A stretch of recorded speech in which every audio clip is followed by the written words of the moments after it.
Bloodmarked. Written by Tracy Dion. Read by Dozy.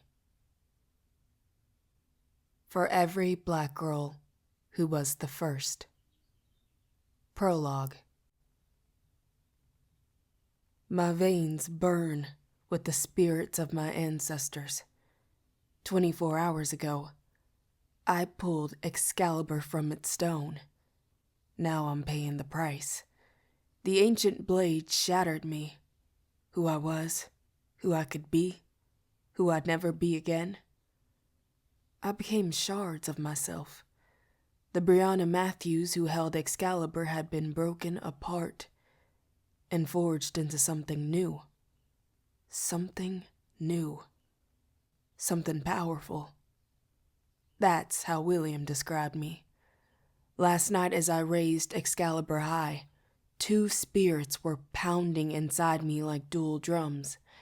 Vera, my ancestral foremother, and Arthur Pendragon himself. Even though they'd lived centuries apart, they'd each used magic to lock power to their bloodlines. And to me. Vera, with a plea to her ancestors, and Arthur with a spell for his knights. When the battle was done and I'd finally fallen into bed, I thought they'd both faded, gone wherever spirits go when they are done possessing their medium descendants. Arthur fell silent. Vera seemed to say goodbye. There is a cost to being a legend, daughter, but fear not, you will not bear it alone.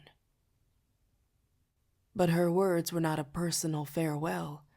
They were an ancestral welcome.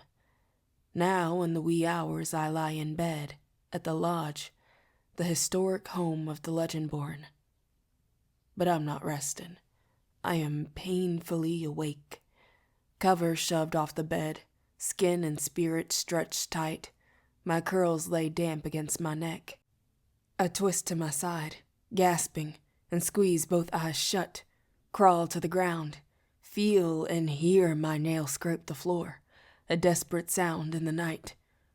When my eyes open, the room around me is gone, and I am no longer free. Instead, I'm Selah, Vera's daughter, now grown and pregnant with her own child. It is night. Long ago, I'm being ushered into a home by a black woman with sharp brown eyes that dart over my head the way I've come. Her warm, strong fingers grip my shoulder. "Hurry, girl, hurry," she whispers. I do not know this woman, but girl is uttered with urgency and sisterhood both. She leads me to a door set into the floor at the back of the house, lifts it to reveal a hidden cubby of earth and rotting wood. I will pause here for a moment, but tomorrow I will run again. I blink, and the lodge bedroom returns. Dark and familiar, shiny wide planks of oak stretch out beneath me. Inhale, exhale. Close my eyes, open them. I'm in a diner. My name is Jessie, and I'm 20 years old. My hands hold a stack of menus. 50s music plays from the jukebox. "Hey you, girl!" A rough, rude voice yelling my way. Girl is uttered with such clear derision that it barely cloaks the word he really means. That slur is written all over his face. I find the white man in the booth, near the entrance, wearing the smug grin of someone who knows he will not be stopped. "Service, please," he sneers. Voice sarcastic, a jeer and a lure, daring me to talk back. A flare of anger, the furnace of root in my chest lit and growing, but a smile on my face as I walk toward him through the restaurant. I'd like to ignore him, or shout, but I can't. Not here, not today, but somewhere, someday. As I pass by another booth, a white woman in a black and silver dress whips around. Her hand shoots out, fingers gripping my elbow. Her deep amber eyes narrow, and sparks of suspicion dance across my face. A tendril of spiced smoke hits my nose like a match just lit, ready to grow. All at once I know who she is. She is one of them, the Order magicians my mother warned me about as a child.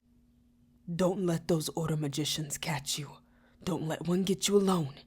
If you see their blue flames, run. Heart racing, I swallow the furnace, douse it, hide it away. Ma'am? My voice is clear and steady. The Merlin woman looks me over. Doubt flickers across her face. A beat passes. Can she hear my heart? My fear? Finally, she says, "Never mind. My apologies." Her fingers loosen, then drop, and she turns back to her meal. The scent of her magic fades, a weapon sheathed. I sigh with the escape, the close call. It's not just the man who deserves my rage. One day, I hope to face the Merlins too. Not here, not today, but somewhere, someday. When I return to the room in the lodge this time, Bree once more. My sweaty palms have stained the hardwood floors. Inhale, exhale. Eyes close, eyes open. My name is Leanne. I'm 15. I'm walking past a park at sunset with a friend. We are giggling, silly. In the darkness, faint and yards away, a creature, a near translucent glowing hound in the park, and a figure surrounding it casting weapons made of light. The figure moves faster than they should be able to. Ozone fills my nose, the smell of honey, burning. I freeze, draw a silent breath, become a stone, just like my mother taught me. My friend stops, her brown eyes confused and laughing. Leanne, what? I don't hear her speak. All I hear is the mantra I inherited from my mother. Her voice is hushed and furious in my ears. Never let a Merlin find you. If you see one, run. You hear me? Run. I slip off my shoes, down to my stockings, quieter that way, mumble an excuse to my friend, and I run. I'm flung back and forward, writhing between time and space. Selah, Mary, Regina, Corinne, Emmeline, Jessie, Leanne. I even see a glimpse of my mother, Faye. 8 visions, 8 sets of memories that aren't mine, 8 bodies that I inhabit, sucked down into lives I've never lived. All running. Every daughter of the line of Vera in the last 200 years has run from the Order. Every mother has passed on the warning. And here I am, inside its home. Eventually, I slide into a shadowed space with no walls. In front of me, a pair of naked brown feet, surrounded by flames. Daughter of daughters. I pushed to stand in to see Vera. She as much as she'd been before, a woman in an empty, dark world. Blood and flame swirl around her deep brown arms, hair stretching up and wide like it's reaching for the universe. Where? This is the plane between life and death. The plane between. I look around the darkness and feel the weighting of it. And the completion, too, like smoke, ready to become matter or dissipate, sound ready to be heard or silenced. This is an almost an already place. You brought me here before, I pant, when I pulled the sword. She nods once. I speak around the tears, through the memories that ache in my chest. All of those lives. All of the running, you had to see. Because you need to understand who you are. Who I am? You are the point of our arrow. Her voice grows louder with every word. The tip of our spear, the bow of our ship, the flare of our long simmering heat. You are the living embodiment of our resistance. The revelation, after centuries of hiding. The pain-welded blade, wound-turned weapon. I know, I say. I know. No, you do not. The flames on Vera's skin glow brighter. From the first daughter to the last, our furnace has grown. Each life burns hotter than the life before. You are my lineage, at its sharpest and strongest. With all that flows through you, you have the power to protect what evil would destroy. You can face what must be faced. Her words flow directly into my chest, searing me from every direction. We ran for many reasons. We ran to protect ourselves. We ran so that we would not die, so that our daughters could live.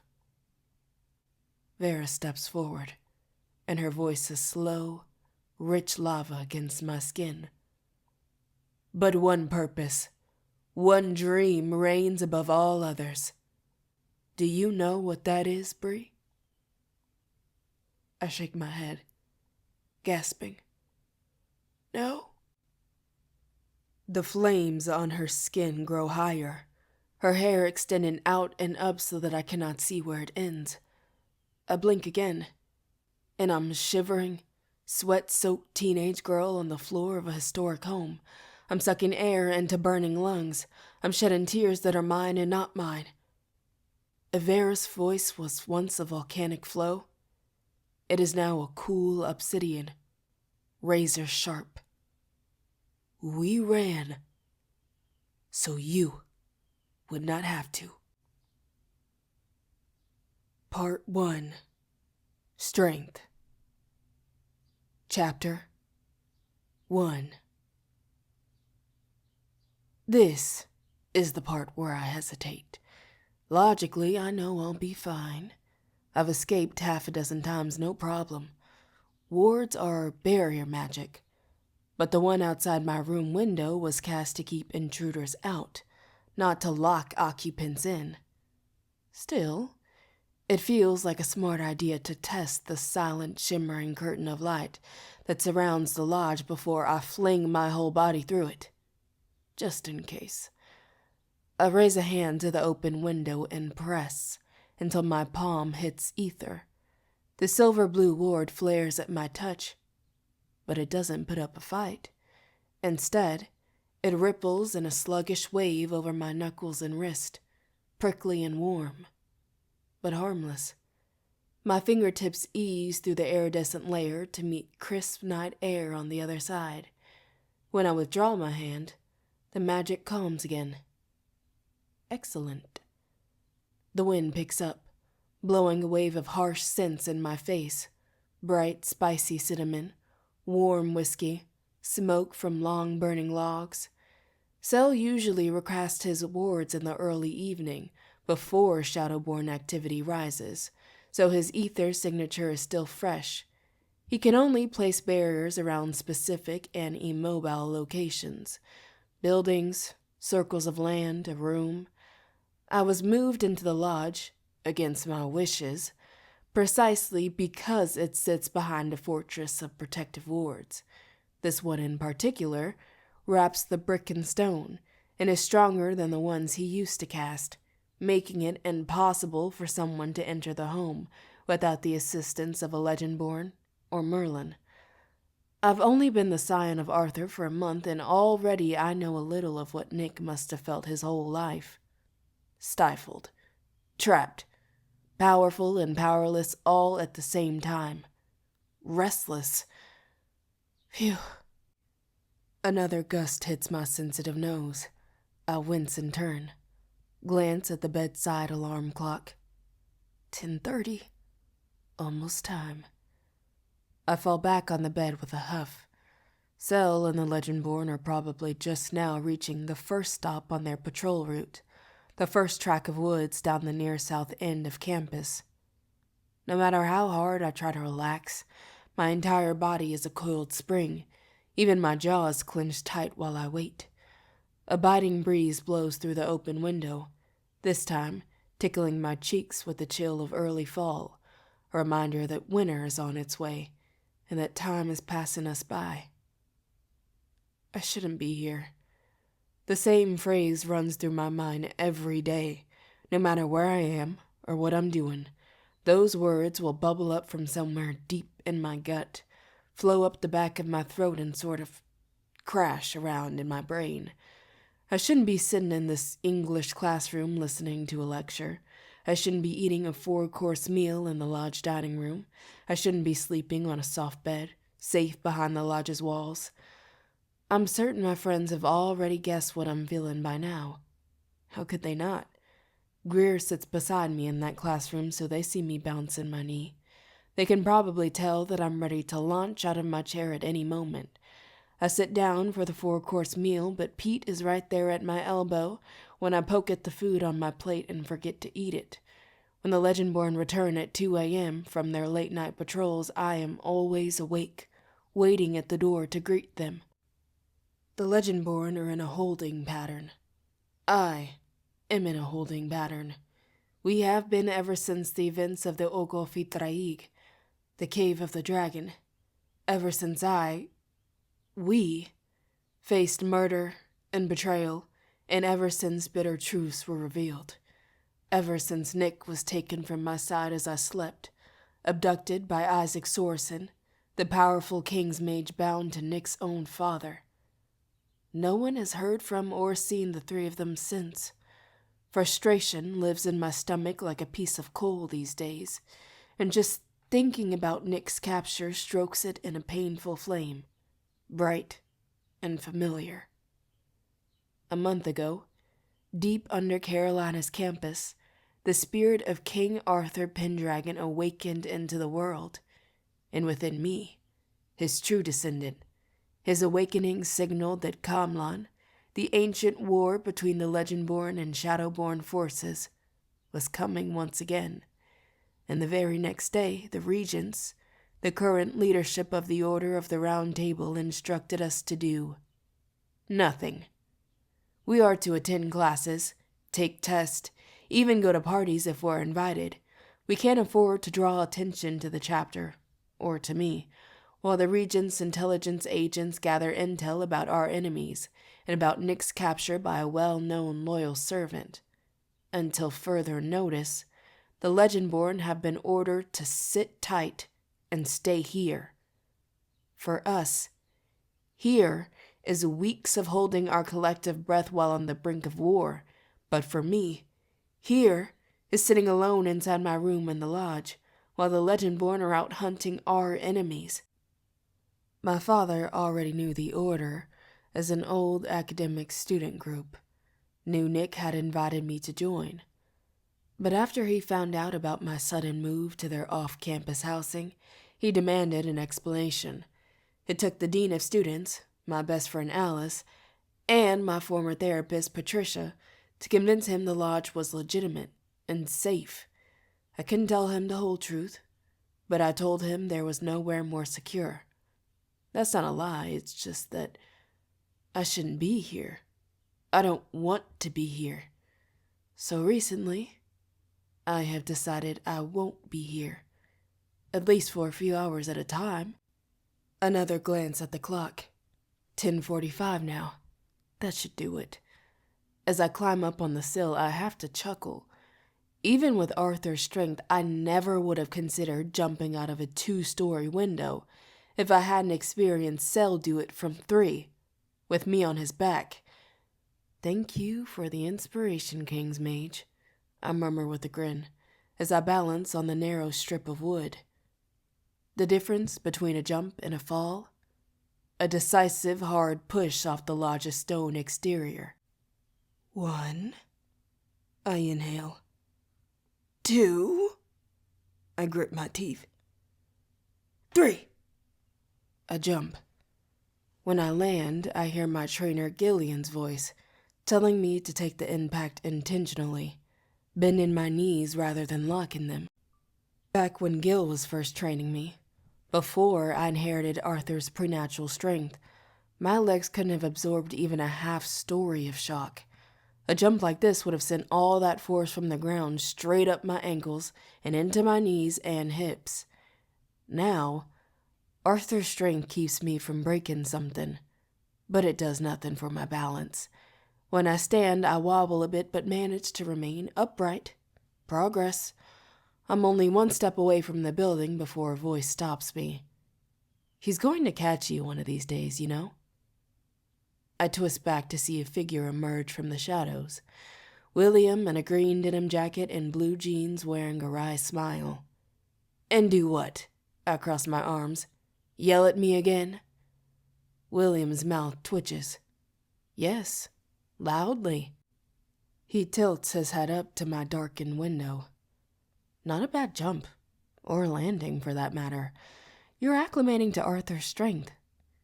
Yeah, well, I shake my head. Strength is not enough.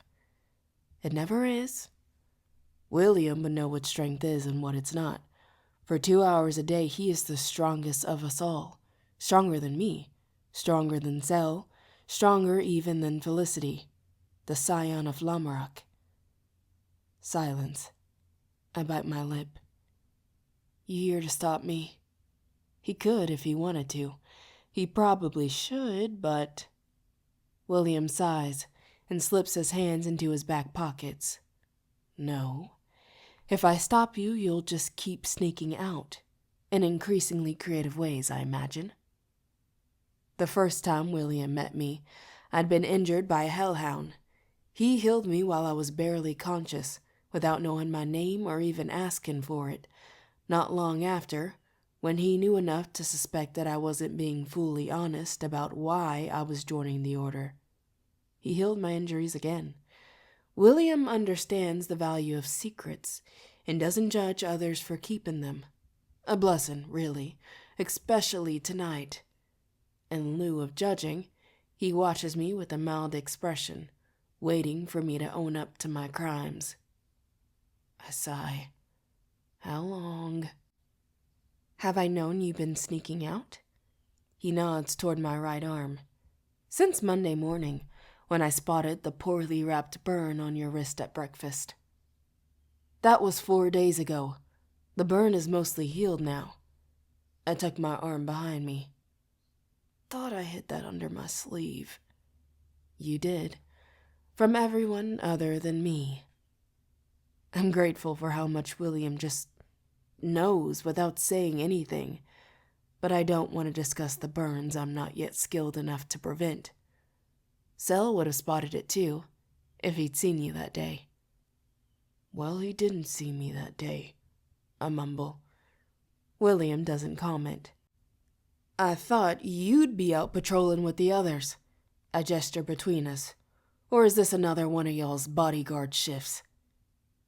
Bree.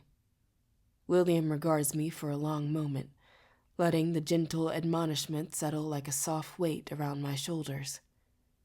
You can't blame us, can you? No. I look away and repeat the lore no one will let me forget since that night in the cave. If a fully awakened Arthur is struck down by Shadowborn blood, the Legendborn lines will be broken forever. I get it. I didn't plan to sneak out, not at first, but then one day last week Greer confessed that Zell had ordered the Legendborn scions and squires to escort me from building to building on campus, quietly, so I wouldn't notice that the others were protecting me from potential attacks. Secretly, so I wouldn't get offended by their hovering. I got offended anyway. Hot frustration wells up even now. I clench my fist until my nails break the skin. I hiss and unclench immediately. Arthur's strength is more annoying than useful when I'm not allowed to use it. I release a sigh and turn back to find William eyeing my hand. He notices everything. William raises a brow. If you get it, then why are you angry? I should be able to defend myself just fine. I should fight in this war just like everyone else. You will, just not yet. He gazes past me, along my intended path into the woods. Heading to the arena? No use in hiding it. I nod. His expression turns doubtful. Sneaking out is one secret. Going to the arena alone is another. It's already late, and the memorial is in the morning. I know. I chew on my lip. I hadn't forgotten the memorial. How could I?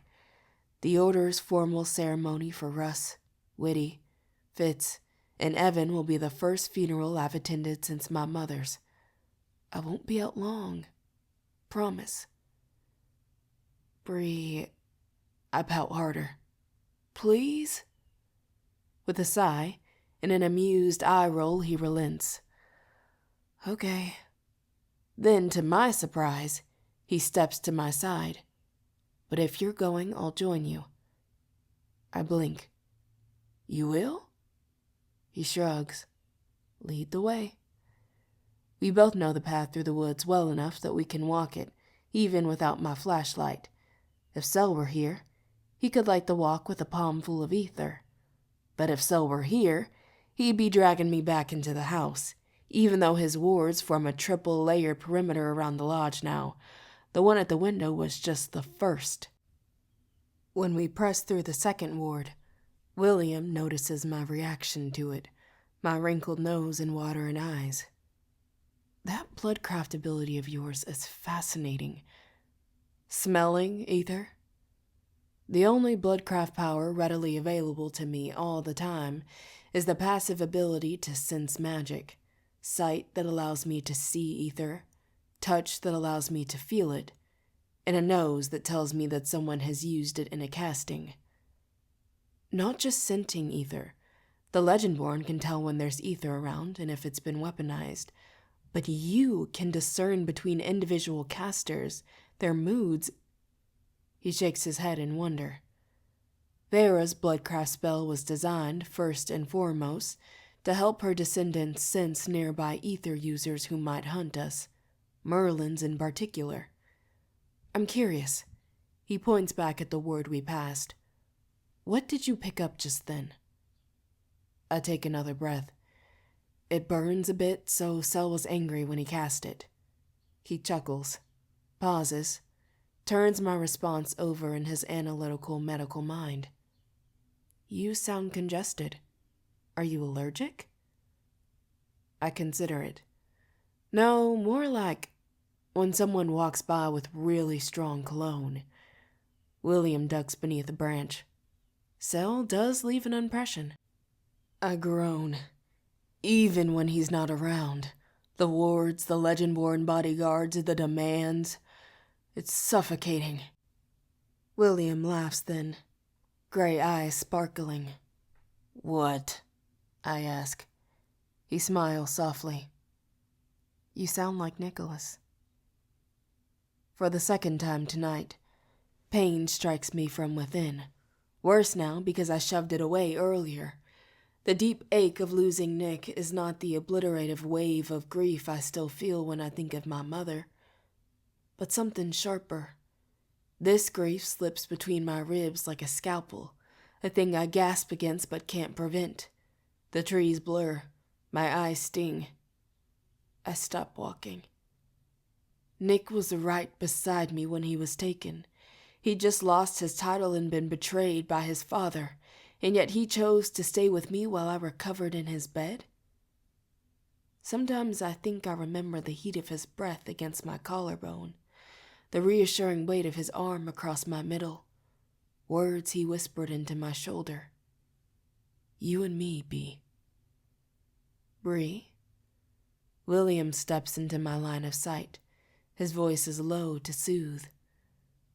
We don't have any reason to believe his father would harm him. I blink away the prick of tears. Harm will find him, at this rate well before we do. William chooses his words carefully. It's been 245 years since a scion of Arthur was last called. No one alive has ever witnessed the moment in which we are living. Everything I know of the High Council of Regents would support their being measured, careful in how they proceed when war is on the horizon and once-born lives are at stake. Once-born lives aren't the only lives at stake, I insist. Nick was abducted by a murderer. His life is at risk too. William presses his lips into a patient line. As is yours. I don't usually argue with William. Not really. But on this topic we have gotten into a regular dance of point, counterpoint. Except that everyone who knows the Order still believes that Nick is the scion of Arthur. I take a deep breath. And his father and Isaac have him out there on the run with some unknown number of Shadowborn still hell-bent on killing him, which means his life is currently in far more danger than mine is. There's no arguing with this, and William doesn't try to. Keeping my identity secret for my own safety was the very first order that the regents handed down. Up until Arthur called me an Ogolfi Traig, Nicholas Davis was the scion of Arthur. To the Legendborn world, Nicholas Davis is still the scion of Arthur. But in reality, he's not. I am. Nick is not on a leave of absence from school to prepare to ascend the throne. He's been kidnapped, and I am the one preparing. Right now, there are fewer than 20 people in the world who know that, and my life depends on that circle of trust remaining as small as possible. As the awakened scion of Arthur and the anchor of the spell of eternity, I am the living, breathing embodiment of Legendborn power. Like an engine, my blood and my life fuel the magic that bonds the spirits and enhanced abilities of the original 13 knights to their scion descendants. If I die by the hand of a Shadowborn demon, the spell will die too, and 15 centuries of Legendborn power will end. No scion will ever be called again, and humanity will fall to the Shadowborn rule. Demons will be free to feed on human emotions, stoke chaos and conflict, and attack indiscriminately and without recourse. So no pressure or anything. William sighs. You will have more say in everything after the rite. I roll my eyes. The rite where I pull the sword from the stone again, this time for an audience. William frowns. Pulling the sword in battle was spontaneous and necessary. It also wasn't just me, I think. It was Vera, Arthur, me, all together. One hand, but 3. You must formally and intentionally claim your title before the regents to initiate the transfer of power. Make it official, especially in wartime. I snort. The only time that Arthur calls his scion is wartime, William. War against known enemies, perhaps. If the Gorakel mimic, William's sentence ends abruptly. He inhales before trying again, as if he has to force his mouth around the name of the demon who murdered and mimicked Evan Cooper so perfectly that he fooled the entire chapter. If Roz was telling the truth, there could be other imposters on this very campus. Even if Roz was lying, we still can't risk the drawing undue attention to you or Nick's absence, not with gates opening every night and Kamlan on the horizon. Our forces are incomplete. It's true. A completed round table is made up of 26 Legendborn members, 13 scion descendants, each with a bonded squire to fight alongside them. The table gained me when Arthur called, but Roz murdered 4. Fitz, Evan, Russ, Whitty. Their names are written in William's eyes. Lost table members, lost warriors, lost friends. When Fitz died, his younger brother was called by Sir Boris to replace him immediately. But Evan, Russ, and Whitty were chosen squires, and the scions have been slow to select replacements. Not that they have many options. After the word got out that Whitty was killed by a demon in battle mere hours after becoming William Squire, most of the pages who competed to become squires in this year's tournament withdrew their names from consideration. And then there's Nick and me.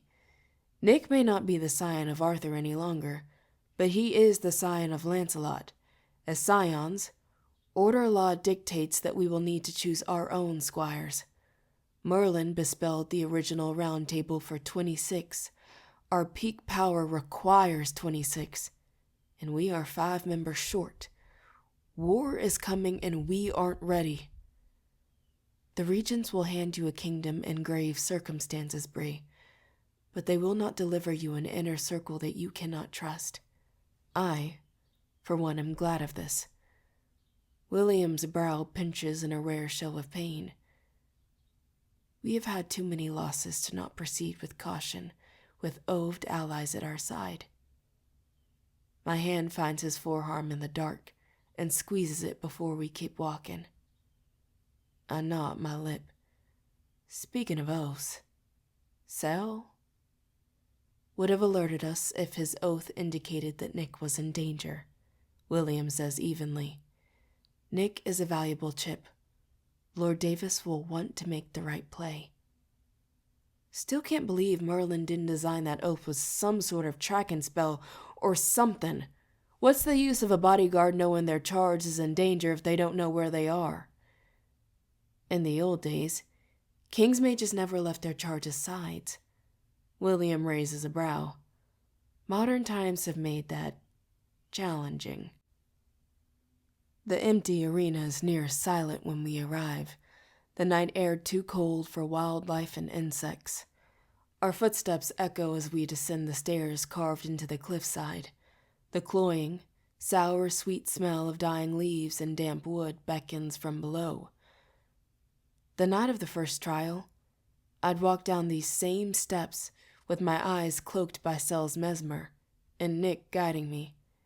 As I walk down now, I can almost feel his hands, large and warm on my shoulders, almost hear his voice, a low amused laugh from a forgotten memory. Steady, B, steady. See, the problem is that if you fall, the code of chivalry says I have no choice but to dive in after you. You still wear his necklace? William's voice jolts me from the memory. We've reached the bottom of the stairs and he stands behind me, peering down at where my thumb is rubbing the Pendragon coin, hanging from the chain at my chest. My ears heat. Yeah. The coin may have been a gift from Nick, but it feels like something we share now.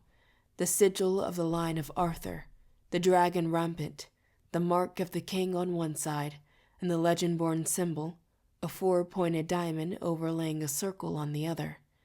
I remember how indignant I felt when Nick first gave it to me, that he claimed me as his in a way that wasn't right. Later, I let myself think that maybe I could be his in a way that did feel right. And then I was. I shake my head to clear it and lead us to the grassy arena floor. When we reach the center, William stops mid-step.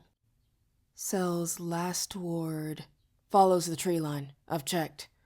I jerk my chin to the other side of the open field.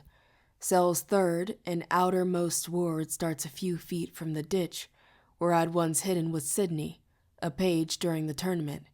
From there, it stretches in a wide curve to make a massive circle of Battle Park, with the lodge at its center. William nods, satisfied.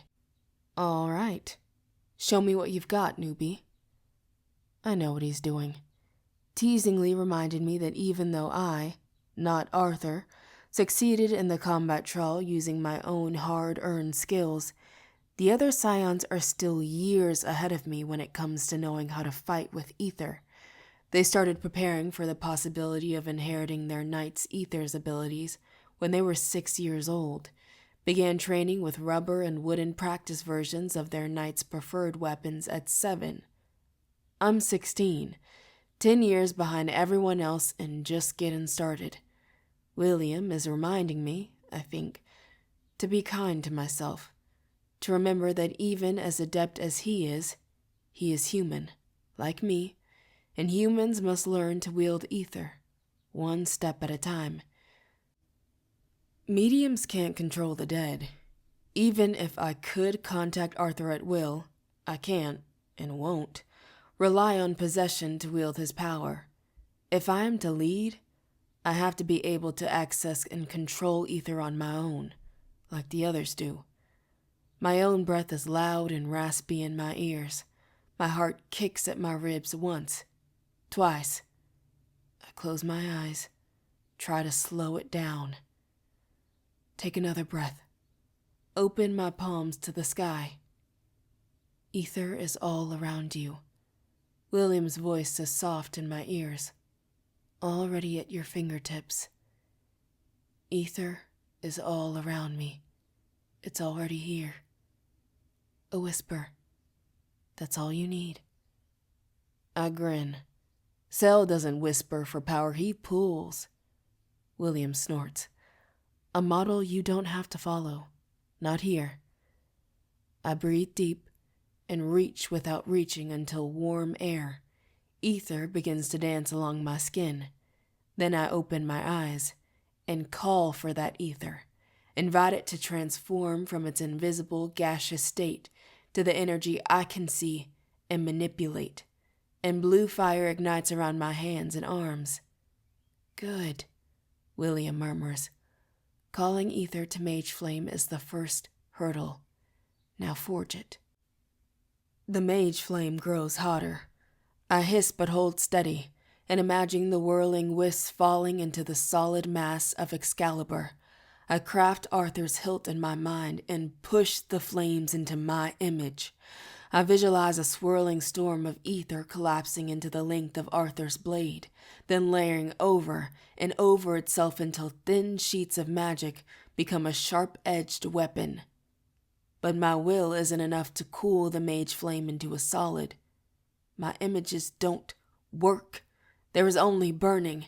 Instead of concentrating into a solid mass, my flames roar higher. The fine hair on my arms singes. There's a charred smell in my nose. Come on, I mutter. William steps forward. Bree, stop. We'll try again. No, I need to try again now, while the flames are here. The blade is a long sword, thick and silver, a blood grove down the middle. Bree, I can do it! I grit my teeth. Pommel is shaped like a circle, red diamond at the center. My hiss grows until it's a low cry.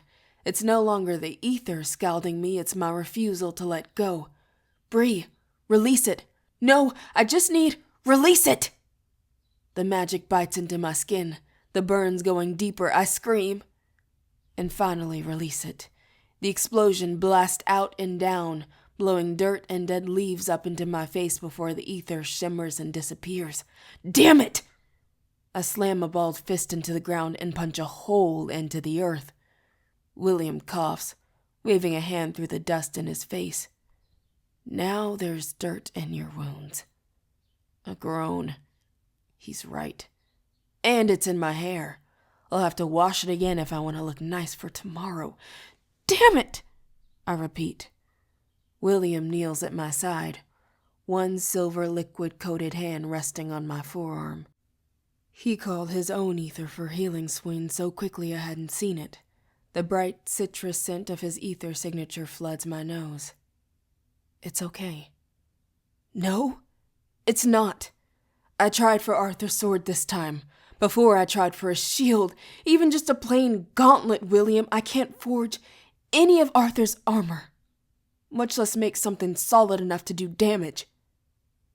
William takes my right arm in his gentle fingers and tuts. The burns sting like hell, even more so now with little bits of soil clinging to the raw and shiny red streaks. Forging ether into solid matter was overwhelming to me too, even after all that I'd studied. "I don't have a decade to study!" I shout. Used to Cell's outburst, far angrier and louder than mine, William doesn't flinch or even look up, just continues. Even after all that I'd studied, it took long hours to visualize and forge Gawain's daggers. I visited the replicas in storage often to memorize their weights, feel the hilts in my hand. You must know the weapon to forge it. You need more time with Excalibur, I think. It is unique in our world. Remember, an ether weapon made stronger by each scion of Arthur who wields it, changing with each hand that holds it. William's Sewins are a literal balm, calming, soothing. Your castings don't burn at all. You cool ether down from that, I gesture in the air with my left hand, to this. I point to my wrist, wrapped in shining silver blue fluid. The ether I call is nowhere near as hot as yours to begin with, and I certainly don't call it in the amounts you do. I frown. What does that mean? It means what we already know, that you are unusual, a new type of power, or rather, a new combination of powers. The invisible energy we call ether is a mutable, ambient element, manipulated by will, but that manipulation is somewhat defined by the user. Scions and squires are limited by their knights' inheritances. I can cast Gawain's Sewins, and I can forge armor, not the exact 6th century variety, no plates back then, but it must be a variation that works for Gawain's gift. The only weapon we can cast is our knight's chosen weapon. With their demon heritage, Merlins can cast anything they wish, a staff, a hound, a protective barrier. You yourself have wielded ether in its mage flame state to burn demons in battle, something the Legendborn cannot do. He pauses. What about your bloodcraft abilities? Can you call root you create from within, then forge it into solid matter? I shake my head. My blood-crafted root doesn't work like that. It's defensive, not offensive. What the Legendborn have named ether, root crafters refer to as root. Instead of forging weapons, typical root crafters commune with ancestors to request access to ambient root, and there doesn't seem to be a limit with how they use it after that, from healing to memory walking. But Vera's bloodcraft spell takes it one step further. In the cave, red root flames ignite within me and flowed from my body down my arms and hands. I breathed crimson fire that scorched easels and burned through their demon flesh, but only after they'd attacked me first. William hums thoughtfully and switches his ether-drenched fingers to my left arm. The stinging burns on my right have already faded to a horrible itch. What you did in the Ogulf, that was far more powerful than any Legendborn weapon casting could ever be. You didn't need a weapon. You were the weapon. William's words remind me of Vera's. You are my lineage, at its sharpest and strongest. I breathe through the memory of her voice, every syllable its own type of cut. All that power, Arthur's ether armor, Vera's bloodcraft root was out of my control, just like now. I face him again, voice firmer. And I need to get control before the Regents find out I don't have it. Why? You are the awakened crowned scion of Arthur. Control over his ether abilities, or lack thereof, doesn't change that. You can claim the title with the right, even be coronated without forging a single plate of ether armor. You pulled the sword. He flashes a grin.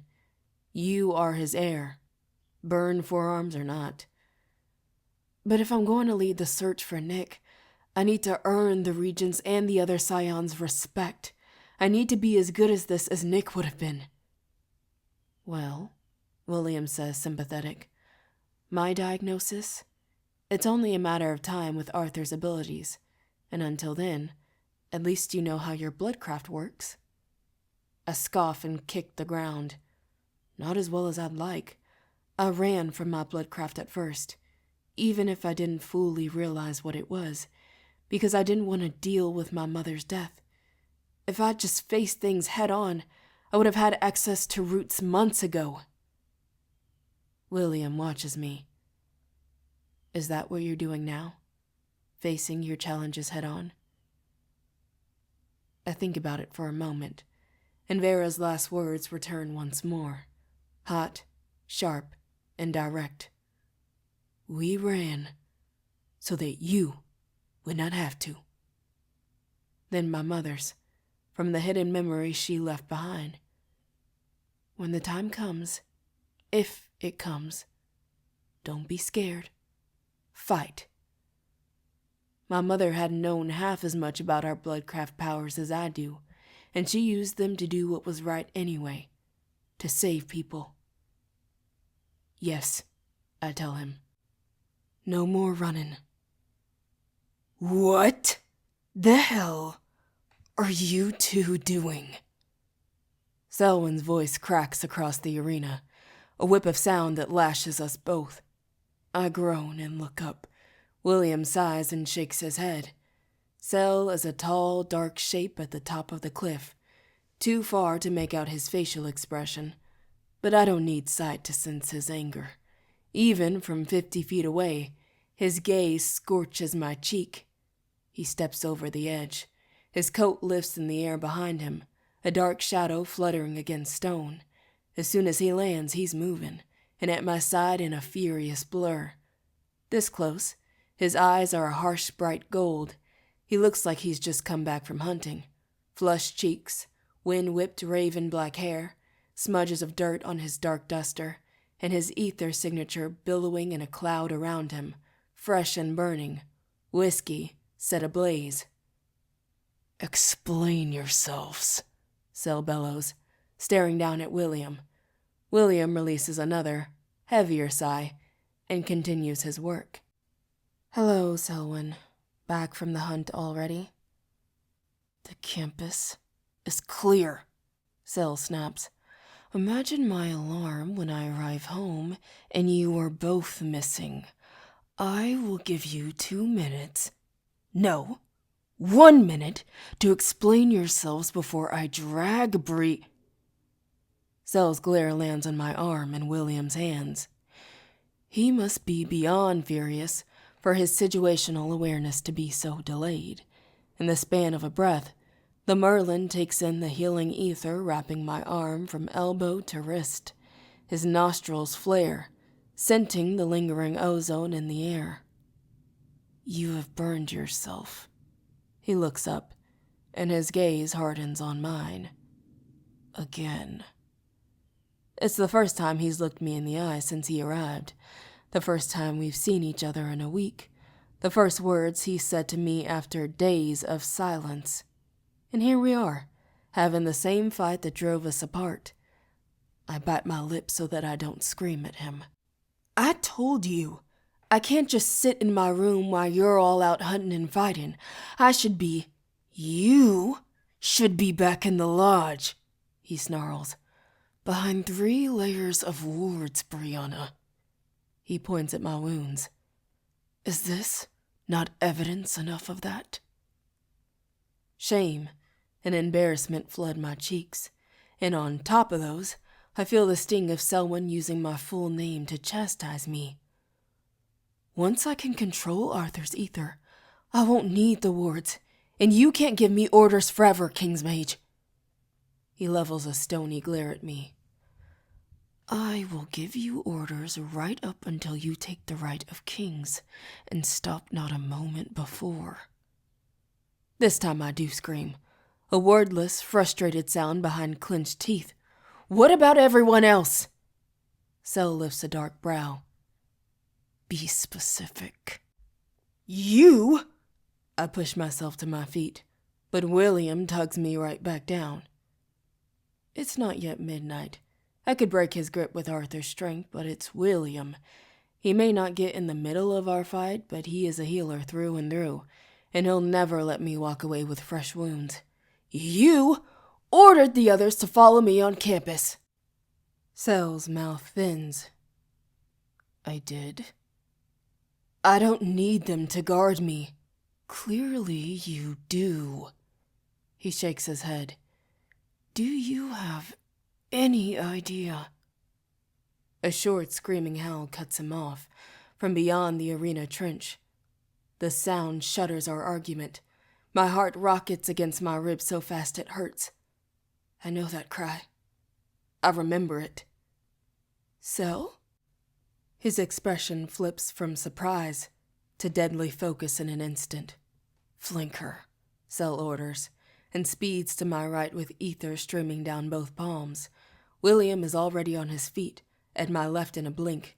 His ether armor builds itself in a rapid flow of clinking plates and chainmail. I stifle my envy. The high-pitched screech comes again. It hits the cliff wall and bounces back against the trees, playing tricks on our ears. How many? I ask. Too many.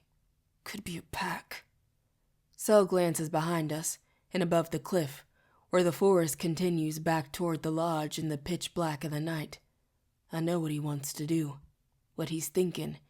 He wants to send me running back the way we came, to cross back safely behind his wards. Go.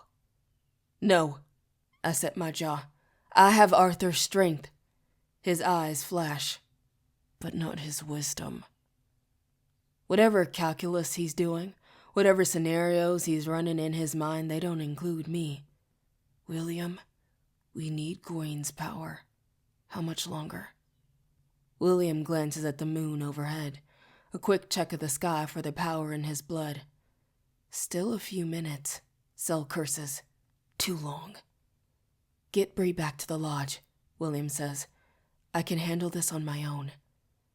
Sel's eyes narrow into the darkness, seeing more than we can, and his face pales. No, William. You can't. Selwyn. Insult flashes across William's face. I said I can handle it.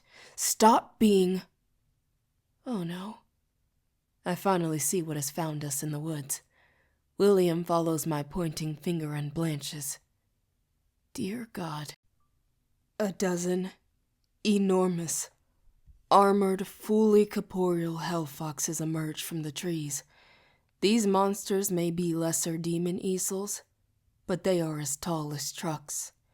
The line of them stretches 30 feet across in either direction. Green, smoky ether rises from their bodies, pluming upward into a dozen clouds with every swish of their scaled tails. William rotates his wrist once, a sharp snap up, and 2 shining gauntlets appear on his forearms. That's not a pack. No. Sel grits his teeth. It's a legion.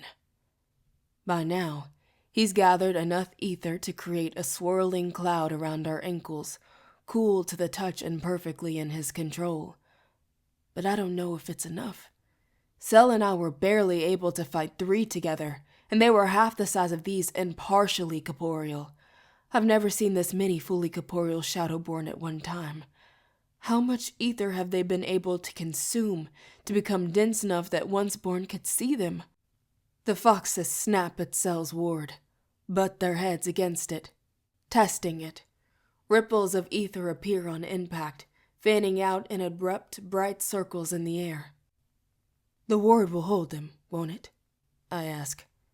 As if in answer, the fox directly across from us steps back and crouches low. It opens its jaw wide in an ear-splitting call, and the ether of Sel's ward begins to flow into its mouth in a stream of silver smoke. Oh, Sel is cut off by another scream, and another, until all 12 foxes begin calling a section of his casting into their bodies, and his ward thins before our eyes. Chapter 2. Cell has frozen in place. Only his eyes dart up and down his diminishing ward, taking in the 12 whirlpools emptying into the fox's mouth.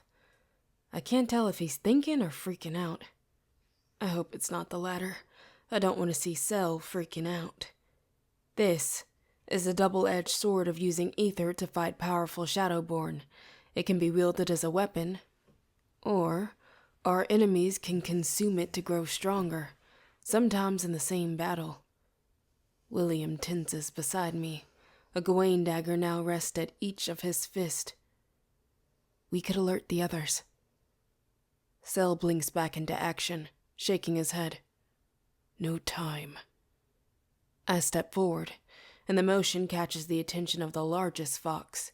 Its mouth snaps shut, and it lowers its head to level a dark green gaze directly at me. The foxes on either side of it turn too, fixing me with stares. They know who Bree is, Cell snarls. They're here for her. He barks orders without taking his eyes off the Legion. Get her back up the cliff to the lodge. If they get past me, head to the basement and open the Wall of Ages. Seal the wall behind you. Escape through the tunnels. He sheds his duster to reveal the t-shirt below, freeing his arms and upper body for battle. I'll hold them. How? I shout. They're eating the ward. They'll eat your weapon too. His gaze darkens. They'll have to catch it first. Cell strides toward the foxes, growing his hurricane. The wind whistles and picks up in speed, then settles into the shape he wants. A single long silver ether chain that keeps growing, link by link on the ground. On one end, a heavy, round weight the size of a softball materializes. On the other, a handle attached to a wicked-looking arced blade. I immediately recognize the weapon, from training sessions in the arena, staged with Cell's own ether beast. It's a chain scythe, a weapon to ensnare, pull close, and slice an enemy clean through.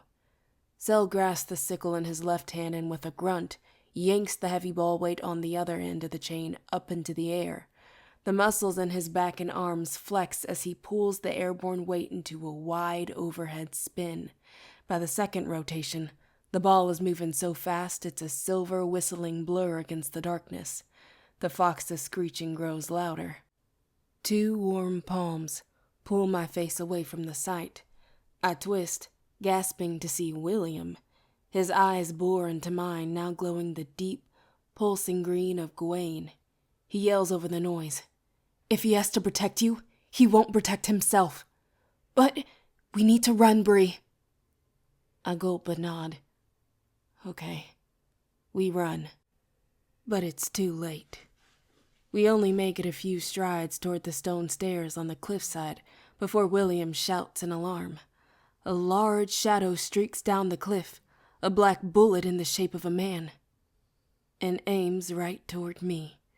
Without stopping or slowing, the shadow bends at the last second and up-pins me over their shoulder in a single, gut-swooping motion.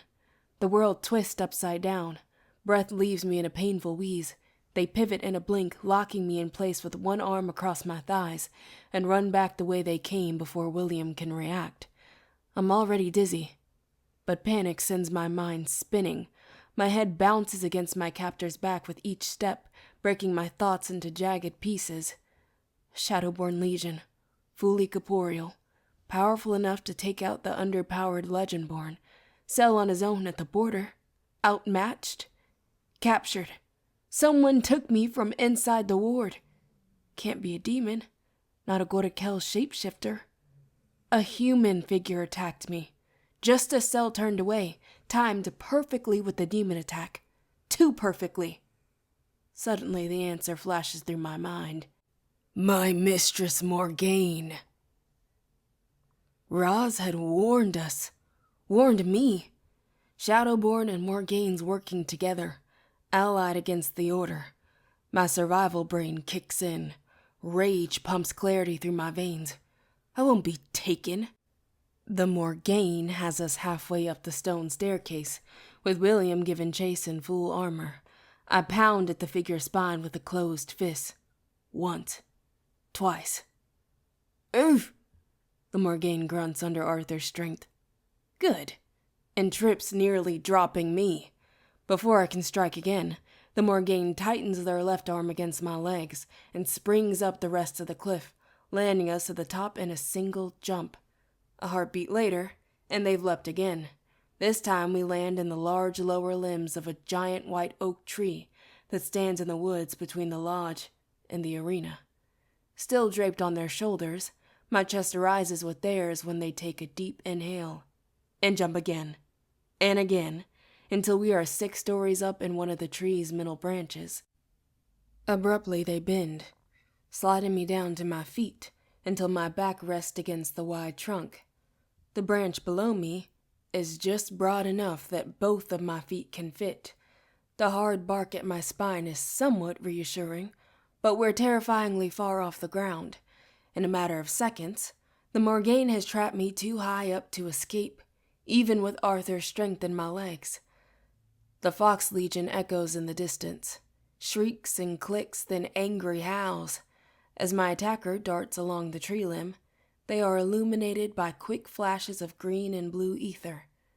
The person is my height, drenched in a belted black leather tunic and tactical pants. Fingerless gloves reveal pale fingers. The Morgaine's face and hair are hidden by the heavy drape of a black leather cowl as they survey the ground below. Doesn't matter. I don't need to see my enemy to fight them. As soon as they are within striking distance, I step into a jab, throw my weight into it, only for my right fist to be caught tight with their own, shot up the last second without a glance in my direction. Their hand engulfs mine in a confident grip, with plenty of strength behind it. Strength that could turn crushing. I twist, find balance, kick at their knee, force them to release me. They shift back, I surge forward. A right hook to their ribs, they pivot away before it lands. Too fast. Grasp my forearm, use my momentum, pull me off balance. I stumble into them, nearly slipping off the branch. They hold my wrist tight. Then, the Morgaine chuckles. Chuckles? They're laughing at me? An angry growl roars from my gut to my chest, and my red root flares to life, blooms bright at my elbow and rushes down my wrist until both our fists are engulfed in flames. But only one of us gets burned. My attacker yelps in pain, leaping back on the branch. They land deftly in a crouch, balanced on their heels, cradling one gloved hand against their chest and hissing lowly from the forest's shadows. The light of my root pools around me, at my fist. It pulses in time with my heartbeat. Words made rhythm. I won't run. I won't run. I won't run. I know without seeing my reflection that my eyes have taken on the glowing crimson of my bloodcraft. Even my attacker's eyes shine with the flames of my ancestors. I raise my chin.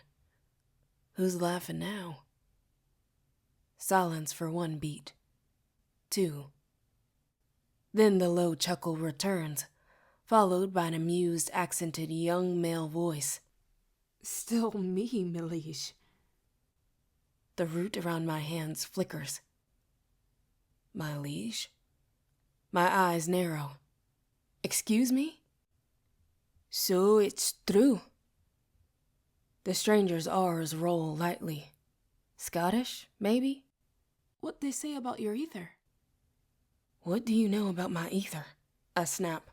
Abruptly he raises his head to look at me. Warmth hits my cheeks in a wave. My root flares again. Who are you? He holds up a defensive hand. I'm... Whip. A bright blue ether whip cracks in the air, snaking around my attacker's ankle from below. He tenses. Shite. The glowing whip tightens and yanks him clean off the branch, but my attacker is fast. While falling, he produces an ether blade in one hand and slices the whip through. Selwyn is fast too. He's on the other boy before he even hits the ground. In a millisecond, the newcomer is flat on his back with Selwyn towering over him, whip now lengthened into a jagged blade pointing at his throat. Sel's chest heaves. He's winded, or furious, or both. Yellow-green dust and globs of ichor run in streaks down his face and cheek, onto his shoulders. Bits of dead demon drape around his shoulders like a mantle. There was a dozen in that legion. Did he kill 'em all?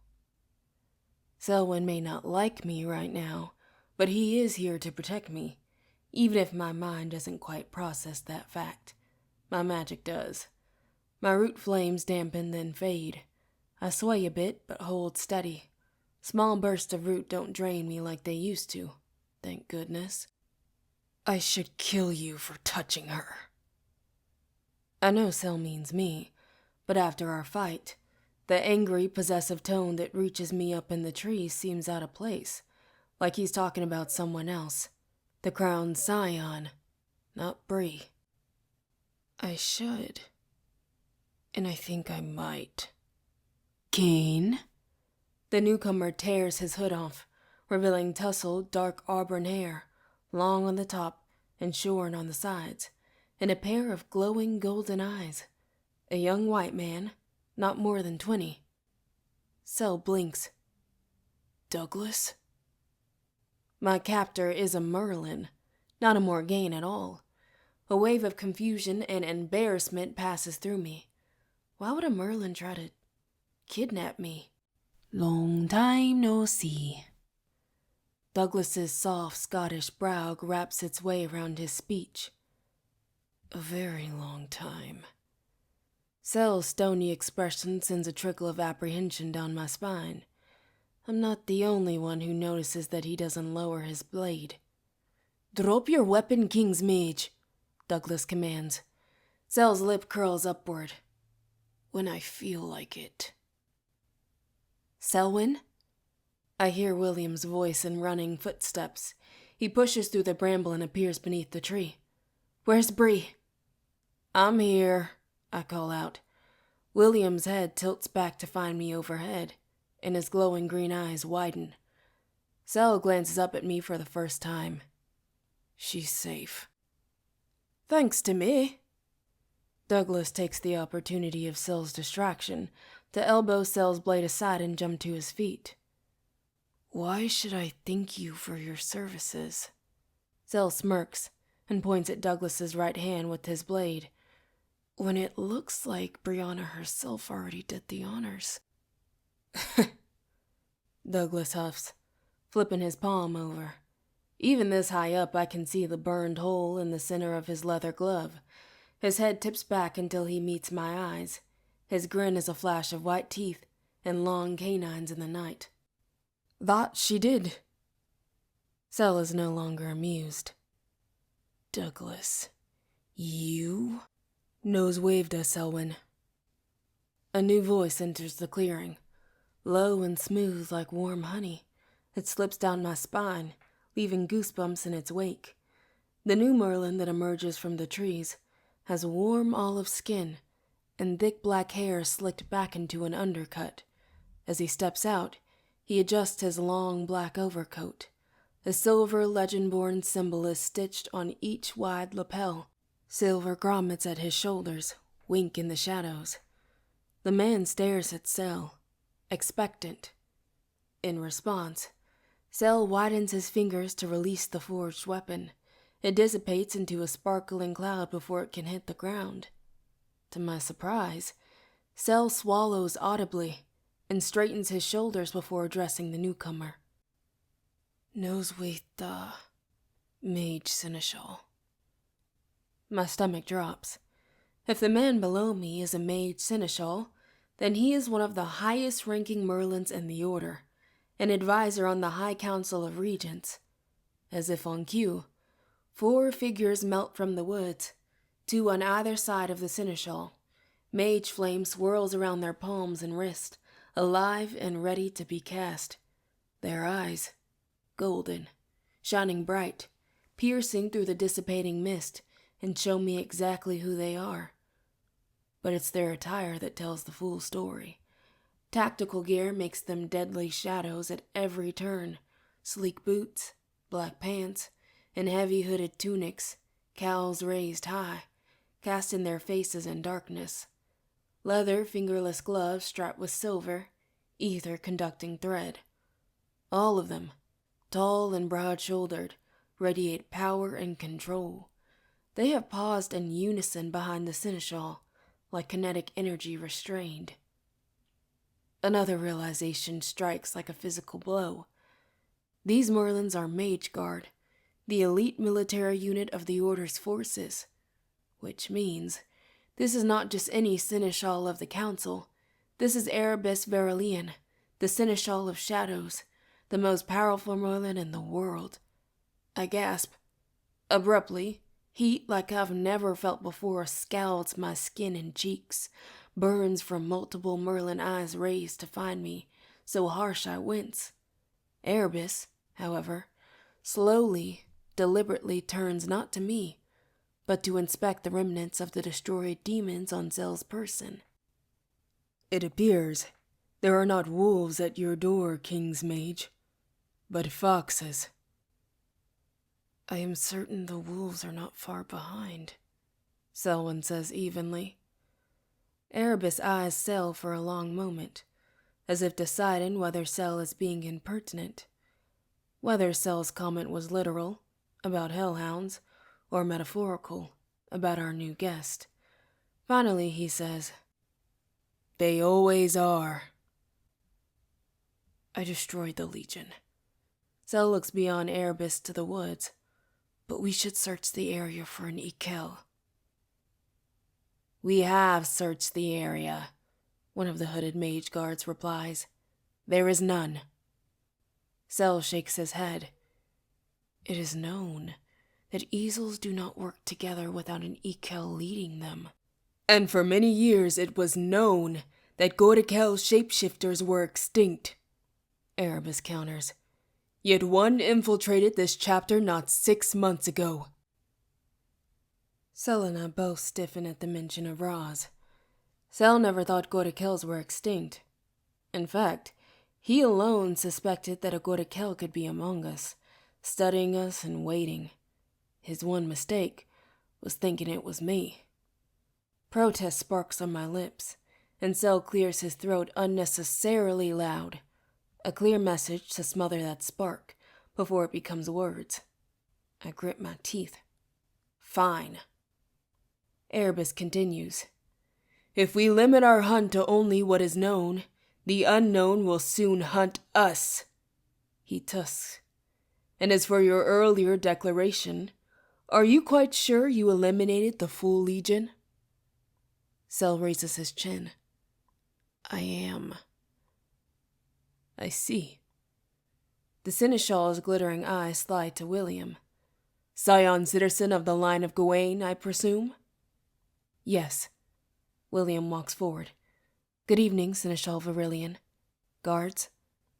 He nods to the silent Merlins, faces still hidden in the shadow. We were not expecting to meet a member of the council tonight. For security reasons, we do not broadcast our movements, Erebus says. I'm sure you understand. He tilts his head, watching the bright emerald flicker of Gawain in William's eyes. I have long been fascinated by the dueling inheritance of the line of Gawain. The power to crush an opponent's bones in one hand, and the power to heal in another. Poetic. William's face is unreadable. That is a word one could use. Diplomacy and tact. A smile spreads across Erebus's full mouth. His canines are long, a sign of his age and power as a Merlin, just like Isaac's. I have found that these are also inheritances of your line. William dips his chin. My father would agree with you. If the area is secure and the niceties are concluded, Sel says impatiently, I will retrieve the crown scion from her. Tree. When the seneschal finally tilts his head upward to find me overhead, the full force of his gaze alone nearly knocks me off the branch. Erebus had already noticed me, of course. He chose to save my greeting for last. A pause. The air crackles with anticipation, silent to human ears, but at this point, I'm certain every Merlin in this damn field can hear my heart racing. "No, you will not," Erebus says mildly. Cell's head jerks up. "Excuse me?" Erebus nods to Douglas. "Guard Douglas, could you please?" Before Cell can protest further, Douglas takes 2 quick steps and leaps swiftly to a branch below me, then the next, until suddenly he's right back where he started. I step back, and my foot slips on a crumbling bark. Douglas catches me at the elbow. "Steady there, me liege." Now that his hood is back, I can see that Guard Douglas has deep-set sun-gold eyes, brighter than Cell's. This close, they cast a warm glow on my face. Like Cell, this Merlin has tattoos, but his crawl like vines up the side of his neck, sprout wild from his collar, and trail down the pale knuckles exposed from his gloves. Cognizant of the eyes below us, and indignant on Cell's behalf, I carefully extract myself from his grip. "Just get me down already." His eyes twinkle. "Yes, my liege." He steps forward, slowly, forecasting his movements this time so that I can see his approach. When I nod, he dips down, slipping one arm behind my knees and the other behind my shoulders to lift me easily. Without losing balance, he turns, steps off the branch with me in his arms, and lands so softly that I barely feel the impact when we meet the ground. I do, however, hear the faint murmur of voices rise up from the earth the moment I get my own feet beneath me. Quiet protests from ancestors I don't recognize. That display of root was minimal compared to what I did in the cave, but it was enough that the dead are complaining. I swallow. I'll need to reach out to Mariah as soon as I can, check to see if any living felt my root too. Douglas notices my discomfort. "Are you all right?" I meet Cell's eyes, see the tension in his jaw. He's fuming for every other reason in the world right now, but there's recognition there too. He knows exactly what I'm worried about with the Rootcraft community, and he knows exactly why I can't say a word about it in front of the Mage Guard. "I'm fine." I slip out of Douglas's grip and come face to face with the waiting crowd of Merlins and a seneschal of the High Council of Regents. Erebus's eyes are the darkest red I've ever seen. They are the color of thick heart blood, on the razor's edge of black. His face is emotionless, but his attention, the very act of his consideration, scorches the tender skin of my cheeks. Before this moment, I'd claimed Isaac Soresen to be the most overwhelming Merlin I'd ever met, but Erebus Verilian scrutiny would turn Isaac's regard into a hollow threat. My heart thunders in my ears. Fear splinters through my nerves. When the time comes, if it comes, don't be scared. I am my mother's daughter. I am also covered in dirt. I can only imagine what I look like to Erebus, the still healing welts of my own making run in red stripes down my forearms. My once shiny curls have escaped their twist, the ends loose and fraying. Suddenly, Erebus's gaze does not matter. His strength does not matter. What matters is how I respond right now, in this moment. I cannot cower before the first council member I meet. I will not. I lift my chin and stride forward to meet the fire of Erebus's attention head on. "Seneschal Verilian." His crimson eyes widen. At this distance, his gaze is a silent, cutting thing, but interest and anticipation both flicker across his features at my approach. He is unimpressed. "Crown Scion Matthews." His voice is loud and resonant for all to hear. It is an honor to be in your presence." Then, without warning, Erebus Virillion, the most powerful Merlin in the world, drops to one knee to bow before me. Chapter 3. The Mage Guard follow suit, one at a time, until they have all kneeled to me. The ends of their robes lay over the dirt, covering the earth in black and shimmering silver. To my left, William glances at the kneeling sorcerers, then back to me. Right. Now is the time to use the protocol I've studied. I clear my throat. Rise, Mage Seneschal Virillion of the High Council, and noble members of the Round Table Mage Guard. Erebus and the Merlins rise gracefully to their feet, to stand at a parade rest. Erebus holds my gaze without blinking, and I realize he's waiting for me to direct the remainder of the conversation. Protocol, come on, Bree. Start with formalities. Welcome to the Southern Chapter. Seneschal of the Shadows, has your regent accompanied you? I should like to meet her. Erebus smiles, expression nearing something fond. Regent Sestra, as commander of the military, is with the other members of the guard. She will be in attendance at tomorrow's ceremony, as will the other 2 regents and their seneschals. Panic hits the back of my throat. All 3 regents and their seneschals at the memorial, the full Council of 6 nearly upon us. I am more grateful than ever that I warned the Rootcrafters on campus.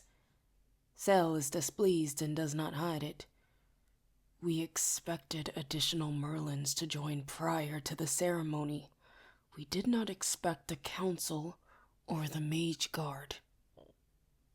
Erebus raises his chin. The Mage Guard clear every location in advance of the Council's arrival. Advance notice gives our enemies time to plan against us. Sudden irritation flares within me. Are we your enemies, then? Is that why we were not given notice that you would be attending tomorrow's memorial? Sel's eyes cut to mine, brows lifted. Erebus blinks. No, my liege. Of course not. His mouth opens, but closes again, like he wishes to reconsider his next sentence before releasing it. We've caught him off guard. Good. Now he knows what it feels like. Finally, Erebus speaks, carefully, I notice. A public appearance of Order leadership in one place has not occurred in several years, and of course, Arthur has not called the Scion in 2.5 centuries. Does this mean all the Mage Guard have been assigned to this weekend's event? Sel asks, eyes traveling over the silent figures behind Erebus. Yes, all 24 will be on site, Erebus replies, with a secondary support unit to follow. Quite a lot of firepower for a funeral, I murmur. In these times of uncertainty, with Shadowborn who could be hidden in plain sight, it is impossible to be overly cautious, my liege. Any large gathering brings with it added risk, and you are, after all. Erebus shakes his head with a frown, without a bonded king's mage. It is a well-aimed barb. Lines of strain pull at the outer edges of Sel's eyes, but he remains silent. I try to change the topic. If you like, we can take you to the ceremony site tomorrow morning, early. The small look of triumph on Erebus's face tells me that my attempt to steer clear of tension has failed. Instead, my words provided him with some opening I cannot see. No need, Crown Scion. The other team is there now.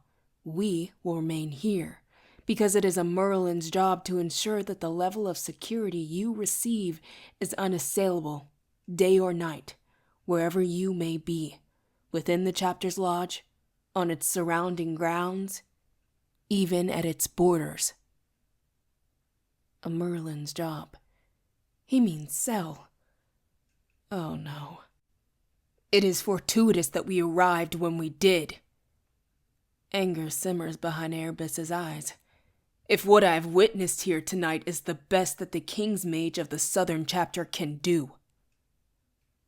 Cell stiffens. I assure you.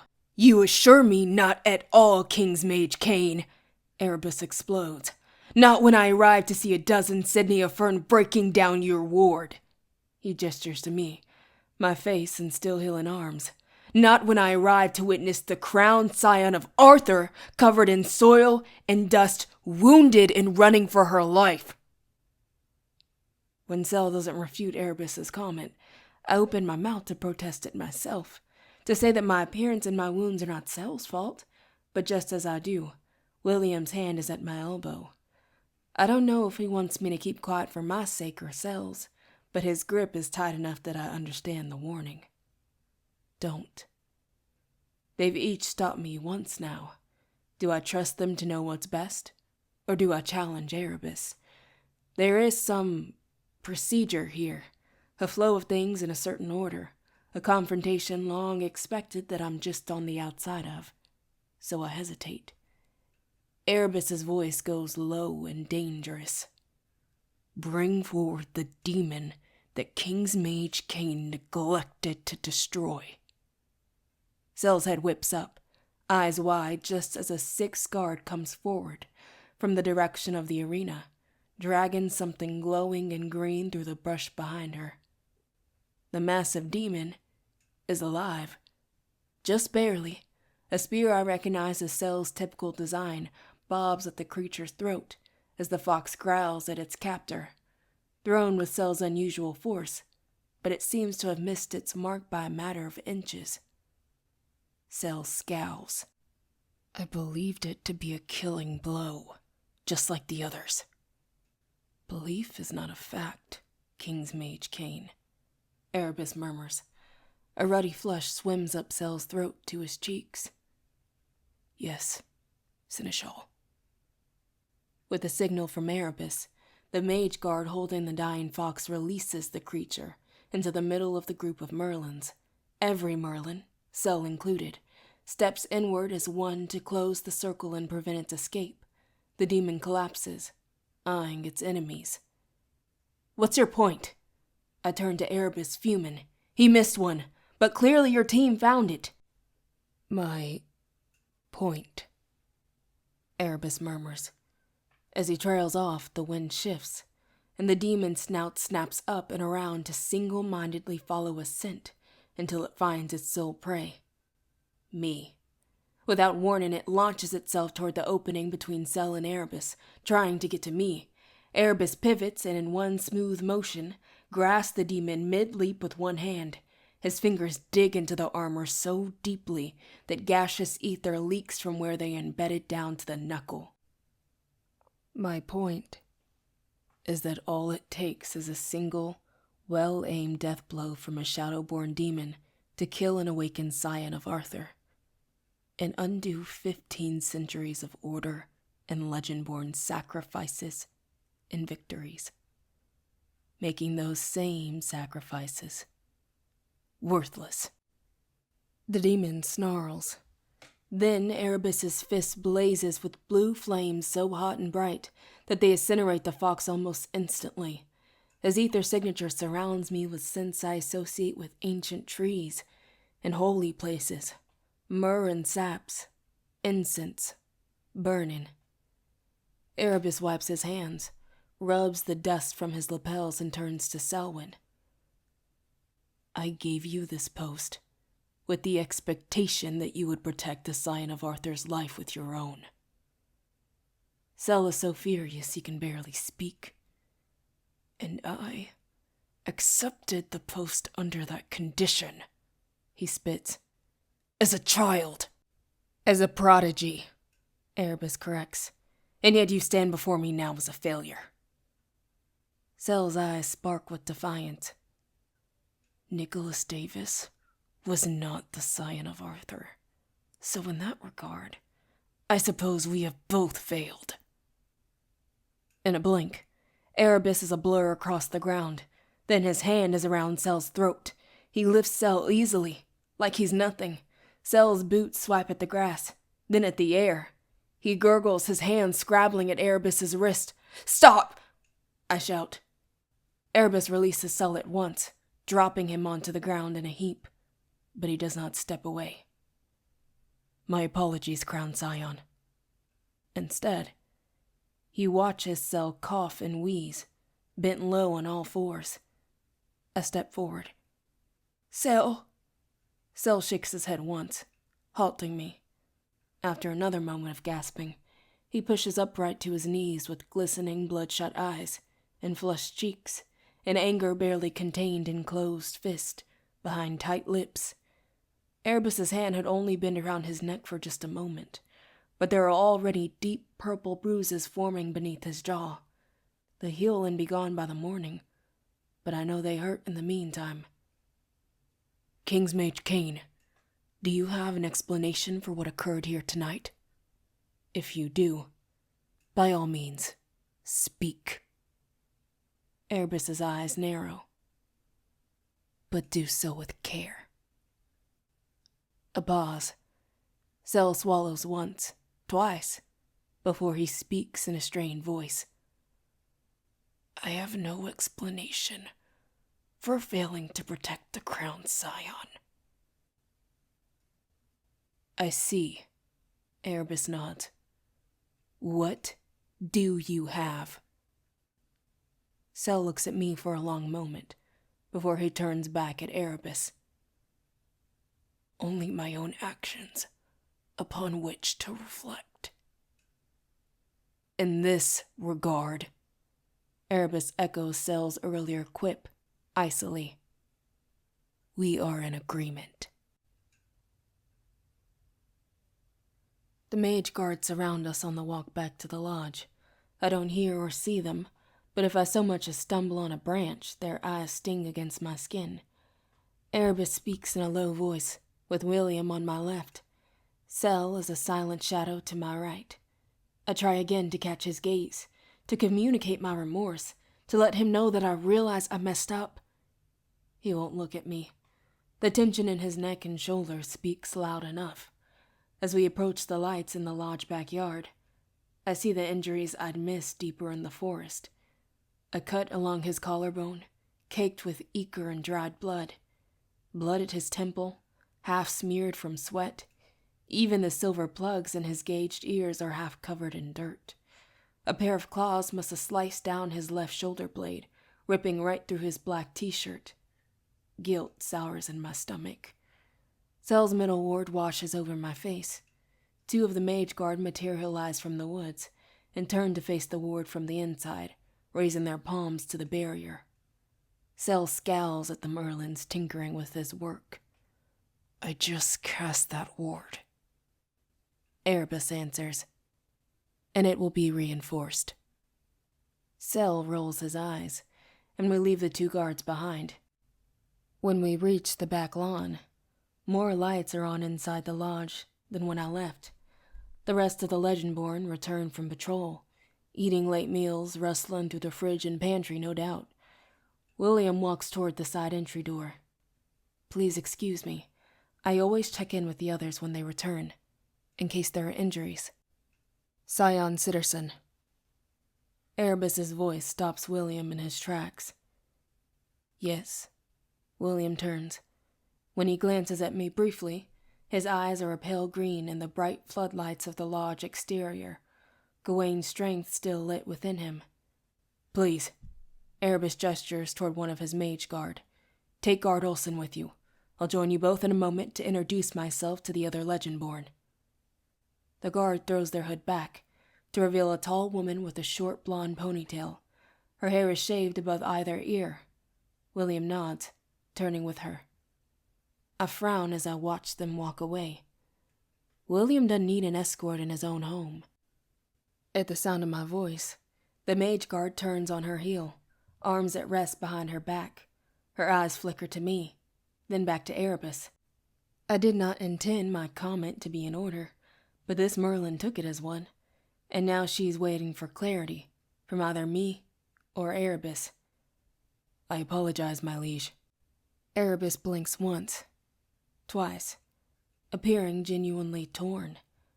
I sent Guard Olsen to accompany Scion Sitterson, not to escort him.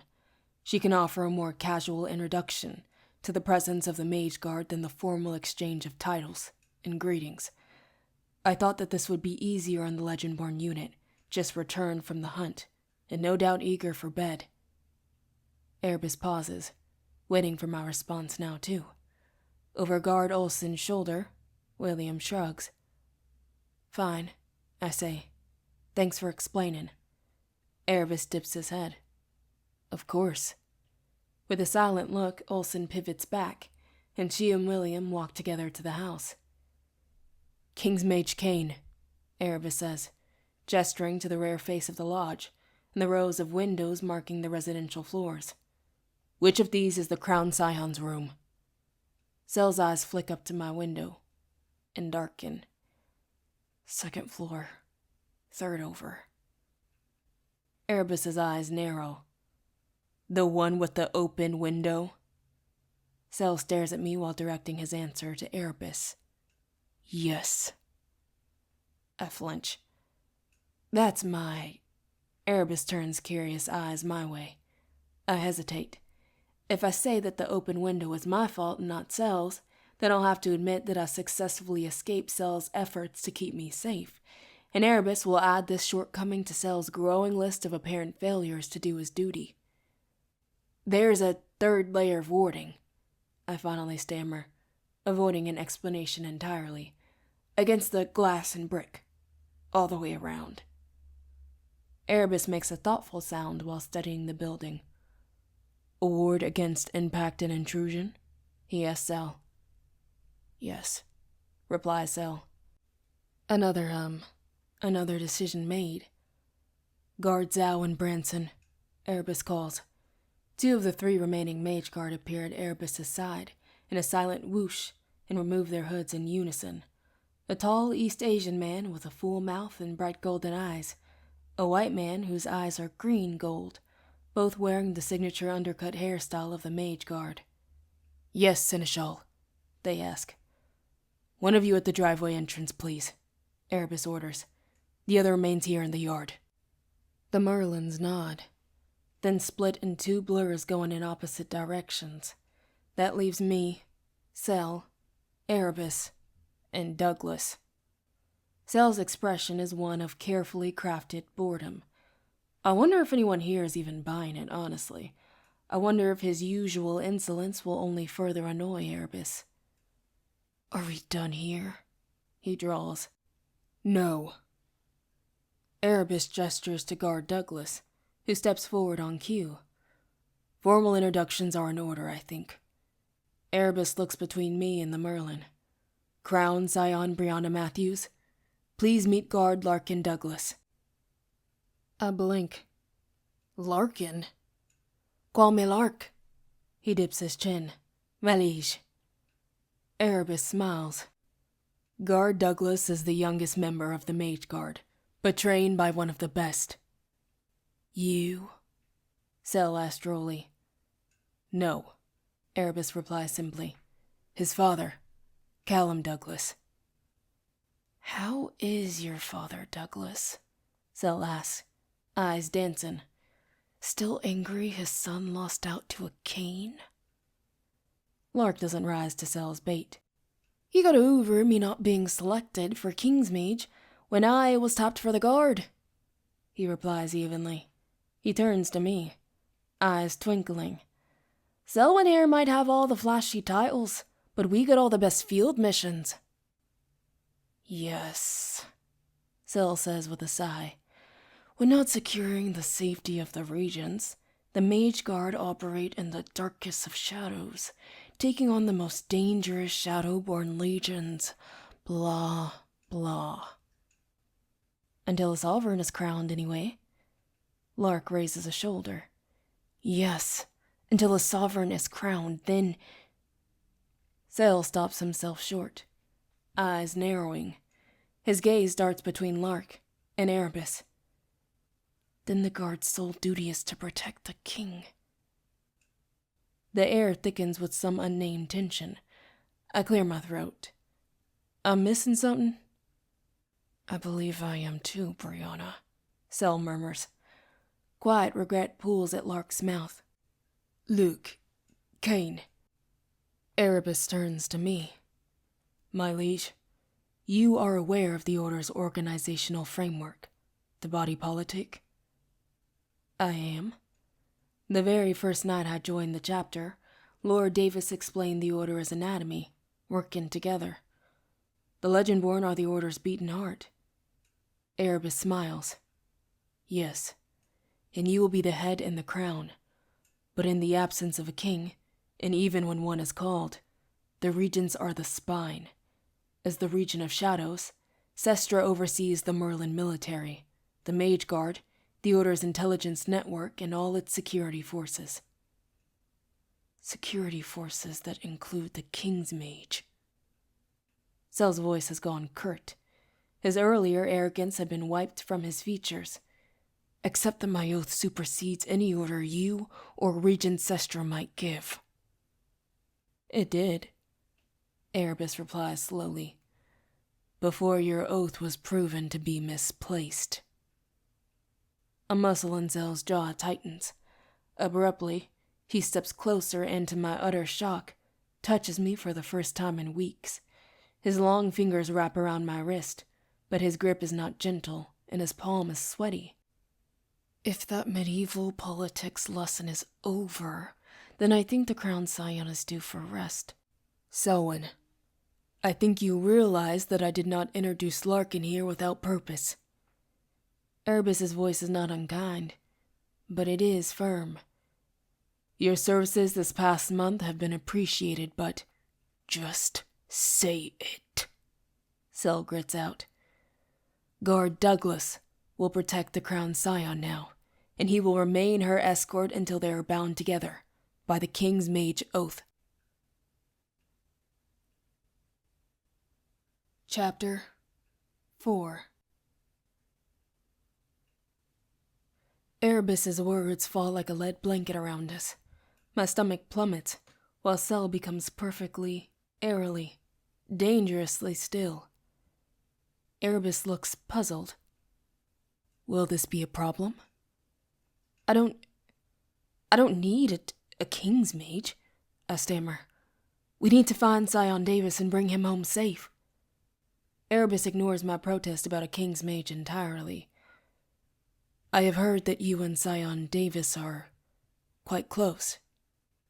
Is this true?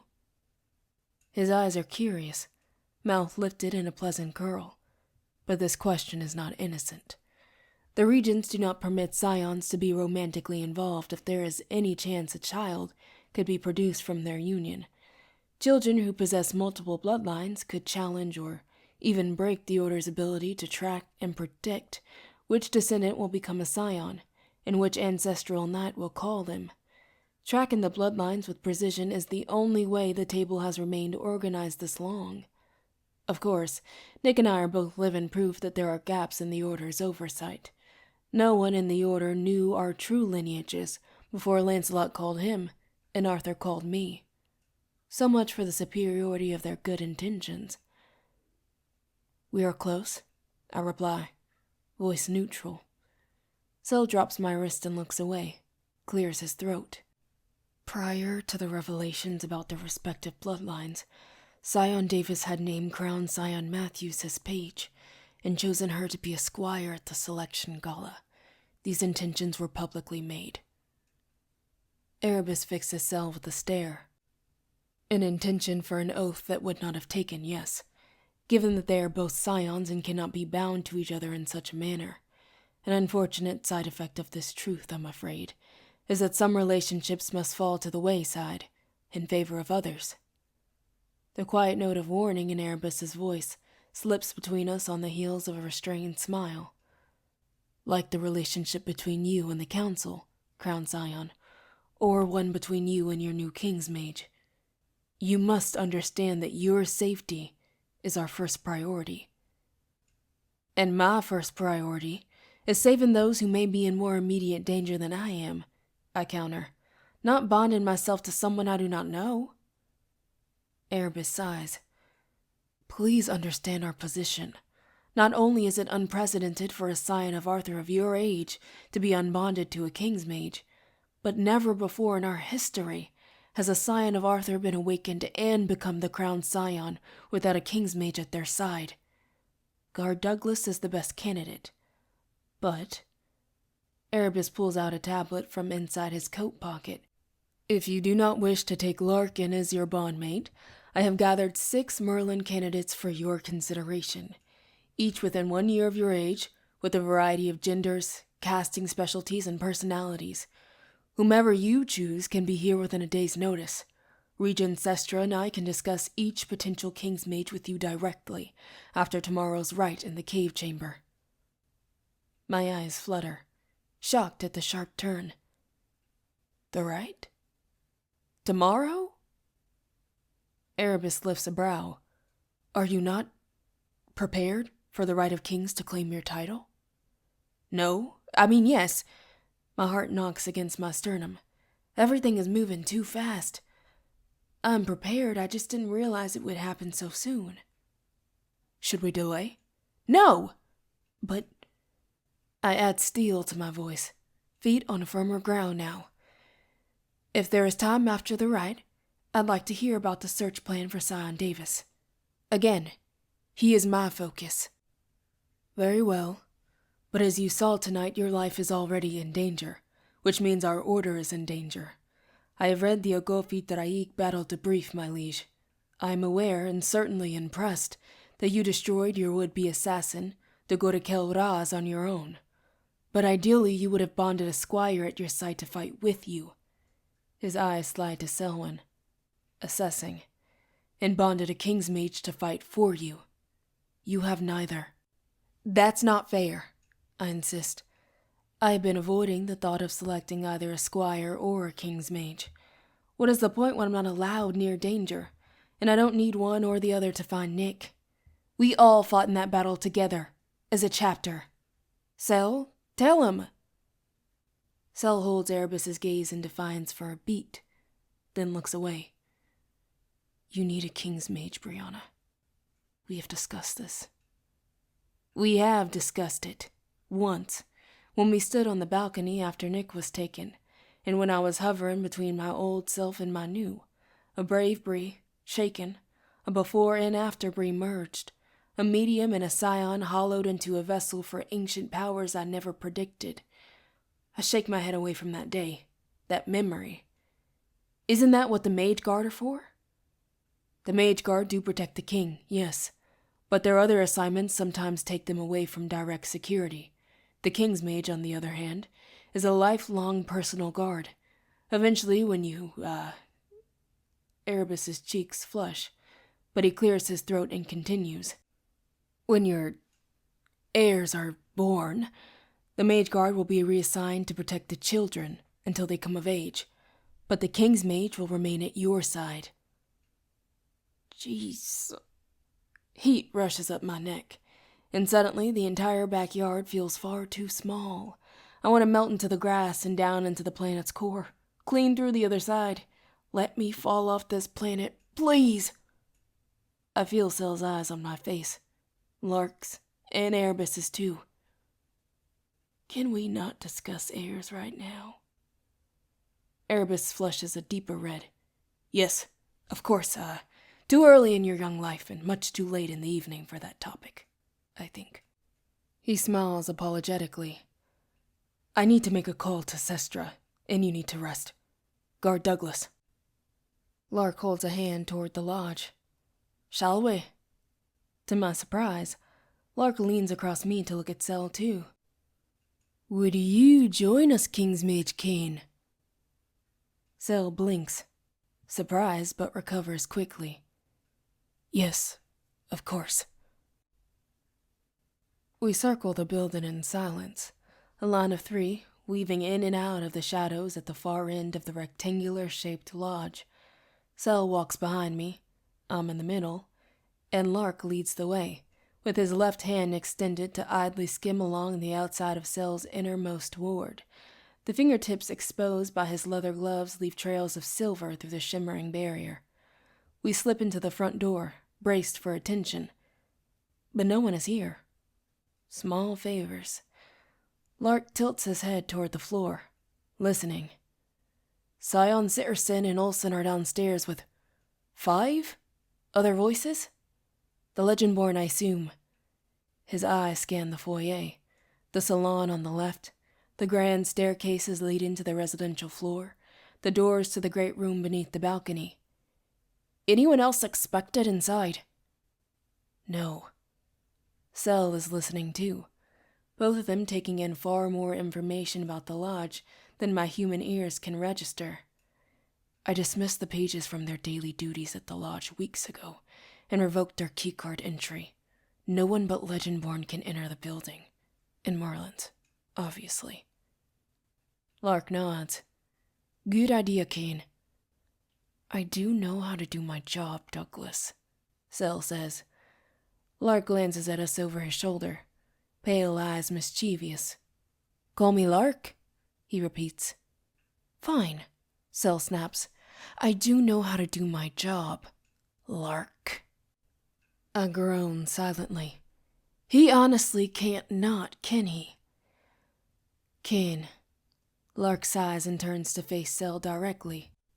Look, I don't think you, me, or the Crown Scion ever imagined we'd be standing here right now, under these circumstances. I snort. Got that right. The corner of Lark's mouth turns down as he keeps talking. But we are here, and these are the circumstances. For goodness sake, I'm here to help. You should be thanking me. Sel gives Lark a leveling gaze. Why exactly should I thank you? Lark's brows rise. We were not friends at the academy, but we were not enemies. Our parents trained us in the old ways to go beyond the title, beyond the oath, in order to do what must be done. Something silent and resonant passes between the two Merlins, and takes me aback. I hadn't considered this, that Sel had been isolated for months, maybe years, from people like him. He has always been alone at the chapter, in title and duty as well as origin. But in a blink of an eye, there are 7 Merlins around him, in his space, connecting with him in ways that no one else can. People who truly understand what it is to be a Merlin among humans, serving out oaths and keeping their demon nature under control. Slowly, Sel nods. This is true. Your point. That we've known each other for a long time. I, more than any other Merlin, know how much is at stake for you, personally. Lark steps closer to Sel, voice low. Because I know this has been killing you, Kane. You're torn between protecting your oathbound charge and your crown Scion, all the while worrying that your blood may come for you in the night, just as it did your mother. Sel flinches, and my heart lurches against my chest. The boy whose sharp tongue seems perpetually aimed at other people's tender spots, actually flinching when Lark hits one of his. I'm sure it doesn't help that Lark seems to know what Sel himself had only discovered a month ago, that his mother was not killed by a demon while on a mission, but arrested and locked away. Anyone who knows about the former King's Mage Natasha Kane likely thinks of her as a cautionary tale for succumbing to the blood, what Merlins call it when they lose themselves to the demon nature always hiding just under the surface of all part human, part demon cambions. The original Merlin, Arthur's sorcerer, had bespelled his descendants with the safeguard, so that as long as they fulfill their oaths of service and protection to the Order, they can keep that demon part of their blood from taking control. 25 years ago, Nick's father framed Sel's mother, his original King's Mage, for opening demon gates in order to murder once-born humans, so that suspicion would not fall on him for his act of betrayal.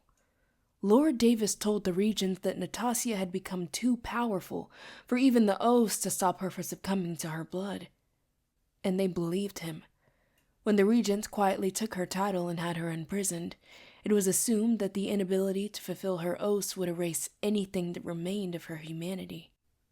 But a restored memory of the night my mother died showed me that Natasha King had been there in the hospital, grieving my mother, Cell and I are the only people who know that not only has his mother escaped her false imprisonment, but somehow she avoided succumbing to her blood while captured.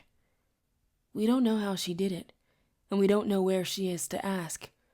Whenever I've raised that memory of his mother with him, Cell dodges the topic.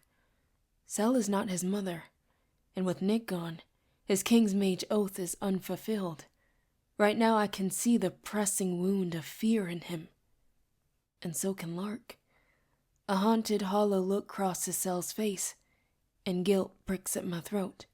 Little daggers of why didn't I ask him about this earlier? And what else have I missed? Another Merlin saw what I hadn't. Cell?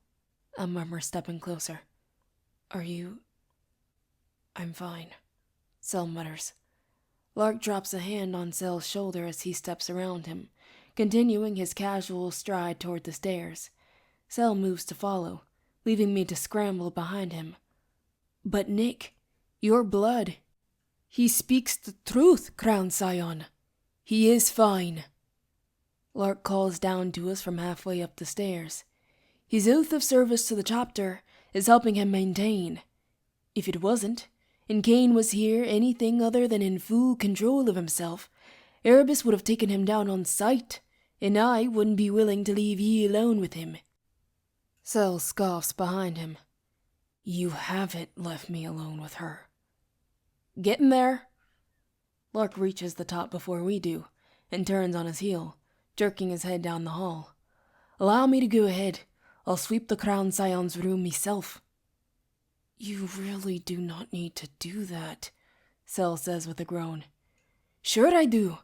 Besides, Lark looks deliberately between us, smirking. That will give you two a private moment. Cell stiffens. A private moment for what? Lark waves a hand at us. To talk about whatever this quarrel is between yous. My jaw drops slightly. Lark winks, then streaks to the left out of sight. He's annoying. Cell recovers before I do, taking the stairs in quick, quiet strides. Cell. I hurry up the stairs to stand in his path. Wait! He meets my eyes. Yes. I'm sorry, I blurt. For what? He asks blithely. For... I flounder, hands waving. For all of this. Be specific when you apologize, Brianna. It makes the act far more effective. He steps around me to the landing, turning left after Lark, hands stuffed deep in his pockets. It's a near physical effort to push past the continued sting of Cell wielding my full name like a weapon, to force us back to who we were when we first met. Enemies, not friends. Okay, I catch up to him again. I'm sorry for sneaking out. We're going to the arena with William. He keeps walking. That is a strange way to say you apologize for endangering not only yourself, but one of your knights as well. Cell, come on. I didn't know there'd be Sedney Fern at the arena ward. He scoffs. Do demons usually announce themselves to you? Well, no. But, Cell twists around, even if there were no Sedney Fern at the ward, your actions endangered yourself and others again. Our fight rises up behind my eyes, a script I could recite word for word even though it was weeks ago. I told you what I wanted. I want to get better, stronger. You could have done that in the lodge training rooms, inside, behind my wards. Instead, you were reckless, repeating your same mistakes. I said I was sorry about that. Sorry didn't cut it then, and it doesn't cut it now. He leans forward, snarling. You convinced Greer and Pete to bring you on an unauthorized hunt and nearly got yourself killed in the process. And here you are tonight, doing the same with William. I didn't convince William of anything. He asked me to join. His voice turns deadly quiet. You put your scion in an impossible position. William had to decide whether to go with you for protection or let his very vulnerable crown scion go off on her own, undoubtedly putting both her life and the spell that has fueled the Legendborn cycle for centuries in danger. You forced his hand. You just don't see it. Shame wells up inside me, doubling, tripling what I felt earlier. Cell, however, is not done. Even if Erebus and the Mage Guard had not arrived tonight, your actions put my title at risk. Does that concern you at all? I stayed within the final ward. I was being careful. No. Tension and anger lift the tips of his hair into smoky black strands. You are being selfish. How am I supposed to be king if I can't? Abruptly, Lark exits my room, closing the door behind him. Room is clear, he says slowly. He looks at Cell, then me. Everything all right out here? Yes, I mutter. Peachy, Cell grumbles. Lark appears unconvinced. Right. Well, as far as I'm concerned, my jewel pier's done. I'm heading to the infirmary next. He tips his head to me in a silent salute. Crown Scion, see you in the morning. Lark turns down the hall, tapping his fingertips on the railing as he goes. Douglas. Cell crosses his arms over his chest. Lark looks back over his shoulder. What now? Cell's brow furrows. That legion didn't come from nowhere. They knew the Crown Scion was here. I've seen Ezel work together before. I know what I'm talking about. Either an Ikel or Gorikel ordered them to attack tonight. Or someone else did. Lark's face goes blank. Someone else? No time for games, you know what I mean. I know a report about the Morgaine Shadowborn Alliance got to the Council within 24 hours of the Oak of Battle, which means the Mage Guard got the intel within a day. It could be Morgaine's. The old man is in a mood. He won't listen to me, but... Lark holds his gaze for a moment, then nods. Alas, Seneschal Erebus to have the guard search again. His eyes flick to mine. Night. When Lark reaches the stairway and descends to the foyer, I step closer to Cell and whisper, Erebus trained you himself and he won't listen to you? I'm a stranger to him. What if he decides not to listen to me? How can I be king if I can't? He holds up a finger. Wait. My mouth snaps shut. We wait. We hear the ding of the first floor elevator. Hear the door open, close. Even I can hear the wires and gears whine as it drops. In the distance, 2 floors below, another ding sounds in the silence, far enough away now that we can speak in private. Cell exhales and lowers his hand. You need to be more careful in every way, in what you reveal of your abilities or lack thereof, and to whom. He runs a hand through his hair.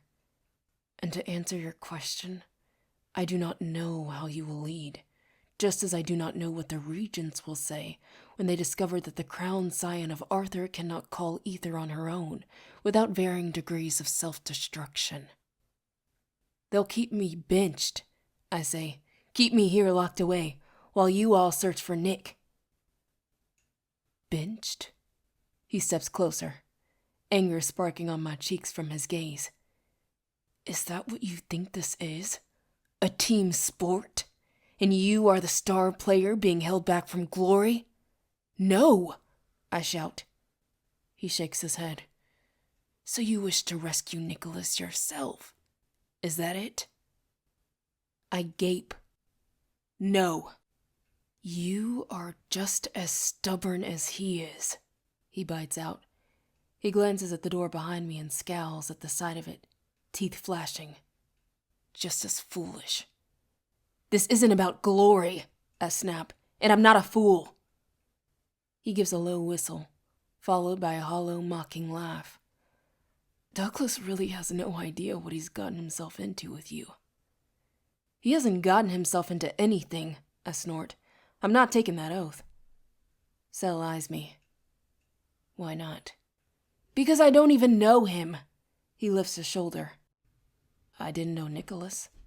Nicholas didn't know me. Not well, anyway. And I think that was cruel, I say. You were children. His eyes widen slightly. Irrelevant. You should take the oath. You can manage without a squire for now, but you need a king's mage. Well, I don't need Lark, I protest. I have you, don't I? Tonight was my mistake, not yours. You kept me safe. Some mixture of pain and frustration blurs across his face, leaving a heavy sigh behind. I cannot keep you safe as a king's mage can. You are a king's mage. Not yours. Sel counters slowly. And that makes all the difference in the world. But not yours. He glares at me.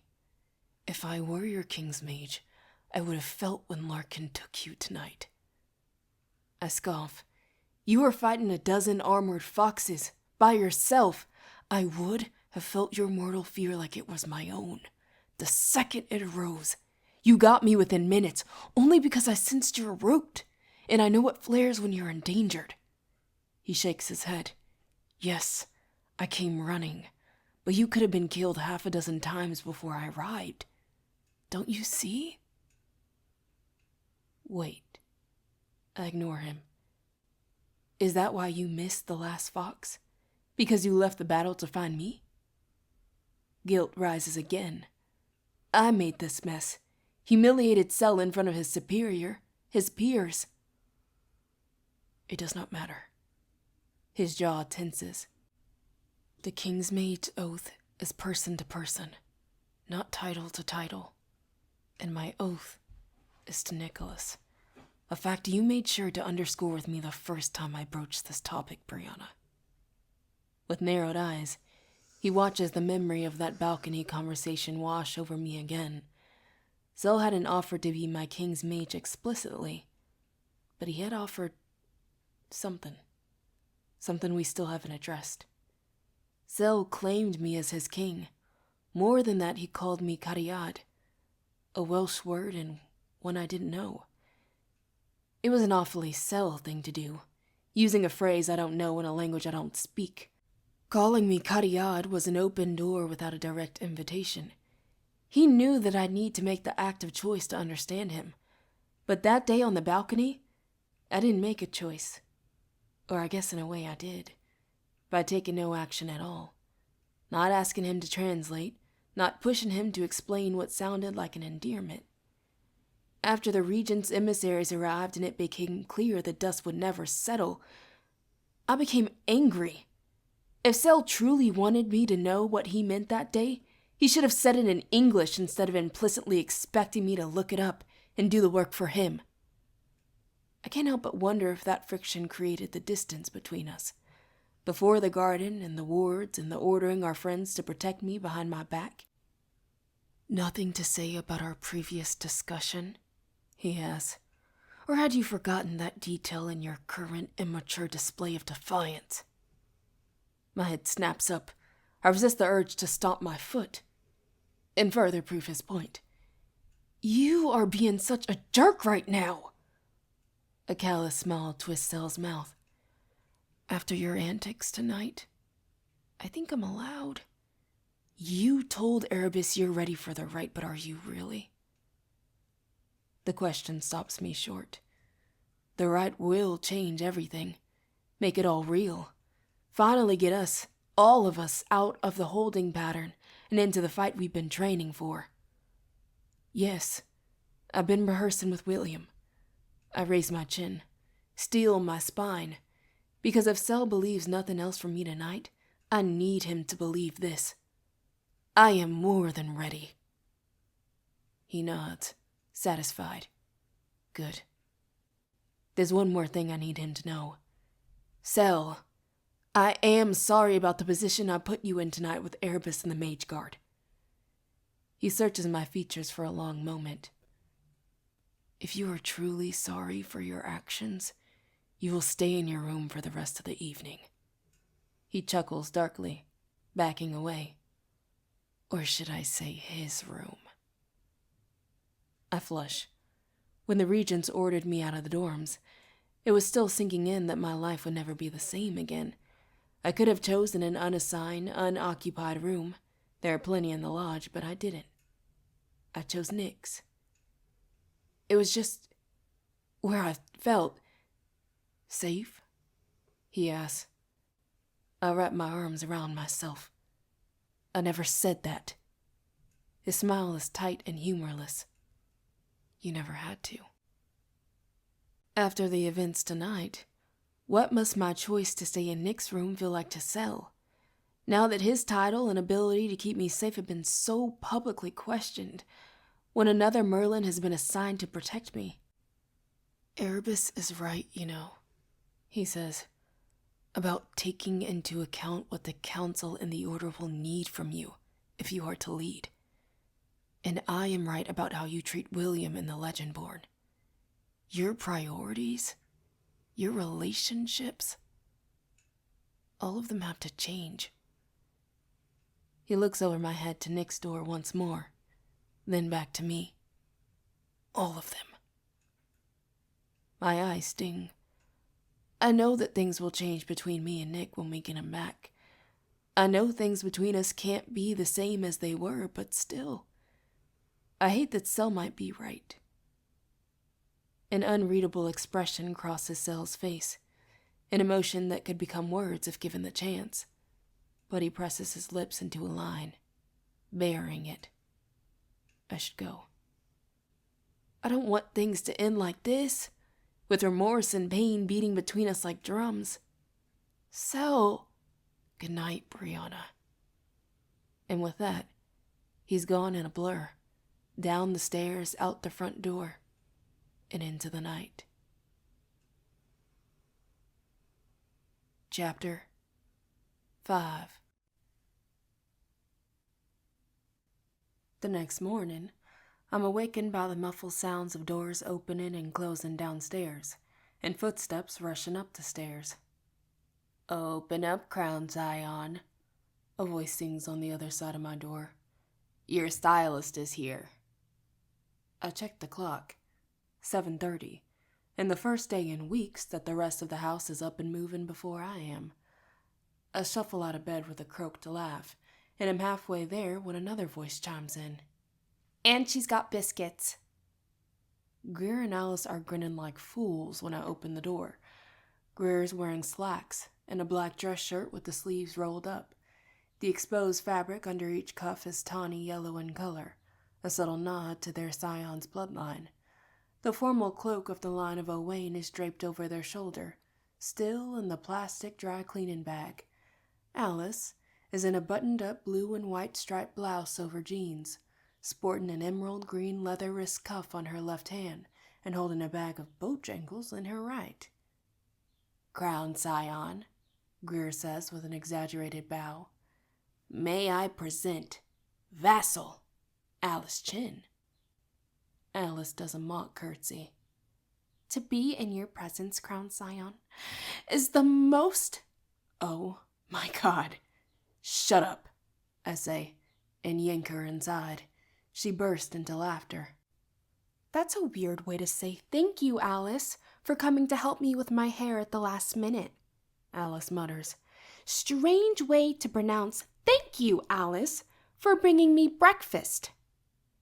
She waltzes past me, filling the room with the intoxicating scents of grease, fried things, and bacon.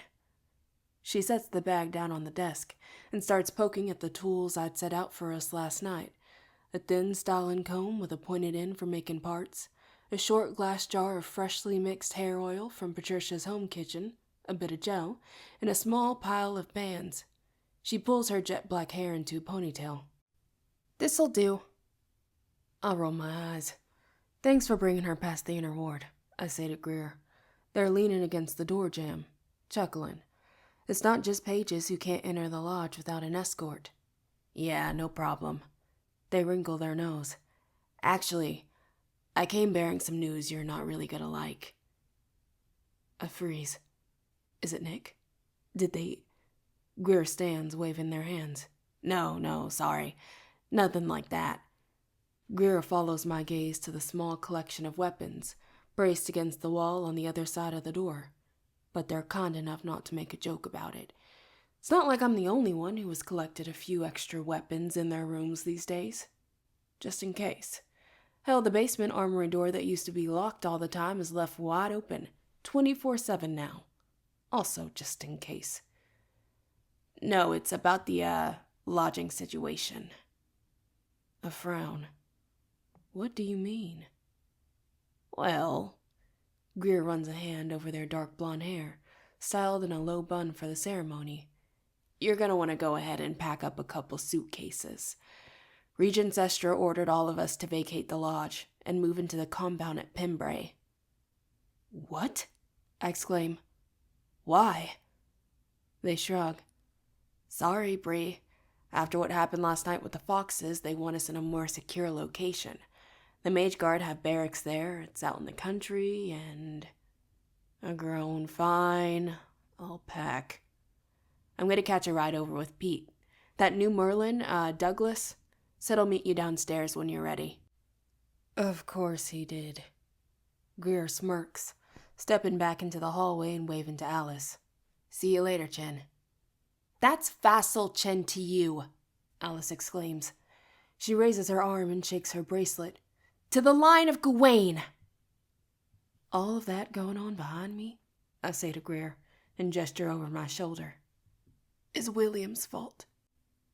But wasn't it your cover story?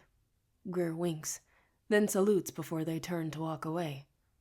I close the door and rest against it. They're right. I brought Alice to the lodge the night of Nick's father's betrayal. Calling her a vassal, a non-initiated supporter of the order, was the first lie I could think of to explain why she was my guest. I only recommended that we make you an official vassal so that we'd have a paper trail to back it up, Alice. Not so you could go flashing around the Gawain Greens. And it was good you did, she mutters, and digs into the Bojangles bag. Otherwise, people would wonder why I was hanging around the lodge all the time in the archives with William, trying to get up to speed with your new Crown Scion lifestyle. Archives, which are, by the way, fascinating, and I can't believe you aren't in there every day yourself. I could be spending that time studying the ancient spirit whose abilities I've now inherited, and those scions of Arthur who came before me. But I don't. It feels too much like reaching for the man himself. My phone dings on the bed, saving me from having to explain that to Alice. I swipe it while she eats. A message from Mariah. Saw your text. Okay to video with me and the doc? Yep. I tap back. Hey, I say to Alice. Mariah texted. Go to check in with her and Dr. Hartwood about last night. Alice's head pops up, dark brown eyes eager and curious. Ooh, Rootcrafter's secret meaning. Need me to step out? Nah, you're fine. Alice, William, and Sel are the only people I've told about the Rootcrafter community on campus. I lean the phone up against Patricia's jar of oil and swipe the call open when the notification appears. Mariah's warm, red-brown face appears on the left side of the screen. Hey, Bree, she waves, grinning behind her glasses. Her hair is in long box braids, pulled into a bun by a wide scarf. Hey, girl, I reply. That Alice back there? Hi, Mariah, Alice waves. Don't mind me. She settles on my bed with her phone, happy to leave the conversation to us. I peer around Mariah in the video. From what I can tell, she's in her dorm room. What's going on? She shrugs. Not a nothing. Currently doing an excellent job of ignoring a take-home test. You said something went down last night. What happened? I blink. You didn't feel it? She raises a brow. Feel what? A root shockwave? No. Hold up. She leans closer, eyes searching my features. Did you get attacked bad enough for your root to flare? Yes. No. Not really. Alice makes a frustrated sound and I turn to face her. Bad enough they're making her move out of the house, she adds, adjusting her glasses without looking up. Whoa, Mariah gawks. I'm fine. Aren't you the heir to the throne of some white dude magic? Mariah waves a hand around. You should be surrounded by bodyguards. Behind me, Alice snorts. Oh, she is. I glare at her. It's complicated. Hello? Dr. Patricia Hartwood, my former therapist, appears on the screen beside Mariah. We hear her voice, but the image faces the ceiling.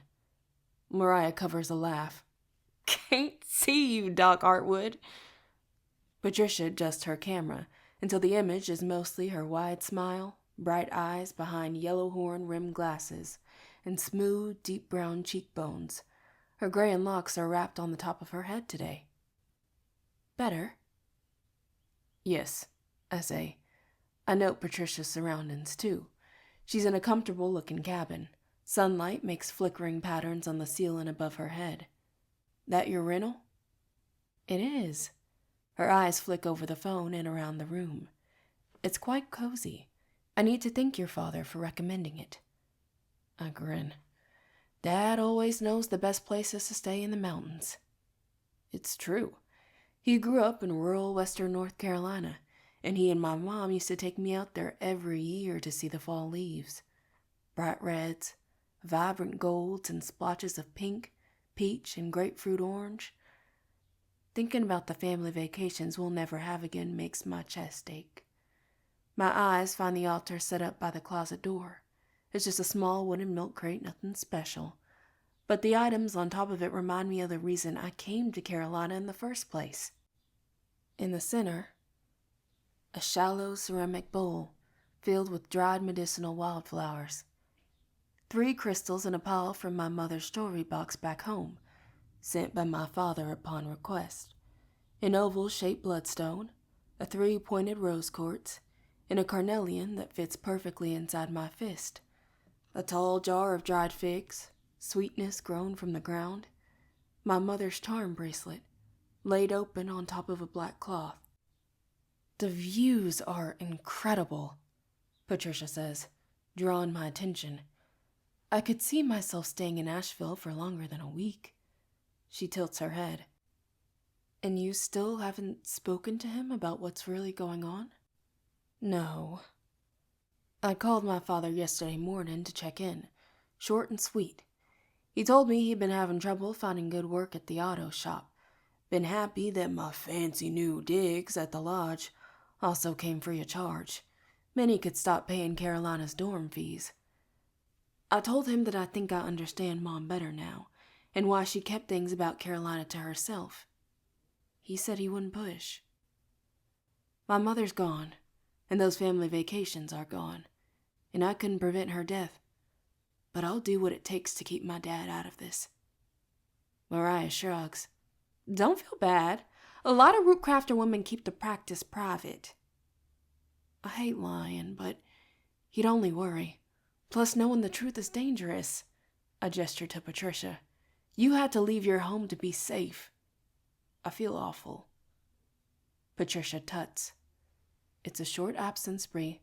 I'm not losing that much time away from work. I know, but...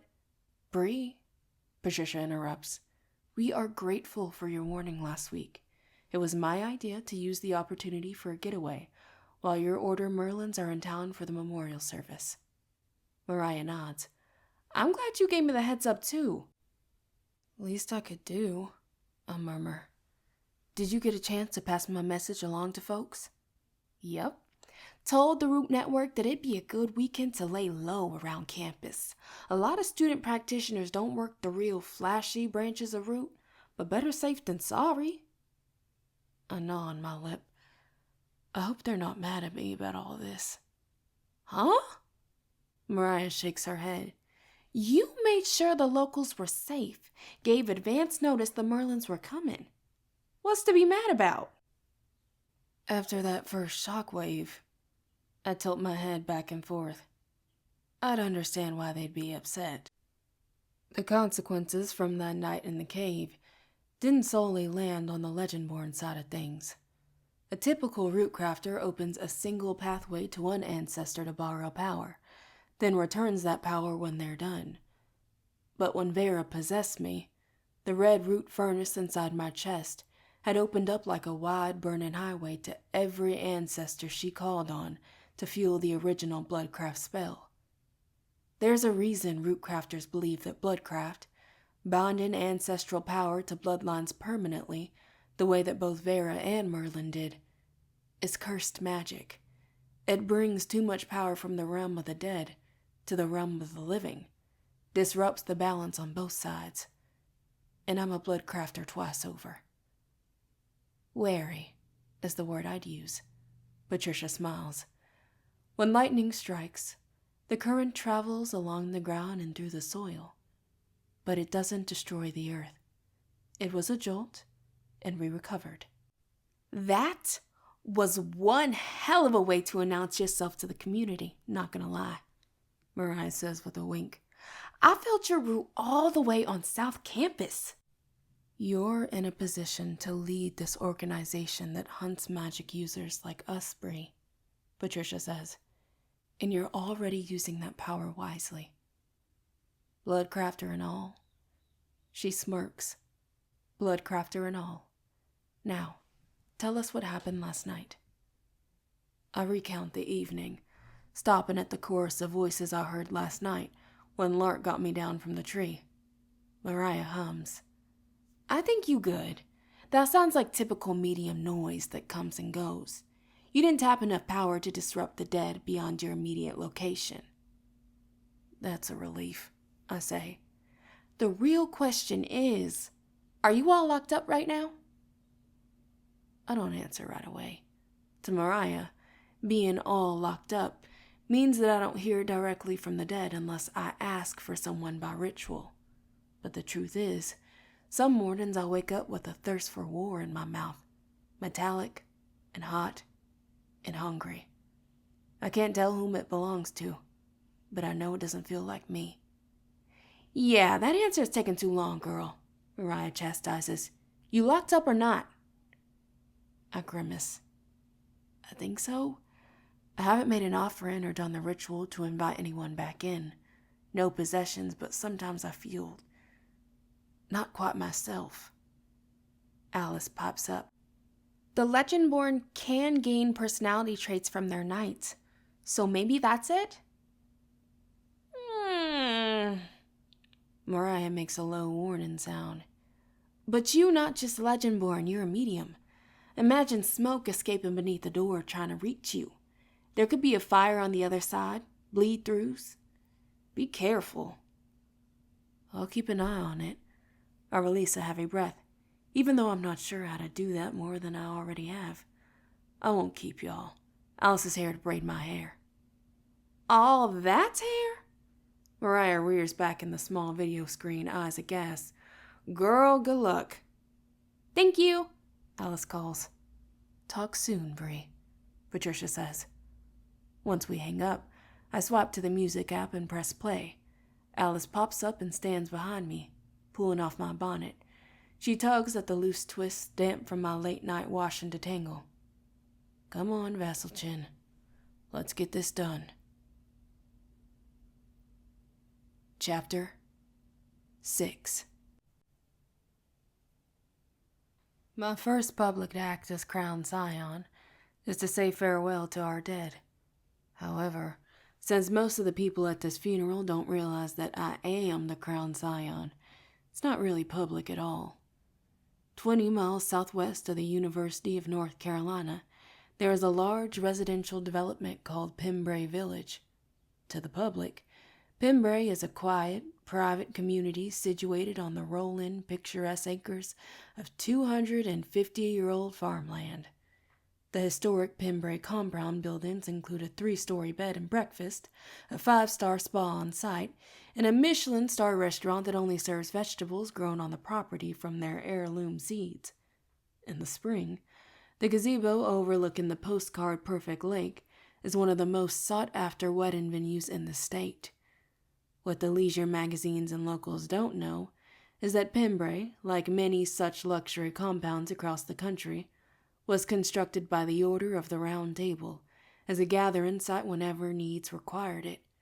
When once-born vacationers asked about making reservations at the award-winning inn this week, they were told that it had been closed for renovations. I watched cars unload from a quiet spot under the awning of the inn. I barely remember my mother's service, but I know it didn't look like this.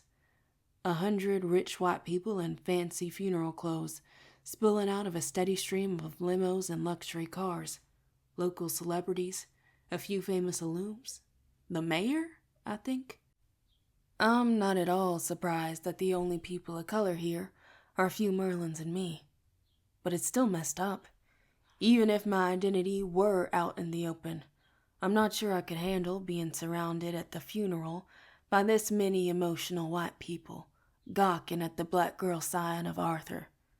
On the other hand, it's true whether they want it to be or not. On the other, When Nick publicly claimed me as his squire, the response at the gala was its own battle. I don't have the energy to fight against white folks' disbelief today.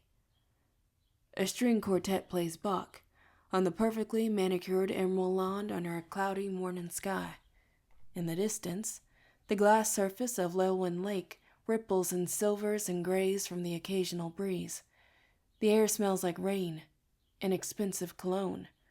I'm certain there had been flower displays at my mother's gravesite, but nothing like the 10-foot-tall living wall of fresh dahlias, carnations, and ranunculus that serve as a backdrop to the 9 high-backed chairs spread across the dais. The guests walking toward the sitting area wear black suits, long coats, dresses. They move with heads bent, whispering to one another while eyeing the urns that sit on black cloth-covered table in front of the congregation. There are 4 urns. One of them is empty, because Evan's body was never found. The unsaid thing about funerals is that directly after the communal mourning for someone you love, after everyone is gone and the connected grief dispersed, comes a solitude beyond imagining, a great gaping nothing where a whole person and life and future used to be. The other side of a funeral is abyss. On the other side of this funeral, however, my new life will officially begin. I just have to get through the funeral to get to the right. Get through the right to claim my title. Claim my title to join the search for Nick. And when I leave for the search, the council will leave Carolina too. Put needed distance between the Mage Guard and the Rootcrafter network on campus. I can have all that if I just get through today. Paige Matthews. It's Teresa Hamilton, one of the Regent emissaries who'd arrived to take our statements the day after Nick was taken. She waves me over from the ceremony site perimeter. She has to call me Paige, because to most everyone here, that's what I am. I do not like Teresa. At all. But before I join her, I force my features into an expression that hopefully won't read as hostile. The woman wears a high bun and narrow, frameless glasses, and even though I've only met her a couple times, I'm pretty sure her patronizing chin lift is a permanent fixture. I come to a stop beside her. Nice to see you again, Teresa. Please, call me Emissary Teresa here, if you don't mind. Teresa does a double take at my appearance. Oh. Her eyes travel my pant legs and hips, up to my broad shoulders and the black robe clasped at my neck. By the time she reaches my hair, her plastic smile has melted. Something wrong? I ask through clenched teeth. She answers while staring at my hair, a set of Alice Chin exact braided cornrows to keep my hair out of my face, flowing into loose curls, soft, shiny, and full, installed with gel to fall over my shoulders. It is too late to change first appearances, but perhaps in the future, for decorum's sake, you might consider the care you take with your She gestures around her head to indicate my hair. Perhaps smooth things down for a cleaner look. Heat flushes up around my collar. Clean? I bite out. Well, she says. Yes. Because she was curious, Alice learned to braid my hair from my mother. My mother had laughed and sat her down for a lesson when we were 13. I could scream obscenities at this woman without messing up a strand. Instead, I say, just because my hair takes up space doesn't mean it's dirty, Teresa. Her eyes widen, and she drops her gaze back to the clipboard. The final guests have entered the ceremony site, so the mage guard are ready for you now. Teresa taps her seating chart and then looks into the crowd. Pages are seated in the second section, and you are to sit in the middle, if you don't mind. I do mind. After her comments about my hair, I'm not only impatient, I'm angry. I huff, eyes closing. Now, if you will, Paige Matthews. Teresa presses her voice low. A funeral for our fallen is about to commence. I open my eyes. Smile returned to position as I face Teresa. After the rite tonight, I say, you will stop calling me that. Teresa raises a brow and taps the dark golden order symbol pin on her lapel. I am the voice of the High Council of Regents, acting on their express commands. I will refer to you in the manner in which the Regents have advised me to. Paige Matthews, until they tell me it is safe to do otherwise. It takes everything in me to bite my tongue, but there's no real point in being angry with Teresa. She's a mouthpiece. She tilts her head toward the near full seating area. They need you in place before. I'm already moving, following her direction, weaving through the other guests finding their seats. There are only a couple open seats left in the page section. Right in the center. Great. I get to be tucked between pages who not only competed against me in the selection tournament, but who have no idea who I truly am now. As I shift down the aisle, Spencer waves hello from a seat next to an empty pair. Ainsley, who failed the first trial, narrows her eyes at me from the back row. The mage guard must have been waiting until I was in place, because the second I sit, my ears pop painfully. A gust of ether signature hits me from all sides in a wave. This is definitely not like my mother's homegoing. Whatever happened at my mother's funeral at Watley Baptist Church in Bentonville, North Carolina, there wasn't magic crackling in the air. I tip my head back to gaze at the largest ether construct I've ever seen. Most of the wards are close to invisible to those with the sight, unless disturbed or attacked. But a dome construct is an actual physical barrier. The dome above the surfaces for Russ, Whitty, Fitz, and Evan stretches 100 feet in every direction and shimmers silver against the Carolina blue sky. 8 of the 24 mage guard on site are spaced evenly along the circle perimeter, in black suits with hands outstretched. I watch them pull ether into their palms, only to send it up through their fingers, where it flows into a shared casting. The density of this much ether, sharp and strong signatures all blending together, burns my nose. Someone at my side clears his throat, and I jump. It takes deep mastery over ether constructs to build an Astriwa. Indestructible barrier. Extraordinary discipline and focus. I blink at Lark. I hadn't seen him at all when I squeezed into my seat. Where did you... I stop, taking him in. I'm not sure I would have even recognized that it was him without hearing his voice. What are you wearing? When Lark dropped me off an hour ago, he'd been wearing what seemed to be the daytime version of the mage guard uniform. Dark grays instead of blacks, loose slacks, and a charcoal corded sweater. No tunic or cowl. Now, he's wearing a black suit that looks like it's worth more than my entire wardrobe. His hair has been combed down to cover most of the shaved undercut, and the tattoos I'd seen last night are covered by a crisp white high-neck collar and long black suit sleeves. His amber eyes haven't lost their sparkle, even hidden behind a pair of high-end, near-perfect brown contacts that I assume are custom designed to hide his Cambion heritage. Despite the designer suit, he looks like an extremely average college student. Nearly forgettable. Even his smile is set tight enough that his lips hide his Merlin canines. A $3,000 Armani suit. Lark tugs at the collar with a grimace. Not what I'm used to, but honestly, it's what Teresa sent to my room here at the compound. Emissary Teresa sent you a suit? Spencer twists around in his seat, obviously eavesdropping. Which chapter are you from? Lark has a lie at the ready. I'm here to represent the Northern Chapter's current membership and to offer condolences on behalf of our scions and squires. Even his accent is less pronounced here. Another part of the disguise. The university chapters of the Legendborn don't mingle much, not even for funerals. The Legendborn cycle means that when a scion dies, there is always a family member trained and ready to take their place. If a squire falls, there's another page ready to be selected and oathed. The only reason today's service was expected to be well attended is because 4 Legendborn died at once. Spencer sneers.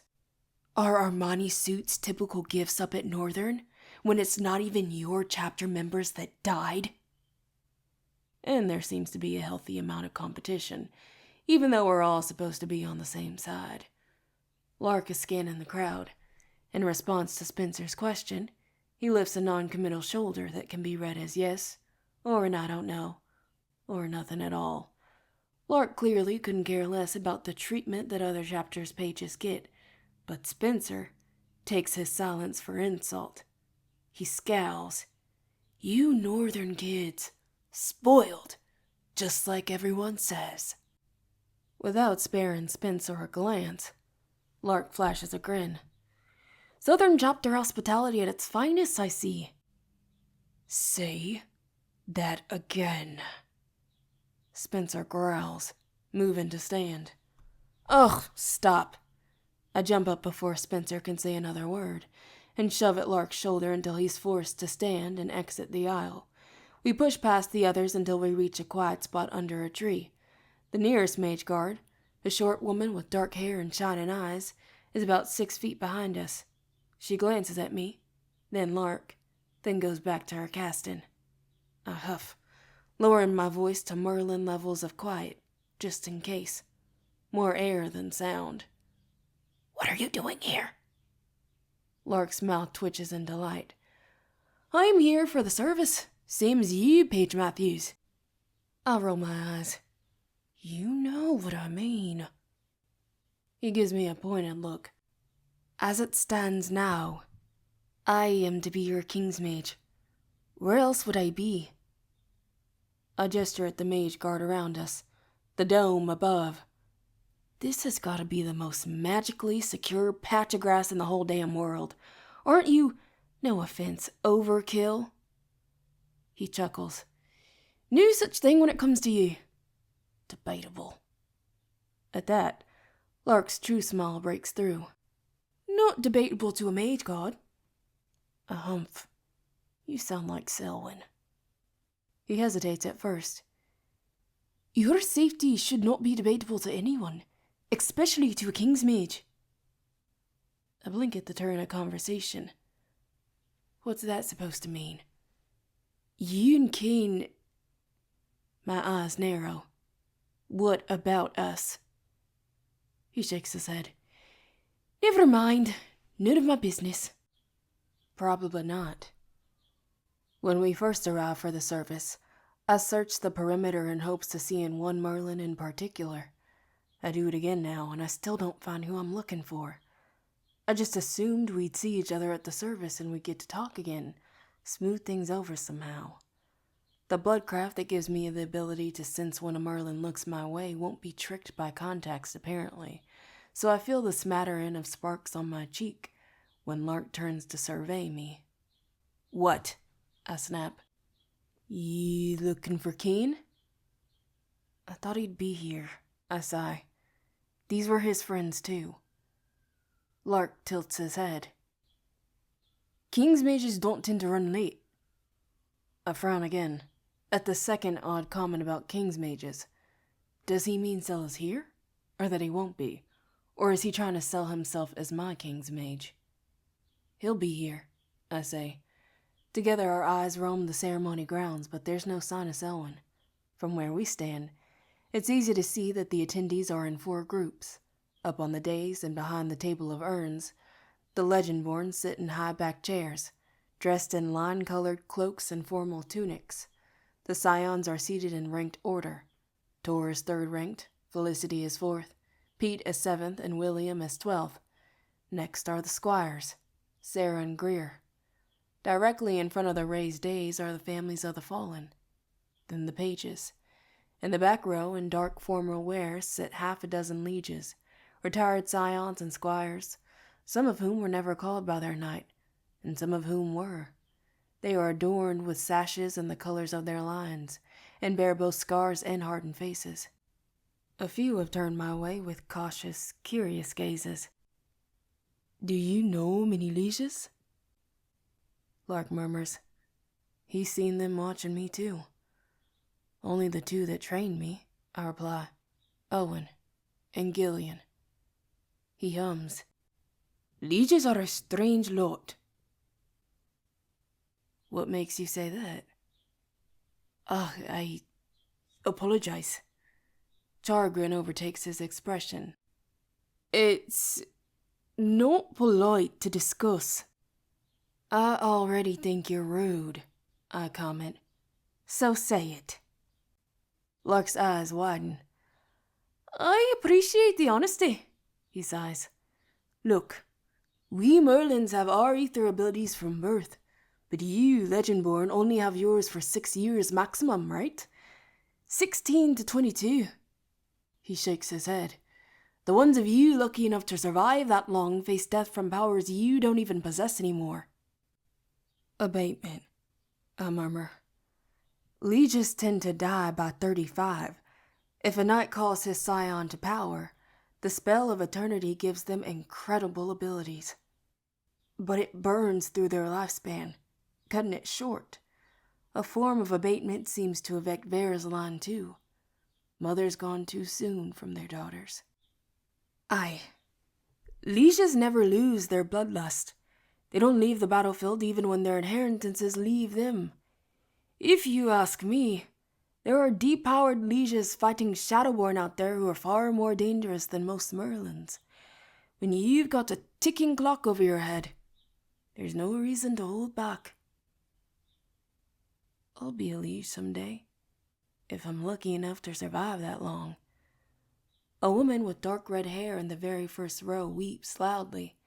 Every time she dips her head to dab at her eyes with the handkerchief, the man beside her rubs her shoulders. The man looks familiar, like I've seen him on the news somewhere. "Who are they?" I ask Lark, nodding toward the couple. "The Coopers," he murmurs. Immediately nausea churns my stomach. Evan Cooper's parents. The real Evan Cooper. Not the Evan who was not Evan, but Roz. My hands curl into fist on my black slacks, nails audibly scratching at the material along the way. It's not the images of the fight in the cave, the Ogof, that haunt me. It's the sense memories that come flooding back into my body. In my palm, I feel the heavy, awkward weight of the demon Roz's body pierced on my blade, still writhing in his death throes. Smell melting, rotting flesh, hearing the garbled sound of the demon's screams, the ichor on my skin, root, burning it away. Then, in a silent rush, I feel the heady bloodlust in my veins that might have been Arthur's, but might have been mine too. "Easy there," Lark murmurs. I turn to him with a question in my eyes, and he nods toward my still clenching left fist. I scoff but open my fingers and press them wide into my thigh all the same. "I'm fine." "Good," Lark responds, wrapping my elbow in a light grip. "Because we need you back in your seat." "Why?" He tilts his head toward the long drive at the top of the hill. and I see the answer to my question. The Regents are here. Chapter 7. A wave of murmurs flows toward us from the back of the crowd. Legendborn funerals are not uncommon, not in the business of an underground holy war. But this service, for 4 warriors at once and with the Regents presiding, will likely go down in Order history. Come. Lark tugs me along by the elbow. The low-pitched sound of gravel crunching under heavy vehicles pierces the barrier. The Regent's motorcade approaches, and the energy of the crowd sharpens with anticipation. Around me, everyone moves to their feet, adjusting their formal layers, and robes, sashes, and sigils, so that the Regents will be able to recognize their line and title on sight. "Please rise," Tor commands, imperiously from the front of the ceremony. I roll my eyes at her tone as we shuffle back into place. She's enjoying her role as the public chapter leader pro tempore far too much for my liking. Lark leans toward me. "Ready?" "Yes." If Lark hears the slight tremor in my voice, he's polite enough not to mention it. They're the ones who are 20 minutes late. The High Council of Regents has not convened in a full decade. I reckon they can take their time. The murmurs around us fade to anticipatory silence as 3 black stretch SUVs pull up in the drive at the top of the hill. They slow. A door slams. The sound sets my heart pounding. "Head and chin up, shoulders back," Lark offers, his voice calm and close in my ear so that only another Merlin might hear. "Don't fidget. They won't acknowledge you here, but they will see you." I glare at him, but stop tugging at my sleeves. Silence falls as a tall white man wearing shades and a black suit folds himself out of the first car, a vassal of some sort. He extends a deep bow to the seated Legendborn, who nod in return, then walk down the long vehicle to the door farthest back, opening it smoothly. A tall white woman steps out of the car, adjusting her sleek auburn ponytail, and immediately I know who she is. "Sestra," I breathe. "Regent Sestra," Lark corrects, the amusement in his eyes at odds with the harsh, commanding tone of his voice. "A page must never address a regent without their title." I press my lips into a thin line of acknowledgement, and Lark winks. He's clearly delighted by our temporary ruse. Each regent is selected by their predecessor, but must be of a Legendborn bloodline. I know that Sestra was once a daughter of the line of Tristan, a distant relative of Tor's who was never called. But when she took her title, she shed allegiance to her bloodline, forever abandoned its colors and sigil, and became the Regent of Shadows. When Sestra steps away from the car, she is adorned in Merlin colors, a silver-edged black sash that trails down to the thighs of her wide-legged dark pinstripe suit. Her sharp brows and eyes dart quickly over the crowd and the circle of mage guards surrounding it. It occurs to me that her seneschal isn't present. "Where is I whisper. "Erebus remains in the field while his regent attends the ceremony," Lark supplies. As Sestra approaches the edge of the shield, the closest mage guard twists their wrist in a quick gesture, creating a door-like opening in the magic barrier for her and the others to pass through. Sestra strides forward without stopping or turning to either aisle of standing guests. Sestra's intelligence team has been running the investigation into Nick's kidnapping, mining the chapter members' debriefs for information. Within days of Nick being taken, they gain access to every document about me that has been recorded in any digital system ever. Medical records, school transcripts, social security number, addresses, you name it. Which means that Sestra knows exactly who I am and what I look like. But in this moment, she passes by me without a glance.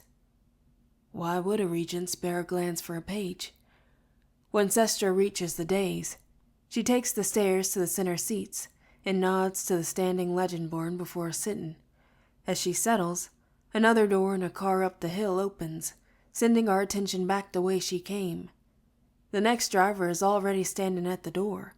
When his passenger exits, I recognize the white man in the dark navy suit as Regent Gabriel, who, as his Regent of the Light, oversees all of the Society's operations in the once-born world, including those that have helped the Order move from medieval society to a modern power conglomerate. Gabriel leads the recruitment and management of thousands of vassals across the globe. The Merlins that report to him are specifically tasked with maintaining the code of secrecy and mesmerizing anyone who's seen too much. Gabriel is pale, with an upturned nose and gray streaks at the temple of his light brown hair. Unlike Sestra, when he walks down the center aisle, he pauses every few feet to shake hands with someone he recognizes. Glad-handing, I think, like a politician. As he offers condolences to the parents of the fallen, the final car's doors open. The next man is the leader of the High Council of Regents himself, Lord Regent Aldrich, the keeper of the Legendborn records, order history, and commander of the table when it is not gathered. When Aldrich exits his car, he seems to rise, and rise until he reaches his full height. A tall, tan man, built like a warrior. As Aldrich moves in front of the altar, his long, heavy cape swishes along the wooden planks of the raised platform at the head of the congregation. Tor signals for us to sit. Welcome, all. Aldrich's low, rich voice carries across the lawn and brings the whispering crowd to silence. The white and gold cape and sash radiate light beneath the low clouds. To open our ceremony, a lament as ancient and precious as our great mission. Aldrich takes a long, silent breath before he recites an elegy for the fallen, a poem for another warrior lost in another war long ago. As for the soul of Owain, son of ancient King Orien, Aldrich murmurs solemnly, may we, as his fellow warriors with today's families, sit at the knee of his creator to consider its journey. William taught me well. I recognize this portion of the ceremony, but I don't expect Aldrich's opening words to send a heated flush down my spine, followed immediately by an odd, cold sensation, another wave of heat, then chill. The tall shape of the Lord Regent at the altar seems to smear at the edges and fade. My eyes have filled with sudden tears. Aldrich recites the next lines in Welsh, echoing the ancient poem. Rigeru da gutron las. I feel a tear slip down my cheek. Blink again. Eyes closed. Eyes open. Nido ed fasiguatid. From one stanza to the next, Lord Regent Aldrich is replaced by a tall, robed figure. From a lament in English to one in Welsh. From a blue morning sky over a picturesque, professionally maintained lawn to endless gray clouds and a hidden afternoon sun. The scene before me has bled into another similar ceremony from long, long ago. Gani Shafir, Sistoled. The robed figure's voice is resonant, slow, overlapping with Aldrich's but slightly off, echoing like a minister's prayer in an enormous cathedral. But we are not inside a building. We're in a valley, and the speaker is not a holy man but a Cambion. I know this because I recognize his long, narrow face, framed by sharp cheekbones, the dark brows and glowing red-orange eyes. He is not a Merlin. He is the Merlin. I have never seen a depiction of the original Merlin, but in this moment, in this old world engulfing my own, I know his features like I know Alice's. They are familiar, reassuring, trusted. They are the features of a friend, My friend. No. Arthur's friend. Videl Galon, Gafaeldad. Beside him lie bodies covered in shrouds and shields. The ceremony for the Legendborn reminded me of my mother's funeral, but the losses are so far from one another. There is no comparison. And yet, in this world, for fallen knights I don't know, I feel a devouring echo of the pain I know, eating through my defenses. It's Arthur's pain. He has just lost 4 more knights. His grief pulls at the scar tissue of my mother's absence, tearing the wound open at the edges. It drags over the gaping hole of Nick's disappearance. The possibility of death coming to him, too, rises inside me like a ghost to come. A haunting of what could be. What if it happens again? It could happen again. Loving them just to lose them? I'd lose them. I'd lose them. Lose him. Not again. Arthur's grief pulls words from my throat in a harsh whisper. Aisiluait. Aidad. Iadid. The words don't belong to me, but I recite them with the sorcerer and with Eldritch both, our voices layers of past and present. Eyes close, eyes open. Now I am myself, speaking alongside Eldritch.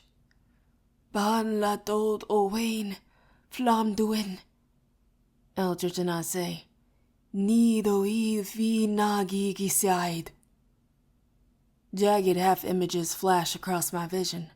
Horror splashed over the shining world. Nick's body broken and twisted at the feet of a laughing Gorokel. Blood pooling beneath his skull because I was too late to save him. Cell torn apart by a Shadowborn legion.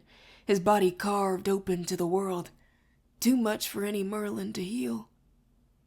Alice, chased through campus, cornered by a fox that she can't see. My father, defenseless as a Morgaine, hunts him down to find his daughter. My mother, alone, dying from a hit and run. Oi! Lark nudges my shoulder and I jump. I didn't know you spoke Old Welsh. I blink rapidly, try to free my eyes of the nightmares. They won't go. I can barely speak. What? Old Welsh, you speak it. I don't. Lark tilts his head. You just did. He pulls the silver pocket square from his breast pocket and offers it to me. It's only then that I realize I've been crying. My hands tremble in my lap. I clutch the cloth in my fist and will them to stop shaking. It takes another 5 stanzas before I hear a word Eldritch says. Will the families of the fallen step forward? One by one, the families rise from their chairs to stand in front of the urn that holds their son. All except Evan's parents, who must stand before an empty vessel. Death walks beside our legend-born scions and squires. We know this. We are not strangers to memorials, and yet these ceremonies never get easier and are never to be taken lightly. The loss of Fitzsimmons Baldwin, Russell Copeland, Evan Cooper, and James Whitlock is a blow to our chapter forces, multiplied 4-fold. The sacrifices of your children will never be forgotten, nor were they in vain. Regent Eldritch says, his sonorous voice flowing easily over the 100 people in attendance. I honor them as my brethren and as sacred members of this table. I honor them for their clear hearts and dedication, and for their commitment to the vanguard against the evil we must all face. Scions serve a sacred role in our order, and those who support and surround them serve sacred roles as well. As parents, you brought a child into the world knowing that they might be awakened to power and to risk. I am certain, too, that our fallen squires felt responsibility for their scions and gave their lives so their scions could live. In this way, their will was done. Behind him, the Legendborn managed to keep their blank faces, but Felicity flinches. Russ adored Felicity and loved being owed to her. If Roz had gone for her instead of him, Russ would have torn himself to pieces out of guilt. But that doesn't mean it was his will to die. The very idea makes my head swim for them both. So much death, so much blood. And more to come if I can't control these powers and lead as I should. Eldridge gestures to Gabriel while gazing down at the families. As with prior services, Regent Gabriel's Merlins are here to offer support to the families of the deceased.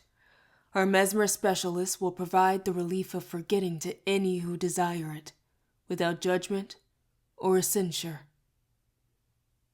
The relief of forgetting? I shudder. Not long after Nick was taken, Von Schaefer, a page who aimed to become Nick's squire during the tournament, announced he'd be meeting with a mesmer specialist.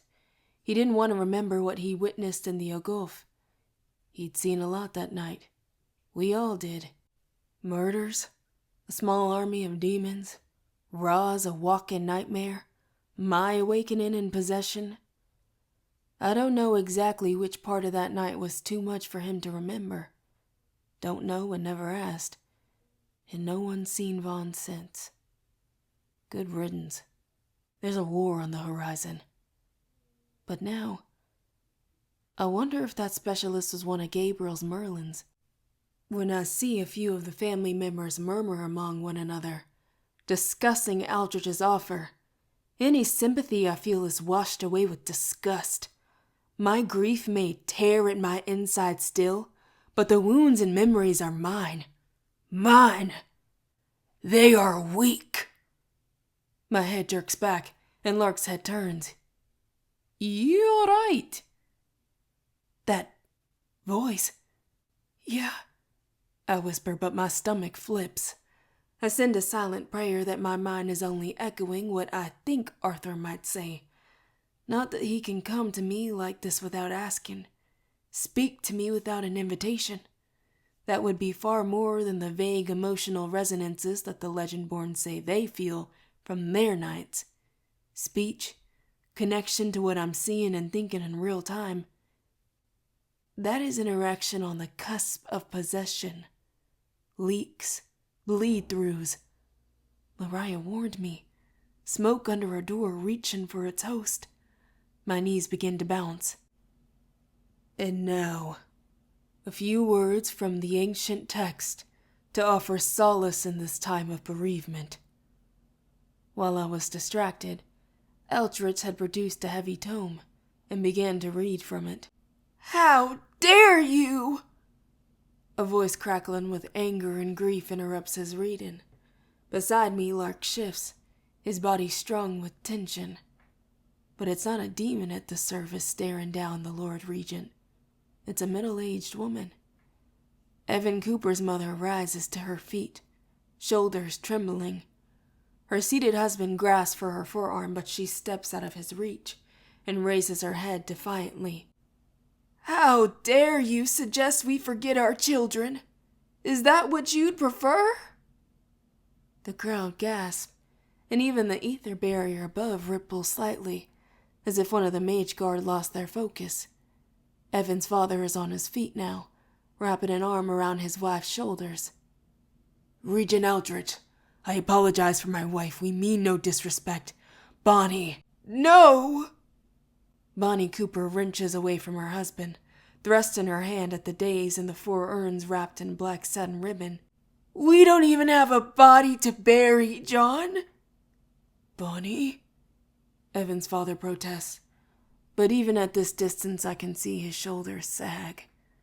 John Cooper may not agree with his wife's methods, but each word she says rocks his body like another blow, pain linked and compounded. Eldritch holds his hand out. No, Congressman Cooper. The only one who would be acting with disrespect is me if I did not answer the call of a grieving Legendborn parent. Evan's parents' faces are racked with a mixture of brimming, sharp grief, confusion, and not a small amount of rage. The Regent beckons Bonnie forward. Please, speak. Evan's mother pushes ahead. Regent Eldridge, our Evan was taken from us by a monster. Her voice cracks, tears at the edge of every breath. We called Evan on his birthday last year, and he spoke to us on video chats from his room. At least we think it was him. Regent Eldridge. John steps forward, wrapping his wife in his arms. We knew it'd be dangerous for our son to squire, but this demon didn't just take our son from us, it pretended to be him. The congressman starts again, this time with the steel and passion of a man in politics, used to swaying an audience to his goals. We want to know how and when our son was killed. When was the last time we spoke to the real Evan and not this Roz creature? How long did we welcome this demon into our home? The congressman opens his arms wide, gesturing to the other families seated around them. We are not the only Legendborn parents grieving today. I know I speak for others when I ask, where is this chapter's leader? We deserve answers from the Scion of Arthur about what has happened under his watch. Where is Nicholas Davis? Lark's hands hovers over my knee. To guard against someone who might know my identity and attack me here in the crowd, or to preemptively stop me from standing and revealing myself. I'm not sure which. No need to worry about the latter. I'm frozen to my seat, deathly scared of what the Lord Regent Eldridge will say next. At the selection gala, Lord Davis publicly predicted that Comlon was nigh in front of hundreds of Order members. Less of a prediction than a warning, since he was the one orchestrating and accelerating it behind the scenes. But it was too late, and word spread. A worthy question, and I can provide the answer. Eldridge looks out over the crowd. What is said here today will not remain in this ether barrier. It will spread like wildfire to vassals, to other chapters, to Legendborn families across the world, and potentially to our enemies. The glint of readiness, of anticipation in the High Regent's expression, sends a chill slipping down my spine. This man is the Lord Regent for a reason. He came prepared for this moment. The 4 young men we honor today fell in a recent wave of increased Shadowborn activity surrounding the 4 cardinal chapters of our order. We have shared that Nicholas Davis and his father are preparing for the coming of Comlon, but I feel I should...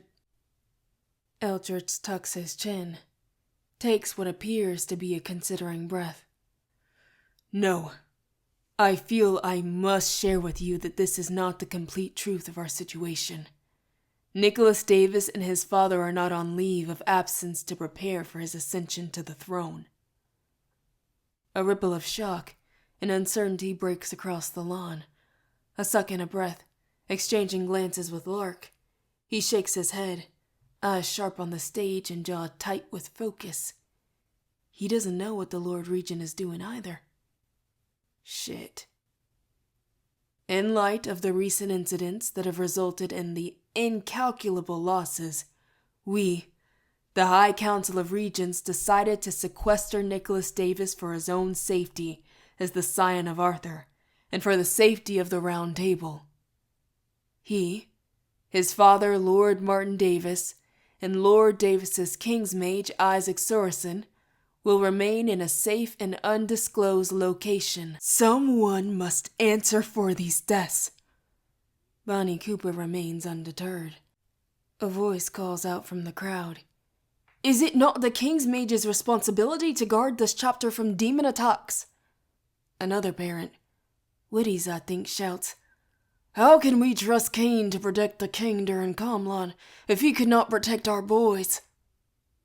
Russ's father nods, visibly enraged. All of that pain, with anger just under the surface, bubbling up and out, seeking blame. The first tendrils of something like violence rise in the air around us. Steady.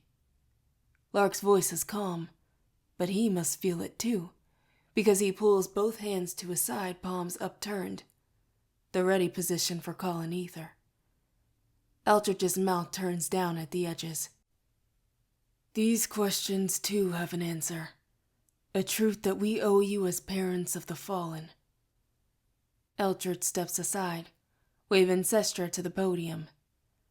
I will let Regent Sestra, commander of our military and security forces, speak to your concerns. Sestra steps smoothly toward the podium, displacing Eldridge without a second glance. Her pale blue eyes roam the audience, and when she speaks, her voice is lower even than Eldridge's rich tone. Someone the chapter trusted was opening local gates purposefully in advance of the campus attack, and even during the events of the Ogofi Traig. Someone who has betrayed our order. My eyes widen. The Regent's exposing Lord Davis's betrayal is something I'd never expected to happen here. And now, not during a funeral, not before the rite, not when they've just announced that he's been sequestered with Nick, a lie in and of itself. My chest goes tight with shock, but what Sestra says next takes me right out of my body. We believe that traitor is Selwyn Cain. Chapter 8. I'm on my feet before Lark can stop me. At the podium, Sestra's gaze narrows to two blue daggers aimed right at me, daring me to say a word. Under my command, she continues icily, Mage Seneschal Erebus and a select group of Mage Guard attempted to bring Selwyn Cain in for interrogation early this morning. Regretfully, he chose not to go peacefully. More gas from the crowd. Behind Sestra, shock ripples through the Legendborn. On stage, Sar rises to her feet, before Tor yanks her back down. Greer looks like they might fall out of their chair. William's eyes are as round as saucers. Selwyn Cain injured 2 of our Mage Guard and escaped custody. Sestra lifts her chin. Given this evasion to even answer simple questions about the events in Ogofi Traig, I hereby strip Selwyn Cain of his title as King's Mage and declare him an enemy of the Order and a fugitive from justice. No! I shout. 100 eyes turn toward me. Beside the Regents, William shakes his head urgently. Is there a concern from a page about the military's actions in this manner? Sestra asks, brows raised and voice dripping with threat. Lark stands, wrapping a hot hand around my elbow. I apologize, Regent Sestra. Eldridge steps forward, waving a hand. No, Page Douglas. Let Page... Eldridge trails off, tilting his head as if he's uncertain as to my identity. The affected gesture lights my insides up, lifts the hair on the back of my neck. The second, where a regular page might fill in her name for him, drags out, because I am not a regular page. The world narrows and narrows to this pretense that he doesn't know exactly who I am. Enough of this ruse. That voice again. Not mine. I'd felt Arthur's grief, recognized it. That grief is gone now. With fury in its wake, I recognize that too. Before Bree, after Bree, all over again. I clench my teeth, stopping the next words from leaving my mouth with not a small amount of effort. I have kept Eldridge waiting, but if I speak now, I don't know whose voice the crowd will hear. William leaps up just in time. Regent Eldridge, this is Page Brianna Matthews. Matthews, of course. The selected squire-to-be of Nicholas Davis. My apologies. Eldridge's voice carries an added false note of surprise, in recognition that only makes my teeth grind harder. I understand that this may be difficult for you to hear, Paige Matthews. He turns to the rest of the Legendborn, then to the crowd. Difficult for all of you to hear. A low snarl begins at the back of my throat. Lark pulls at my arm again, but I don't bulge. With Arthur's strength coursing through my veins, it will take more than a single Merlin to move me if I do not want to move. And right now, I do not want to move. I anchor my feet to the earth. Sel didn't turn against anyone, I shout. Thank you, Regent Aldrich, for this update. Tor springs to her feet. She pitches her voice loud enough to hit the microphone and carry across the lawn, drowning me out. It is difficult for us to hear, but we appreciate you being forthright with those of us who remain. Eldritch replies, but I don't follow any of it. I can't hear. Blood rushes in my ears. The ground tilts beneath my feet, then steadies. When I look up again, only some of the crowd is paying attention to me because Tor has successfully taken their attention away from the strange Paige who no one really knows. My heart pounds in anger, and a second heartbeat pounds behind it. A battlefield soaked in red, my tunic and leather shining with it, sweat running into my eyes, the stench of ozone and flash of ether in the distance. I am shouting with my first knight. We are arguing. We are always arguing. Even here with our comrades screaming on the ground around us, bleeding. Please, lass, leave it for now. Lark's voice close in my ear. Has he been speaking to me? I don't know how long I've been standing immobile. Moments, at least. The scene fades before my eyes, lifting like a layer of film into the world is sharp and clear, and I'm at a funeral where no one is bleeding. But now everyone is on their feet, chanting the Order's mantra with the regents in a unified voice to close the ceremony. When the shadows rise. Sel didn't kill our friends. He'd never do that. They're lying. Lark's hand claps over my mouth. I lose balance. His arm loops around my waist and suddenly he's pulling me away from the shocked pages around me and down the aisle. By the king's table. At first, I let Lark drive me away. Because I should let him do this. I can't find 100 people and the regents with my bare fist. I shouldn't be here anyway. But as soon as we clear the seating area, I tear his hand from my mouth. Let me go. Now. He watches me carefully, hesitating against the order in my voice, then drops his arms. I narrow my eyes, remembering what he'd said about King's mages earlier, how he'd spoken about Sel in ways I didn't understand. Did you know? Lark flushes. All the answer I need. I push past him. Wait. His hand shoots out to grasp my elbow. This time, I do use Arthur's strength to break his grip. Pull my hardest. I hear a pop. A bone. Broken. Lark draws back with a sharp pain sound, eyes wide. I'm sorry. I stammer. Do not apologize for doing what needed to be done. I know it's his voice now. Recognize the deep baritone. No, I hiss. I'm not listening to you. Lark blinks. What? I turn on my heels before Arthur's thoughts. His disregard somehow shows on my face, leaving Lark blinking in surprise behind me. I aim for the barrier and one of the Mage Guard casters I recognize. One of the new arrivals from last night. Zhao, I think? His lips move quietly, murmuring the chant that helps join his ether barrier to the others.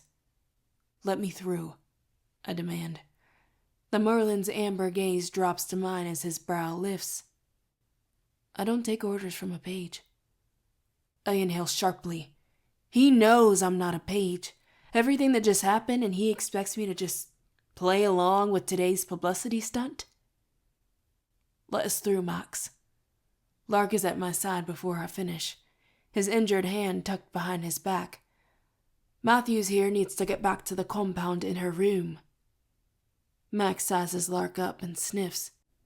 I don't take orders from you either, Douglas. Max shakes his head. You think you outrank us just because you're Erebus's special pet? How about taking an order from me? William has found us, with iron in his voice and heat in his eyes. Scion Citizen. Max dips his head and twists his wrist at once, pulling the shield open like a curtain. My apologies. William steps closer to the guard, eyes narrowing dangerously. While you're in the territory of the Southern Chapter, you will never stop someone from seeking their own refuge. Do you understand me? Zell sputters. But the safety... Does Paige Matthews appear to be in immediate danger to you? William presses. No. Max shakes his head. Apologies, Scion. I push through without a second look and march up the hill away from the dispersing crowd. Max goes back to casting the barrier and Lark jogs behind me, matching my stride easily until we are shoulder to shoulder. I don't want to talk to you, Lark. I huff. I realize that. Lark's voice is sullen. William catches up to both of us, all long legs and black suit and emerald sash and two very furrowed brows. I don't think we formally met last night, guard. Douglas, Lark replies, eyes widening. Larkin Douglas. William smiles. Nice to meet you, Larkin. Likewise, Scion Citizen. If I weren't so damn irritated, I might find the pink flush on Lark's cheeks curious and sort of precious. As it is, I groan and roll my eyes, because Lark is a member of the group of Merlins that is hunting Cell down as we speak, and he's a damn liar, so who cares if he thinks William's cute? William is either oblivious to Lark's response to him, or he's ignoring it, like I am. Bree, I know you're upset. We all are. This is ridiculous, I spit, and keep marching. I know. Stripped of his title? I know. Hey, Matthews! An angry voice reaches us and my shoulders tense. Tor. She leads the group of Legendborn up the hill behind her. Sarah, close on her heels in a matching Tristan blue, Greer and Pete in Owain's soft yellow cloaks, and Felicity in deep Lomrock red trailing behind. William glances at Lark, voice mild. How about you go get that hand looked at, Douglas? Lark blinks in surprise. How did you... William smiles. Trade secret. He jerks his chin over his shoulder. I apologize for the dismissal, but if you don't mind...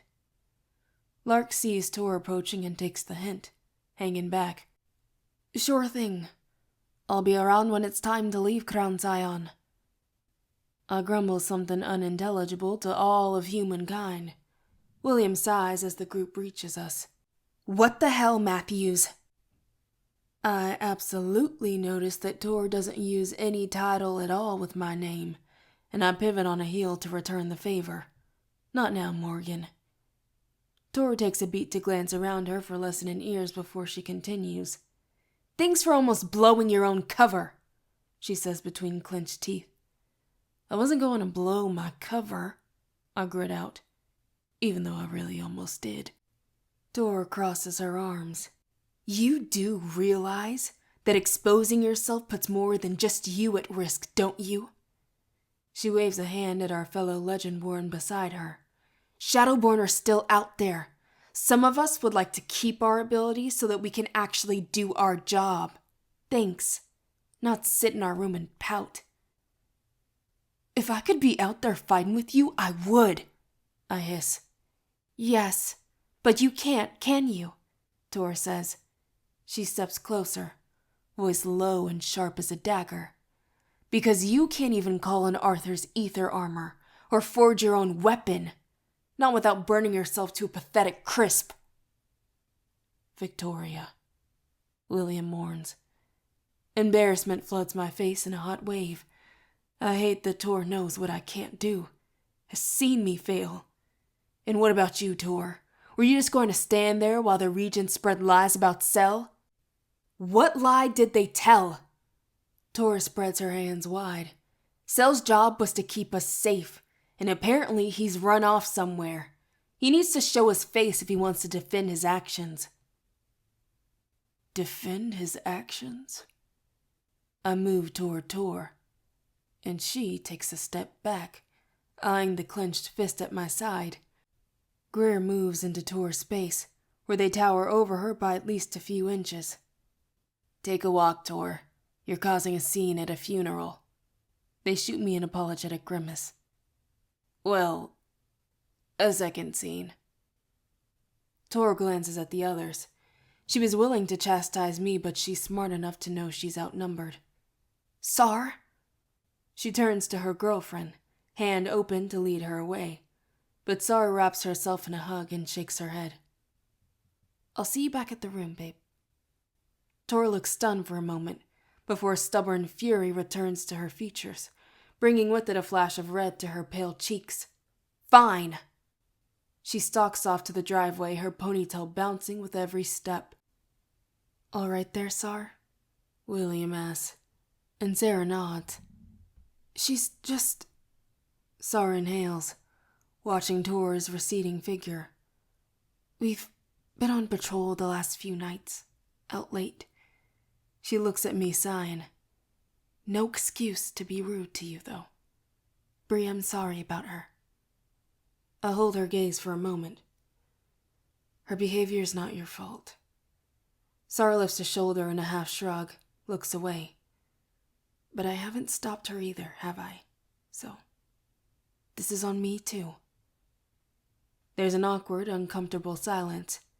Pete speaks up. If you hadn't said something, Bree, I would have, I think. They sprung this on us. All of us. He sniffs, looking back over his shoulder and lowering his voice. Never expected that the first time the Regents showed up, they'd take Sel's title and call him a traitor. Well, William intervenes.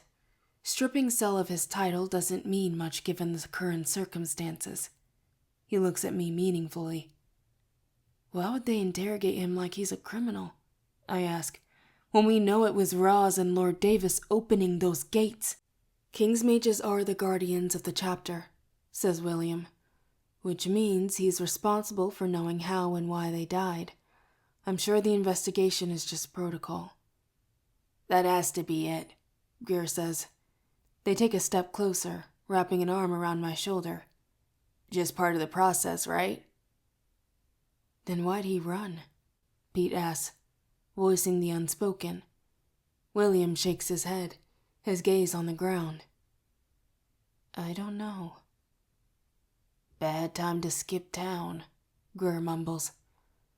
I'm sure he has his reasons, William replies, but his voice doesn't sound very sure at all. I groan as guilt swirls around my chest. The way Sel and I left things last night, it wasn't good. And now he's who knows where, running from custody. The Mage Guard are formidable. What if they catch him? Lock him up, even. There are Merlin prisons. I want nothing more than to get out there and find Nick, but I never once imagined doing it without Sel. Is this what kings do? Make other people's lives harder with their own bad decisions? I close my eyes and take a deep breath. When I open them, my friends are speaking to one another in low voices, but occasionally I see a glance in my direction that holds a faint shade of disappointment. Those glances turn my guilt to shame. Felicity is the only Legendborn who isn't looking at me at all.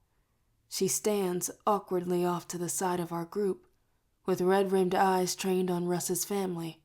Her hands keep clenching and unclenching at her sides. I know that look. That stance. As I watch Felicity standing there alone, struggling, the guilt and shame drain from my body. I remember what Alice did for me, when my whole world had shattered overnight, when grief had obliterated me and I had no words to describe it. I remember needing someone, anyone, to acknowledge my broken pieces without trying to put me back together. Maybe I don't know what kings do, but I can still be a friend. I step away from Greer and approach Felicity quietly. Hey. She jumps when I reach her elbow. Hey, Bree. I stare at her for a moment, making space for her grief and mine. Let it seep into that opening, settle, then surface in words. After a few seconds, I say, there's nothing anyone can say that will make things better.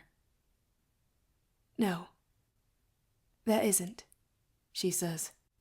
She smiles, but it doesn't reach her eyes, because they're already full of the other emotions I recognize. Anger, resentment, and a wall, drawing itself up between us. Once you get tired of folks offering sympathy that doesn't fit your pain, it's easier to draw the bridge up than it is to keep it open. Easier to stop the attempts to connect than it is to keep watching them fail. I begin. She looks up at me, her attention sharpened into something to cut, something to maim. I recognize that urge too. You must be very, very angry. Her eyes widen in surprise. Then she lets a bit of that sharpness slide back into her gaze and into her voice. You have no idea. I could respond that I do. I do have an idea. But grief isn't a competition. It's not an identical pain that we all meet one day when death finds us. It's a monster, personalized by our love and our memories to devour us just so. Grief is suffering, tailored. I resist the impulse to run from her, but it is strong. I see the black hole, the dark place I've been, the event horizon I need to avoid because it might pull me right back in without warning. So I offer her the most I can. I hope the pain lets up a little soon. Gives you a break. She huffs a little, a hollow sound edged with humor. Yeah, she whispers, and turns away. Me too. Lord Davis and Roz may not have been working together, but they both tore this chapter apart in more ways than one. I better go get ready to patrol, Sarah says, stepping backward. Pete looks at Greer and a silent dialogue passes between them. Bonded scions and their squires and their secret looks. Some understanding met. Greer looks up and says, We're off as well. They pull me into a quick, strong hug and whisper into my ear, If we see him, we'll bring him to you, not them. Warm appreciation fills my chest. If Sella's on the run from the Mage Guard, I doubt he'd show his face on the regular Legendborn routes. But if he needs help, they'll be there. Thanks. They stand back and squeeze my hand. Finish the rite and come find us? Absolutely, I say firmly. I glance at the regent still in the crowd, more eager than ever for the right of kings to transfer power to me, to wear the crown for real. Time to do this our way.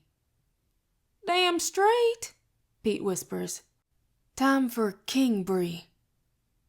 As the others walk away, Felicity looks back over her shoulder at me and gives me a quick nod before joining them. You got this, Bree. Thanks, y'all. We need to talk. William's voice is just over my shoulder, his footsteps soft in the grass behind me. William, that wasn't a question.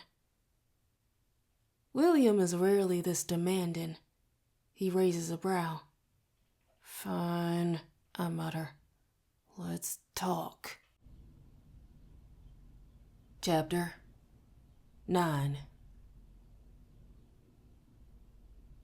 When I reach my assigned room at the compound, William slips in behind me and shuts the door. Without a word, he heads right to the electric kettle on the sitting room table and moves to the ensuite bathroom to fill it up. My page robes are stifling in more ways than one. I yank them over my head and throw them into the corner. It's cooler in my t-shirt, but blood still pounds in my veins. I don't want to sit. I want to race out there and demand an audience with the regents. Do you think Lark will take me to meet Erebus? I ask, heading toward the closet to change clothes. I'll do the right early if I have to, whatever it takes. I can't let them do this to Cell. No. What you cannot do is what you just did, William counters evenly. That stings. But you cannot explode in front of your future subjects, Bree. He walks back into the room with a full kettle. You've just shown an entire crowd of Order members, pages, Legendborn, vassals, lieges, merlins, seneschals, and regents, that you're hot-headed, impulsive, and lack protocol and decorum, an outburst that nearly rivaled one of Selwyn's. I swallow around the truth of it, and the truth that not all that outburst was mine, or at least I don't think it was. I don't feel Arthur anymore, don't hear him in my head. Does that mean he's gone? Or that a bleed-through could happen again? I wish I knew the answer. I also wish I thought William was wrong to tell me what to do, how to be, but a part of me thinks he could be right. So, I asked William slowly, you came here to berate me? He shakes his head, smiles gently. I'm not berating you. I'm telling you that you can't explode in public, and in front of other Legendborn who are looking to you to lead. But you can explode in private. Here. I blink, caught off guard by the invitation. What? Go on. He gestures wide with one hand. Let it out. I try to find the words for everything that just happened. What's there left to say, even? You have a long day ahead of you still, so now is the time. Finally, I shout, this is bullshit! Good, William nods. Agreed. What else? I start to pace, and I let myself just be Bree and angry. We agreed not to advertise Nick's absence. We agreed to say that the Davises went on leave. But then the Regents created a whole lie about Nick and his father being sequestered for their safety. And now they're out there spreading lies about Cell when they said they believed us that Lord Davis opened those gates. It feels like a damn cover-up. I agree. That stops me in my tracks. You do? You didn't say that with the others. Instead of answering, William makes a questioning sound, so mild and curious that it confuses me at first. Then my eyes drop to his hands, where he's holding an open box of tea, extended in my direction. I reject his silent offer with a wave and start pacing again. William clears his throat. I insist, Crown Scion. I pause and glare at him. I know what you're doing. You're letting me rant and calming me down. And is it working? No. Chamomile it is. He pulls 2 mugs out from the shelf beneath the end table with a sigh. I didn't say anything outside because I didn't want to flame panic. Yours, mine, or our friends. You are our best chance out of this mess. You were raised outside the Order. You see things about our world that we can't. You can't go into the Rite of Kings without a clear head. We need to prepare.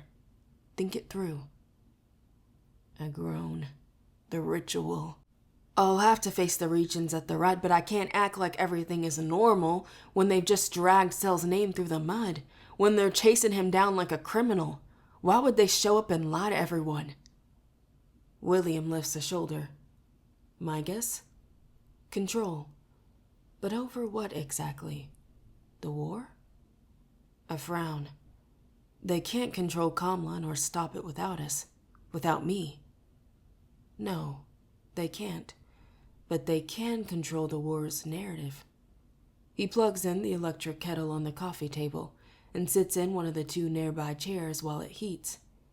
Whispers that we are approaching Kamlan have been circling for months. We may appear as one hierarchy, but the Order is made up of 2 factions. and the regents must walk a fine line between them, as will you.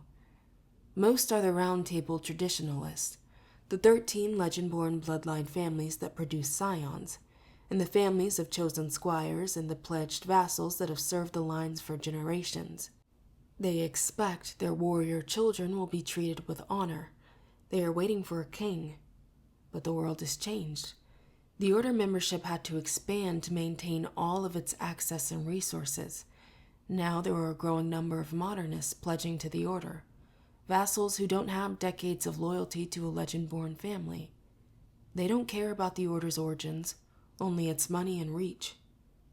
He taps his mug as he thinks. But where does that leave the regents now, I wonder?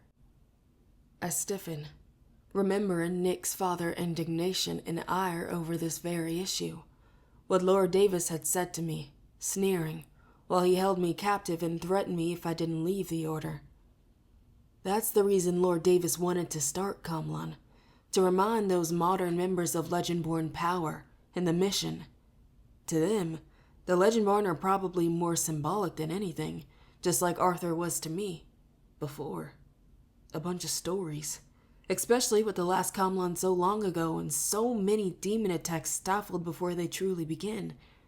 They don't see the carnage because the chapters and Merlins do too good a job of keeping it at bay. William sucks in a breath, and I imagine that the modern faction of quasi-believers would not be pleased if they found out a traditionalist like Lord Davis started a war under the Regent's nose. With enough momentum, they could challenge the Regent's grip on the organization. The Regents can't afford to lose one side's support or the other side's loyalty. The Order needs both to maintain its global status. I remember the certainty of Aldrich's pivot, the way he'd been ready to deploy the new lie about Nick and his father. Eldritch came here on a publicity mission, I murmur. He'd want to use the public funeral and the grief and the anger of all its attendings to quell both factions with the same misinformation. Honor the Legendborn but cover up why they died.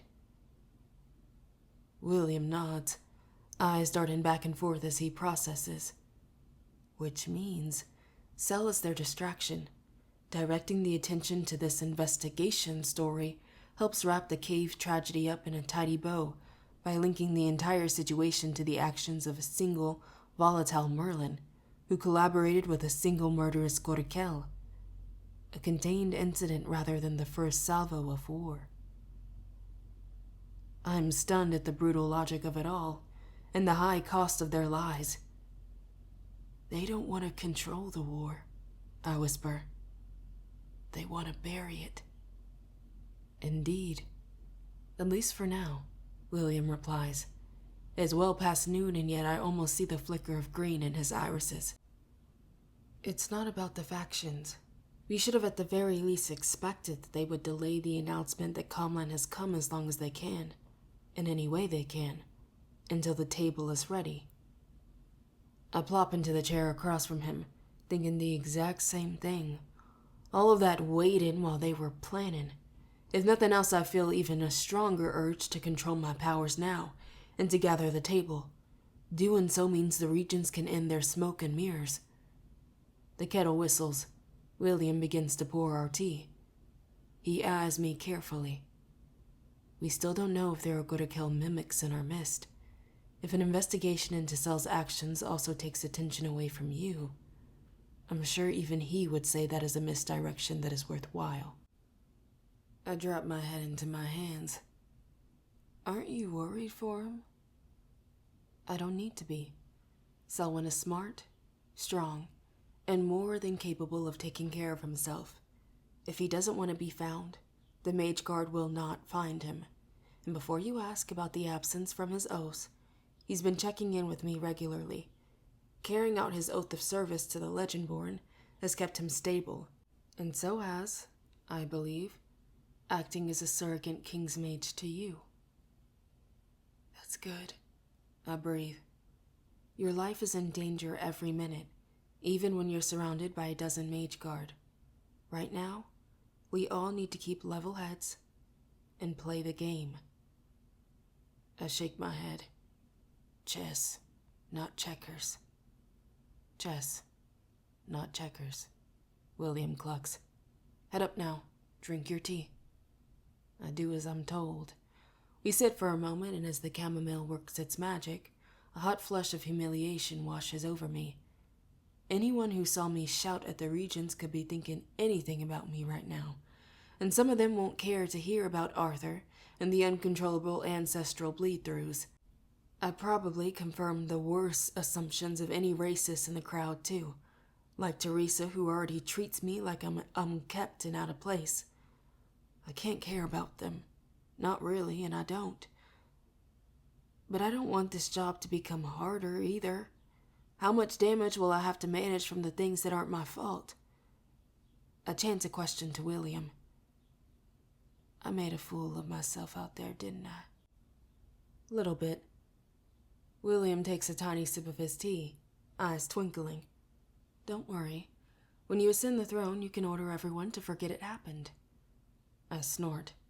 Isn't that what Merlins and Mesmers are for? William rolls his eyes.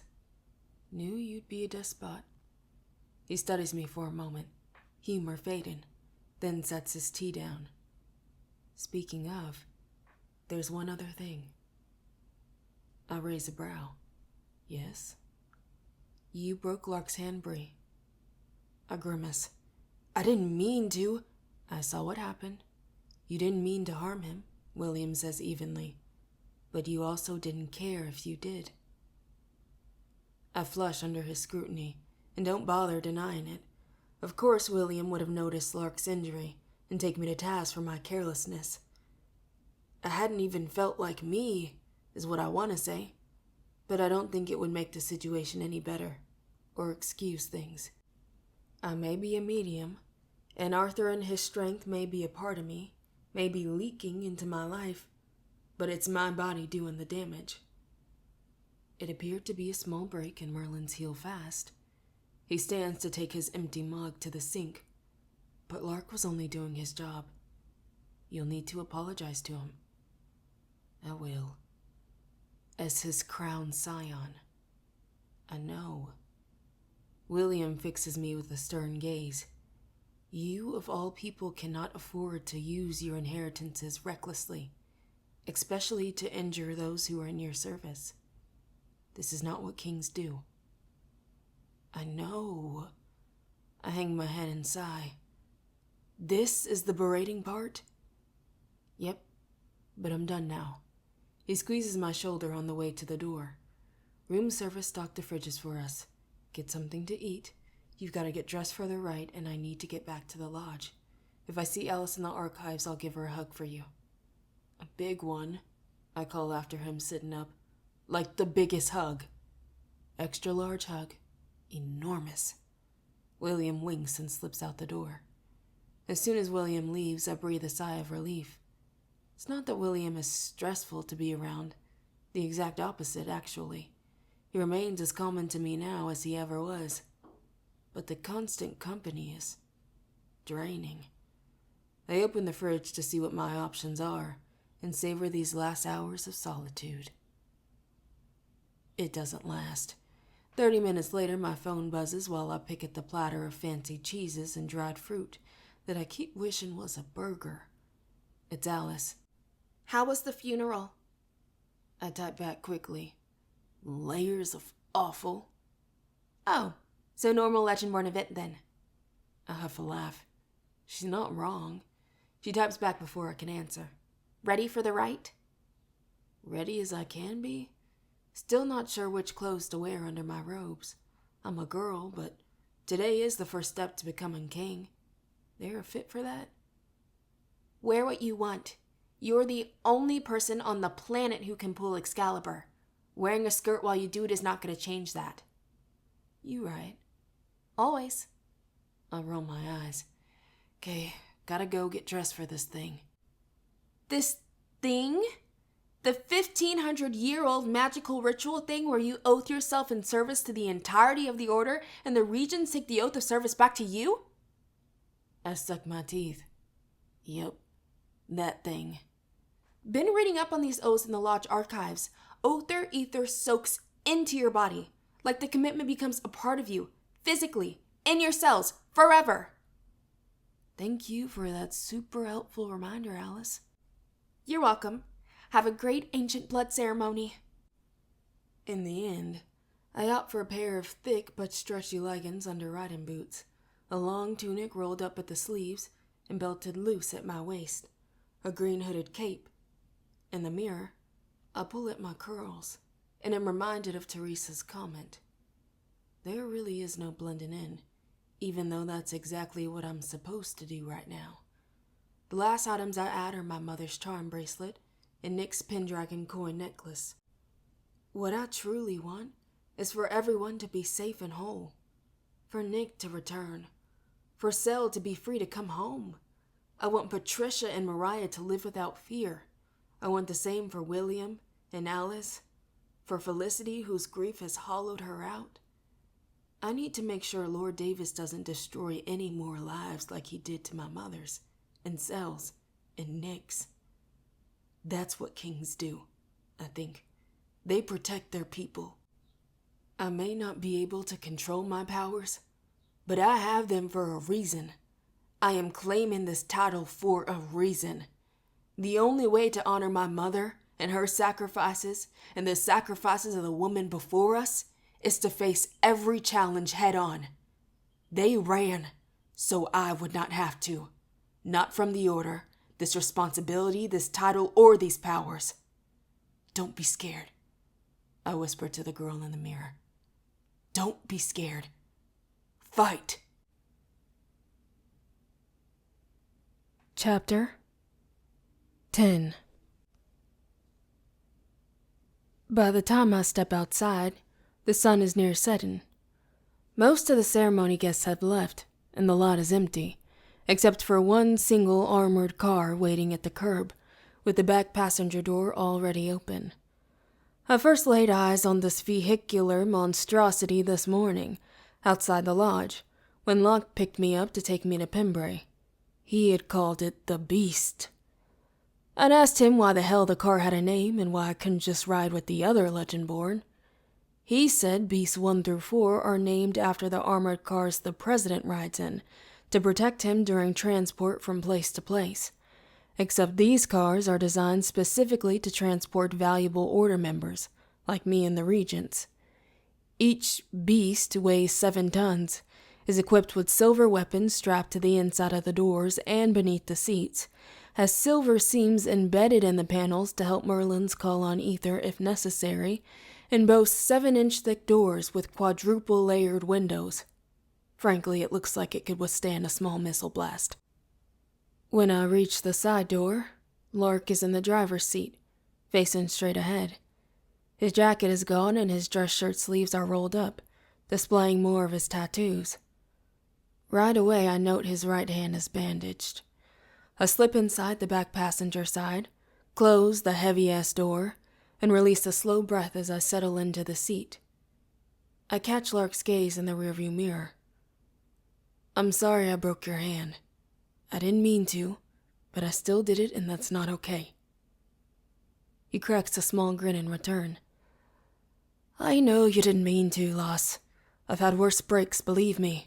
It's half healed now, but I appreciate and accept the apology. His face sobers a bit. I owe you an apology as well. My mouth twists. Because you knew about Sel and didn't tell me. He nods slowly. Frustration boils within me. Why? Lark sighs. Because Kane asked me not to. What? I sit straight up, thoughts turning. Lark shrugs. I'll hand it to him. Kane is astute. He guessed something was up. Caught me before I left the lodge last night. I think he's worried about what you would do before the Regents arrived, if you King Erebus and sister were coming for him. I slump back in the seat. And then he ran. Lark nods. Then he ran. And Erebus is hunting him? Aye. He smiles slightly and turns on the ignition. But Kane is too good and too smart to leave behind a trail. He pulls the car around and begins the drive back to the lodge. When he turns the wheel, I notice that his left forearm bears the familiar mark of Legendborn, but with the additional detail of a black and gray mage flame pouring from the center of the four-pointed star. I'd seen the same tattoo on Selwyn's left forearm, but thought nothing of it.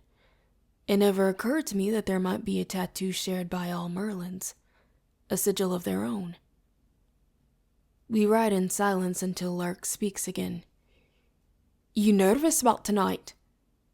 No, I lie. I just want it to be over. I have a question. Lark glances at me. Okay. Do you truly think Lord Davis abducted his own son? Risked one's born lives by opening gates on purpose? I don't think I know. I tapped my fingers impatiently on the seat's black leather. He gloated about it to my face. Davis is a well-respected man, he begins. A lifetime of service to the Order. Lots of allies. Inside and out. I groan, irritated. You don't believe people can lie? Hide their true nature? Oh, I believe that, Lark chuckles. Trust but verify, princess. I gnaw on my thumb. Not your princess. King, then? Not that either. A crooked smile flashes across his face. If that's the case, gonna be awkward being your king's mage. I lift a shoulder. Maybe I don't need a king's mage. Lark raises a brow in the mirror, but instead of pushing the topic, he changes it. Got something for you. My eyebrows raise. Look in the center armrest. I frown. I didn't think we were at the gift stage of friendship, especially not after the bone-breaking and lies. I dig into the center armrest and pull out a large leather pouch with drawstrings on the end. I feel something stiff but pliant in the middle. What's this? He laughs. That's the thing about gifts. You find out what they are when you open them. I bite back a retort and pull on the strings, tipping the bag over and into my lap. A pair of fingerless gauntlets spill out. The smell of fresh leather fills the cabin. There are straps up and down to adjust the circumference, and thick braces around the wrist.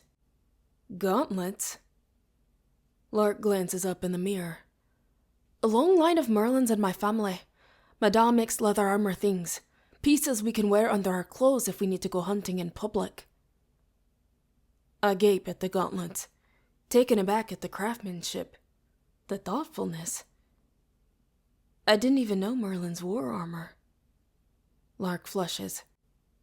Some of us do, just so we don't have to cast it mid-battle. I heard that you just only started with a sword a bit ago. Something in his voice gives me pause. No one knows I can't call ether armor except the other Legendborn, and Zell, and Alice. Lark's voice is suspiciously mild and neutral. You haven't exactly had time to train. These are just temporary, until you get the hang of casting and forging ether on your own. Thought it might be a nice sort of, right gift. He knows somehow, but he's not rubbing it in my face. Lark might be decent after all. Doesn't mean I want him bonded to me for life. I stroke my fingers across the leather, smooth without a single mark or dent. I wonder if they'll be strong enough to protect my arms the next time I call ether. If a Merlin made them, maybe they are. I didn't know the rite was something to celebrate with gifts. The old ways get forgotten, I guess. Anyway, if you don't like 'em, I do. I clutched them to my chest. I like them. He chuckles. I'll tell my da. I slip the gauntlets on me one at a time and feel the weighting quality of leather, like they belong to me. I pull the gauntlet straps tight, and that feeling is confirmed. They're ready to be mine and no one else's. We ride a few minutes more into the darkness, turning farther away from the residential lights onto a dim country road. Some classic rock song is on the radio, too quiet for me to identify it. Leaves kick up as we pass, swirling in the chill air outside. I use the time to mentally rehearse the rite in my speeches. What the? A deep thwunk as the car hits something. Lark curses. Like an animal shrugging, the front wheels of the vehicle lift with a grinding metal sound. I scream, bracing as everything in the center cup holders falls down to the back seats. Cold coffee splatters across my face. A plastic cup hits my chest. I'm jabbed in the shoulder by a stray pin. Spare change rains down from overhead. My phone is lost behind me. I end up pressed against the seat, looking at the sky through the front windshield. Fuck! Above me, Lark's moving faster than I can see. Merlin fast, unbuckling himself, turning to me from the front seat, pulling on my seatbelt, ripping it open. His hands grab for my waist. A crack streaks across the thick, bulletproof front windshield above us. It shatters. A shower of glass, and Lark is yanked skyward away from me. Something has him by the legs. He roars, teeth bared, punches his fingers deep into the leather cushions on either side of my hips, down to the metal bars that bolt the seats to the floor. Holds tight, stopping himself. He growls with effort, eyes pinned to mine, body nearly vertical, feet to the sky. Stay in the... What? I screech, heart pounding. Lark nods once, firm, and lets go. As he flies upward, he smacks a button beside the steering wheel. The opaque privacy shield between the front seat and the back snaps shut with a whoosh. The back windshield and the left and the right windows follow. The hissing sound of suction. I'm sealed in, trapped in the murky dark of an armored cabin that is barely illuminated by dim emergency lights along the floor and ceiling. Then, whatever is holding the car lets go, and the car tips forward faster than it tilted back. Thousands of pounds of metal and steel hit the road with a bone-shattering boom. We're back on four wheels. I shove my shoulder against the rear driver's side door. Lark! I slap at the door controls, trying to get something open. The privacy shield, the windows, anything. They don't budge. Lark! I kick at the front seats, but they're immovable. Outside there's a muffled shout. A growl. Bam! The car tilts again. I go tumbling, sideways and to the right this time, like someone kicked the left side so hard that the beast floats up on its right. The car hovers on two wheels. Metal creaks. For half a second, the passenger's side door is nearly beneath my feet. Then gravity. We fall back. The car lands on all fours again with another deep whomp. I hit the floor shoulder first. Pain shoots across my chest. Bam! Another kick to the rear driver's side door dents the metal a few inches from my head. This time, the beast flips up and all the way over. I'm tossed like a doll. The hood meets the ground, my back hits the ceiling. The car lies still, but my breath is gone, knocked from my lungs. Can't breathe. Can't breathe. Can't... I writhe in pain. Ears ringing, tears burning my eyes, willing my lungs to work. Abruptly, air punches back into my chest, leaving me gasping, staring at the car seats overhead. From outside, a muffled roar rips through the air. I can't tell if it's from Lark or the demons he's fighting, because it must be the demons. Nothing else could lift this car like that, nothing. A battle cry. Lark. I twist myself around until my feet rest against the door closest to Lark's screams, pull my legs back as far as I can, kick the door. White-hot pain rockets up my shins to my knees. I scream, grit my teeth, and kick again. This time the metal bends beneath Arthur's strength. Again. Again! Finally, the center of the door bows outward, pulling away on one side. The outside world comes rushing in through that 2-inch wide opening. Sounds of metal on stone. An unholy scream. Lark's ether signature bright and burning in my nose. And another smell. Sour and rotting. I kick again. The opening grows. Twice the door hangs off on one side.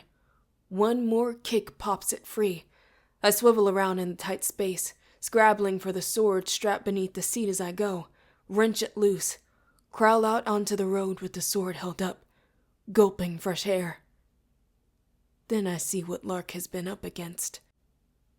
An enormous demon, made of boulders and green flame, brings its joined fist down onto the ether dome, a mini version of the one at the funeral. This one is just big enough for him. Lark is there in the center, one hand held up, casting the shining blue-white shield around him. The demon brings its fist down again and again. Lark winces, but the shield holds.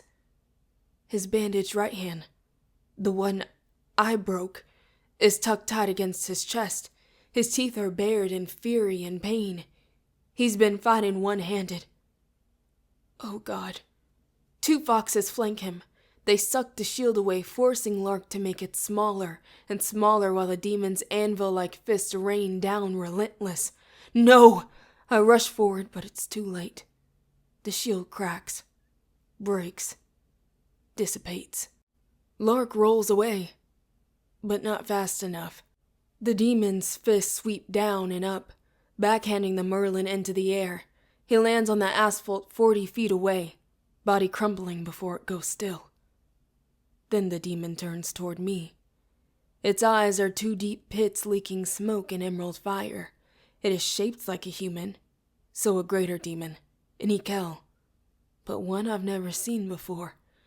This is a monster made of obsidian, the angriest and hardest parts of the earth, with glowing green joints.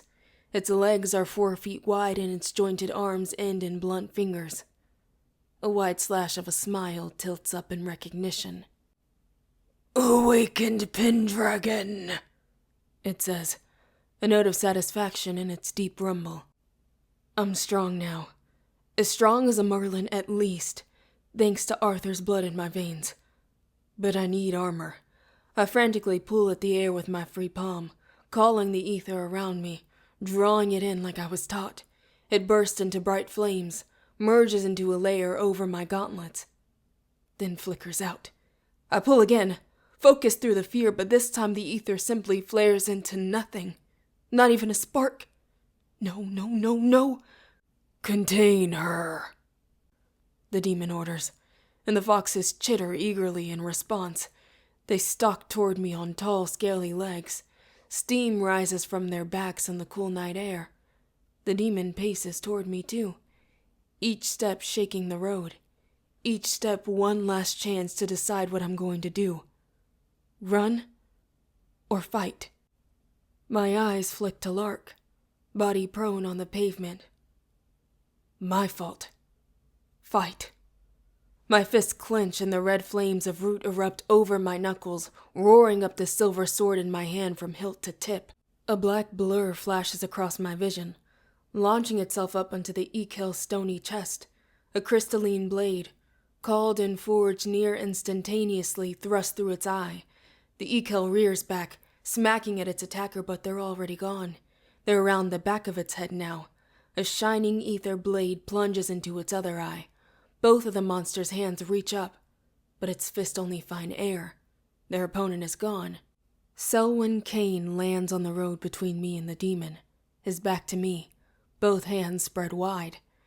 The demon falls to the road, knees first. The asphalt vibrates beneath our feet. Sel's already forging another weapon. Between his palms, an enormous shining spear forms, hard as a diamond.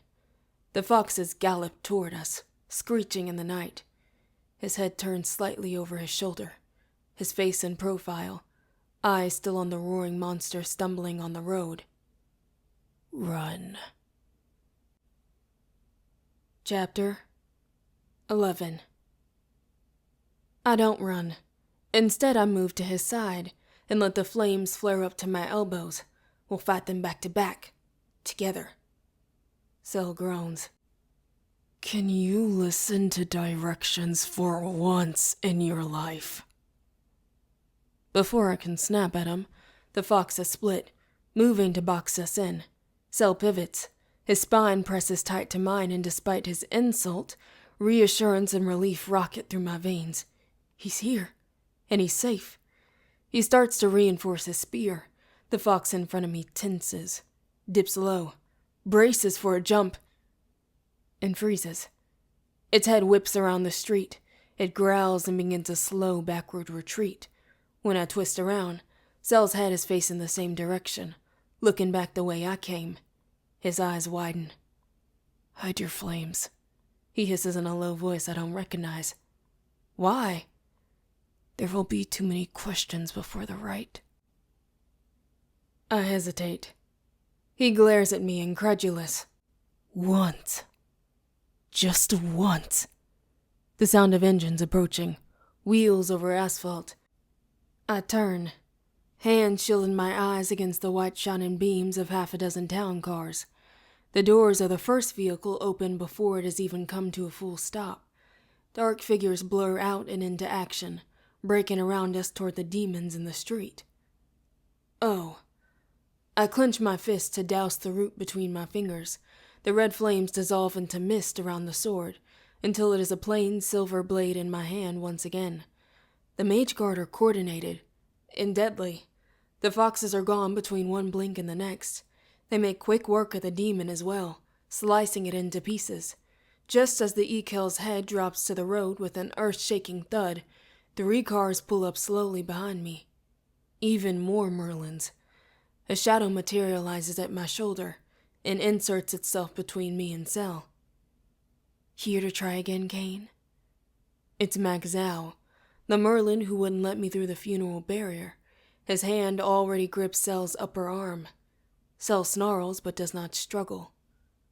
"Took you long enough." "What was the plan?" Max scoffs. "Come out from hiding to attack the Crown Scion?" "No!"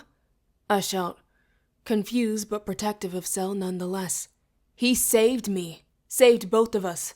Lark would have been dead if he hadn't shown up."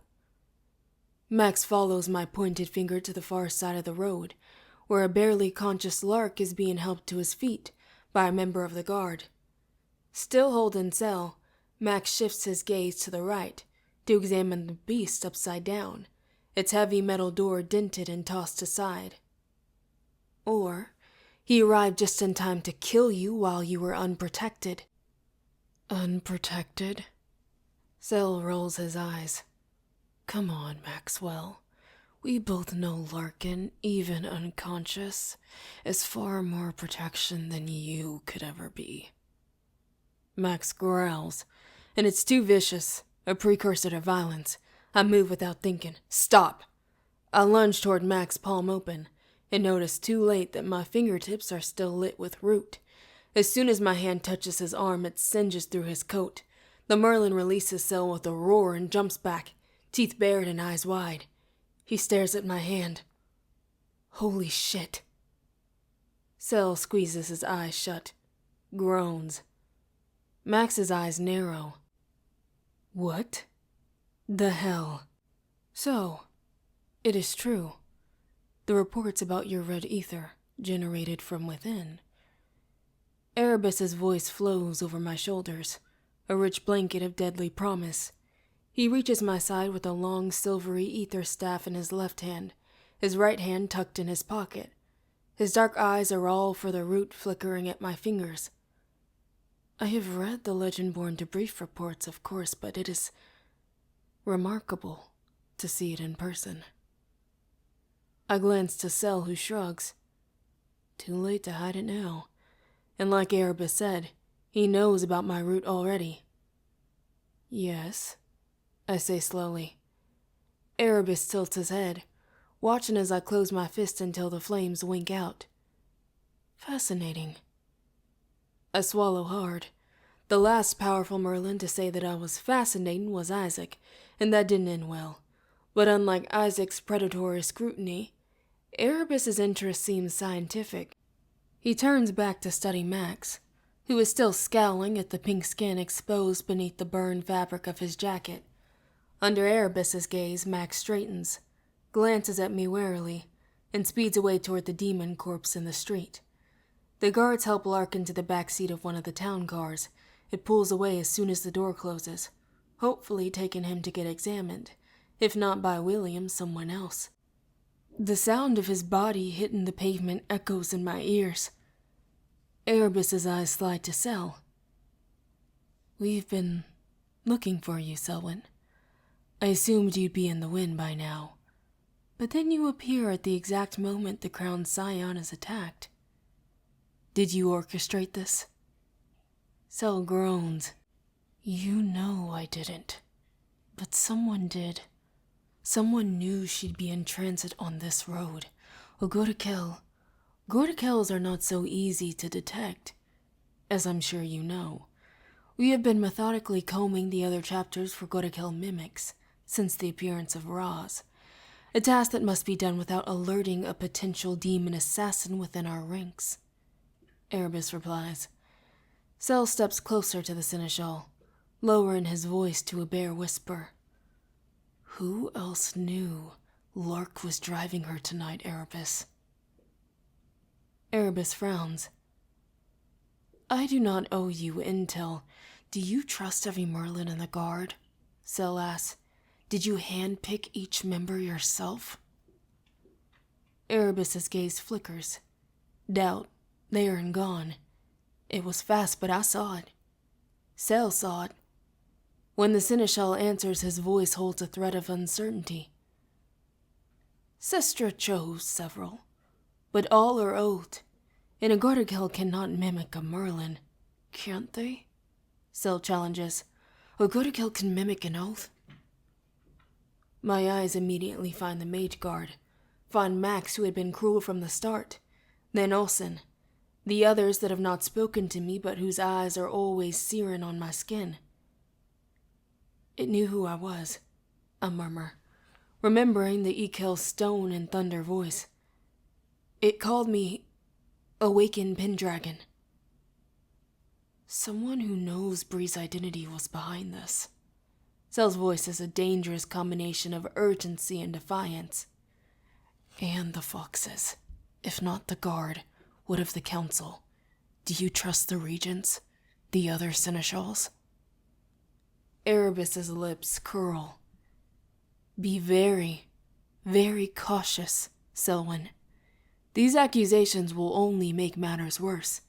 Even I won't be able to protect you from the consequences." "The Morgaines, then," Sel hisses. "Enough." Erebus drops a heavy hand on my shoulder. "Olsen, Ramirez."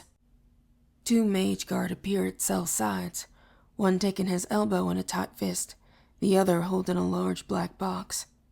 "Let him go." I lunge forward, but Erebus holds me still. Sel stares straight ahead, jaw tight in what I can only interpret as resignation. He's not fighting this, and that sends fear rippling through me. Sel doesn't just give up. Sel doesn't just stop. For the first time, I get a good look at him. Deep shadows have settled in under his eyes, the skin there thin. The Merlin who had the box, Ramirez, approaches Erebus with two black iron handcuffs, heavy and wide. Erebus takes them from him. "What are those for?" I ask. "What are you doing?" Sel lets the Seneschal lift his left hand, snapping the first iron cuff around his wrist. The loud click finishes with a silent pop in my ear. The pressure changed. Sel winces, like he'd just been dealt some invisible blow. "Selwyn Emerus Kane," Erebus says. "You are now under arrest for 6 counts of negligence to the Southern Chapter, 1 count each of gross negligence to your charge, and to the Crown, and 1 count of attempted murder of the Scion of Arthur. You will be detained until the date of your trial is determined." "No." I step in front of Erebus. "Aldrich said you and Sester wanted to interrogate him about the gates. What are these other charges?" "The gates?" Amusement and disdain color Sel's voice equally. He doesn't even address the other accusations. "Is that the story you're telling the Order? That I opened the gates instead of Lord Davis?" He releases a humorless laugh, shaking his head. "Of course it is. Now you can use me as a scapegoat, and you'll not only bury the war, but you'll bury the betrayal of the Order's most visible and loyal servant. Lies and misdirection. Yes. Erebus dips his chin in acknowledgement. Bury the war. I'd seen that one. Misdirection. William's words. But we were only half right. Sel saw the rest right away. The Regents don't intend just to bury the war. They want to bury the betrayal, too, and arrest Sel for these unannounced crimes. Not just a distraction. They mean to put him away for real. My still bruised, aching chest tightens painfully, like the air has been knocked out of me all over again. This can't be happening. What will the council say to the legend-born families and scions and squires about why I opened the gates, I wonder? Sel sneers. Let me guess. The too powerful King's Mage sadly succumbed to his blood, just like his mother. Erebus lifts a brow. And how would you know what happened to your mother? Sel laughs. Secrets don't stay buried forever, old man. Some do. And some should. I don't accept this, I spit. Erebus turns to me, sighing low. I apologize, Crown Scion. But if the High Council reveals that Lord Davis betrayed the Order, and that Morgaines and demons may have aligned to send Gorakel assassins to kill both legend-born children and the Scion of Arthur, there will be panic and unrest. We cannot afford widespread destabilization during a time of war, and during your transition to king. The public, even that of the Order, wants their bread in circuses, and this fabricated reason for Selwyn's arrest gives them that, while we take care of the reality of things like you're right. Like the search for Nicholas. Discreetly. Fine. Play your games. But why are you still arresting Sel? Because we must arrest him. On the very real charges for a case we have been building for weeks. Based on all that Selwyn and you and the other members of the chapter have told us about his actions leading up to the events of the cave. He must be held accountable. I gape. Negligence? Attempted murder? Are you kidding me? None of that is true. Erebus's brows furrow as he produces his tablet from his breast pocket. After a few moments of swiping, he reads, At first, Sel thought I was a Gorakel. He attacked me in the graveyard with his hounds. Nearly killed me. Those are my words. What I reported to Teresa in the days following Nick's disappearance. No, that's not how it was. Erebus puts his tablet away. Your words tell a story, Crown Scion. Are you saying you lied to the investigators? No, I grit my teeth. He attacked me because he thought there was a mimic among us, which ended up being true, Roz. And even if Sel wanted to murder me, I wasn't the Scion of Arthur then. As soon as the words leave my mouth, shock travels through each of the Merlins around me. Sel's gaze snaps up, brows furrowed. Ramirez and Olsen blink rapidly, amber eyes wide.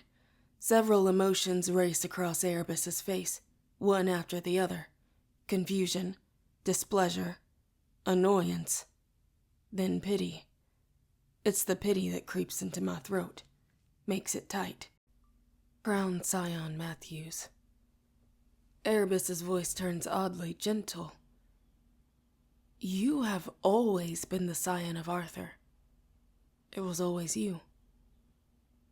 For a moment I feel bare beneath their attention. Silly. Foolish in front of them once again.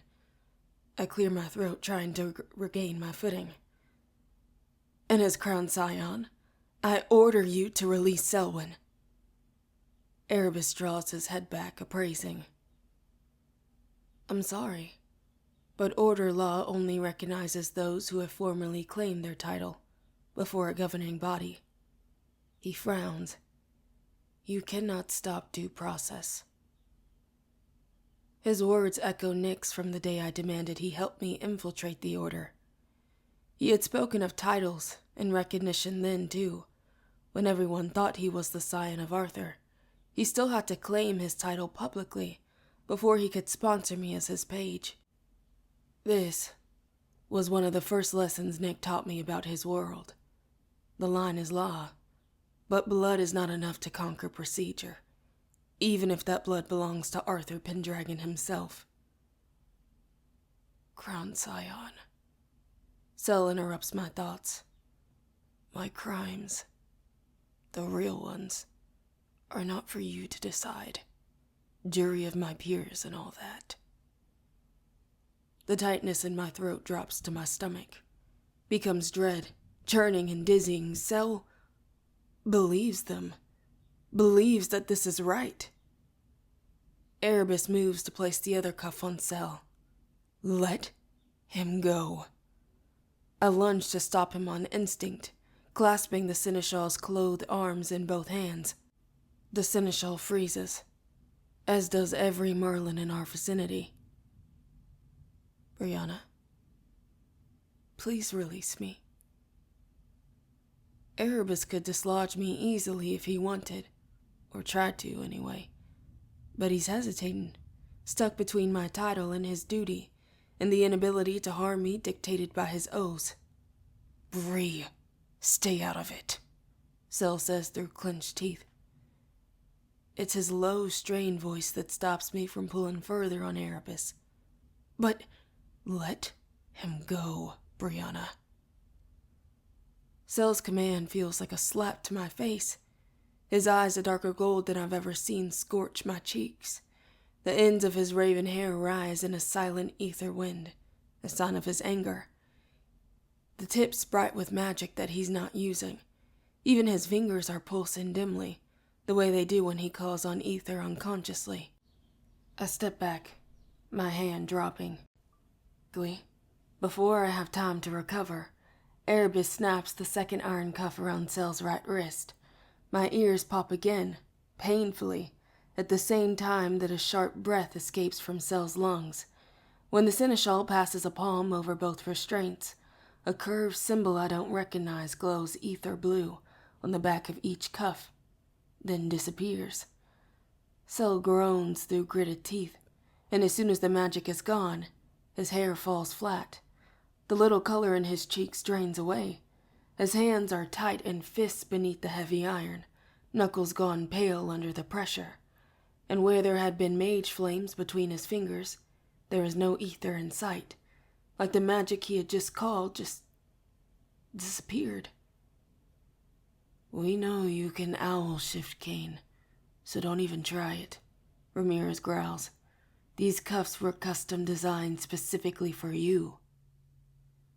Cell's eyes remain blank. If he'd consider shape-shifting to evade the cuffs, his expression doesn't show it. I've only ever seen him transform once, and didn't realize it was possible at the time, or how rare the ability is among Merlins. They begin to lead him away. As Cell passes, the Seneschal offers parting words. You honor yourself by going peacefully this time, Kane. This, too, is service to the Order. It will help you, and keep everyone around you safe. Cell nearly answers, but decides against it. They pull Cell forward toward the cars. He passes without looking back, leaving me standing in the street. Erebus is a looming shadow at my side, while the rest of the Mage Guard are focused on the demon destruction. His eyes are only for me.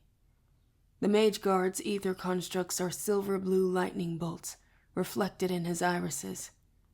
Abruptly, the Seneschal speeds past me toward the beast, and his focus on the broken metal door lying in the street chills me to stillness.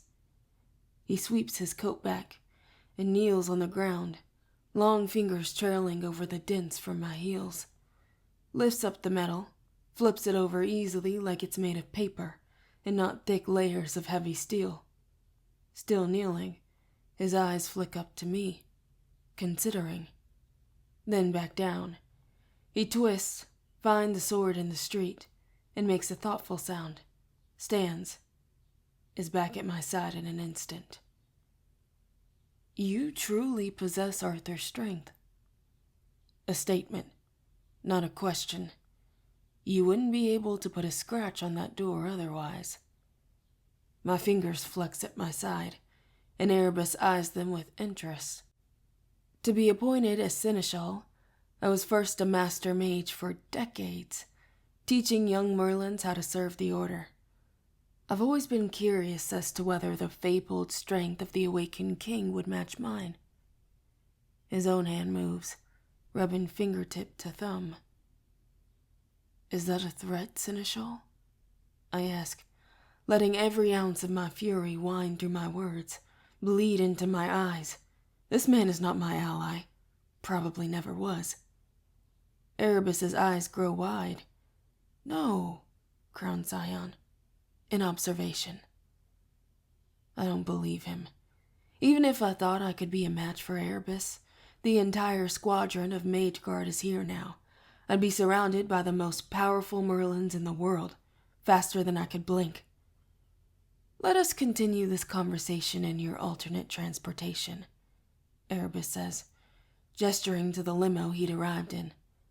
I will escort you to the Rite of Kings myself.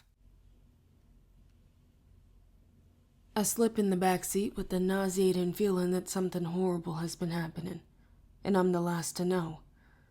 Anger simmers in my chest, but I have nowhere to put it. The Seneschal's only answer to the regents, and for now, the regents are still in charge. The war is being covered up, at least for now. Lord Davis's betrayal is being covered up, maybe forever. Selwyn is getting publicly blamed for both, and privately treated like a criminal for mistakes and misunderstandings, and I'm just supposed to go through the rite like everything's normal? Erebus does a 3-point turn to swing us back on the road toward the lodge. I twist around to peer out the rear windshield, just in time to watch 4 Merlins flip the beast up and over, setting the enormous car gently down on the asphalt. Then my view is blocked by another dark limo, pulling by to drive in the opposite direction. Sel's in there, held captive and restrained by God knows what magic. Suddenly, desperately, I wish Alice was here. She's strategic and detail-oriented, just like the regents. She'd know what questions to ask to trip up Erebus and the others, beating them in their own schemes. Or she might say that all I can do is keep pressing forward. Use the power I have now while I fight for more. I won't let you keep him captive for things he didn't truly do, I say to Erebus, after the rite. The rite is our mutual commitment to each other, as regents and the king to come. It is the first step honoring who you are and oathing yourself to the good of the order. Erebus's fingers tap on the steering wheel. You would do well to not make your first act as king the release of an accused criminal. It would be better to command your forces toward more noble ends. The search for Nicholas, perhaps? I swallow, tempted to scream at him that if I'm king, I should be able to do both. I shouldn't have to choose between rescuing Nick and letting Sel be punished for crimes he didn't commit. But then there's the Mage Guard, who report to Erebus and Sestra. I need their resources and their allegiance to find Nick.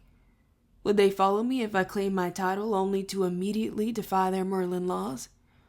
Would Lark stand with me after my carelessness earlier today broke his hand, especially when that injury nearly got him killed? Fury rises in my throat. The rite has just become twice as critical. Tonight has made it crystal clear that I can't do anything if I'm not king, and if I don't have more information. All of the information. Where are you taking him? A shadow hold. A place suitable for Merlins who succumb to their blood. He'll be treated with respect, his own quarters and food service until his sentencing. You act like he's already been found guilty. We have the evidence needed to convict in recorded statements. Only a Merlin on the path of succumbing to his blood would have behaved as Selwyn did. it is safest to keep him in the hold. I scoff, and he looks at me sharply. Selwyn isn't succumbing to his blood, or even on the path to it. He was clear-headed enough and good enough to rescue me tonight, before the mage guard even arrived. Someone more demon than human wouldn't help me. He'd enjoy watching my pain. This is about something else. A scapegoat, like he said. With respect, Crown Scion. Erebus's brows furrow. What would you know about what it means for a Merlin to succumb to his own blood when you were raised as a Unadig? Whatever the erstwhile King's Mage has told you has barely scratched the surface of our kind, our abilities, and our role in the Order. I know it means his demon blood could change him. I raise my chin. He says he could go feral, turn evil. A simpler, less comprehensive explanation couldn't be expressed. Erebus laughed softly. You think in terms of good or evil, but Merlin envisioned that his descendants could be both, with the oaths as safeguards. Demons are selfish, solitary creatures. If our latent demonic natures overcome us, we lose empathy, sympathy, kindness, humanity. Eventually, all that remains are the core hungers of demonia, the inescapable desires to create and consume human misery, pain, chaos, anguish. Demons have no choice but to be drawn to these things, and that is why we are haunted by the prospect of such a descent, and why we must contain Selwyn for his own good. A pause. It's what his mother would want. I suck in a breath. You knew Sel's mother? Erebus turns to the window and the passing darkness. Natassia and I trained together before she was sent to live with young Martin Davis. Like Selwyn, she was a prodigy, a wonder of warrior. I can't help my curiosity at the sound in his voice, the trace of pain beneath his stern brows. You knew each other as children? He dips his head and I make a guess. You were close. His eyes flick to mine, assessing before speaking further. Finally, he nods. Natassia was my counterpart at the academy. She was on the path to become King's Mage, and I was destined to become Seneschal of the Mage Guard. His mouth twitches, the barest hint of affection. It was Natassia who gave me the moniker Erebus, from the Greek myths, as I would eventually command the Merlins who fight creatures from the darkest shadows. In turn, I called her Nyx, Greek goddess of the night. She moved like shadows fall, silent and swift. When she... He trails off, losing the words to memory, or withdrawing from giving away too much. I press him anyway. You knew that she had been in prison in the Shadowhold. You knew they lied to Sel when they told him she died fighting in Ikel. And you still know nothing about what really happened to his mother, I think. But I bite my tongue. Now is not the time to reveal that Natassia Kane has not only escaped the Shadowhold, but the danger of her blood as well. And now is especially not the time to share that I know these things, because I broke her mesmer and saw the truth. His face closes up tight. Every Merlin who ascends to Seneschal is told which of our ranks has succumbed to demonia, who, how, and why, so we know what to watch for in our peers, and we can keep the Order and its king safe, so that you can punish Selwyn for someone else's mistakes and make him out to be my villain, you mean. We are Merlins, Crown Scion, Cambions bound by oaths that we hope will maintain our humanity for as long as possible. But in the end, we are, all of us, marking the days until we become your villain. He eyes me. Do not think you know enough to judge our fates. I don't want to hear the certainty in his voice, or the suggestion that Sel might hold the same certainty within himself, that he is on borrowed time. I swallow hard and look away. I know that Sel is a good person, and a worthy king's mage. Was a worthy king's mage, Erebus says. And yes, he was excellent, I should know. I hand-selected him for the title when he was a small boy, and performed the king's mage oath myself. But he's not serving that oath at the moment, is he? He nods in concession. I will give him credit for coming to his crown scion's aid.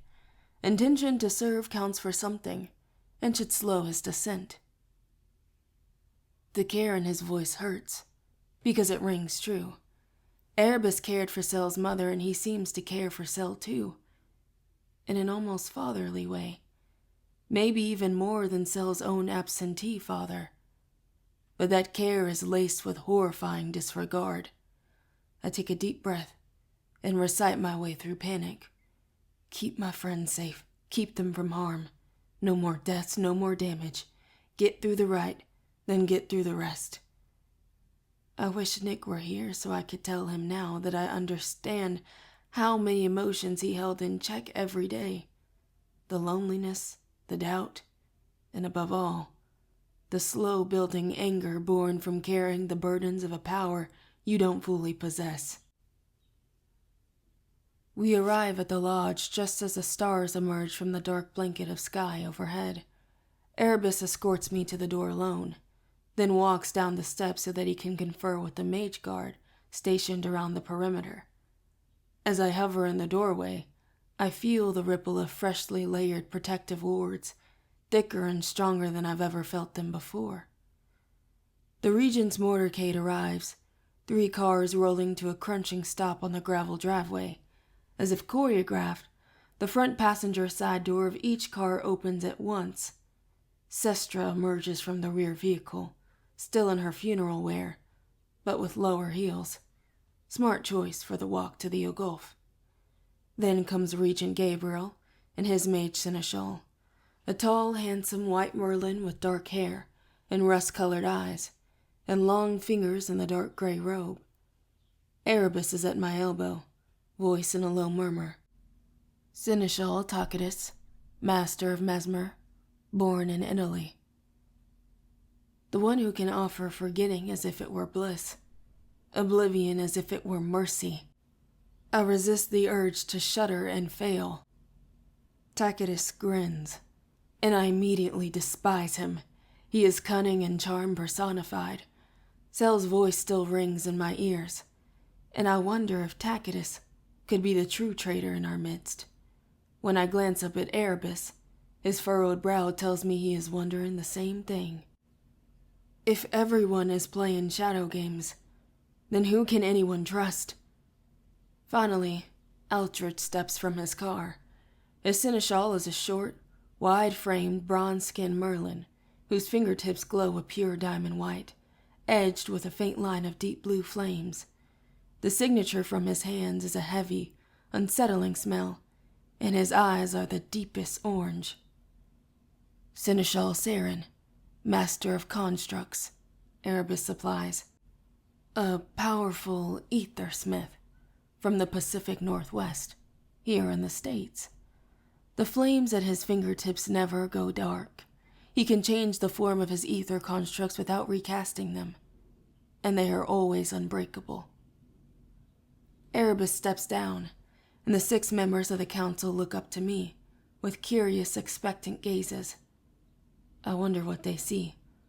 Arthur's once-born Rey Scion, or the 16-year-old black girl whom they never expected to pull the sword from its stone. Whatever they see, I need them to understand one thing. After tonight, I am their king. Honored regents and seneschals, I say, my voice clear as I recite the formal greeting. I declare myself eligible for the right of kings by way of bloodline, and invite you to bear witness to the return of our king, Arthur Pendragon, once again, awakened to lead our table in order to victory in the Shadowborn Holy War.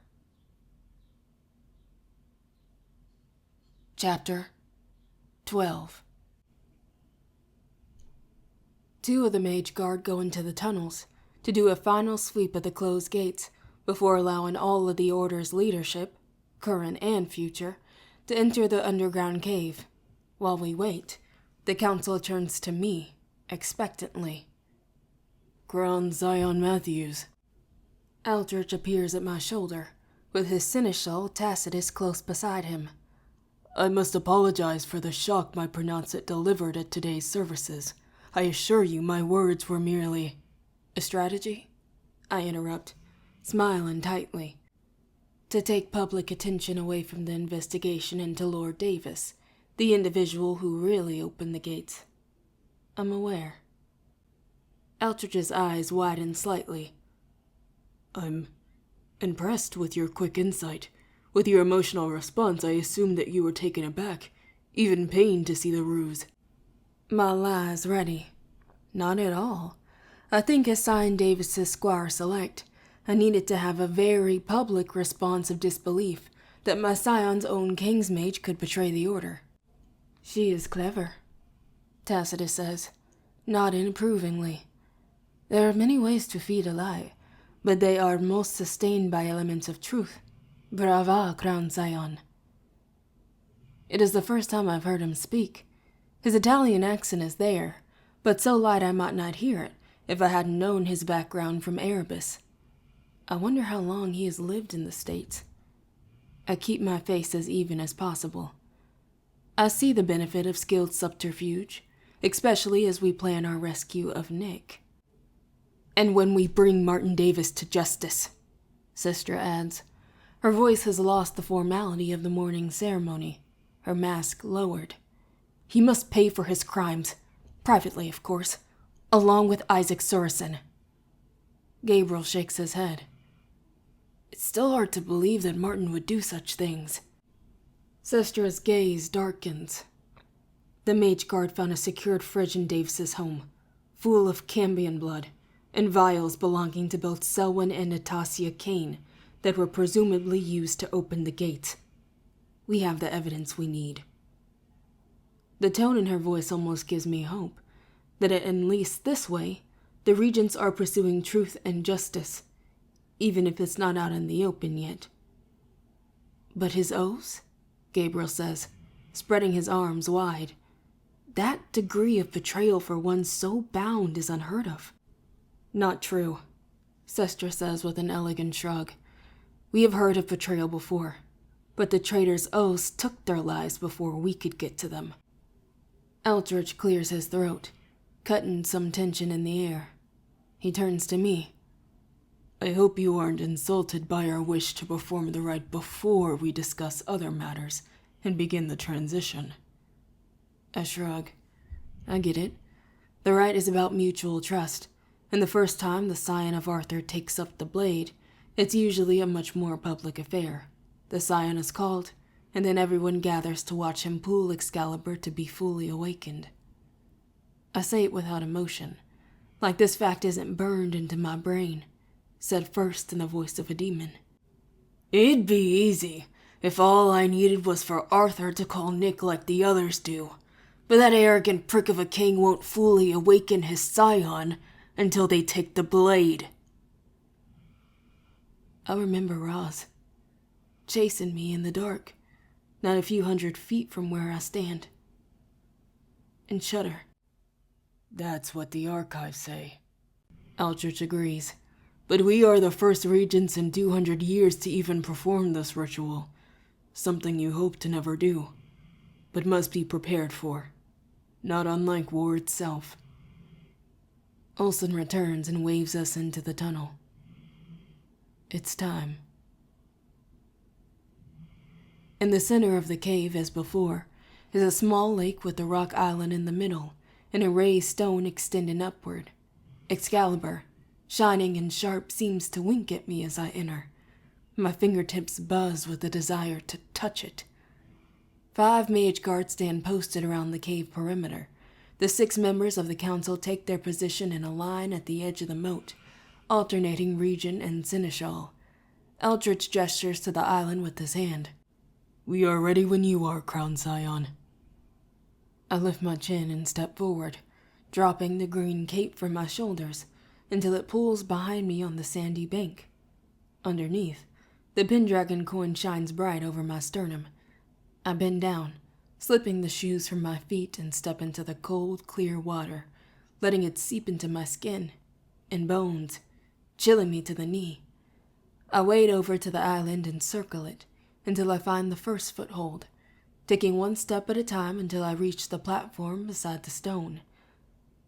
I haven't seen Excalibur since that night, only imagined it when I attempt to cast its likeness. But I think it remembers me. The crimson diamond in the center of the pommel absorbs light, rather than reflects it, a reminder of what my touch, my bloodcraft, did to the ancient blade to make it my own. As I stare into it, the diamond pulses like a heart. "Crown Scion?" Erebus calls from below. My eyes flit to him, and the others, standing with arms clasped beneath their robes, a mixture of curiosity and solemnity on their faces. I'm ready. The seneschals produce a copy each of the passages of the rite, papers I've pored over in preparation for this moment so that I know what they're going to say before they say it. Erebus kneels, hands wide on the bank, until a flash of ether encircles us, lighting the darkened walls in flickering blues and silvers, and snuffing the lanterns out in a silent wind. His signature is harsh and fragrant, the smell of incense lit too close to one's face. Soon, we are in the middle of a swirling hurricane of magic. Each time his mage flame rotates, it picks up other colors, some deep blue and near navy. The ghost of Merlin's flames passed, still embedded in the soil. The regents braced themselves on the bank, planting their feet against the rush of old power. Eldritch calls to me. "Take the hilt, please." My fingers hover over Excalibur. Its ether ripples against my palm, pulling my hand toward it like a magnet. With a deep, fast inhale, I grasp the hilt and grit my teeth against the energy that shoots from the ether-forged sword up my arm and into my elbow. In response, the blade hums, a low and rhythmic pulse like drums in my skull, rising steadily to a hungry roar. "Rifelkri," Sestra breathes. The war cry. "The shadows have risen." Aldrich's voice reaches me over the wind. "Will you swear as king to rise and return?" I can stop any oath from binding me, just as I can resist Mesmer. But I have been preparing to take this one all month, to claim my title in full. The magic needs to be a part of me. I swear, as I speak, the oath wraps around my ankles, that as king I will rise, ready to dispel the shadows. "Do you swear," Sestra begins, "as king, to take as your own the weight of the blood of the world?" "I swear." The oath loops bands around my waist, pulling tight. "To take as my own the weight—" I gasp as the ether squeezes around my chest. "To take as my own the weight of the world." The oath is eating its way into my body, my cells running down my veins. I remind myself that this is the price I've been preparing to pay, but it takes all of my strength not to put it to an end right now. "And do you," Gabriel intones, watching me carefully, "as king, swear to serve the Order's mission above all others, unto your death." The cold fingers of the ancient oath weave around my throat, stretching up my jaw and into my hairline, joining together over my skull to complete the network of promises. "I swear," I swallow, "to serve the Order's mission above all others, until my death." "By your blood, on your heart, seal your oaths with the round table," Erebus commands. "Unite the table first in spirit, so that you may soon unite their scions in flesh." Only after these commitments have been made can I meet Arthur's knights in spirit and pledge to lead and serve their scions in life.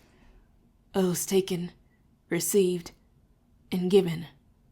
Oaths to spirits, to flesh, to bind. I raise Excalibur in a salute, holding the blade upright before my face so that I can see my dark eyes reflected back, and carefully set my palm against it. By my blood, I grit my teeth and draw my palm down in a quick jerk. The cut is so quick there's no pain, no wound. And then blood swells. On my heart, blood flows in a bright red line down my wrist, across the shining gold of my mother's charm bracelet. I lift my bloodied palm to my chest to wrap around the Pendragon coin, to unite the table in spirit and in flesh. For the second time in the cave, time slows, twists, and a vision swallows me whole. No scion of Arthur has ever written down or shared with anyone what they saw during their rite. Not to the members of the table, not to their bonded squires, not to their king's mages, not even to their own children. This part of the ritual is for kings, and kings only. I'm in a great hall with a ceiling so tall that all I can make out are a swirl of shadows in grays and blacks. The floor is so dark that it devours light. And in the middle of this massive room, there is a table. I do not need to follow its curved edges to know its shape. A dim light grows at the table's center. By the time I reach the sole empty wooden chair and stand at its back, the blue-white wash has spread just enough to illuminate a dozen pairs of gloved hands and gauntlet-wrapped forearms that rest atop its surface. To my left, bathed in deep shadow, a man sits as still as stone, save for slow breaths that lifts his chest in a steady rhythm. Wisps of light glint from the metal of his chainmail. When he inhales, his tunic rises just enough that I can glimpse the sigil in its center, the tawny yellow lion Cuchulainn of Sir Owain. The man to his left breathes in, out. His tunic bears the deep orange three-banded circle of Sir Bors. There's another man beside him, and another, and beyond that the light does not reach, and there are men I cannot see, but I feel them still. Listening, waiting. This is the Round Table, an echo of the final 12 knights of Arthur's army, who were bespelled by Merlin so that their spirits could live forevermore. Their spirits have been waiting for me here. Something tells me that they will not move, will not speak, until I do. I blow out a slow, calming breath. Unite the table in spirit, then in flesh. I grasp the back of the chair to pull it from the table's edge, and freeze. The hands wrapped around the wooden chair back are not mine alone. Flickering between my own fingers are the faint silver outlines of fingers broader and longer than mine. A wide, shimmering palm engulfs my own. No. No. Me. Arthur. My body. His. Not again. Heart thudding in my chest, I stumble back a step with a low, whispered moan. Shake my hands, try to throw him off of me, get him away. But it's no use. The silver outline of his body hovers over mine. Long forearms covered in chainmail. A thick cloth tunic, longer than my torso and wider than my chest, hovers over the shirt I chose hours ago in my room at the Pembrey compound. I cannot tell if I'm layered over him, or if he is layered over me. I don't know if this is what the other scions experienced. No other scion of Arthur has been a medium. No other scion of Arthur has been me.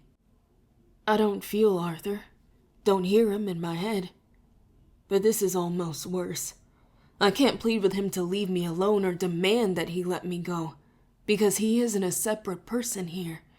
He isn't even a dead person, he's a living spirit, tethered to me. My breath is loud in the waiting space, but the knights have not turned my way, or moved from their position. I came here to complete the rite. I have to complete the rite. When the time comes, don't be scared. Just as the mantra rises in my mind, a gold light shines from my chest. I look down to see the dragon rampant stitched into the tunic of Arthur's body, pulsing in time with my heartbeat. My heart, not his. I entered the rite of my own volition, and the table waits for me, not Arthur. Our hands tremble, but I slowly clench them into fist, and his hands follow. I step forward, dragging the silvery echo of Arthur Pendragon behind me, reach the chair, pull it back, and sit. Hello, I say in my voice, not his. A low, gruff voice rumbles from the shadows at the far end of the table. Fainur. The ancient Welsh slides against my ears, shaping English in its wake. My lord. So they see Arthur. Hear Arthur. Okay. The knight who spoke to me, us, moves. Metal clinks on the table as he slides his arms forward across the stone, revealing the silver chainmail above his gauntlets, but not his face. Agira Simir. The translation comes faster now, near immediate. Is it time? There is a shuffling as the others turn to watch and listen. The greeting I rehearsed rises to memory. It is time. Kamlan has come. The words echo in Arthur's baritone a half-beat after mine, in Old Welsh. I wait for them to land. My words sharpen the energy around the table, shifting of metal and cloth, sharp intakes of breath, low grunts. The Shadowborn have risen in number and in strength. I slew a greater demon who wore the face of a squire of the line of Sir Bors. I pledge myself to you for this war, and the war beyond, and I ask that you do so in kind so that the table may fight as one, and so I may call on your scions in life. May the table always fight as one. The deep rumbling voice comes from my right, and belongs to a face whose features are not shrouded. The pulse of the dragon on my chest stutters when my heart does. Lancelot, the most famous knight of Arthur's Round Table, sits beside me. He's a broad-shouldered man in a pale blue tunic, bearing a great golden stag with a crown of antlers that gazes outward in challenge. He has Nick's coloring, and they favor each other. As I look at Lancelot, the connection I feel to Nick strikes me, familiar and true. I have never seen Nick wear a beard, but I study his ancestors to imagine what Nick's might look like. I wonder if this is a vision of his future, Nick beyond the boy I know. There are half a dozen reasons that I can't look away from Lancelot, and I don't find a single one. Instead, I lean closer, searching the features within the helmet, looking for Nick, even here. Blue eyes so dark they could be navy peer back at me, from either side of a silver nose guard. Lancelot does not retreat, but his head tilts in question. My liege. I shiver. Even his voice affects me like Nick's does. Arthur? He asks, and I reply. Lancelot. Call and response. That's how it's been between me and Nick. How it has always been. A bell rung in my chest that answers his. If this vision of the table is waiting, then this moment with Lancelot is return. I can't help it. I reach out to the gloved hand on the table between us. The moment our fingers brush, an electric pulse runs from my chest, down my arm and sparks to his. Lancelot hisses, draws back, and his face begins to flicker.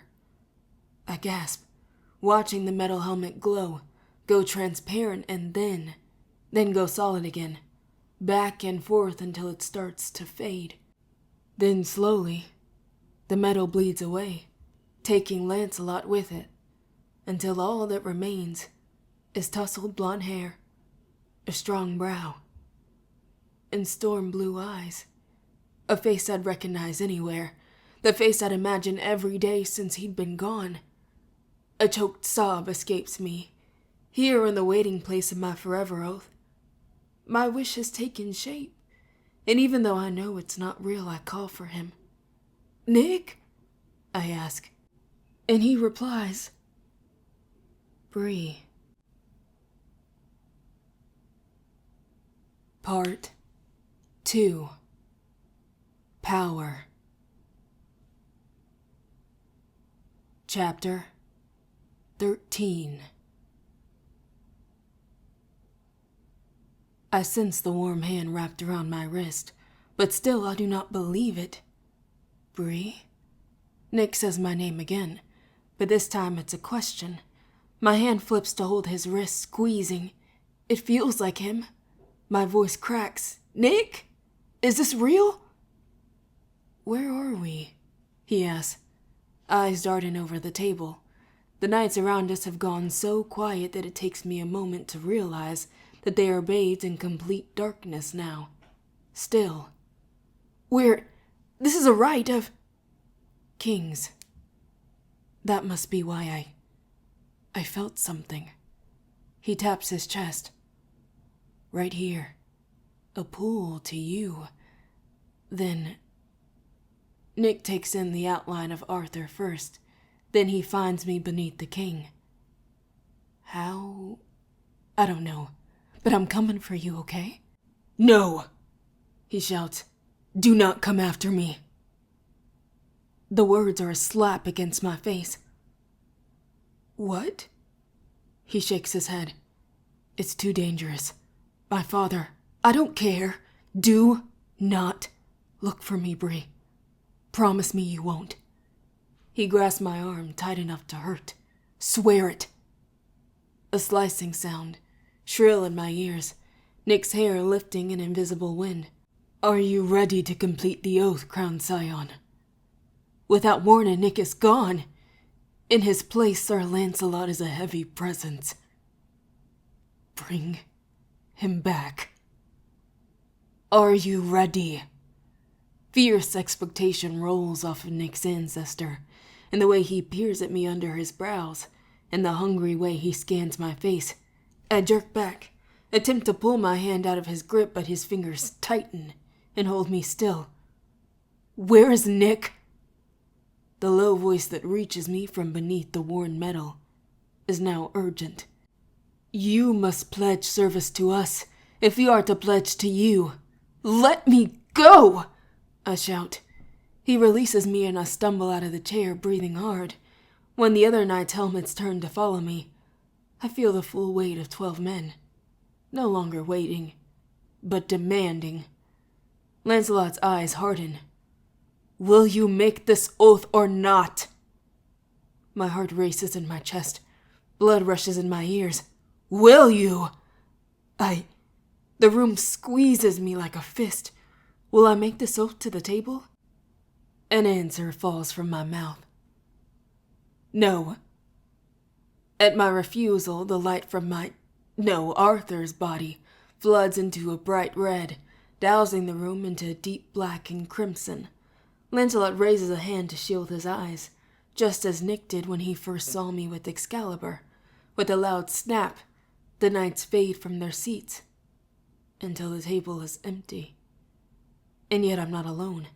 A beat of silence, then. "Istron wit, you are a foreigner." Arthur's voice reaches me from every corner, blasting all thought with its deep rumble. He can see me, even though I can't see him. I shudder at his closeness, at the sound of his voice in my mind. He is here now, truly here, a presence separate from my own, but inhabiting my skin simultaneously. Messy and fool, like I'd felt when my grandmother Charles had possessed me. 6th century king. Of course he'd take one look at me and call me a foreigner. Irritation hits me hard. It's sharp enough to cut through my fear, my trembling hands. "You mean I don't look like you? Well, you don't look like me either." A long pause. When Arthur speaks again, I don't need to translate. "And you are a woman." I hear the surprise in his voice at this, as though my being a woman is the more shocking revelation. A scowl at the shadows. You just now figuring that out? When we last fought together, I could not see you so clearly. Daughter of suns. That phrasing reminds me of Vera's daughter of daughters. I don't like it. Don't like how familiar that is. How familiar he's being. I have a name. Bree. Bree. A low laugh. Of course, that is your name. You are Bree itself, your own and mine. What does... I shake my head. But again, Arthur's old well supplies the answer. Bree to him is a noun. Honor, dignity, authority, power. I scoff. I am not your Bree. Call me Bree or Brianna. He presses forward as if I never spoke. You are my scion. Your fight comes from mine, and the battles that I have won and lost are yours to know and use. My power, yours to wield. We are kin and kindred. By force, I spit. Not by choice. One of your kin was a monster. A pause. It is only when I call one of my scions that I can bear witness to their lives, and Samuel Davis was never cold. It was when I was cold to you that I learned of his sin. Another pause. I wish it had not been committed. My confusion turns to anger. You couldn't have stopped him? Even if I had been awakened with him, he would not have known me, heard me as you do. You are the first scion with whom I can commune, Brianna. The first in 15 centuries. Never in my dreams or Merlin's could we have imagined that I could live and breathe alongside a descendant, the way that I lived and breathed and fought alongside you, the night you allowed me to call you. Arthur's words feel infuriatingly true. I am a medium. Of course, the way he inhabits me is like no other scion before. Of course, the spell of eternity, and its caster, Merlin, had not accounted for me. You are unique, daughter. My jaw clenches. At what cost? A third pause in the darkness. An immense one. My thirst for vengeance simmers, boils, but Arthur's words keep it from spilling over the way I want it to. The fury I feel on behalf of Vera has nowhere new to go, but it still grows. Just as a flower turns toward the sun, my anger seeks a source to feed it. Yes, Arthur hums. There, I recognize your desire to fight, bloodlust with purpose. Our battles are more alike than you know. We both fight monsters, be they demons or humans. Our battles are not the same, but they come from the same wish, the desire to conquer death. I saw my friends fall by the dozens to Shadowborn. No more, I once said to myself. No more deaths. No more deaths. I said those words too. We are not alike, I whisper. Then whose grief is this? Abruptly, I'm drowning. What I felt at the funeral hits me over and over again, filling my eyes and mouth with the screaming agony of absence, the gaping hole of love without a beloved, the memory of waking in the night wishing it was all a dream. Like my body in the round table vision, I cannot tell Arthur's pain from mine. Where his leads, mine follows, and when I remember, so does he.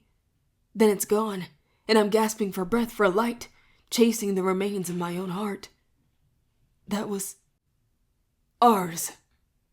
His voice breaks, as ragged and hoarse as my own, like grief had just devoured him, and left him hollow too. What truly ties us together is not blood, but pain. When we love someone and lose them, that loss imprints itself on everyone we love too. I see it in your eyes, Brianna. Have you not envisioned the faces of those you love, slack with death? Not because you wish to see such a scene, but because your mind and heart give you no choice. I remember the vision of Nick, Sel, Alice, my mother. Deaths that I could not prevent. I think you do as I did. You invoke grief now so that death will never surprise you again. You imagine how it could happen, so that you can imagine how it cannot. You wish to destroy it before it destroys you. Is this the right of it? I just felt Nick. I'm sure of it. Held his hand. Seen his face. The idea of never seeing him again in real life skips sadness and sends me to numbing rage. Yes, my carved heart says. Yes. The power of the table, Brianna, is to stop the Shadowborn from destroying human life. But the power of a king? We lead from our pain. We make the choice to defeat death before it finds us, steals from us again. Half a heart is not enough to live a whole life, is it? That clawing grief reaches for me all over again, even though I thought I escaped it. The fear of death hunting me, searching for the remainder of the heart it's already broken. And who will it take from me to get it? Alice? Nick? Sel, Mariah, Patricia? My father? Kings can defeat death, save their own hearts. I whisper. How? I can teach you. I have teachers. William, even Sel when he's not being a jerk. What you have are diluted lessons many centuries removed from their origins. The scion of Gawain, the descendant of Merlin. The slower path is what they must tread. But you do not have to. Why borrow knowledge when you possess its source? There is no temperature in this almost space, but a line of ice slips down my spine. The bleed-throughs. The voice that was you. The memory at the funeral. Yes. A shudder. You have been trying to reach me. Yes. Why? Because you left the door open, and because we are nearly at war, and because I can help you know strength, power, and control. Despite my urge to push him away, to yell at him to leave, a deep, expansive yearning opens up in my chest, a craving that bends toward his everywhere voice. Strength, power, control, enough to fight back and defend myself, to face my enemies, to bring Nick home, save Sel, keep the Rootcrafters safe. No more running away, ever. The point of our arrow, the tip of our spear. Strength, power, control. Those three words ring deep inside me, make my mouth water. My voice is hoarse with want. Tell me. A long pause in the darkness. Summon me, and I will show you. That open yearning closes tight, immediately. Arthur is 1,500 years dead in the ground. But that night, when the Legendborn and I faced a demon horde, he commanded my limbs in the here and now like they were his own, like I was his puppet. It turns my stomach, makes my vision swim to even think about letting him control me again. My body is my own. I won't let you use me again. I don't need to possess you to teach you. Power is one thing, control is another. There is so much to learn. Our connection is a miracle, an opportunity across eons. Another low laugh. And yet here you stand, obstinate. I shake my head. I won't obey a ghost just because he's ancient. And maybe I didn't close the door before, but now I know that I left it open. I'm going to close it. I imagine the house of my mind, just like Mariah taught me before. Imagine the windows shutting, curtains closed, doors closed, keys turned and thrown away, cracks sealed, Do you fear your own greatness? Your own Bree? Summon me, Brianna, and I will show you what it means to be the Pendragon. An image flashes in my mind. Iridescent scales, smoke curled around his snout, fangs as long as my own body, heat and brimstone. Then gone. A creation of his or my own mind, I don't know. I will leave because you wish me to, but I am only here because you sought me out, by your blood, on your heart. Stop talking. Suddenly my irritation at Arthur flares into anger. Red root pulsing out from me in waves. We fought as one because you summoned me. You will summon me again because we are each other's Bree. His voice thunders in my ears. Only a dragon may meet a dragon, Brianna. Only a king can teach a king. I won't let him force me into anything, no matter how alike we are. Leave me alone, I grit out. Now. As my root rises, Arthur's presence dissipates around me. Flames roar into the room to burn him out, burn him away. But they don't stop there. The walls catch fire, then the floor beneath my feet. The entire vision is burning. Startled, I stumble backward, falling, brace myself to strike the ground. But instead of hitting the hard stone floor of the great room, I land with a splash. The stone floor of the medieval room is gone. In its place is a wide expanse of packed dirt and the shallow stream of water I'm sitting in the middle of a forest, at twilight. Glowing water sluices over my ankles and around my hips, ripples over stones beneath my hands. The stream flows toward and then behind me, and I cannot see its end. Its banks are obscured by low clouds of glowing mist. Its shape is jagged, like a bolt of lightning over the surface of the soil. Daughter of suns, my Bree. Arthur's voice is muted, far away, but it jolts me to my feet. As I stand in the stream, the light emanating from the water begins to dim. My Bree. His voice is quieter this time, fading with the light. I take 2 steps upstream, and by the third, the water has gone dark, and somehow I know he is gone. Up ahead, I spot a raised stone, resting in a grassy clearing, and decide that is my target. As I walk, other voices rise up on either side of me and burst, disembodied whispers in the darkness. The point of our arrow, the tip of our spear, wound turned weapon. As I arrive at the mossy stone and step up, the stream behind me, Arthur's stream, shrinks and dies into the barest trickle of water over the earth. I marvel at this place, wherever it is the near opposite of the Ogofi Draig. Instead of standing on an ancient boulder in the center of a pond in the middle of a stone cave, I'm standing on moss-covered mound in the center of a growing forest, where the Ogo feels sacred and preserved.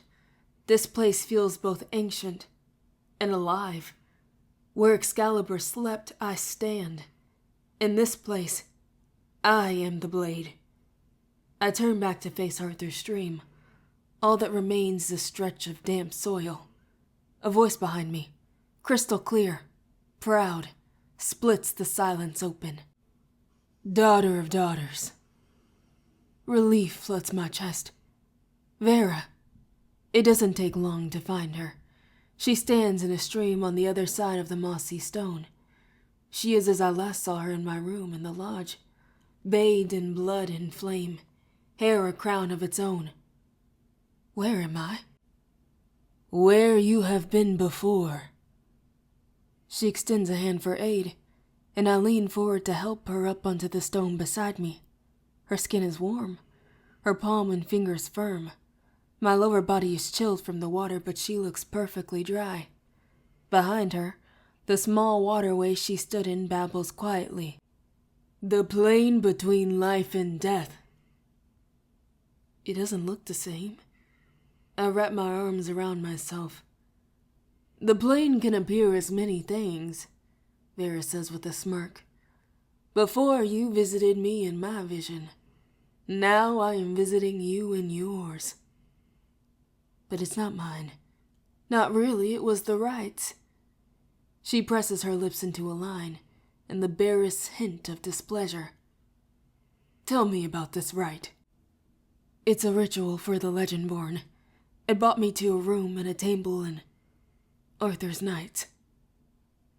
The King's men may claim the ritual, but they cannot claim the plane as their own. Her southern accent wraps around the words like a blanket, pulling them close together in a soft drawl. No one owns the space between bloodlines, between ancestors and descendants, not even the dead. She huffs and trails a hand through the billowing mist at our knees. The spellcraft the King's men use to create the plane in their image is a poor sorcerer's fabrication of what a natural-born medium can achieve in this place. What you can do as your power grows. I shake my head. I don't understand. She hums and glances over my shoulder to the empty soil behind me, then gestures to the stream from which she emerged, still running. The streams are passageways, your bloodlines made manifest. I look out at the forest around us and imagine how many streams there are, waiting for me. My maternal line starting with my mother's life, my grandmother's, all the way to Vera's. My father's parents too, I imagine. Vera beckons me closer and points to the now dry stream bed. That is Arthur's lineage. You used intention in the King's blood in order to access their vision on the plane here. But then you broke away. Vera points to where I splashed down and brought yourself back to the center. She opens her arm wide, gesturing to the ground all around us. If you walk with intention and purpose on this plane, you can open the pathway to any of your ancestors. Or, she looks at Arthur's stream again. You can close it. I burned him away with root. I nod, the idea growing sharper and clearer in my mind. Never done that before. Never been able to call in your power at will. It only shows up in defense, when I'm already in danger. A flutter of excitement interrupts me. Possibility. But here, I used it because I wanted to, not in defense. I step toward her. How can I attack like that in the real world? I do not know. Her eyes drift over my shoulder, widening. But I do know that before you learn to fight, you must first protect yourself. The real world surrounds me, bright. The Agolf, where the rite started. Time is back and moving quickly. There's a sharp pinch in my right shoulder and a clang. Excalibur falls from my hand to the stone below. What? I'm stopped by the sight of a syringe sticking out of my upper arm, an emissary Teresa holding the plunger down. Whoosh! Bright red flames erupt from my chest. Teresa screams and slips backward on the great stone, falling into the water below with a splash. Movement below. The regents, rushing away from the moat before my wave of root reaches them. The crimson flames are met by a blue and white ether shield. The Mage Guard, casting a barrier against my power, protecting the regents, protecting themselves from me. The syringe is still there. I claw at it, pulling the needle out. Max appears at my left, teeth bared. I swing. He catches my fist easily. I crumble to the ground. The last thing I see is his jeering face, hovering above mine. Nighty-night, Crown Scion.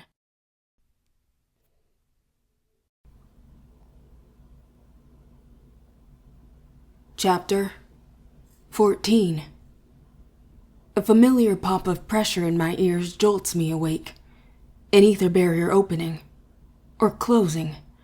The thought of being trapped sends me surging forward. Against leather straps. The one around my right wrist snaps. They're shouting. My eyes open. "Hey! Grab her!" I'm in the back of a van on a metal stretcher, with a mage guard on either side. Max and Ramirez. Max lunges for me. Too late. My freed fist strikes him across the nose so hard blood splatters against his cheeks. "Stop the van!" Max's voice is nasally and wet. Whoever's driving us slams on the brakes, sending both Merlins sliding, while my stretcher, bolted to one metal wall, stays put. I yank hard with my left hand, tearing the other strap. Ramirez darts forward, dodges my second punch and throws his weight behind his palm, slamming down heavy on my chest, sending me back against the stretcher. Hard. My head cracks against the metal. I see stars. The van's gray ceiling spins, expands, threatens to turn liquid. Ramirez screams, gripping his throat as a bright flare of silver blue ether swarms his neck and face. My thoughts run together. Logic feels loose, like threads unraveling and too hard to follow.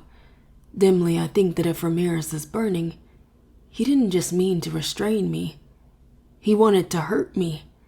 His oath of service to protect the legend born to me is punishing him? I blink, confused. The back doors slam open. There's a scuffle. Ramirez is tossed to the floor. "You fool." Erebus, his ether signature rolling through the cabin like a heat wave. "She attacked us," Max cries. "She broke my nose." My head lolls to the side, to see him cowering before his general. Beside him, Ramirez is moaning beneath the dimming flames. Erebus advances on both mage guard. "You are not to touch her again. Not that I care if your oath takes you for it, but she is the only known heir to Arthur. If you kill her, the king's inheritance will go to the next eligible heir in line, a line for which we have no leads, and no other scion to replace her." "So what?" Max snarls, face bloody. "I'm supposed to let this little girl beat me?" "She is worth more to the Order than you are, Zhao. You do the math. No leads, no other heir. I can't follow him. My brain can't keep up, but something." Max grunts. He pulls a third strap from the stretcher, binding my left arm against my hip. I couldn't lift it if I tried, not with the metal ceiling spinning, and my stomach turning. I moan and Erebus's eyes snap to me, then to the doors. Someone shouts, "Dr. Reed is on the way with the stronger dose." "No," I moan, staring up at Erebus. "The oath." His words reach me from very far away, whispered through a tunnel. "Our intention for the serum is to keep you safe, Brianna, not to hurt you. Not a punishment and not permanent. Else we could not administer it. Guard Ramirez, however, is paying the price because he knowingly took action with intent to injure you. He meant to cause you harm. A critical distinction." Erebus crouches beside me, dips his hand behind my skull, then curses. Blood coats his fingers, shining and dark. He growls, "Bring Sitterson as well." William? The van swims again. Time passes. How much, I'm not sure. The ceiling blurs. Another pinch to my arm. A needle slipping into my vein. I don't flinch. This pain seems beyond minimal compared to the searing hot ache at the back of my skull. A woozy, sickening sensation starts at my arm and floods up my shoulders to my spine. And then I'm drained. Something leaves me. Not energy, not quite. Something of my life that was in my limbs and flowed from my heart. Something that I'd gotten used to feeling, even in that short time since Arthur awakened. Gone now. I shiver. A bright citrus ether signature in my nose accompanies the achy, itchy feeling of my skull knitting back together. Bree? William's shaken voice and a warm palm on my cheek. You had a small fracture. A concussion. Should be healed soon. You're not here to chit-chat, Sitterson. Ramire's voice shaking with anger. If they botch the formula and she overdoses, you bring her back. That's it. My eyes open to find William hovering over me. He shines a flashlight into my left eye. It hurts. I squint, moaning. Light shines in my right, William holding my head still so I don't turn away. Then the flashlight's gone. He shoots a glare over his shoulder. I have no idea what to expect, or what to heal even if she does react poorly. I repair injuries, not whatever your scientists have done here. This is beyond irresponsible. You didn't need to drug her. Not my call, and not yours either. Max cuts him off. I swear to you, Maxwell. William's voice turns to iron. You will pay for this. Doubt it, Max sniffs. Is she stable or not? She is stable. William's eyes close, and he takes a deep breath before opening them. For now. Then get out, Syod. William's voice in my ear, his breath against my cheek. I'm so sorry, Bree. Then darkness once more. Chapter 15. Good morning, Brianna.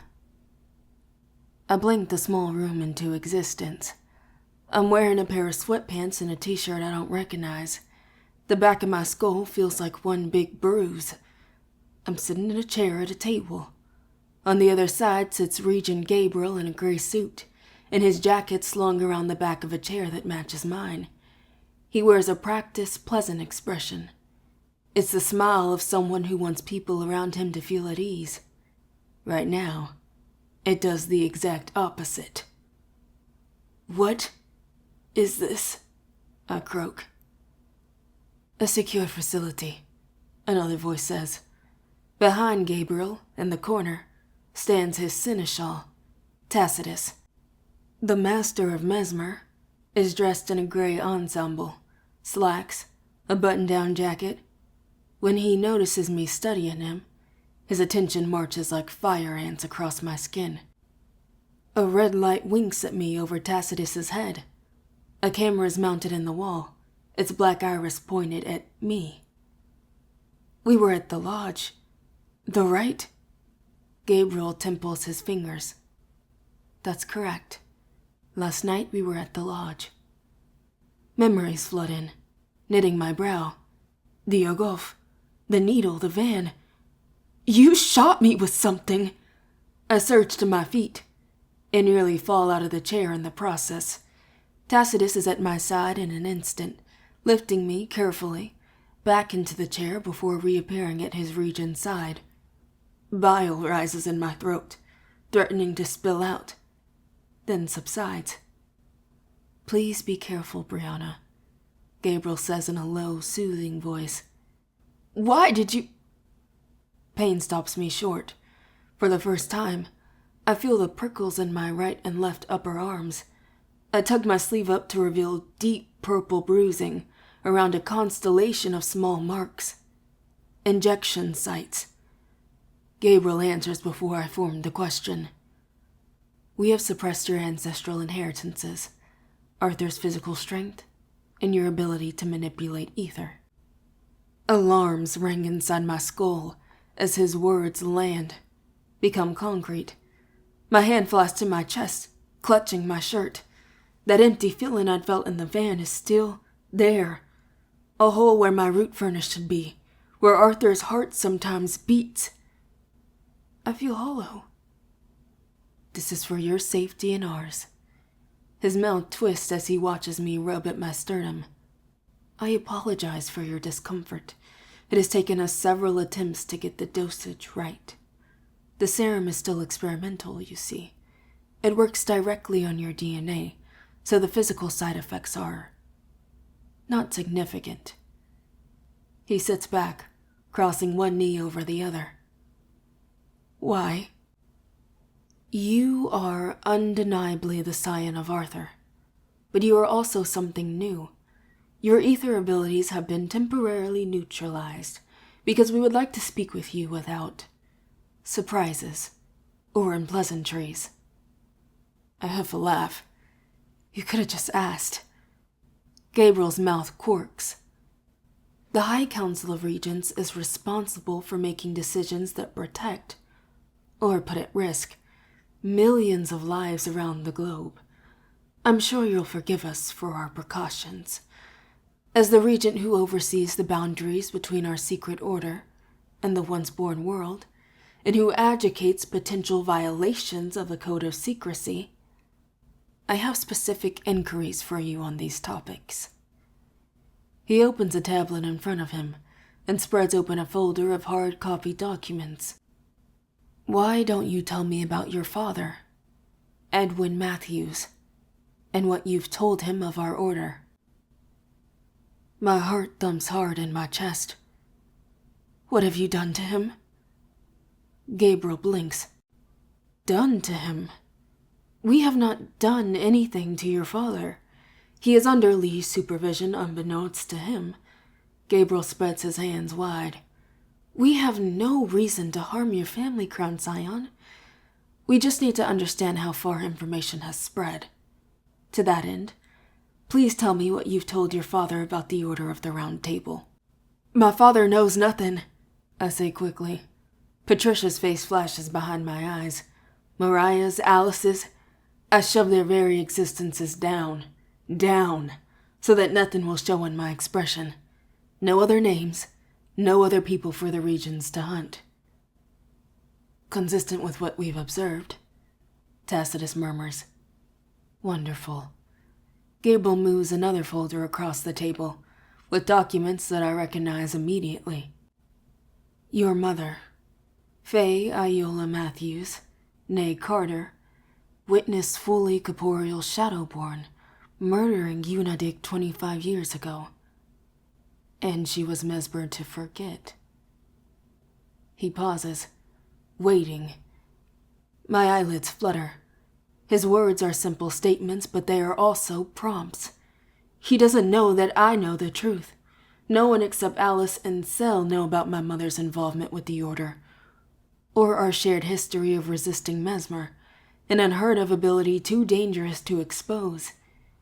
Even William doesn't know that my mother faked her Mesmer for decades, or that I can break them myself if I wish. What are you talking about? I say slowly, fighting to keep my breath even. No, she didn't. Her heart is racing. Tacitus narrows his eyes. She could be lying. Or it's the serum's side effects. Gabriel's mouth thins briefly. We will ask her again. Brianna, are you saying you did not know about your mother's history with the Order prior to joining the chapter? I don't have to fake the effort to pull my focus together. I'm sorry, Gabriel repeats his question. Were you aware of your mother's history when you became a page to the chapter? I shake my head. No. Something in Gabriel's politician smile ticks up. He is pleased.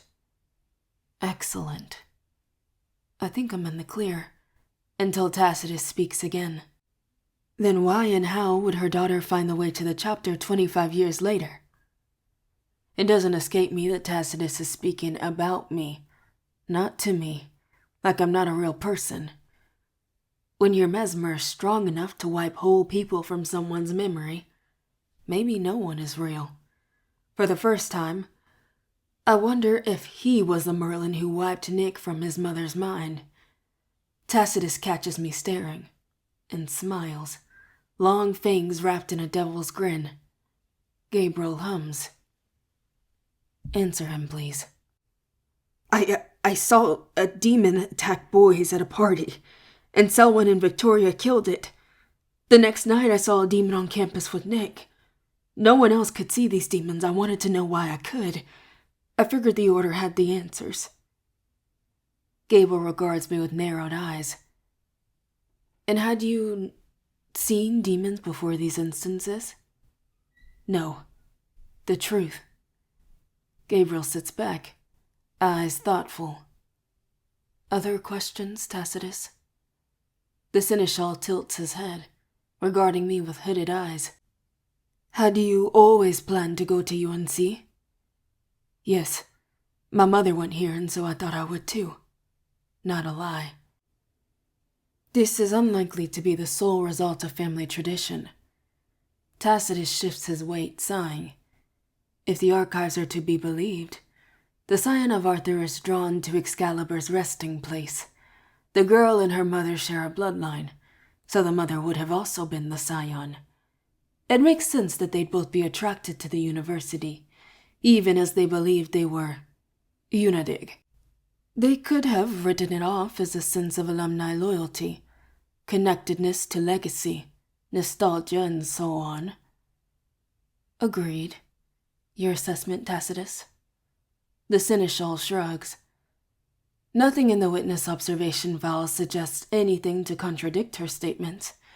Faye Iola Matthews, née Carter, was mesmered and never indicated, and any retained memories of what she witnessed that night Natasha Kane opened the campus gates.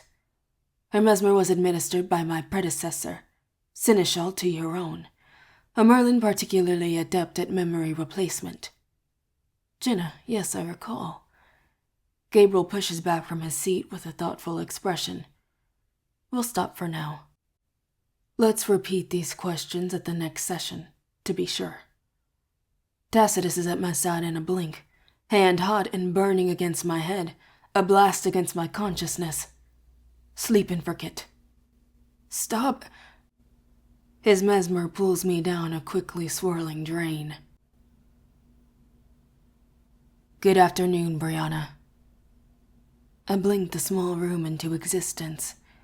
I'm wearing a pair of sweatpants and a t-shirt I don't recognize. The back of my skull feels tender. I'm sitting in a chair at a table. On the other side sits Regent Sestra in a black and silver blouse, hair pulled back tightly against her skull. Tch! She can barely hold her head up. Will she even be able to answer any questions? A voice I recognize responds. Her mind will sharpen, but her body will still experience side effects. If you like, we can try again later in the day. I'd rather not. Sestra taps fingers on the table. My head tips back against the chair. Too heavy. My eyes follow Erebus, who has just walked into my field of vision. He settles against the back wall, face unreadable. The Mage Guard General in his typical black long coat. His black and silver ether staff leans against the wall beside him. The sight of him loosens a memory. Something happened with him. Something bad. Something that made me angry. Where am I? I croak. A secure facility, Erebus answers. When he looks at me, from this close, the bright sparks burn my cheeks. When I turn away to escape his gaze, I notice a camera, mounted in the wall over his head, a winking red light beside the iris. Facility? I shake my head. No, we were at the lodge. Yes, Sestra says impatiently. We were in the lodge last night. Last night? Memories return, breaking through cobwebs. The Agolf, a needle, the van, my head. William healed me. You shot me with something. Sestra rolls her eyes at Erebus. This repetition is tedious. Repetition? The irritation on her face, laced with deep impatience, like we've had this conversation before. But we haven't. I just woke up here, wherever here is. She sighs. Yes, you were in the lodge last night. We drugged you with a suppressant that blocks your ability to use your inheritances. That is why you're... She waves her hand in a circle near my face. Like this. Drugged? I blink slowly and register the odd feeling in my chest. The empty feeling, like there's a hole where my root furnace should be, where Arthur's heart beats sometimes. I feel hollowed out. Why? So that you'll behave. Erebus clears his throat. So that we can all keep level heads, Crown Scion. Listen. We're going to keep these conversations simple. I ask you questions, you answer. If I ask for more information, you elaborate, understood? I blink at her. Was that one of the questions? She groans. No. She flips open a control panel in the center of the table, and the screen lowers on the wall behind her. As she works, my eyes find Erebus again. We stare at each other, and more memories return. My anger returns too. What's happening with Sel? Sester doesn't look up, and speaks as images begin to appear on the screen. Selwyn's Kane trial will begin after our debrief of you concludes. She says it so casually, like it's of no consequence to her either way. I'd like to speak on his behalf, as Crown Scion. Sestra smirks. I don't like the glint in her eye. All of a sudden, I feel caught in a web that I cannot see. Every time I think I have footing with the Regents, it gets taken away. He is not your king's mage, she says. You did not grow up with him, you are not bonded. From what I've learned from the other Legendborn, Selwyn Kane was hostile to you from the first moment you arrived at the lodge, threatening your life both publicly and privately on several occasions. Why would you speak on his behalf? I open my mouth, close it, and open it again, like a fish. He is my friend. He has been away from his charge in the service of Oath for some time, Sestra murmurs, leaning forward on her elbows to survey my face. Erebus wordlessly takes over her search, flipping past images on the screen behind us. Whatever friendship you may have felt will be buried beneath the symptoms of his condition. I shift in my chair, uncomfortable. Even if Sel changes, he'll still be Sel. Demonia is a part of him. I don't believe he'll succumb. She sits back. Then you are a fool. It is impossible to stop the process once it has begun. The stronger the Merlin, the greater their fall. If Sel was able to protect Nick again, his oath would be fulfilled, I say. Are you even looking for Nick and his father? Or is that a lie too? That's right. Sestra's expression turns conspiratorial. You and Nick Davis are close. According to our intel, inappropriately so for two scions. Erebus only hinted at the nature of my relationship with Nick, but Sestra is much bolder. I say nothing. When your lineages were revealed, he, like the other Legendborn, must have realized that your relationship could not continue. She offers a sympathetic frown, but the cruel gleam in her eyes ruins the effect. That must have been a difficult conversation. I shift in my chair again. I see. Her knowing smirk returns. You two haven't had the chance to discuss it. Then let me do the honors. This relationship is forbidden. If it continues, the Council will take action to keep you and Nick from endangering the bloodlines. My chest tightens, and ears go hot. Endangering the bloodlines, you mean? You know exactly what I mean. This may not be of concern to either of you yet at 16 and 17, but the Order has outlawed relationships between scions who have the potential to conceive. And with good reason. We cannot risk a firstborn child born of two lines, confusing two lines, regardless of your intent or precautions. When William first explained the rule about scion-scion relationships, it seemed far from my concerns. An awful sort of modern fin amour, he'd said. Courtly love that can never be consummated. I wasn't a scion then, and Nick and I had barely explored who we could be to each other. But now, with Sestra's words striking at our future before we've even had a present, the law feels very real, and very much like none of her damn business. These orders' obsessions with who has kids with whom and how is stomach-churning. I see the defiance in you, Brie, she murmurs. So consider this a warning, even though you'll forget it. We know everything about you. Who you love. Who do you miss? A fresh jolt of fear freezes me where I sit. I could never forget a threat like that. It's simple, she sits back, waving a manicured hand. When this is over, find someone else to have fun with. Erebus clears his throat, a relief. If I may interrupt. He has finally landed on an image from the cave. Me, holding the sword high, palm against the blade, eyes gone red and blue. Then the image moves, and the blue and white mage flame swirls around my wrist and hands. You recorded the rite? I gasp at the video of myself, feeling exposed.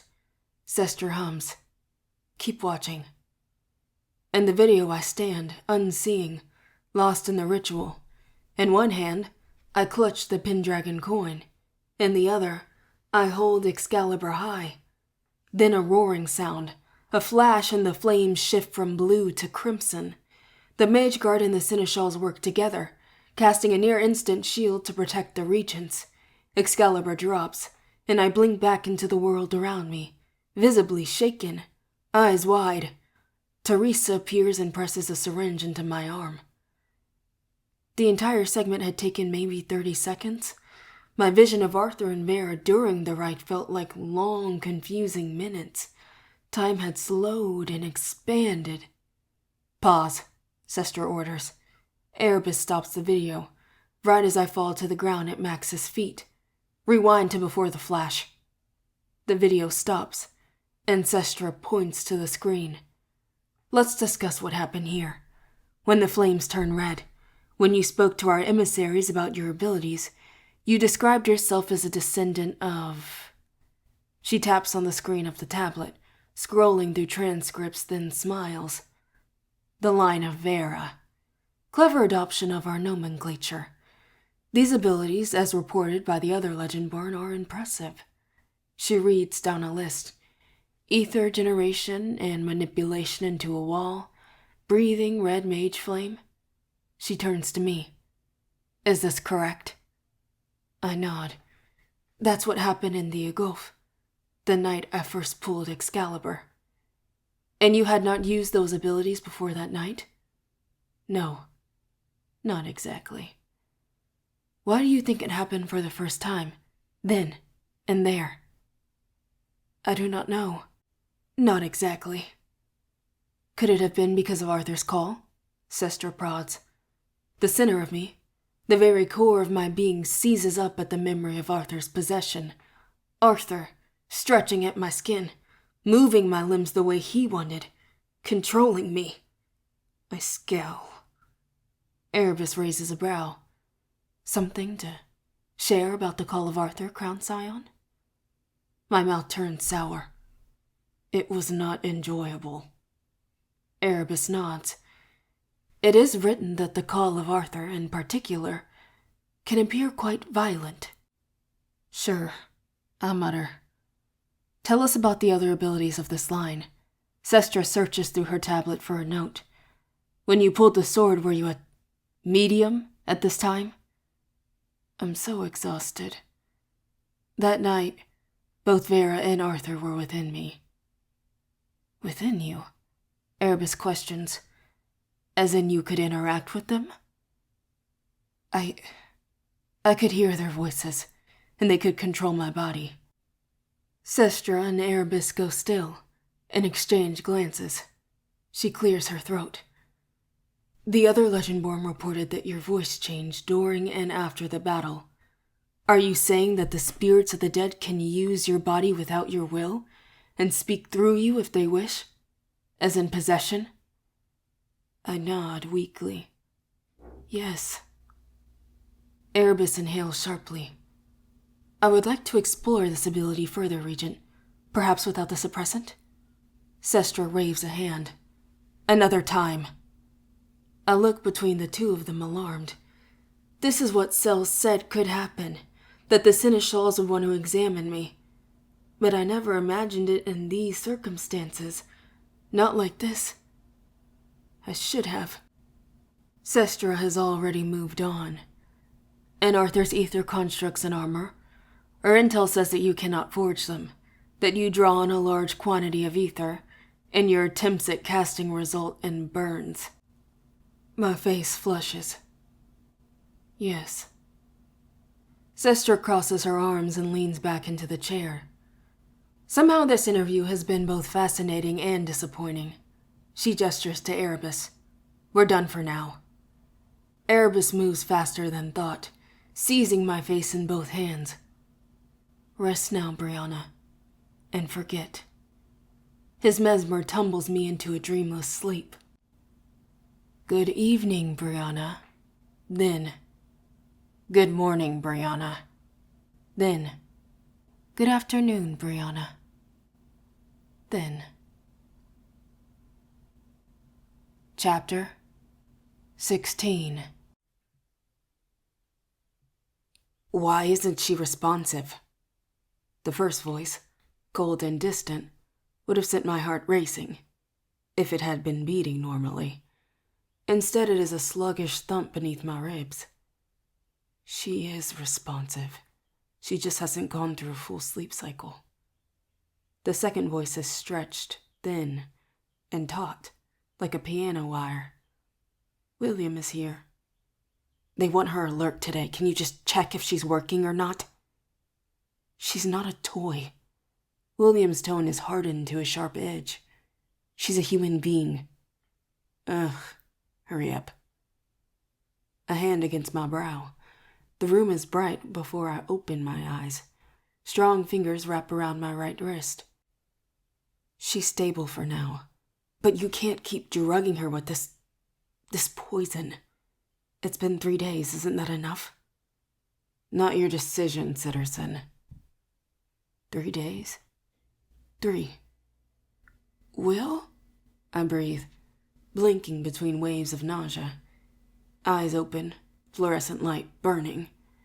William's arms wrap around my shoulders, guiding me to sitting. The scent of his ether cocoons around me, a comforting thing in a jarring existence. Citrus, warmth, William. Max sighs loudly from the doorway. Can she walk? William looks me over. There are dark circles under his eyes, a strange tension down the line of his neck. Can he walk? I squint, test my limbs. Yes? Where are we? He helps me to the floor and kneels to slip shoes over my feet.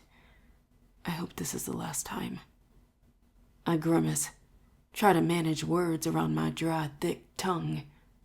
The last time? His eyes shine with unshed tears.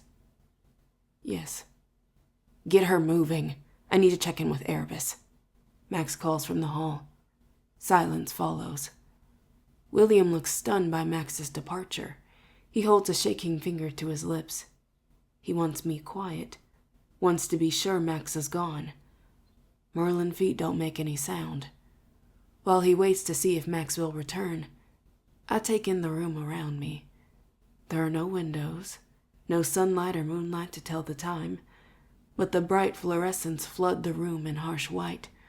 I'm on the covers, fully clothed.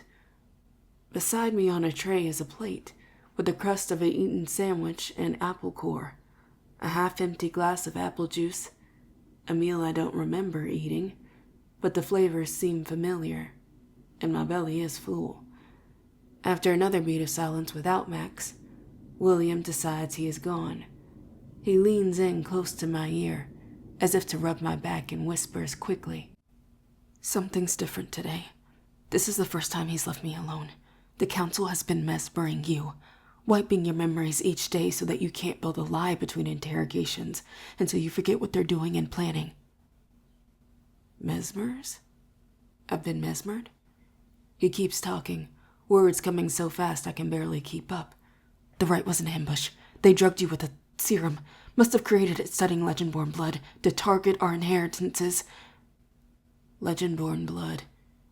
Inheritances. Something is right there at the edge of my awareness. An unfocused thought. A detail. They dosed me with it too. Not as much as you. Enough to block Gawain's strength, make Suin's harder. I don't know where we are, some sort of institute. There are labs, bedrooms. I don't see a way out. Wait. I stop him. The thought grows sharper until it becomes words. Not just Legendborn. What? I'm not just Legendborn. I can do more. I pull away and grasp William's forearms. Need. Pain. You're hurt? William scans my body. Where? No, I mumble. Pain, it helps me resist a mesmer. His eyes widen. You can resist mesmers? I have to laugh. Don't know about right now, but yeah. William's gaze sharpens. His eyes dart to the hallway and back before he takes my arm in both hands. Then I'm really sorry about this. What? My mouth opens wide in a silent scream. A hot rush of ether floods my skull, spreading like a fire through my senses. Bright, burning lemons and scorched oranges under a summer sun. William drives his power down through my skin, into my veins and muscles, burying it deep into my bones. Then in a single lightning strike, my mind clears. My voice returns with a breathy, shocked, "Ow!" William releases me. Will that work? I gasp. What the hell, William? He winces. I'm sorry. Ether burns when there's too much of it too fast, remember? I nod. Yes. Max reappears right as William guides us to the door. Let's go, Crown Scion. Outside in the white hallway, I follow Max, who blessedly walks at a normal human speed. I take the time to put my thoughts and memories in order. The Regents captured me, drugged me. Now they have interrogated me over and over for 3 days. 3. Does anyone else even know we're here? This is not how any of this was supposed to go. Another memory surfaces, this time about the serum. Someone told me about it earlier, I'm sure of it. Gabriel. His voice echoes in my ears. We have suppressed your ancestral inheritances, Arthur's physical strength, and your ability to manipulate ether. That means no ether, and no red root. But the other inheritances from Vera's line, like my senses, the mesmer resistance, the Regent's scientists wouldn't find those traits in Legendborn blood, wouldn't even know to look for them. God, I hope those abilities aren't affected too. I need every defense I can get. We make a left turn, down a short hall, and end at a large wooden door. Max cracks the door, peeks in, nods to someone on the other side, then gestures that I proceed. I enter a large conference room with the windows that let daylight stream in. The door clicks shut, leaving me standing alone in front of the High Council of Regents. In the middle of the room is a dark rectangular table. Lord Regent Aldrich, Regent Gabriel, and Regent Sestra sit on one side, while their seneschals sit across from them on the other. But they aren't even looking at me. Instead, Aldrich and Gabriel speak to each other in low tones. Sestra bends over a tablet. Tacitus flips through a yellow legal pad as she speaks to Saren. I clear my throat to get their attention. Aldrich waves me forward.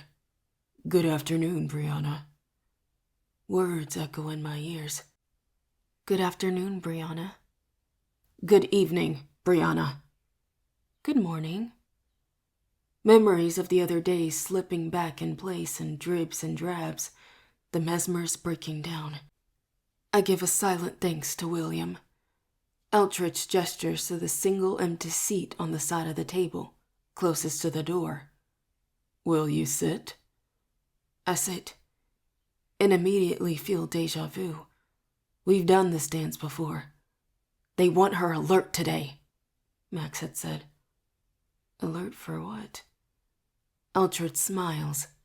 Brianna, how are you feeling? I try to think past the sound of Sestra drumming her fingers on the table. Ta-dum, ta-dum, ta-dum, like a clock ticking down as they wait for my response. They still think I'm mesmered, that I don't know that they've had me imprisoned, drugged, and interrogated. I know exactly what to say. Where am I? Oh, Sestra groans. Regent Sestra. Eltrich's lips press into a thin line until Sestra stops tapping. Are we wasting your time?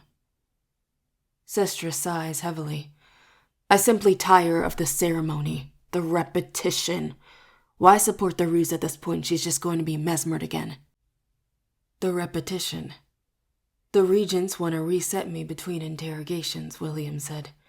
They pretended that each meeting was the day after the rite to keep me disoriented, unable to plan. Tacitus rolls his eyes.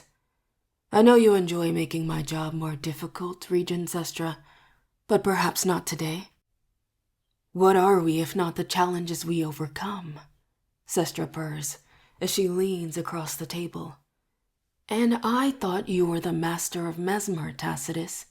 You of all people can erase what's necessary, without breaking her entirely. Tacitus growls. With respect, Regent, you have no idea how delicate mesmer work can be. The more memories she accumulates, the more I will need to remove. Tacitus intones. A quick discussion would be preferred. Eltrich nods. As you wish. He clicks a button on a remote, and a screen drops from the ceiling behind him.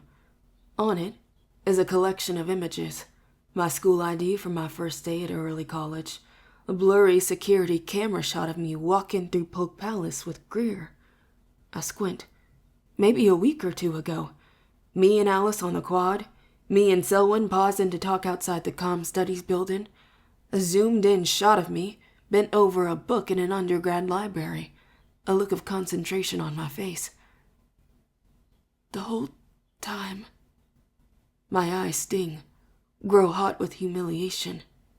We've been watching you, yes, Eltrich says, since the moment Victoria Morgan informed our emissary that you pulled Excalibur from its stone.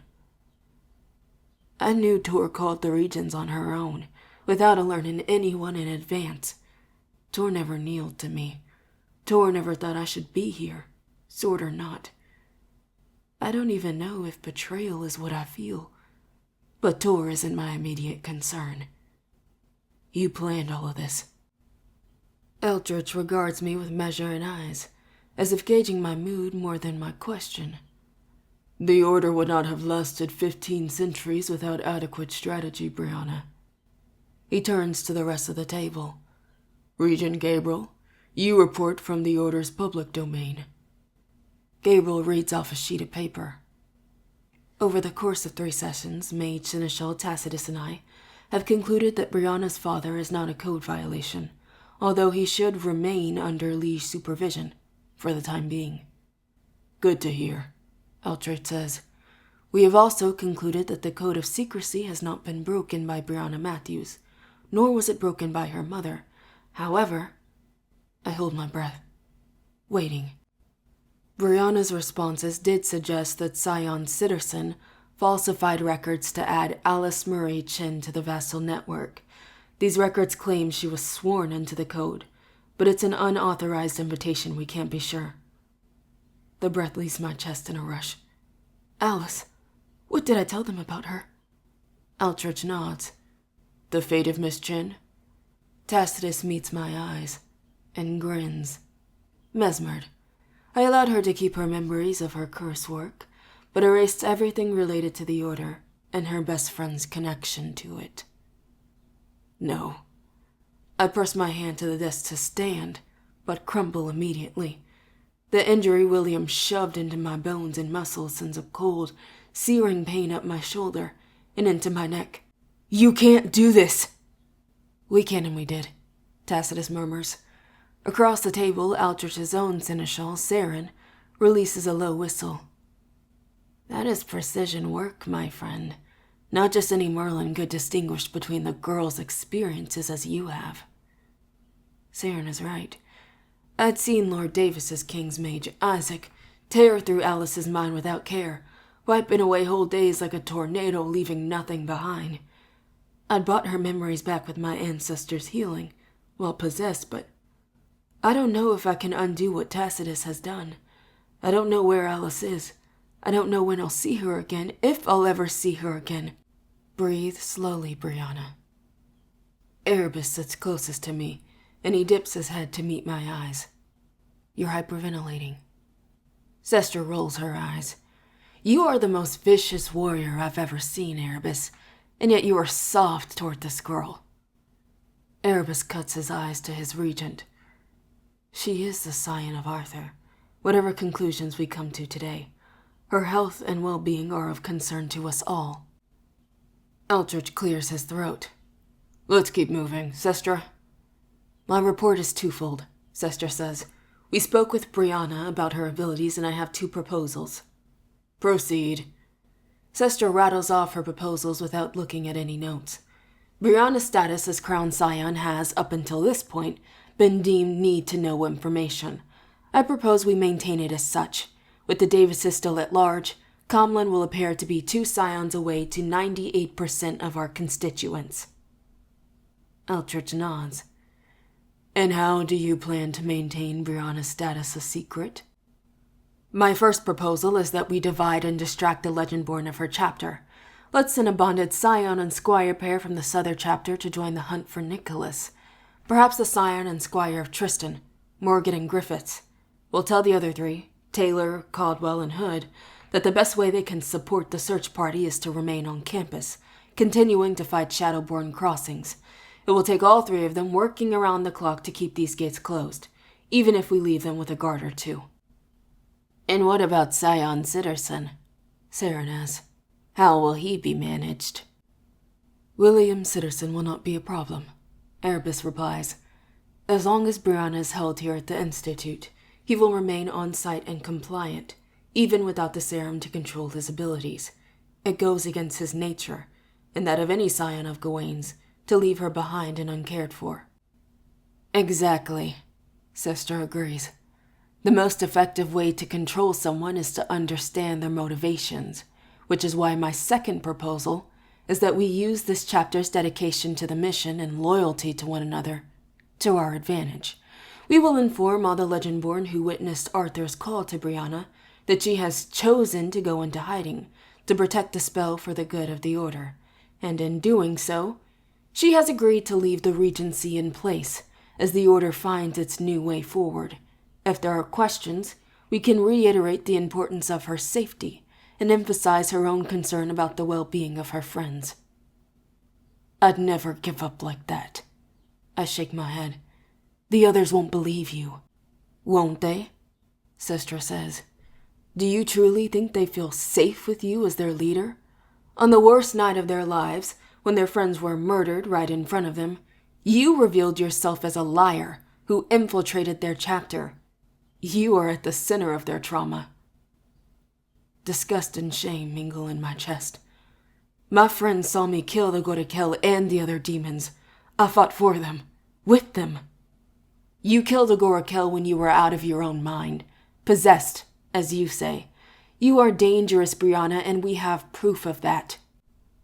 She reaches forward and presses a button, switching the screen to an image of me in the Ogulf, during the rite.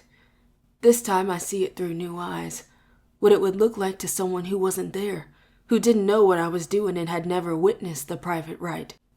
I stand at the stone, with Excalibur raised and blood dripping down my palm. Root dances around the blade in my arms, flaring outward. I see the Mage Guard, shielding the regions from me, not my flame. I see the translucent dome as the one thing standing between them and my power, while my eyes are distant, unfocused, and I am out of control. Tears sting at the corners of my eyes. Proposals accepted, Alchard says. They are elegant, Sester, well done. Our final measure is, of course, how to proceed with Brianna herself. My head snaps up. You can't keep me here forever. If I may, Erebus begins, and Alchard cedes the floor to him. My proposal is that we do keep Brianna here at the Institute. My team and I will further study her abilities, safely of course. Sester crosses her arms and leans back. I agree. She can't control her power. Her ether draws hot and cannot be forged. This red mage flame appears only when she is in mortal danger, not unlike Merlin children, before they are trained. Or Morgaines, Gabriel says, his voice cutting. We have heard they are on the move. We have heard they have sent Shadowborn to this very chapter. She is not a Morgaine, Erebus says dryly. How would you know? Gabriel asks, drumming his fingers on the table. A Morgaine has not been witnessed by this council in hundreds of years. Erebus hisses, baring long canines. Because I can detect the sorcerer's children. I can taste their magic, and because I say so. Their voices drift to the background as I stare at the screen, trying to see myself through other people's eyes. Remembering Arthur's demand that my friends kneel before me, wondering if he knew something that I didn't know about what true power really looked like. Could she be trained to control her power on her own? Alchard asks. By whom? Sester counters with a snort. We could train her like a Merlin, but to what end? As the scion of Arthur, she is the anchor to the spell of eternity, she snaps. One mistake and Legendborn power is gone. Forever. And would we want to train her anyway? Erebus murmurs. To wield either of her ether abilities? We have already decided not to allow her near the blade. This is why, at the juncture, it is best to secure her for further study and testing under my supervision. Eldridge calls the room to order. He furrows his brow, turning to me. Brianna, we are not monsters. We will let you have a say in your own fate. I can imagine you ever wanted to be king of all this, did you? I can see it in your eyes that you yourself are frightened of these abilities. Surely you agree that being held here is the best outcome for you. The footage runs over and over in my mind on a loop. That girl, standing there so confident that all she needed to do was complete a ritual to claim her title. She studied all the right words, all the right protocol, but in the end, it wasn't her title to claim. I suck in a breath. It wasn't my title to claim. Understanding, true understanding, finds me slowly, then lands heavy in my gut. I laugh, dry and bitter. Brianna, Altrich prods. I raise my head, leveling a gaze at Lord Regent. You're still lying. The room goes still, and Altrich blinks. This accusation, Brianna. You've been lying. From the beginning. I let a sharp edge creep into my voice. You were never going to let me complete the rite. It was a perfect opportunity to isolate me and take me out, because the scion of Arthur must undergo it alone, without any Legendborn nearby. You didn't just happen to bring a syringe full of experimental drug designed to suppress ancestral abilities to the Okofitraig. I didn't attack you, but you hoped something flashy would happen, something that looked dangerous. That's why you bought the cameras. Their faces are answer enough. Gabriel frowns. You must understand. Tradition. I pulled Excalibur from its stone. That is the tradition, I shout, incredulous. You saw it for yourselves. I pulled the blade. I am Arthur's heir. But that was never going to be enough for you. I tip my head back with a hollow laugh, delirious with the feeling of being right, with exposing the regents even here in private. Bury the war. Bury the betrayal, and now you'll bury the scion. Saren, who has remained quiet, shakes his head and spreads his glowing hands wide on the table. You cannot blame us for prioritizing the stability of the kingdom in face of imminent war. I jab a finger at him. You should be prioritizing winning the war that is already here, not scheming to stay in power. What would you know about our war? Eldred scolds. You were raised Unadig. I was. I nod. I was raised Unadig, which means I know what you all look like from the outside. This isn't about war. This isn't even about your refusal to hand the crown over to someone you don't know. Because you didn't know Nick either. Not really. If Nick were the crown scion, even with his father's betrayal, I ask, would he have already been crowned? Yes, Siren asserts, as if it's obvious. Because Nicholas would be able to control his abilities, forge the weapons needed. He'd have needed time to adapt to Arthur's inheritances, I retort, just like any other awakened scion, and you would have gave him that time. If control was the issue for Nick, you would have sent aid right away, a Master Merlin to teach him more liege, but for me, you didn't. You didn't even try to help me. This isn't because you fear my root either. Sestra just says that it only appears when I'm in mortal danger, which should be a good thing for a scion of Arthur. I shake my head. This isn't about me being a danger to others. It's about you all preventing power from going to someone you don't think should have it. What does the line is law? I sneer, teeth bared. Ilinakior didif. Gabriel sees. It is not that simple. It is that simple. It has been that simple for centuries, I say, fist tight on the table. I wasn't raised in your world, but I know that following the bloodlines is the most sacred rule you have. There are 1,500 years of one non-negotiable, unbreakable truth. The one who pulls the sword becomes king. That is the law. I glare at all of them, one at a time. Unless she looks like me. This is outrageous, Eldridge says, face paling. As you said yourself, you were not raised in our world. You were raised without our customs, Eldridge insists, placing his hands on the table. This is not about race. I laugh icily. When white people say something's not about race, it's usually because it is. And they don't want to talk about it. Excuse me, Sestra sneers. Excuse yourself, I sneer back. It was about race to Lord Davis, but at least he had the decency to admit it to my face, instead of... I jerk my chin at the room. The screen. The camera. All of this. Aldridge's face has gone slack. You do not know what you're talking about, child. Anger and shame burn me up inside. I should have known. I should have known better. I did know better. They wanted me to forget what else was at stake here. What's always at stake. I inhale a shaky breath, try to keep my voice from breaking. Maybe I let myself forget, but I won't let them see me cry. You know how I know it's about race? I whisper. Because in this entire conversation, not one of you has mentioned why I am the sign of Arthur in the first place. Why I have his blood in my veins. Aldrich looks as if he's choking on air. Brianna. Crown. Scion, I correct.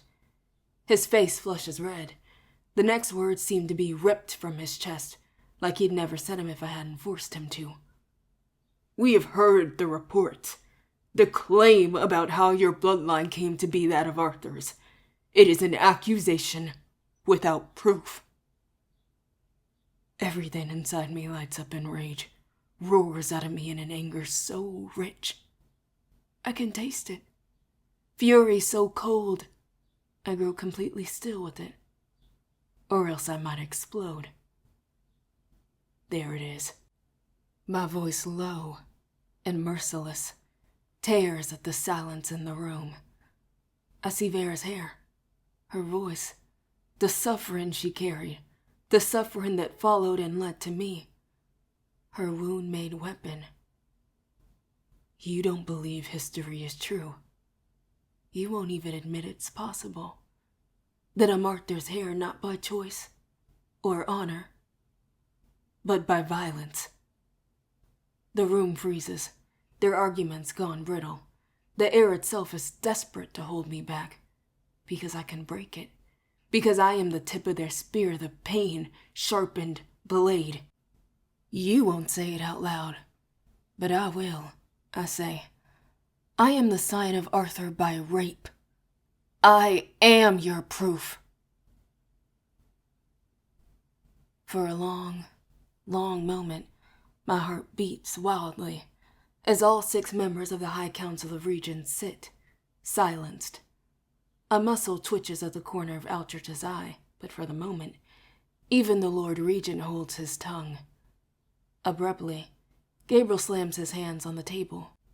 Is this council to believe that Samuel Davis, the last true scion of Arthur, would be so irresponsible? True? Irresponsible? My lip curls back until my teeth are bared. My mother was a scion of Arthur. And my grandmother. Back 8 generations. Sestra recovers in the only way she knows how, it seems, with a swipe at a fellow council member.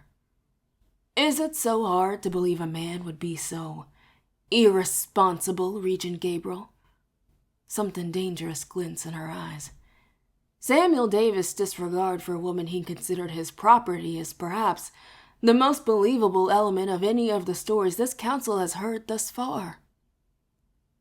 You will speak with respect, Sestra. Gabriel narrows his eyes. That man was a scion. Since when has a man's title prevented his brutality, instead of further emboldening it? Sestra hisses. Altrich stands, smoothing his hands over his suit. We need to make a decision about the problem before us, not a problem from 200 years ago. Erebus sighs. As Brianna has just pointed out, these 2 problems are one and the same. Altrich glares at Erebus, but Erebus merely shrugs. I am not wrong. The decision remains, Altrich replies. There is no decision, Gabriel says. Tacitus, take her memories, then let Erebus have her.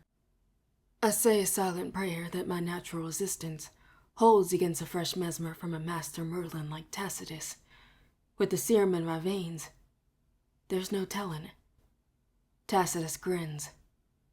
I do like it when they stumble upon the truth. Really? Saren asks, without taking his eyes from me. Why is that? Tacitus stands and is at my side in a blink. Much more satisfying when I take it away. His tight grip on my arm dampens some of my righteous fire inside my chest. I have to resist him. If I can't, then I'm lost. She leaves us no choice. Gabriel stands with a long sigh, buttoning his jacket. It will be quite a lot of mesmer work, Tacitus, but this girl has taken too much of our time.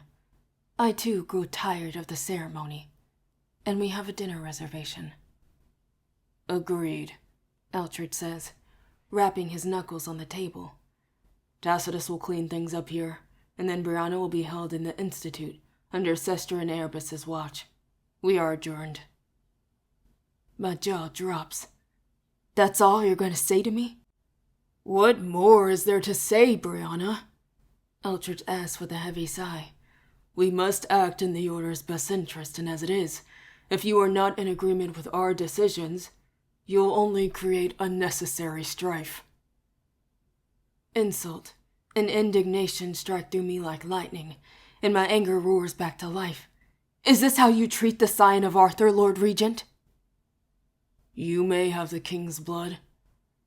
Altrich finds my gaze and holds it. But you are not a scion. You are a Kamimeriad. A mistake. My lips part.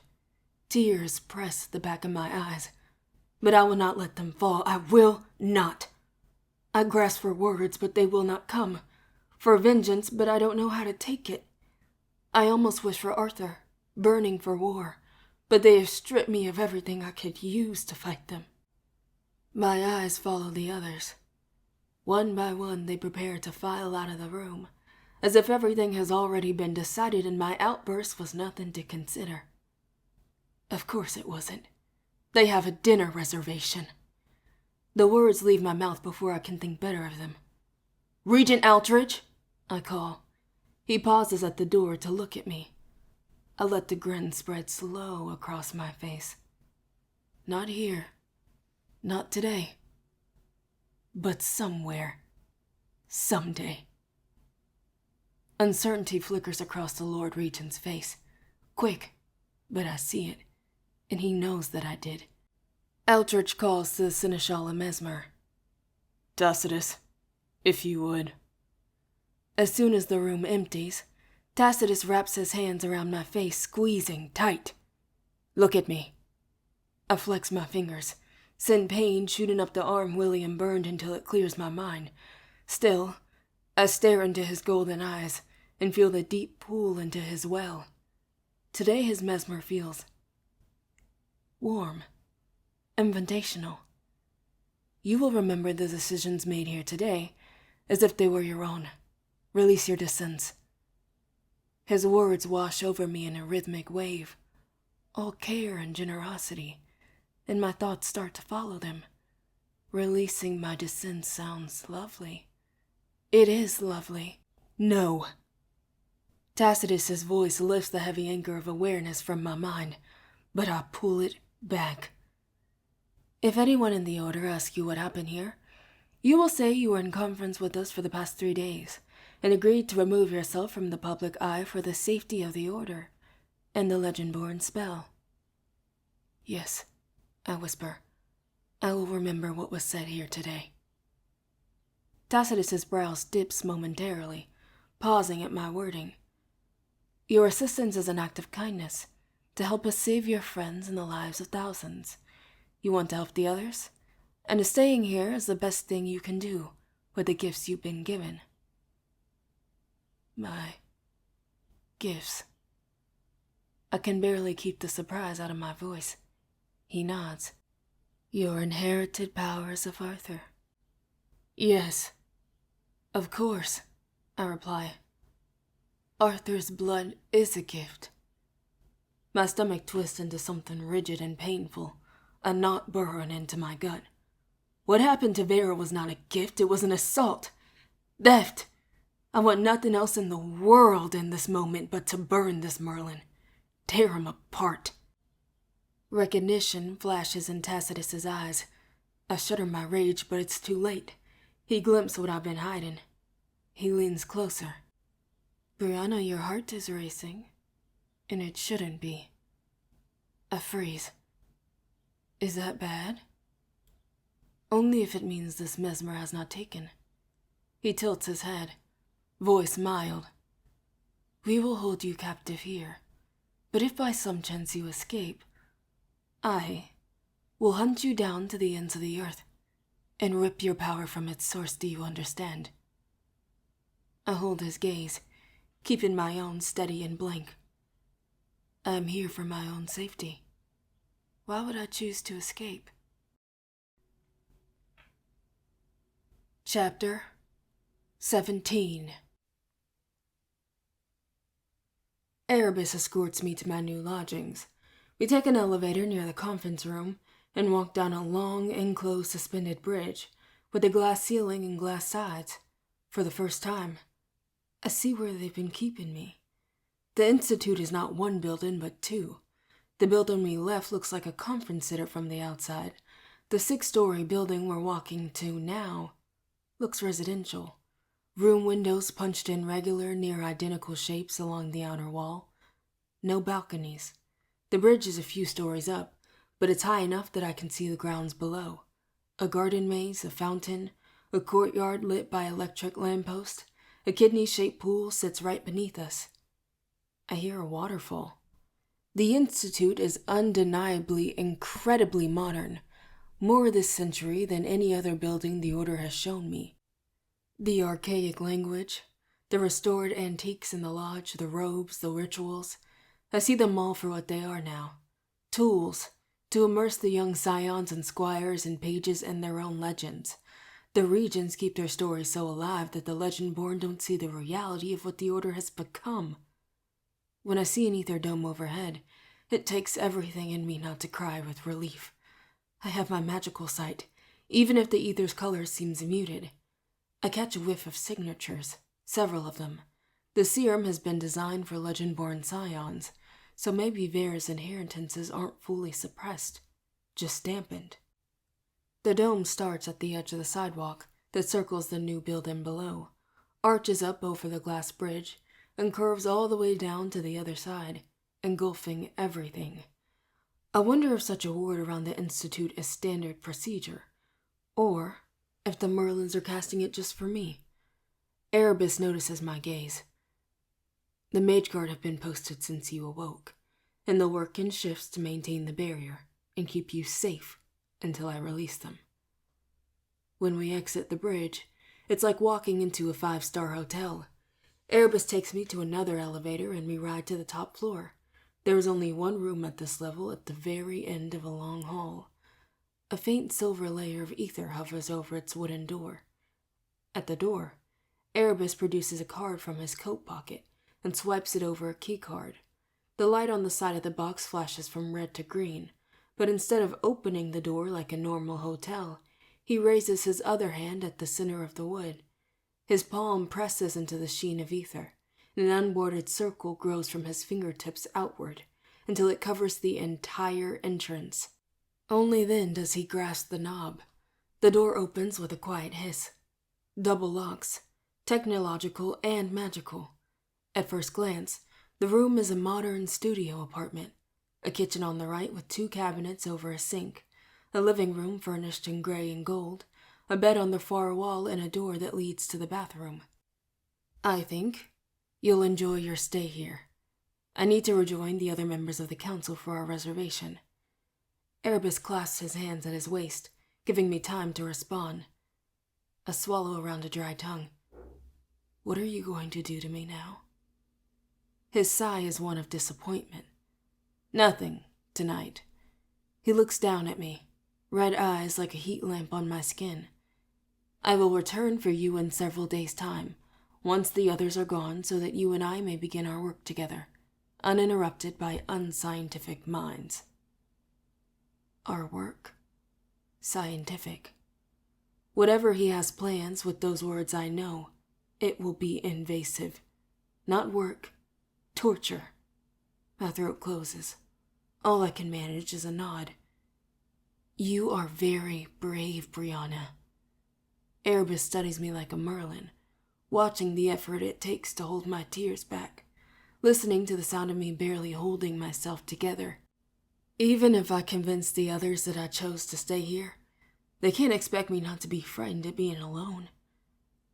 That will serve you in time to come. He closes the door behind me without another word. I hear the mechanism lock and assume the ether barrier went up as well. I am used to Merlin's silent departures by now. I listen for the ding of the elevator to know he's really gone. Then all at once the strain of the past hour spills from my mouth in a low, long whine. My hands shake from the adrenaline, and tension, and fear. After a moment, I turn to inspect the door itself. There is no knob on the inside, and the solid wood surface sits flush against the door jamb, surrounded by a crack so narrow, I doubt I could slip a sheet of paper through. Set in the wall to the right of the door is a small opening with a metal frame and plastic flap. I lift the flat up to see a covered tray of food, identical to the one by my bed this morning.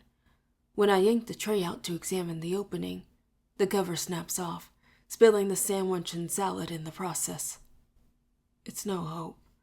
The passage is just tall enough to fit a tray, and nothing more, and I cannot reach through to the other side. I dash to the single window near the bed, and see bars. No escape here either. A gilded cage. They plan to keep me here for a long, long time. Maybe forever, or as long as the experiments entertain them. I squeeze my hands into a fist, but the strength of Arthur feels very far away, lost in that hollow space. With it, I could have pulled the bars back, but then there are the mage guard outside. Even if I could break out, they'd hear me, and then I would be in worse shape. I am buried. I can wield Excalibur when no one else on the planet can, and the line is law. That should have been enough. But the regents had been 5, 10 steps ahead. Power is one thing, control is another. They could have taken me prisoner right away, but instead they laid the trap so carefully and so slowly that no one could say they betrayed the Order's mission and laws. How could I have failed before I even got started? How could I not see it coming? All of that fighting and it ends here. I step back from the window and clasp both hands to my mouth. If I don't, the scream I've been holding inside my chest will rip itself from my body. All of my ancestors and my mother running so I would not have to. And I failed them. Chapter 18. 2 days pass. Someone I can't see slips food into the small passage and the wall 3 times a day without a word. I call for them, but they never respond. They're human, though, because I can hear their footsteps approach and retreat. I worry about William and Sel, and where they are being in prison. The other Legendborn are likely busy with Sestra's mission. I hope, for their sake if not my own, that they believed what the regents told them about my departure. If they didn't, they likely end up drugged and in prison just like me and William. I worry about Alice too, but eventually find gratitude that she and my father are safe in their ignorance, even if hers is newly formed. I don't usually go more than a day or 2 without texting my father. I wonder what the lieges are telling him. My stomach sinks when I think that maybe they used a mesmer and brainwashed Alice to tell him their lies about my whereabouts and why I haven't called. He'd believe her, because she's Alice. I should worry more about myself, but it's easier to think of the others' fates than my own, or to sleep and forget it all. I wait for my powers to return, but the emptiness remains. It doesn't occur to me until the end of the 2nd day of confinement, without the return of my abilities, that the serum is probably in the food. On the 3rd day, I am leaning against the wall, waiting when dinner arrives. The footsteps are critical. Footsteps tell me that the person approaching isn't Erebus, or at least isn't him alone. He's not come for me yet, but I know he will soon. The steps pause outside the door and the flap clicks open. The metal tray slides in. Now that I've figured out how they're drugging me, it's hard to imagine eating or taking any of the so-called kindness offered here. I skip breakfast and lunch. I pull the tray from its window and take it to the table. When I uncover the entree, steam rises. There's a steak, covered in a deep brown gravy, mushrooms, and soft caramelized onions. My traitorous stomach growls at the sight of it. Before now, there had been sandwiches and fruit, oatmeal in styrofoam bowls, cheese wrapped in plastic, all plain and tasteless. This looks delicious. I could skip this meal too, I think. But when Erebus comes for me, there could be an opportunity to escape and I'll be too weak to run. In the end, I decide I would rather be trapped powerless and full than trapped powerless and starving. I unwrap the utensils from their white cloth and carve into the steak, sawing the knife back and forth, until it stops abruptly, like it has hit something. I nudge the blade through the entree until I see what I'd struck, a tiny black case about the size of my thumb, underneath the gravy and beef. I dig with my fingers until I can pull the case out. There's a thin seal around the edge. My heart starts to race. I lift the case and stumble on my way to the kitchenette, carefully rinsing and drying it off with shaking fingers. Once the case is clear of sauce, I snap it open and inside, nestled in a dry velvet interior, is a shiny black plastic device. It's an earpiece, like something you'd see in a spy movie. No magic here. All tech. I carefully slipped the device into my ear, pressing until it's snug, then pushed the button on the side. There's silence on the line, but I can hear that it's live, that someone could be on the other side listening. "Hello?" I whisper, a release of breath through the earpiece. Crown Scion Matthews. A voice I don't recognize. I grasp the counter's edge, swallowing. Yes? The voice turns muffled, like they're facing away from the receiver. It's her. "Who are you?" When they speak again, the voice is clear, confident. "Someone who can create a 5-minute window of escape for you. Tonight is the only option. There will be no second chance. Keep the device in your ear and do exactly as I say."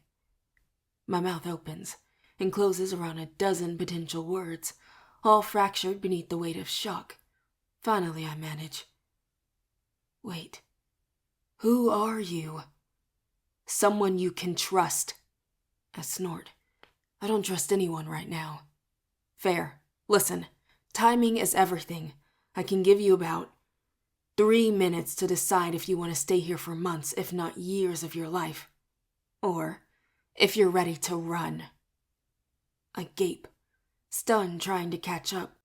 Now that's 2 minutes and 50 seconds to decide. 45. My heart slams against my chest. What do I do? Under the tray there's a key card. Get it now. I'm moving fast as they talk, reaching up underneath the tray, fumbling until I feel the edge of tape and something flat and hard underneath it. I pull and the card drops in my hand. 2 minutes. Are your shoes on? Yes. Stand by the door until you hear the signal. I don't have my powers, I stammer. They drugged me with some suppressant. I can't do anything. You can follow instructions. I shouldn't bristle at her tone, but I do. With all that I've been through, who the hell is this person to tell me what I can and cannot do? I'm the one who's being drugged and locked away, and no time for a temper tantrum. They clearly read my mind. 1 minute, are you in or out? 1 minute until what? What am I looking for? 1 minute until the real clock starts, and you're not looking, you're listening. Stand back from the door. Stand back? I whisper, shout. What are you going to do, blow it open? Not quite. 40 seconds. I grip the keycard in my hand, not sure what I could possibly be listening for. I count the seconds down in my head, my heart pounding and blood rushing in my ears. One chance to get out of here. Suddenly, there's a hiss like a vacuum being released. The ground shudders beneath my feet and something in the ceiling groans overhead. A heavy whoosh, a loud pop that leaves my ears ringing. An external alarm blares all around, echoing outside the window, like the fortress itself is screaming. What was... The wards and dome are down. That 5-minute window of escape I promised just started. Swipe the card. I run forward and slip the card down the reader. The door cracks an inch, enough that I can push it open and slip into the silent, wordless hall. I'm out. What now? Elevator. I sprint to the elevator, heart pounding, adrenaline burning away my confusion. I grasp the edge of one elevator door to catch myself and swing around to face the panel of numbered buttons. What now? I screech over the high-pitched alarm, mashing the door close button, even though no one is coming behind me. No one is there. No one else is even on this floor. Hit B2. I smash the button down with my thumb, and the doors close blithely. My fist clenches the keycard so tightly that the plastic starts to bend. Loosen up, I think. Don't break it. Just watch the floors go down. Don't think about getting caught. What's on B2? Ding! Floor 5. Sub-basement parking garage. I'm on the 6th floor. I know. Ding! 4. That's 7 floors down. They'll catch me. You've got a head start. The building is empty. Don't panic. Ding! 3. A head start? Against Merlins? Are you kidding me? They could be scaling the walls, tearing away the bars of my room's window. Tacitus could be on the lobby floor waiting for me, just like he said, or outside the building, ready to hunt me down and take me apart to get my power. Another ding, and the elevator starts to slow. One more floor. Then it's the lobby. They called the elevator. Shit. Time to adapt. What? Ding. 2. Lie flat on the floor. I drop. There's an emergency overspeed governor that will... Boom! An explosion overhead. The elevator shakes, something heavy snaps. The elevator drops into a free fall. My body lifts a sliver off the ground, inertia holding me in its grasp. Then gravity takes over. I scream. A deep, ear-splitting whine from somewhere screams with me. The floor jerks, decelerates. Another jerk. Stillness. Okay, get out of there. I jump to my feet, mashing the door open button as I gulp oxygen into my lungs. The doors edge open about a width of my fist. Not opening all the way. Pull. The safety will engage. I work my right fingers into the wedge and swing to one side of the elevator, bracing my wrist with the left and pull. The doors move another inch, then release on the track, opening enough that I can slip my body through and into the brightly lit garage. I'm out. Run straight to the far corner. There's a door. I sprint among the cars as fast as I can. The mage guard! Distracted. Use the key card again. I pull the card as I run, swiping as soon as I come to a stop, glancing over my shoulder. The door buzzes, then unclicks, cracks a few inches. A damp, earthy smell hits my nose, then the sense of dust and metal. I glimpse a dark hallway. When I get the door fully open, one light buzzes to life overhead. Okay, this is the hard part. Arguable, I pant. I can only see about 6 feet ahead of me. Focus. These are service tunnels. You're gonna have to sprint through it, Bree, all the way to the end. But the lights are motion activated, so they won't come on all at once. Keep running. I hesitate. Beyond the halo of light on the concrete floor, the tunnel extends into black nothingness, an abyss that I'm supposed to run through. They're coming around the building.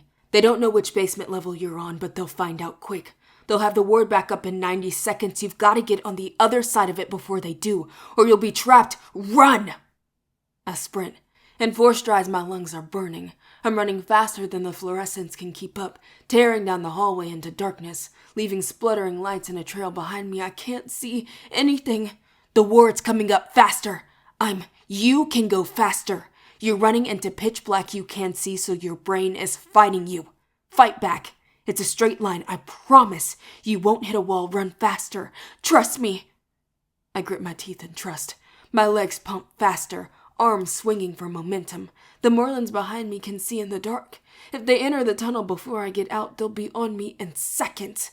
The thought of actually hitting a brick wall, exactly what the ward will feel like if I barrel head first into it at this speed, pushes me even faster. So fast I could trip. The wards! I pant. I can feel it in the air. Ether crackling above me. The dome reshaping, spreading. Go!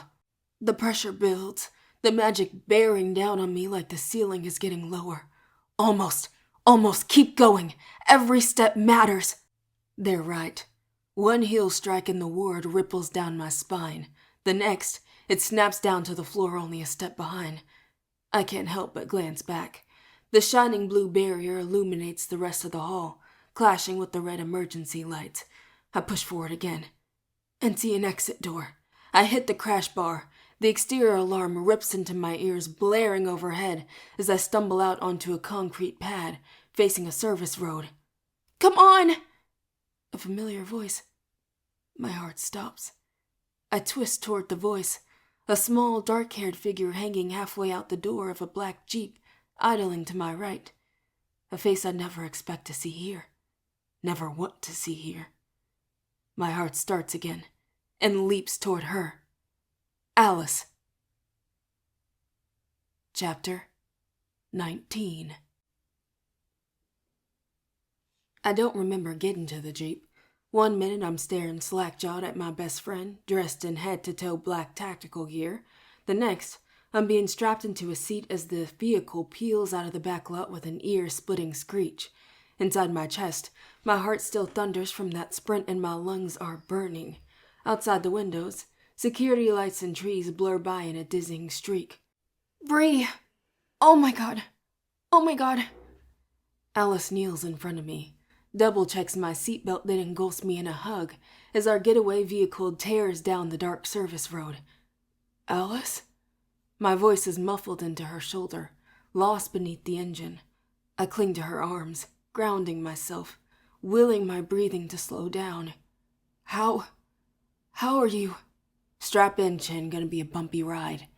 The driver who barks a command at Alice is a white woman in her late 20s, dark-haired, with a thick silver streak over each ear.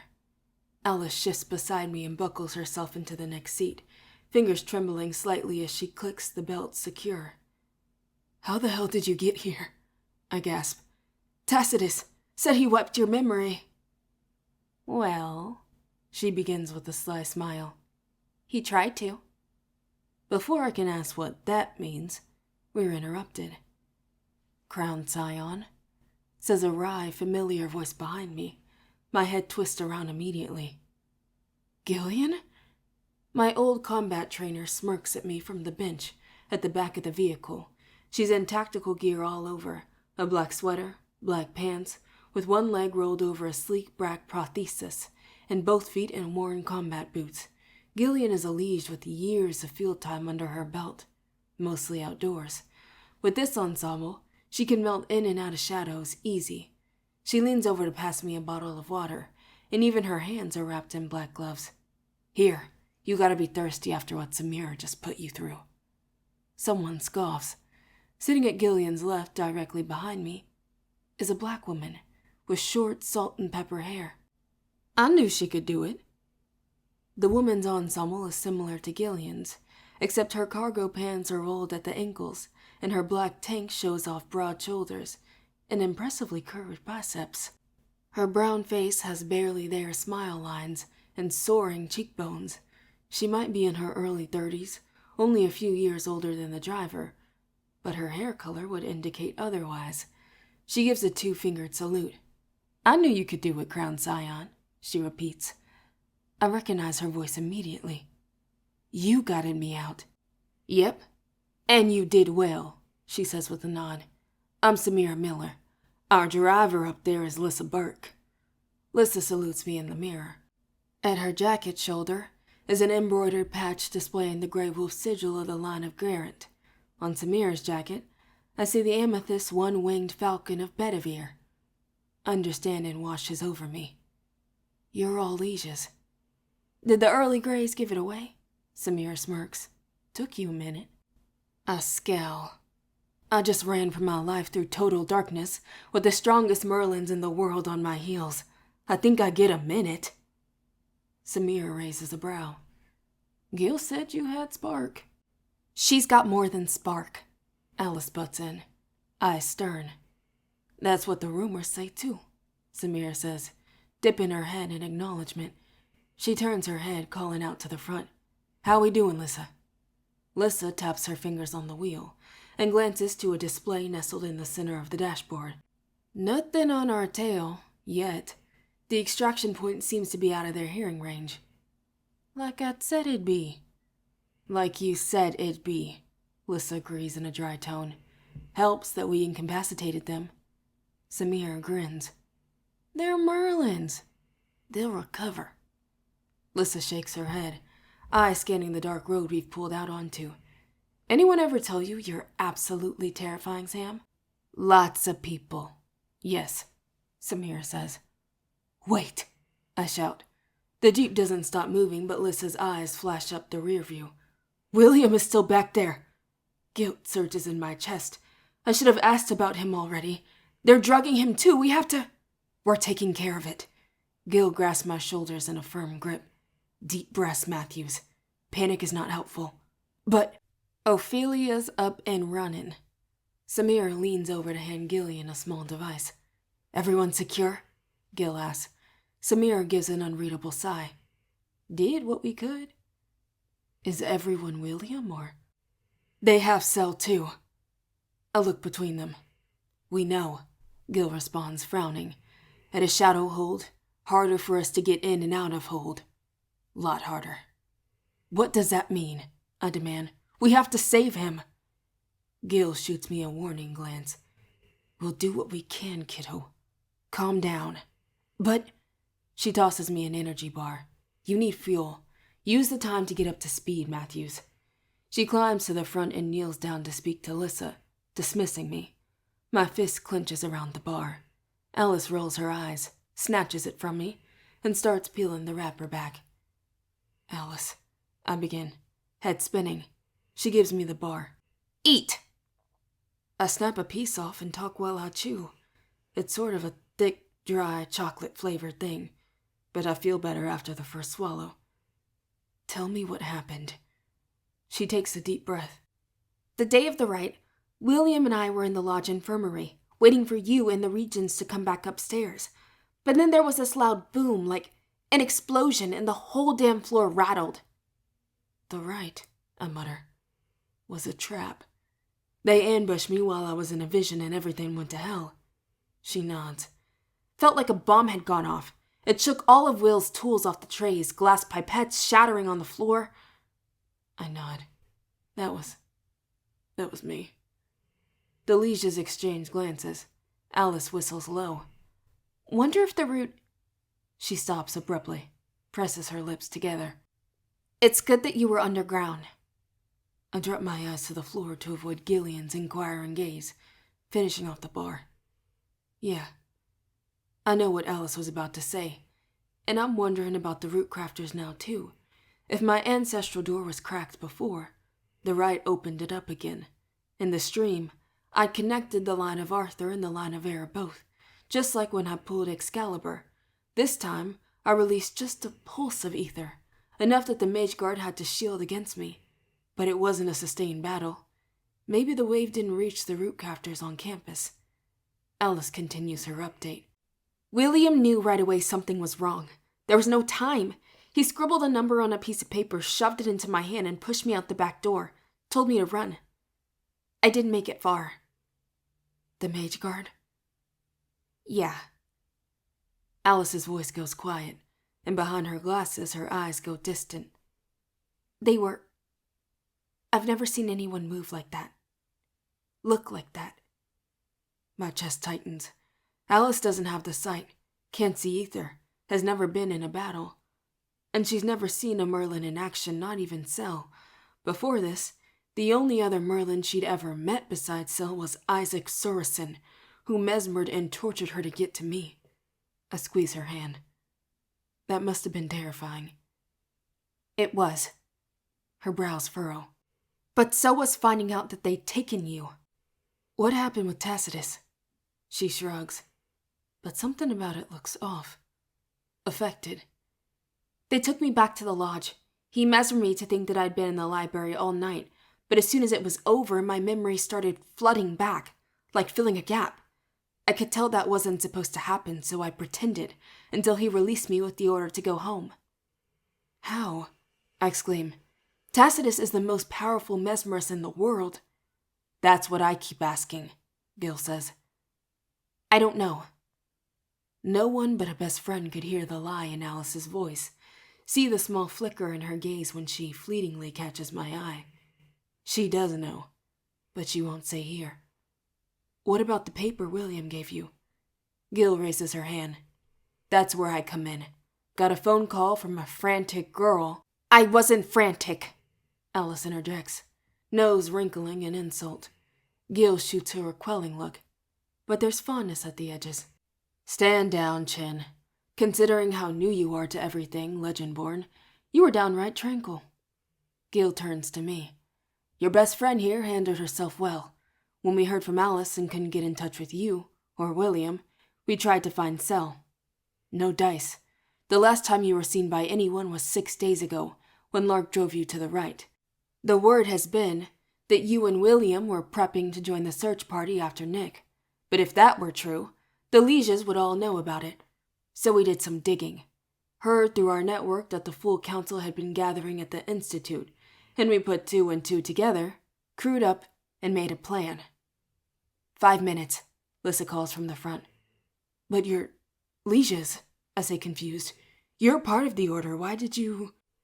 We may be a part of the Order, Samira says in a low voice, but we are not the Order. We are Legendborn. Our allegiance is to one another. The lies will keep the regents in power for now, Gil adds. If no one else knows that Kamlan has come, that the Shadowborn have risen, there will be no calls for the king or for the table to gather. The other chapters have been kept in the dark. We're on our own out here. A buzzing sound interrupts us from the front seat. Lissa curses and pulls out a cell phone, barking, "Yeah?" Samir and Gil exchange glances. "Got it," Lissa says, shaking her head. "Yep, we'll be ready. Out." She ends the call with a tap of her thumb and looks at us in the rear view. The guard found the extraction point back at the Institute, or on the road now. They know there's only a few places we could go. How much time do we have? Ophelia said 13 minutes. Tops. Samir nods sharply. Let's act like 10. This is the mage guard we're talking about. Their ears are probably good and healed now, so they will be extraordinarily angry. I blink. Their ears? Alice grins. Supersonic bombs. Samira set one off near all of the 6 mage guard keeping the barrier up. They were already distracted, and then they became the distraction. 6 very wounded, blood streaming out of their ears distractions, Gil says, shifting in her seat to pull a box from her back pocket. That's the number of mage guard required to keep that barrier up. Those 6 had to heal and recover to raise it again. Takes full focus to merge a construct that big. I cringe. You blew out their eardrums? They'll heal, Gil winks. We don't have our knight's inheritances anymore, remember? And some folks like me never got them. I'd nearly forgotten that Gil is a liege of Kay, a scion from a line that, prior to this year, hadn't been called in decades. Sans those powers, there's no fighting a supernatural being without a few tricks up your sleeve. Hand-to-hand isn't an option, so... The only weapon against Merlins is incapacitation, Samir adds. Overwhelm their senses. They heal, but it takes a little bit of time. And a little bit of time is all we need, Gil says. Here we go. The van swings into a paved service road, skidding on the turn. Lissa drives straight out onto the tarmac, where in the bright lights from a hangar, I see a private jet. We're flying? Fastest way to get some distance between us and the Merlins. Ophelia's the best pilot we've got. Gil pulls out her own phone and shoots off what looks like a few texts. A second later, the engine on the plane rises in a deep rumble that I can hear and feel from the other side of the tarmac. But the others, I insist, I can't leave them, William. Already ahead of you, Crown Scion, Gil says. We come to a stop before I can say much more. It'll be okay, Alice says with a smile. She squeezes my hand before unbuckling her seatbelt. Wheels up in 3. Lissa cuts the engine and grabs a bag from the front seat. Make haste, y'all. When it comes to Merlins, every second makes a difference. Alice picks up a duffel hidden beneath her seat, and the doors slide open. The sound of the airplane engine blasts us. I'm pretty sure we're supposed to be wearing ear protection this close to a plane, but the game plan seems to be run as fast as you can, board, make haste. Fair enough. We sprint to the plane, hands over our ears. Or at least the others do. My legs are still weak and that bar wasn't enough. Alice hangs back, arm looped tight in mine while we jog, bringing up the rear. As we reach the bottom of the stairs, a tall white woman with short black hair appears in the doorway, wearing a pilot headset. Ophelia. She assesses us all in a single glance. You two in the back. Gil, Sam, Lissa. Need you up front. Ophelia disappears into the body of the plane as we race up the stairs. Once inside, Gil, Lissa, and Samira turn left toward the cockpit, leaving Alice and me hovering in the carpeted entryway. I feel something like relief when Alice and I exchange both a stunned glance and nervous laughter. How are we here right now? She asks. I don't know, I answer quietly, adrenaline still rushing through me, making my breath come in shaky gasps. I don't know. The curtain behind us yanks back to reveal another familiar face. William, I breathe. He surges forward into my arms. Bree, he murmurs, his face tucked into my neck. They took you away and you didn't come back. They kept me in a room on the residence side for days. Stopped drugging me, but they told me they hurt you if I fought back. Then the words dropped. Max went speeding off. Here. He draws back, reaching into his pocket. These are yours. Jewelry spills into my palm. My heart stutters. My mother's golden charm bracelet and the Pendragon necklace. The coin is still smudged with dried, rust-colored blood. Mine, from the night of the Rite of Kings. I trace the thin, healed scar Excalibur left on my palm. My mother's bracelet is a little gnarled and smudged, but otherwise okay. Max leaving was our opening to grab Will. Gil reappears and leans a hand against the bulkhead. We've got one more car coming. There they are, Ophelia shouts from the cockpit. A squeal in the distance as a red sports car speeds into the lot. Last one. Let's go. Gil pushes past us and jogs down the stairs. The rest of us exchange worried looks. I gnaw on my lip, hoping against hope. Is it? The sports car screeches to a stop near the stairs. The driver door opens and a blurred figure speeds to the back. Too fast to be human. Mage Guard, I gasp. Oh, God! Alice backs into the cockpit, eyes wide. They found us! Chapter 20. Stand down. Samira appears at the doorway, hand held out. This one is one of ours. We turn back to the windows as the Merlin emerges, from the back of the car hoisting a still form over his shoulder. I squint, but they're too fast to follow. Abruptly, the Merlin whooshes up the stairs to deposit. Sel. William pushes past me. Man, that is one stubborn kid. Lark stands after dropping Sel's slumped figure into one of the bench seats, along the back wall of the cabin. There's an angry, purpling bruise on the King's Mage's left cheekbone. Had to knock him out cold just to get him in the car. He's gonna be pissed when he wakes up. Lark turns to the cabin, a wry smile on his face. Finds me. Winks. Hey, not princess, not king. Sorry to report they tossed your gauntlets. I'll get you new ones. I blink. But you're... The Mage Guard were originally created to serve the king, he says, running a hand through his wind-blown hair. Some of us still hold to that. He looks down at Sel, whose vitals are being checked by William. Plus, I owe Kane for the other night. Thank you.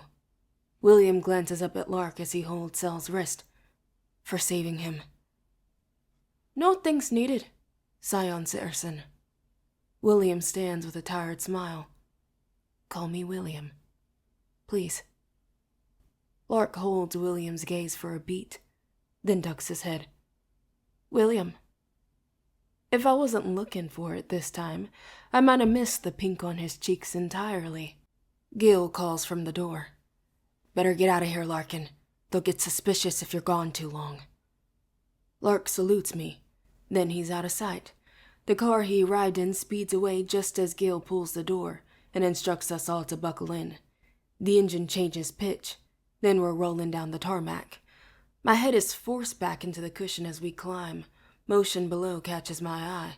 A convoy of Mage Guard jeeps careens around a corner and skids to a halt on the tarmac below. Half a dozen figures clad in black whoosh out of their cars into the cement to stare up at us with glowing eyes. They're too far away to create a construct to slow the plane, Gil says reassuringly. Somehow, it still doesn't reassure me at all. Promise. Samira seems just as unbothered. In fact, she flashes me a grin. We've got a couple hours in the air and you have questions. Where's everyone else? William demands. They said they'd send Tor and Sar to the field to help the Lieges search for Nick, I say. Gil nods. They're at Northern now.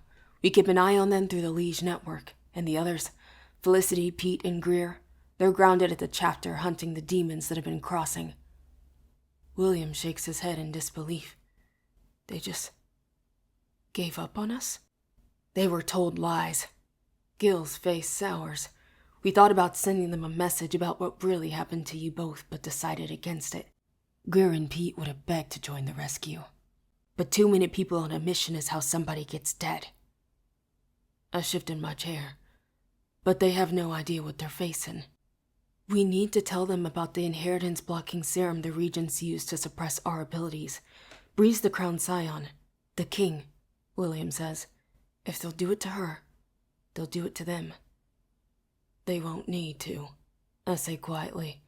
Not if the regents have convinced them that I'm too dangerous for the order. All eyes turn to me. We already know Tor will never see me as king. She might even turn me back over to the regents again if she ever finds me. Again? William asks. I nod. I don't know what she told them, but her call that day, it started everything. They've been planning since the moment she reached out. I am not surprised, Ella says, eyes narrowed. I hate that bitch. My jaw drops. Alice throws her hands up. What? She was mad about you from the beginning. From the literal, actual beginning, Bree. William sighs. Just because you're an outsider, that's not it and you know it. I cut him off. Look, Tor's racist. Doesn't do us any good to deny it, Alice chimes in, crossing her arms. Especially not now. I agree with Jin, Samira says. We can't protect Bree if she ignores the forces working against her. How deep they go, how far, how wide. Tor will come around, Gil says. Alice snorts. That's not generally how this works, but if y'all say so. And Felicity? William whispers. She's struggling. Gil's voice goes so low in the roar of the cabin that it almost goes unheard. At least Owen's there now to help her through the agony. The agony? Alice asks. Gil inhales slowly, grimacing. The agony is what we call the pain and grief from feeling an oath bond break in battle, for the scion or squire left behind. It hurts like nothing you can imagine. Silence in the cabin. Gil's and my eyes go to William, but he's already turned away from us. A stab of guilt in my heart. He felt Woody die too, and he never said anything. I hadn't even noticed, hadn't asked. The thought of more death sends panic streaking through me. Gil, the regent said that my dad is under liege supervision. Is he safe? The legions assigned to him are loyal to you, not the regents. We made sure of it. My shoulders soften in relief. Oh, thank God. Gil squeezes my shoulder. We have burner phones that can mimic your cell number. She smiles softly. Figured you'd want to check in. Tell him what you think he needs to know. I have no idea what that is, but... Yes. I release a slow breath. And thank you. I consider using this opportunity to call Patricia, or Mariah too, but decide against it. I need to keep the Rootcraft community as far away from the Order as possible. If their identities are exposed, if it gets out that I broke the code of secrecy with them too. It's just too dangerous. The lieges are watching my parents too, Alice says quietly. Just in case. I told them we were busy with classes and it'd be a while before I could call. I know she hates lying to her parents. I wish she didn't have to. There's something else, Gil says in a low voice. She and Samira exchange a worried glance that makes my blood run cold. The regents will keep Cumlin quiet for as long as they're able, but when it does get out that war has come, the traditionalists in the Order, including every Legend-born family, will demand a king. If the regents are going to continue to claim the Scion of Arthur is sequestered, they'll need a strong plan B. What's plan B? Alice asks. Plan B? Sel's hoarse voice brings everyone's attention to the bench, where he's slowly pushing himself to sitting, is when the regents present a compliant high-rank scion to serve their interest. A perfect soldier. He glances at me. Someone they think both looks and acts the part. So not Bree, Alice says. And not Nick, William adds. Samira looks from William to me, brows knit tight. The regents have isolated the next eligible heir in the line of Lancelot. No one knows who he is. The cabin goes quiet.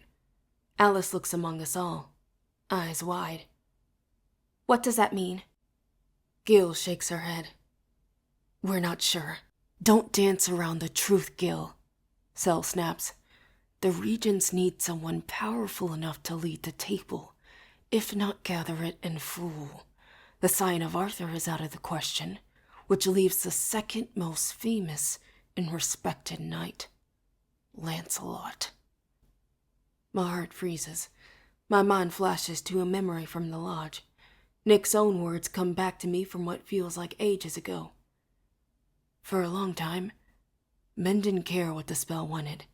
They'd eliminate daughters to force it to the next heir. There is only one reason for the Regents to have the next heir in line of Lancelot fully under control. One. His voice is sluggish, but threaded with fury. They aren't sending out a search party to rescue Nicholas. They're sending assassins to kill him. Chapter 21. I lose my sense of self, my sense of time. The cabin shrinks, then expands, becomes like liquid under my feet. Voices surround me. Cells and Alice's mouths are moving. William collapses into one of the seats, his head in his hands. Samir claps, the sound echoing in the enclosed metal space. No time for arguing, no time for tears. We're not exactly helpless here. The Liege network is already in motion. Tapping everyone we know to get ears on the ground. She gestures to us. We have 2 awakened Legendborn, a capable Onceborn, and a King's Mage. Former King's Mage. Cell interrupts. Samira ignores him. It's enough. All we need is an order. An order for what? I ask, my voice a dry rasp. Samira fixes me with a stare, walking closer. You 4 can go after Nick yourselves with our resources, supplies and the leads we've picked up. This rescue mission isn't gonna be easy. The Regents have sent the Mage Guard after him. The Shadowborn and Morgana Alliance may still think he's king, which means they want him dead too. She pauses, looking around the cabin and to Gil, who nods. Or, what exactly is the second option here? Cell scoffs.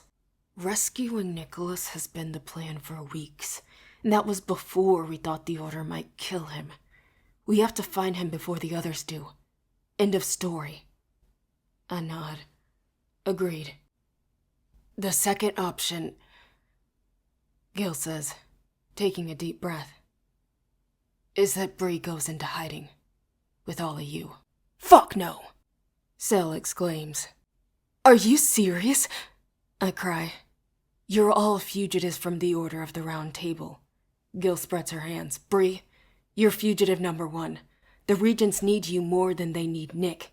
Keeping Cell imprisoned means they'd know through his King's Mage bond if Nick is in danger. Could be useful. William knows far too much, and Chin here. She looks at Alice with a grin. Well, she's going to be on their radar after tonight, if she wasn't before. You, all 4 of you, will have a better chance of avoiding recapture by the Regents and Mage Guard, and evading any Shadowborn legions who have somehow already found out who you are, Bree. If you get off the grid, if you go truly dark, even from us, in the case we get implicated in your escape. You want me to run away? Indignation and disgust flood my chest. I escaped the Institute. We're out now. We're together. The serum will leave my system soon, right, William? He nods. Yes. 24, 36 hours max from your last dose. Great. So give me a day or 2. Let's get our plans together. Look at the intel. I stammer. There's no way in hell I'm letting them win. Samir glances down at my balled fist and sighs. Not every move is about winning. Not in a war like this one. Bullshit. Zella's on his feet in a flash. Bree and Nicholas both have Shadowborn after them. The demons who still think Nicholas is king and the ones who know who Bree is. The difference is that the Regents will never kill her. But they will kill him. How could they even do that? Alice asks. Aren't they oath too? Aren't the Merlins? The Regents don't take that kind of oath. Cell mutters, and the mage guard only swear to protect the regents and the king. My jaw clenches. I'm not a coward. Nick needs our help. Nick needs you alive. We all need you alive, William says in a low voice, and my head whips up. William's gaze holds mine, his brows pinched. We know there may be a Goodikel in the Order's mist. You are right, Selwyn, that the regents won't kill Bree. But that mimic might. We need to make the decision that puts her at the least risk.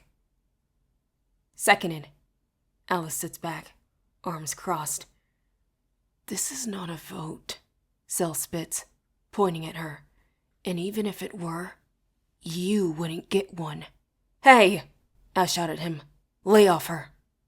Cell's lip curls, showing a head of canines, but he looks away in silence. You're right about one thing, Kane, Gil says. This isn't a vote. A new type of stillness overtakes the cabin. I glance between her and Samira, expecting the more experienced lead to lead us, but Samira's mouth curves into a rueful smile that drops lead into my belly. William's eyes are cast down. Alice drops her hand on my knee. I turn to Cell, but all he gives me is a dry, mirthless chuckle. Samira's voice is low. Either decision you make, the leashes are behind you. A chill drops down my spine. Me? No, I don't.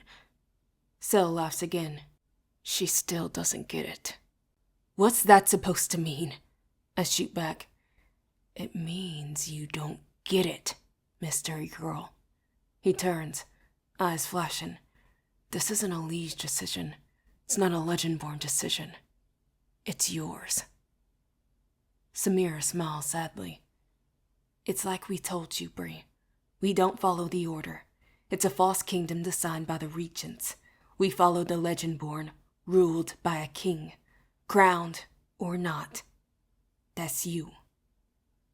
I hold up my hands. I'm not... The line is law, Gil murmurs. They are tired, worn, broken, angry, and they're looking to me like I can lead them through it. What will it be, Crown Scion? Cell says, eyes glittering. Go into hiding to save your life? Or go after Nicholas to save his? The cabin waits for my answer. Cell's expression shifts to something dangerously blank. William stares holes into the floor. Gil and Samira are two soldiers, waiting for a command and ready to follow it. Alice's gaze is encouraging and soft. During the Rite of Kings, I saw Nick's face. He'd called for me and I answered. Call and response. A link held taut between us from the moment we met. I'd nearly forgotten the way our connection resonates inside my chest. How inevitable it feels, like chimes ringing in response to the wind, the tide rising to meet the beach. I can't be king without him. I don't want to be. I'm the reason Nick even came back to the Legendborn in the first place. Maybe it all would have happened anyway. No one can escape their blood, just like no one can escape the truth. But the dominoes that brought us here today began with me, when I ran from my mother's death instead of facing it. And now, if I choose to run again, someone else I love could die. I can't let that happen. I won't run. We're going after Nick. Cell smirks. William's eyes squeeze shut. Alice's fingers jerk on my knees, but she says nothing. Gil and Samira exchange a look. The older woman stands, nodding. The Crown Scion has spoken. We'll get you to a safe house for the night. You all need a clear head, a meal, and a full 8. She jerks her chin toward a sliding door at the back of the seating area. 2 compartments in the back, each with bunks. Some sandwiches and bottled water in the mini fridge. Rest up. Gonna update Lissa and Felia. She walks toward the cockpit and leaves us in silence. William shoves to his feet and heads to the bunks without another word, pulling the door closed behind him. I hear his footsteps recede. Then a second door slides open and closed. I stand up to follow, but Gil is there with a soft hand at my elbow. Let him go, she says. It's not going to go away anytime soon. What it did to him when you were captive? What they made him do? First there was Woody, now this. Just give him time. I swallow and nod as she steps around me and follows Samira. I'll let William go because I know she's right. He's not the only one haunted by what happened at the Institute. Even here, thousands of feet in the air surrounded by allies, there's a part of me that feels like if I fall asleep, I might wake up disoriented, confused, certain that I was put to sleep like a toy left in a windowless room. I jump when Sel abruptly moves to follow Gil. Sel, gonna go find out where they're taking us, he mutters, without looking back at me. Maddie. Abruptly, I feel Alice wrap an arm around my shoulder and pull me to a corner as far away from the cockpit as possible. I come bearing gifts. Alice begins opening up her duffel. She peeks into the bag, tilting it to the side. Underwear, socks, a couple pair of jeans, Star Wars t-shirt, tampons, pads, your favorite pajamas, your shampoo and conditioner, since I don't know where we're going, but wherever it is, I doubt they're gonna have anything but white people hair products, so... I choke out the most genuine laugh I've had in weeks. Her self-satisfied grin makes me laugh too. And then she's laughing, and it's like when we were kids, setting each other off during sleepovers, giggling and giggling in the dark. But we're not kids, and everything is awful, and painful, and raw, and I'm so scared. And then I'm sobbing, and her arms are around me, and I'm shaking and crying until eventually I wear myself out. I let the world go dark with Nick's Pendragon coin in my hand. The clang of metal against metal in the distance, grunts of effort, groans of pain, sounds that I remember, have remembered, am remembering, am hearing already, and almost. My eyes snap open. I'm standing at the crest of a battle. Down the hill, more than a dozen knights with spears. My men stand in line on either side of me, in chainmail, leathers and helmets, holding shields bearing their sigils. Here, some of their names, their original names, come to me in a rush of Old Welsh. Boras, Shai, Bedwyr, Lomerig, Midrad. These names who they were to Arthur, before hundreds of years of literature and songs were written across the globe, before the world wrote his fictions and the Order began hiding the truth. We circle a crackling black curtain, blinking in and out of existence, a Shadowborn gate to the other side. Awid Barad. Are you ready? The question is asked by my first knight beside me, my chosen lieutenant, Lancelot, Sir Lancelot, eyes grim. Difo the Asmer. The time has come. My words are whispered, but down the hill, 100 feet away, a hooded, robed figure moves forward at my command. His footsteps leave smoking blue shapes on the earth behind him. Miradin. Merlin. The sorcerer reaches a long-fingered hand high in the air and slices it down, rending the gate open, a cut to cleave the veil between dimensions and finish our fight with the Shadowborn forever. Bring the battle to their door, instead of letting them pick us off at their leisure. It is a mistake. Immediately my knights are swarmed by glowing flying imps. Creatures on 3 and 4 legs stream out of the opening, leaping onto their backs. My knights fight back with wooden and metal spears that do nothing against demon hides. Merlin is a blue flash, conjuring an arsenal of weapons to obliterate the horde. Lancelot curses beside me. Gotch! As we move as one, pulling blades as we go, driving to another battle that we hoped we would win, but did not. Later, after the dead have come home and lie wrapped, Lancelot finds me at the north wall of the hold.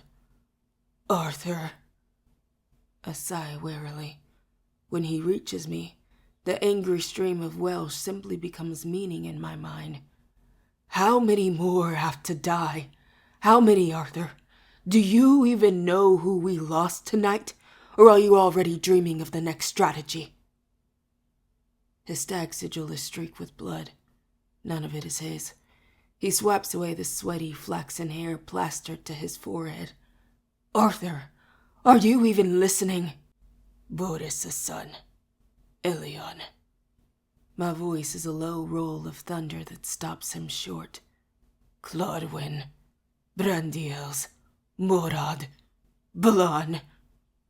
Each name sinks deeper into my chest, alongside the others I have lost. We used to be 50 and 100. We are dwindling. His eyes find mine, pleading and desperate.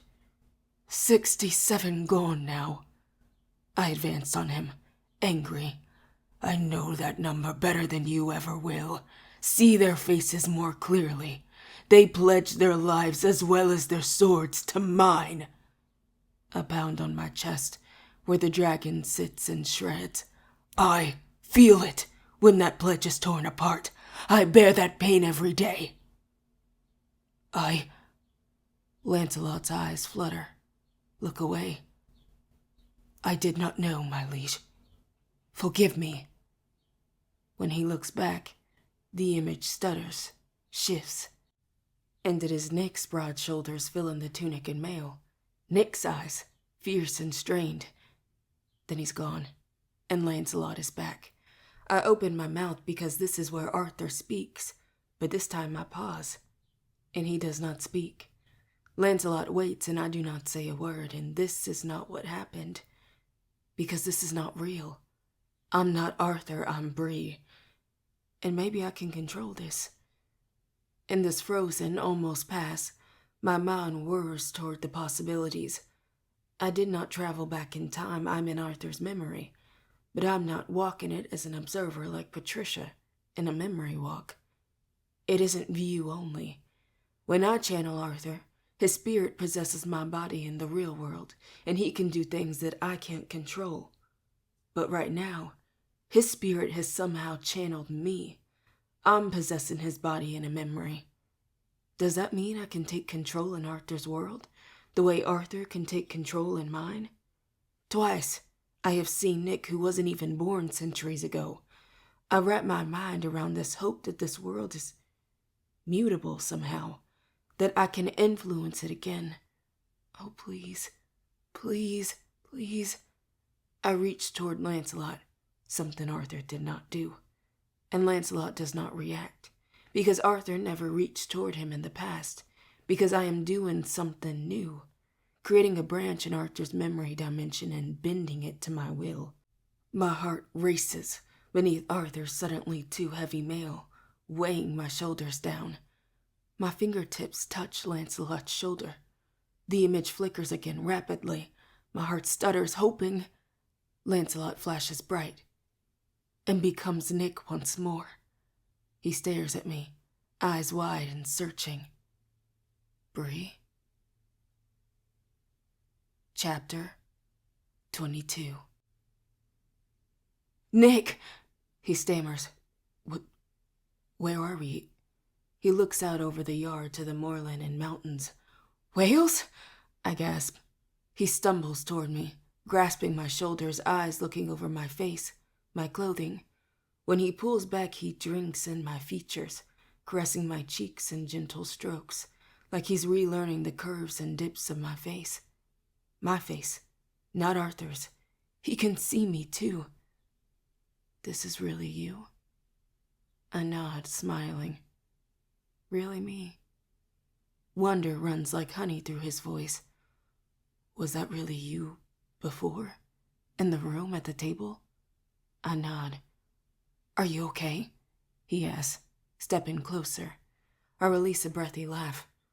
We're in a memory dimension wearing our medieval ancestors' bloody chainmail, and you're asking me if I'm okay? Yes. Always.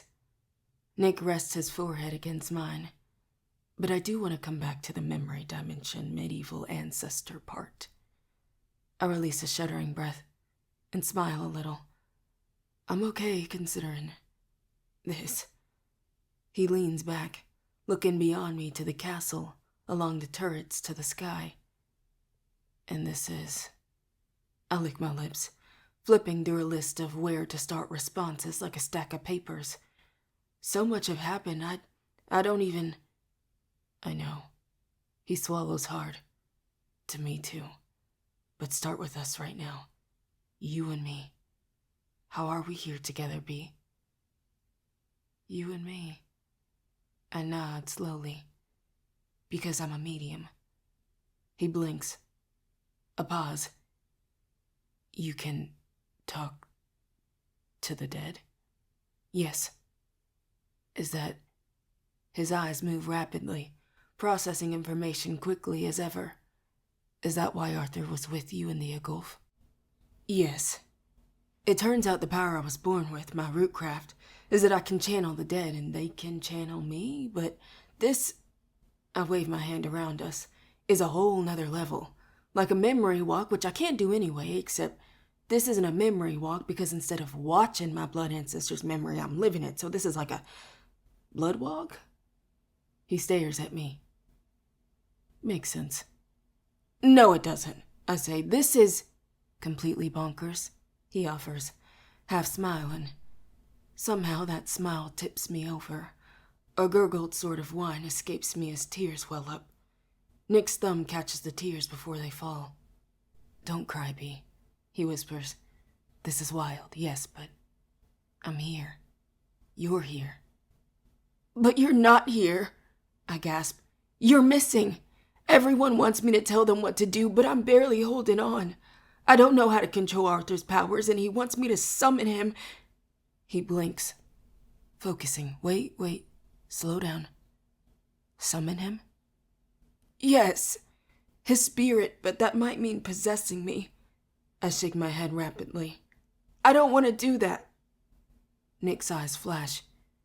You don't have to do anything Arthur wants you to do. I'm not sure, I shrug.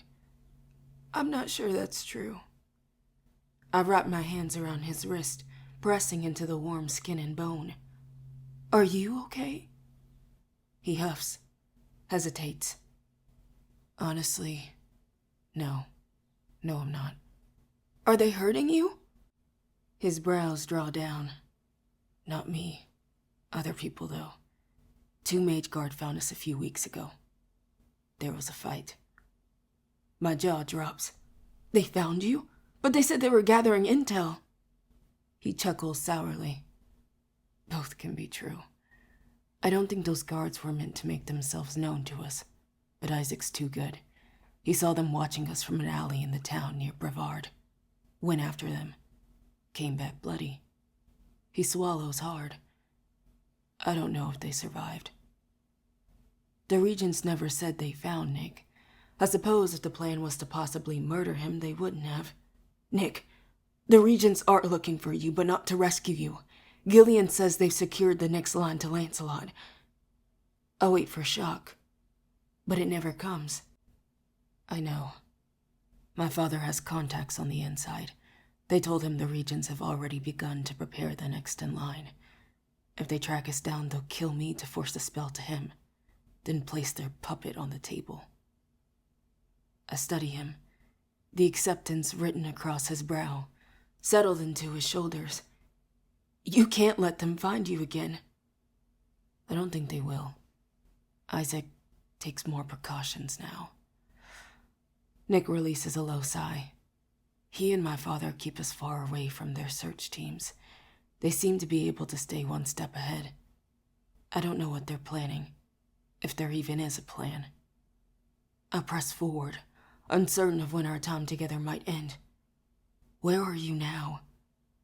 His brows draw tight, and I know he understands that I mean the real world, not here. Isaac keeps us moving from place to place. Yesterday I woke up in a car headed east, toward the coast. Now we're in a hotel somewhere near a beach. You're on the coast? I asked, desperate. Okay, we're coming to find you. His brows shoot up. We? I'm with the Legis, and we have William, Alice, Sel. Sel. Worry pinches his brow. Is he all right? I hesitate. William says serving the oath to the Legendborn has held off the effects of not serving his King's Mage oath to you. He says it might help that Cell's been protecting me too. Nick draws closer. But what does Cell say? Cell says he's fine, but the Regent says he's going to succumb. Or already has. They publicly charged him with opening the gates, said he was a traitor, then privately arrested him for completely different crimes. They're blaming him for my father's sins, just as they did his mother. Nick's gaze hardens to something venomous, something that doesn't soften until he blinks. Listen, I know more than anyone how much Cell cares about his duty. If he truly thought he was a danger to you, he would remove himself from the situation. You don't need the Regents to make that call. Cell will. Floods me at Nick's confidence in his King's Mage, at how well they know each other even now. Cell's standards for his own behavior are terribly high. It's true, and they come at a terrible cost. I can't help but think of Cell's self-recrimination, his acceptance of Erebus's charges of negligence. But you can't come after me. Nick shakes his head. It's too dangerous. I don't care. He grits his teeth. I know you don't be, but I mean it. My dad and Isaac together, they almost make each other worse. Don't come after me. Don't let Cell do it either. Isaac will go straight for him and he's too strong. Isaac will tear him apart. But it won't just be me or Cell. William has the power of Gawain. We have lieges and I pause, struggling to explain. I'm getting better at my powers too. He shakes his head. It won't matter. It's just too risky, especially for you. For me? A flicker of anger slips into my voice. You don't think I can handle myself. He runs a hand through his hair. Bree, you know I think you can do anything, take on anything, anyone in the world. And I thought that before I saw you freaking breathe fire at a flying pack of imps. He gasped in amazement. I still believe in you, it's just... His jaw clenches and unclenches. What? When he opens his eyes, the blue of them has turned thundercloud dark. My father is completely gone. Erratic, unstable, I can't reach him. He wants to control the Order, to go back to the old ways, but in his eyes, he can't do either. Because of you. Me? I gasp. I wrap my arms around my chest, clinking gauntlet to mail. Nick inclines his head. Yes, you. He rages about you. He's convinced you're at fault for it all, that you ruined his life and my life and stolen our future from us. My head snaps up. But I didn't. I didn't steal anything. It doesn't matter. To him, you represent everything we can't have. Everything he was owed. Well, I laugh nervously. At least he can't kill me. Nick's expression doesn't change. My chest tightens. But he can't want me dead. If he kills me instead of a demon, the spell would be safe, sure, but the line of Arthur would disappear. I don't have any kids. His mouth twists. If you die, someone somewhere will be called to replace you. That's how it works for all of us. My dad is already looking for the next eligible descendant in your family, trying to trace the direct bloodline from the last awakened scion of Arthur. Find where it branched. They keep saying something about needing more than first names. They're having trouble, but they're not giving up. Things turn cold, tight. Then they widen and go hot. They're having trouble because enslavers only cared to write down my ancestors' first names, not because that's all they had. Nick wipes a hand over his mouth. I hate this, I hiss. I hate that your father probably has the resources to go back that far and find my family. I break off, chest tight with the layers of injustice, the sheer density of it. I didn't ask for this.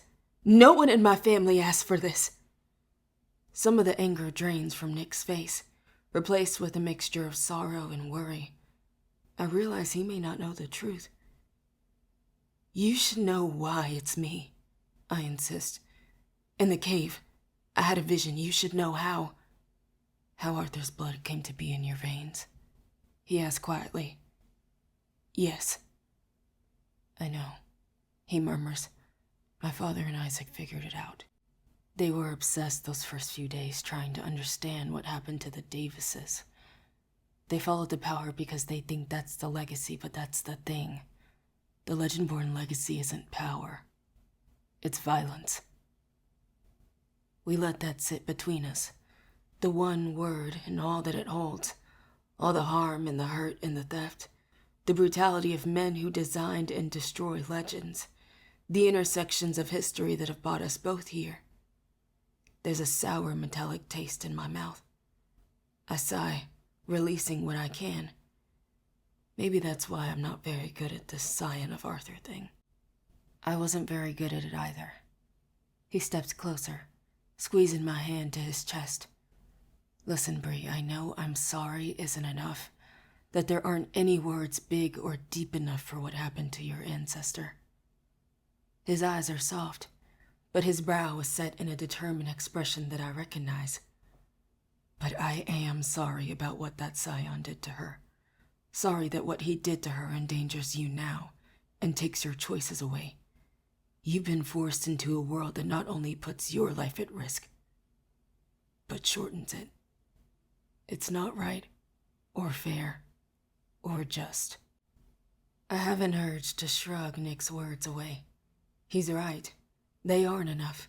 Could never be. But, I think, no one ever apologized to Vera. Maybe Nick's apology won't change things, but the very fact of it is a change. I look up and study his eyes, see the sincerity in them. I can't accept an apology on my ancestors' behalf, but I can accept it on my own. Thank you for saying that. My voice breaks unexpectedly. No one else has apologized about that since all of this. I release a shaky breath, feeling at least some of the weight lift, the pressure eased, or said anything to me about my abatement for that matter. I guess to them it's just a given. He takes a deep breath, brows drawn tight. The Order steals something from all of us. Arthur multiplies the effect, concentrates it. Together he and the Order have taken more from me than the others, but you... He shakes his head, eyes hardening. They've taken more from you than anyone else. More than anyone should bear. My throat closes so tight it's hard to breathe. I've forgotten the easy way Nick can just find my heart and hold it between his hands. How effortlessly he sees me in the dark. He lifts my palm to meet his mouth in a quiet kiss, and memory surges back into place. Sestra smirking across the table, a suck and a breath. Nick grips my hand. What is it? Something Regent Sestra said. I look up at him. About our relationship being forbidden because we're both Scions. His gaze darkens. They truly only care about the lines, not the people. What will it mean when you come back? I don't know and I don't care, he whispers. He raises my palm to his mouth again, this time lingering. I won't let the Order take this from us too. Suddenly the world around us shudders. Nick's head snaps up. What was that? There's a deep tug behind my sternum. Instinctively I know who it is, reaching for me. It's Arthur, he's pulling me out. Nick's face twists into a snarl. No. He's taken over again, I gasp. I can feel it. Before I can say more, Nick's lips crash into mine, warm and fierce. I don't hesitate to respond, and then we are both breath and rhythm, hunger and satisfaction. Call and response, even here, maybe especially here. What one of us wants, the other gives with lips, tongue, heat. He leans back panting, leaving us both dazed. Please tell me that I just kissed you, and not a dead king. When I shake my head, his eyes widen in shock. Oh God, You're Arthur? No, I grin, and his shoulders relax. You kiss me, not a dead king. Warmth returns to his gaze, and he pulls us together again until our foreheads meet, until his yearning and mine find each other in the middle. Good. I prefer my kings alive. I suck in a quiet breath. Nick, do you wish it was still you and not me? A soft smile pulls at his mouth. It was always you, Brie. His voice is low and somber, thick with emotion. Always you. With a snap, we part. I'm back in the plain between life and death, standing ankle deep in the branch of the stream that belongs to Arthur. When I step onto the bank, the mist floats up and around my knees. Always me. First Erebus, now Nick. Reminders of the life I forget I'm living. It is black as night, and silent, save for the sound of water over rocks. But this time there is no cool wind rushing past my face. I hear a man whispering, names accompanied by sparking lights that flit around my head. Scion, heir, the once and future. I see a silver wisp growing in the distance. The wisp comes closer. It is taller than me, broader, almost the shape of a man. I find some satisfaction that while Vera was fully formed here, Arthur is still ghostly. It makes me brave. Daughter of suns. Take me back to Nick, I order.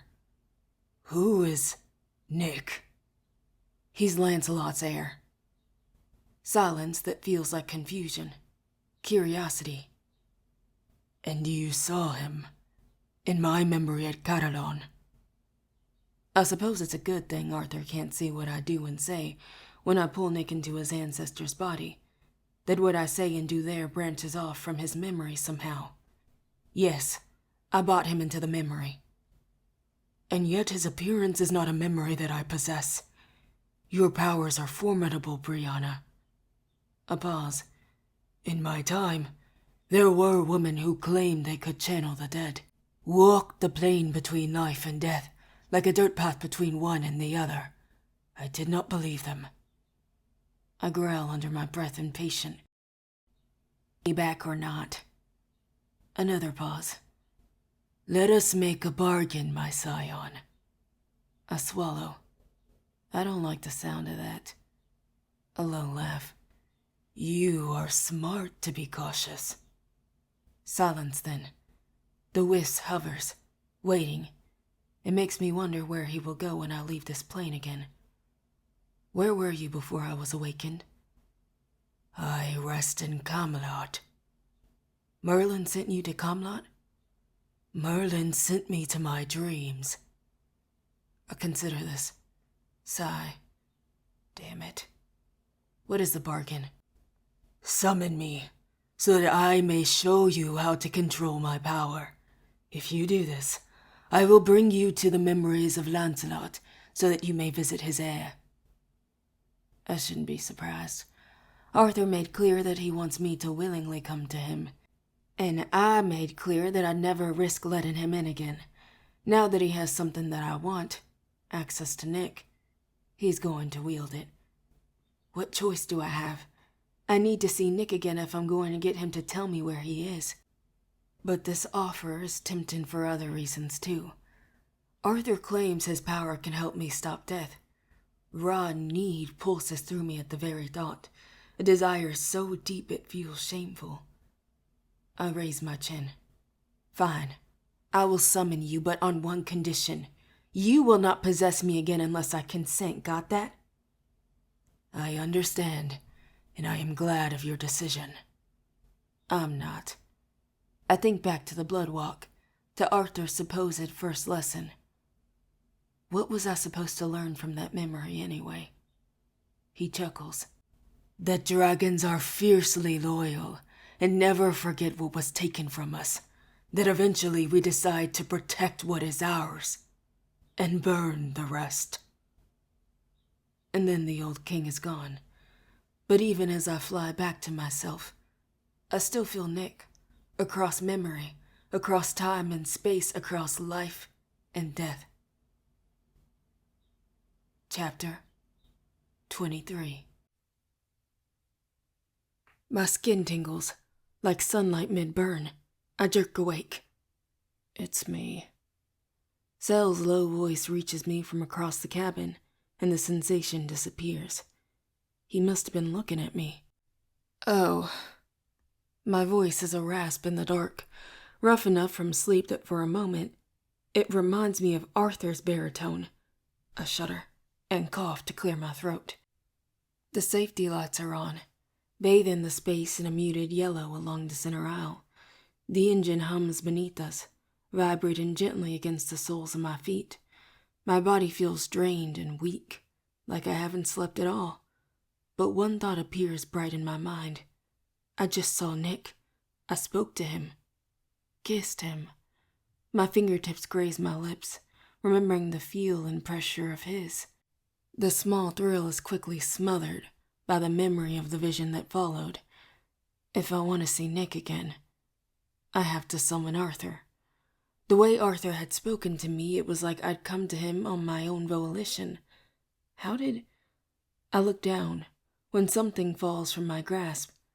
In my sleep, I held the Pendragon coin so tightly in my fist that the metal is warm and damp from sweat, and old blood has stained my fingertips. By my blood, just like in the rite.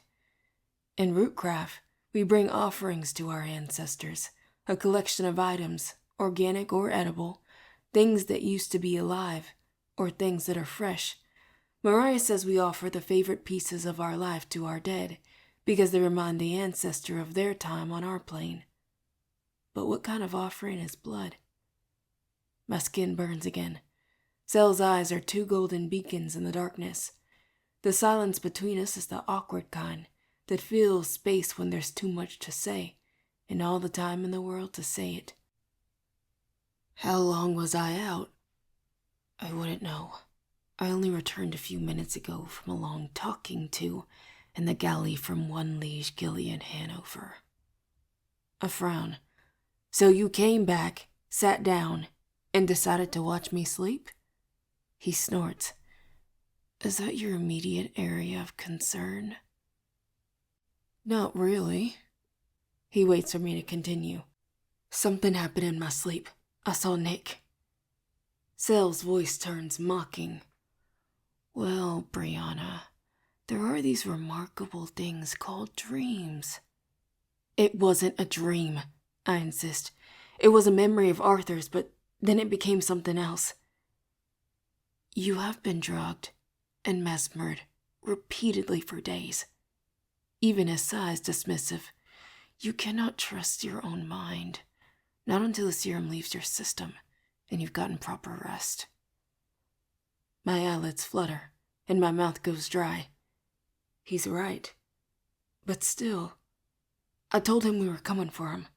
I think it was real, Sel. He's listening now, not mocking. He narrows his eyes. You think it was real? Or you know? I know, I'm sure. But I feel a tiny sliver of hesitation. Sitting here in the airplane cabin, with the engines rumbling beneath the sore thighs I earned from running away from a prison, the Bloodwalk world feels like it's slipping away. Like a dream, it's already fading around the edges. Sel leans forward, resting both hands over his knees. His face appears through the shadows, to regard me with a scowl. You are not sure. I don't want to talk about a maybe vision, probably dream. We will take action on facts and gathered intelligence. The motion draws my eyes to his hands. The 3-inch wide black iron cuffs on each of his wrists are so dark, they seem to absorb what little light there is in the cabin. Those cuffs, what are they? These lovely items are Siafon Guactar, void cuffs. Siafion are used for securing Merlins when your typical handcuffs won't do, he says grimly. When enchanted by a sorcerer, they block my ability to sense or call ether, or use it to shift forms. That ear-popping sensation from when Erebus put them on. It had felt like a type of barrier snapping into place. I don't understand. I said, he says, dragging each syllable out slowly. They block my ability to sense or call. I heard you, I spit. Why is he so irritating? Even now. I just mean with those on, you're neutered, is what Guard Ramirez said when he absolutely knew I was listening on the other side of the cell door. I'm unable to cast ether constructs, forge weapons, or use it to fight and defend myself. The only one who can remove a pair of Seophon is the sorcerer who put them on in the first place. Erebus. An ache slices through me at this punishment. To not call ether his element, to lose that additional sense that helps him do his job, the only thing I've ever known Cell to love unequivocally. Cell, why didn't you tell me the Regents were coming after you? He stares at me. What would you have done? Dive in and try and save me the night before the Rite of Kings, when you take the first step toward the throne? A scowl. You ran when they came for you, but then you came back. Why? I got bored, he draws. What does it matter? I saved you. Then I got caught. Now I'm here. His response is bait, but I'm too tired and confused to take it. That's not an answer. It is an answer. You just dislike it, he sighs. Just like you disliked it when I forbade you from joining our hunts. That fight feels so far away now, and silly. What I dislike is that you're keeping things from me. He laughs, a short, sharp sound, and buries his head in both hands. His voice reaches me, muffled in his palms. Breaking news. Secret mystery girl suddenly tires of secrets. We trusted each other once, Cell. I know that I broke your trust. I know we fought. But you didn't tell me you were in danger. You didn't tell me the Regents were targeting you. I don't bother hiding the hurt in my voice. You told Lark, who you don't even like, but you didn't tell me? Cell doesn't respond. The silence becomes painful. I just thought after everything we've been through, I trail off, but the answers rise inside me loud. After you saved my life, after what we learned about our mothers, after the cave, after the balcony in Keriad, and when you said I was your king. Yours. After we what? He looks up, fixing me with a bright, fierce stare. His frustration at close range hits me full blast. An involuntary shiver runs down my spine. Cell chases the slight movement, leaning closer to watch my physical response. Then his eyes meet mine again, and for a breathless moment, it's like we're back on the balcony, or dancing together at the gala.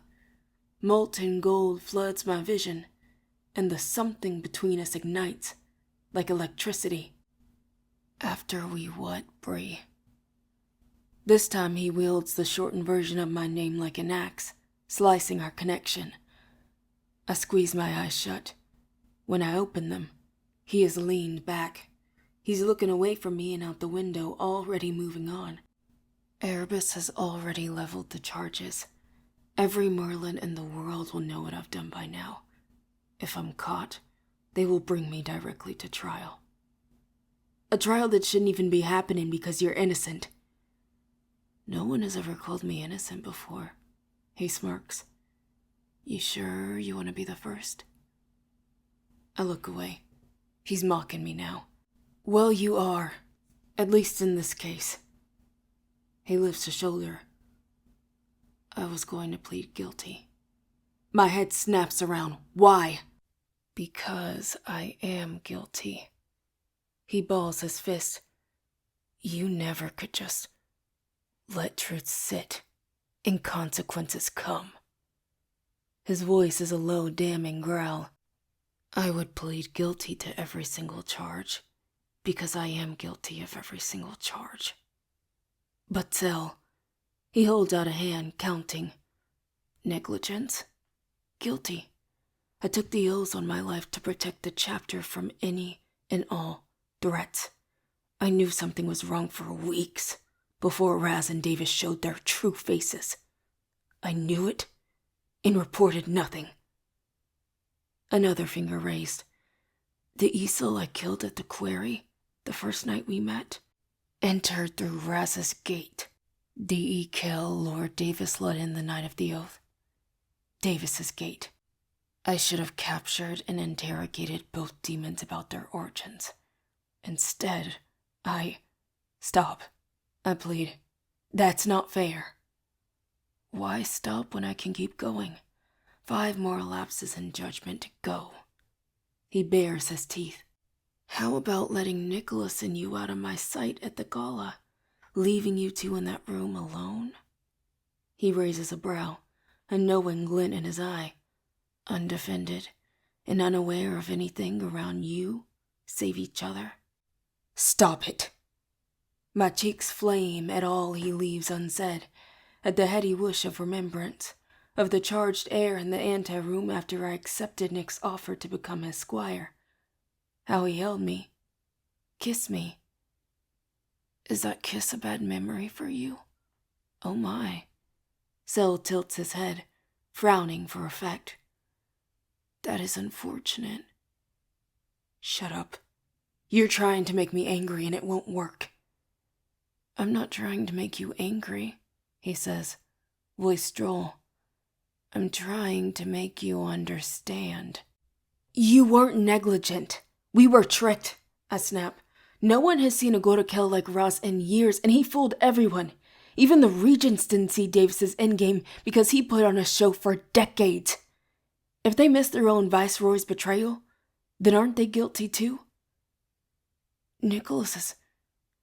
I was his king's mage, and I failed to keep him safe within the lodge. He rubs a hand over his face. Because I was distracted. Distracted by what? By you, if you must know. His eyes land on me again, heat now at a defeated simmer. By all that I'd seen you do. What you meant for my future, and Nicholas's. By everything that's changed in the span of one night, because of one sword, and one girl. Oh, I whisper. But king's mages are not granted excuses, Sel says. He leans back, resting one ankle over his knee. And let's not forget my piece de resistance, going after you in the graveyard with my hound. You didn't know what I was. I hiss at my own fist clenching. No one did. I was a page back then, not a scion of Arthur. You have always been the scion of Arthur, Brianna. Sel repeats what Erebus and Nick have both said to me, but his tone couldn't be further from theirs. From Erebus, the reminder was a gentle correction. From Nick, reassurance and devotion. From Sel, all I hear is a harsh recrimination, an indictment. And he's not done. You have been the scion of Arthur from the moment we met and long before. You have been the scion of Arthur from the moment you were born. And neither of us can afford to forget it. For some reason, my cheeks flood with heat. My eyes grow hot with unshed tears. The regents will do whatever it takes to maintain the apparent sanctity of the lines, even if they have revealed their disrespect for scions themselves. He keeps talking, ignoring my reaction. As a member of the military, the incontestable penalty for the attempted murder of a scion of Arthur is death. The space tightens in on me, squeezing all thought from my mind. Then my fear and anger pivot to him. And you turned yourself in? What were you thinking? Sel rises slowly, eyes earnest and ferocious. With one hand in his pocket, he closes in on me in 2 steps and captures my chin with his fingers so that I cannot turn away. Listen to me very carefully, Brianna Matthews. I wanted to kill you. I imagined it more than once. I never intended for you to leave that graveyard alive. For avoidance of doubt, let me be exceedingly clear. The Hellfoxes that attacked us that night saved your life. Because without their intervention, I would have taken it. I am bound to the seat, held in place. It has been a long time since Cell has looked at me this way. Like prey. He wants me to be scared, but his old tricks don't work anymore. Fine, you wanted to kill me, but you didn't. He releases me. Not for lack of trying. The only reason they let me keep breathing is that I'm still bonded to Nicholas. I can feel whether he is in mortal danger. If it were not for the handy alarm system that is my brain, I would already be in a shadow hold, rotting in a triple-layered iron cell waiting a painful decline and death. You haven't... I begin, not sure how to ask. Have you? Have I felt Nicholas's life in danger? His gaze goes blank as he focuses on something inside, something deep and always there. No, not once. The knot in my chest releases an inch. Good. He hums an affirmative. The engine seemed to grow louder in our silence. You protected me that night on the road and saved Lark. That counts for something. He rolls his eyes. I am a Merlin, Brianna. Saving you is not a choice. It's an obligation. His head thunks back against the bulkhead. And I'm a Merlin who can't use ether. I'm infantry, at best. Good for muscle and speed, which are not enough to kill a demon. Speak for yourself, a voice says. Gil walks in and takes a seat at the table. Lieges go on missions too, you know. We don't stop fighting demons just because we age out of eligibility or lose our inheritances. I was never called, so I never had your muscle and speed, and I do just fine. And those lieges who were called by a knight, they keep fighting for how long again? Cell draws. 13 years before the abatement takes them? Gil shrugs. We all gotta go sometime, Kane.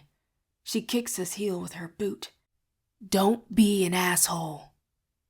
He laughs but says nothing as she hops up from the seat to open the fridge. I glance between the two of them, shocked a little at the interaction before I remember. Cell was bound to Nick at age 10, and Nick was trained by lieges a year or two before. Gil has known Cell almost as long as she's known Nick, since the two boys were small children. Gil, I say sitting up, I saw Nick in a sort of vision. A medium ancestral bloodwalk thing. Gil's head appears above the fridge door, mouth full of sandwich. Okay. He said they were somewhere on the East Coast, that his father is behaving erratically. He said it was too dangerous to go after them, that he thinks Isaac may have, I swallow, killed 2 Mage Guard trackers. She stands up straight.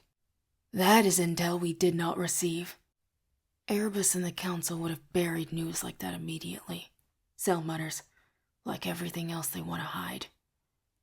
Can your team look into it? I ask. See if they can find them based on that?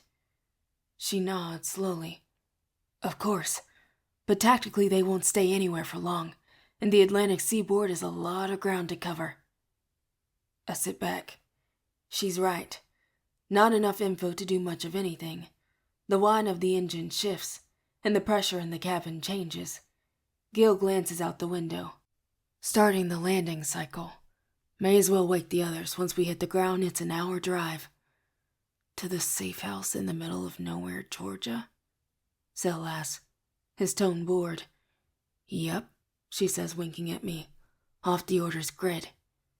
Off everyone's grid, it sounds like. Cell mutters. Keep up, Kane, Gil says with a wry smile. That's kinda the point. Chapter 24. We circle a secluded remote airstrip at the top of a mountain. As soon as the landing gear touches the ground, an SUV headlights flash awake from where it had been idling in the dark. Another liege waiting for our arrival. Alice, Sel, and William jog easily down to the stairs to the tarmac. My pace, however, is slower through the cabin. Annoyingly so. You've been jailed and drugged, then you escaped a magical prison. You're probably really feeling it now that you've been sitting for a while. Your body's gonna need some time to recover, just like your powers, Samira says from the cabin doorway. I grimace in response. I just reached the door beside her when I pause. She's a tall woman who takes up space. Wide shoulders and hips. Years of honed muscles at her biceps, wrapped around her thighs. She reminds me of Sel somehow. The easy, confident movement and coiled strength, ready to be used to protect or attack. Casually lethal. A pang of curiosity, mixed with envy, halts my steps, and I realize I have an opportunity that I can't pass up and might not get again. Concern crosses her features. What is it? Nothing bad, just wondering if I could talk to you before we go. Absolutely. She leans out the door to yell at the group down below over the sound of engines. Give us a couple minutes, yeah? From the tarmac, Gil sends a salute. She walks the others to the jeep waiting and opens up the trunk, pointing out supplies. But Alice hangs back. She catches my eye, makes a questioning thumbs up. I smile. I'm okay. She nods once and jogs over to Gillian, who appears disturbingly willing to point out weapons to an overly eager Alice. Wonderful. Samir squeezes my shoulder and walks away from the open door into the relative quiet of the cabin. I follow, stopping when she leans against one of the seats and crosses her arms and ankles. How can I help? I glance over my shoulder, then turn back, debating how to begin. Easiest to start with the hard part, I guess. Do you know why I'm the scion of Arthur? Her features draw tight. If you're referring to the how of it, the rape of your ancestor, yes. Word spread pretty quickly through the lieges. Then slowly, starting from one corner of her mouth, a smile forms. But why? Why is a different question. My brows shoot up. Do you know the answer to that question? She laughs. No, but I think there's a reason. Why did you ask? Because, I begin. It adds a layer to a situation that's already challenging, I guess. Because I'm the only Legendborn who's black and... She nods in recognition. You wanted to ask how it is for me. Yeah, I say. She smiles, eyes turning inward. I was 17 years old at the Northern Chapter. Parents were vassals. I don't think anyone expected me to get as far as I did in the tournament. There were some difficult moments. I wasn't the first black page in the order, so that barrier was present but not prohibitive. I wasn't even the first black squire, believe it or not. But I was the first black page to aim for and win the squireship for a scion of Bedivere. Her mouth kicks up in a smirk. My eyes grow wide. Bedivere's 6th ranked, the highest ranked calling the order saw for decades. Yes, meaning it was almost certain that my scion John would be called, which meant it was almost certain I would gain Bedivere's inheritance through our oath. A black girl bonded to the highest ranked awakened scion in the order. She smiles in memory, shaking her head. When I tell you the other pages were pissed at me, woo! I crack a grin. I bet. After a moment, she sobers. At first, anyway. What changed? John was called, and we were oathed, and then we were in the field during a rough patch. She takes a slow breath. We lost some pages, a squire. The jealous ones stopped being jealous when they saw us return to the keep, carrying the body of one of our own. She swallows, takes a deep breath. The vassal parents continue to be assholes, but the pages never gave me crap again. That's horrible. It wasn't pretty, she says. John and I fought together right up until we hit our cutoff age, and we're still at it, but we don't get to see each other as much as we'd like. You had good training then, I say, to last this long? She gives me a meaningful look. And you were the page and chosen squire for the scion of Arthur. You had training too. It's just different now. Like starting a new job at entry level with 0 experience, then getting promoted to the CEO next month. A sigh. Yeah, except I ended up as the CEO, because it turns out one of the previous CEOs was a... There are no other words for it. A fucking monster.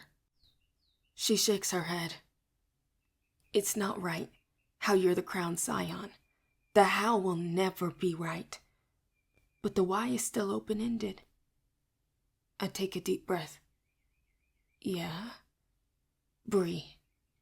Samira's eyes go wide, and something like admiration and pride. You broke a 1,500-year-old glass ceiling, and even if the how isn't right, I'm glad I'm here to see it. A mixture of emotion swirls in me.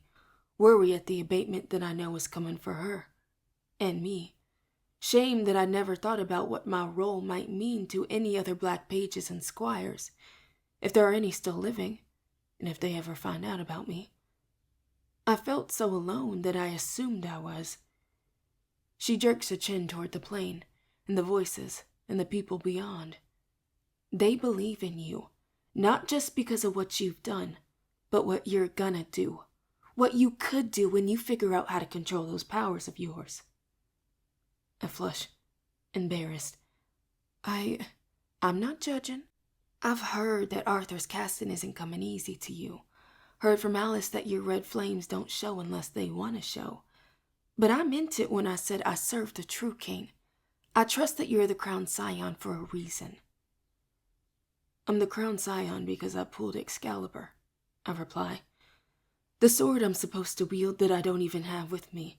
I dropped it during the rite. The regents probably have it now, locked up somewhere. Samira's face breaks open in a grin. But you pulled the blade when you did, and how you did because you put yourself in the right place to do so. Not your mother, not your grandmother, but you. You brought honor to your line, and I don't mean Arthur's. You don't need the sword, Bree. You are the sword. Their sword. Our sword. My vision blurs. I wasn't expecting to hear all of this from Samira. It's a reminder that the only way to honor my line, my people, and my mother is to face my fights head on. I am the sword. I sniff a little, clear my throat. Thanks, Samira. I think I needed that. No problem, boss, she says with a wink. She holds up a finger. One more thing. You need to know that the Liege networks are a bit more worldly than the regents realize. Always have been, with the work we do. We have our own contacts that are off the regents and Seneschal's radar. I blink. I thought everyone and everything were on their radar. That used to be true when the world was different. Now they just want it to be true, she says, an amused smile playing at her mouth. Wanting something fiction to be fact and having the power to convince other folks of the same? That's how power stays put. The Order's surface networks tend to run down certain avenues, but lieges? We deal with the world as it is, so some of our channels are a little bit more underground than others. She pulls a pen and a slip of paper from her vest pocket and scribbles something down. Based on what I've heard about your abilities, I think you'll know what I mean when I say in this part of the country, roots run deep. I startle, searching her gaze. She winks. Are you? Her brown eyes twinkle as she passes the folded note. Not me, but a couple aunts, some cousins. I'm sure you understand why I won't share that with anyone in the Order. Not even Gil. Yes, of course. I pull at the edge of the paper to open it, but she makes a negative sound and closes my hand around the paper until it's hidden in my fist. Wherever you go, Things are gonna be dangerous.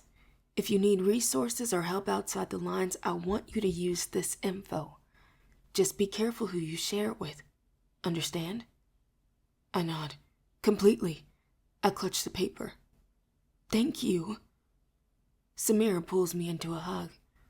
Black folks don't need oaths to take care of each other. We never did.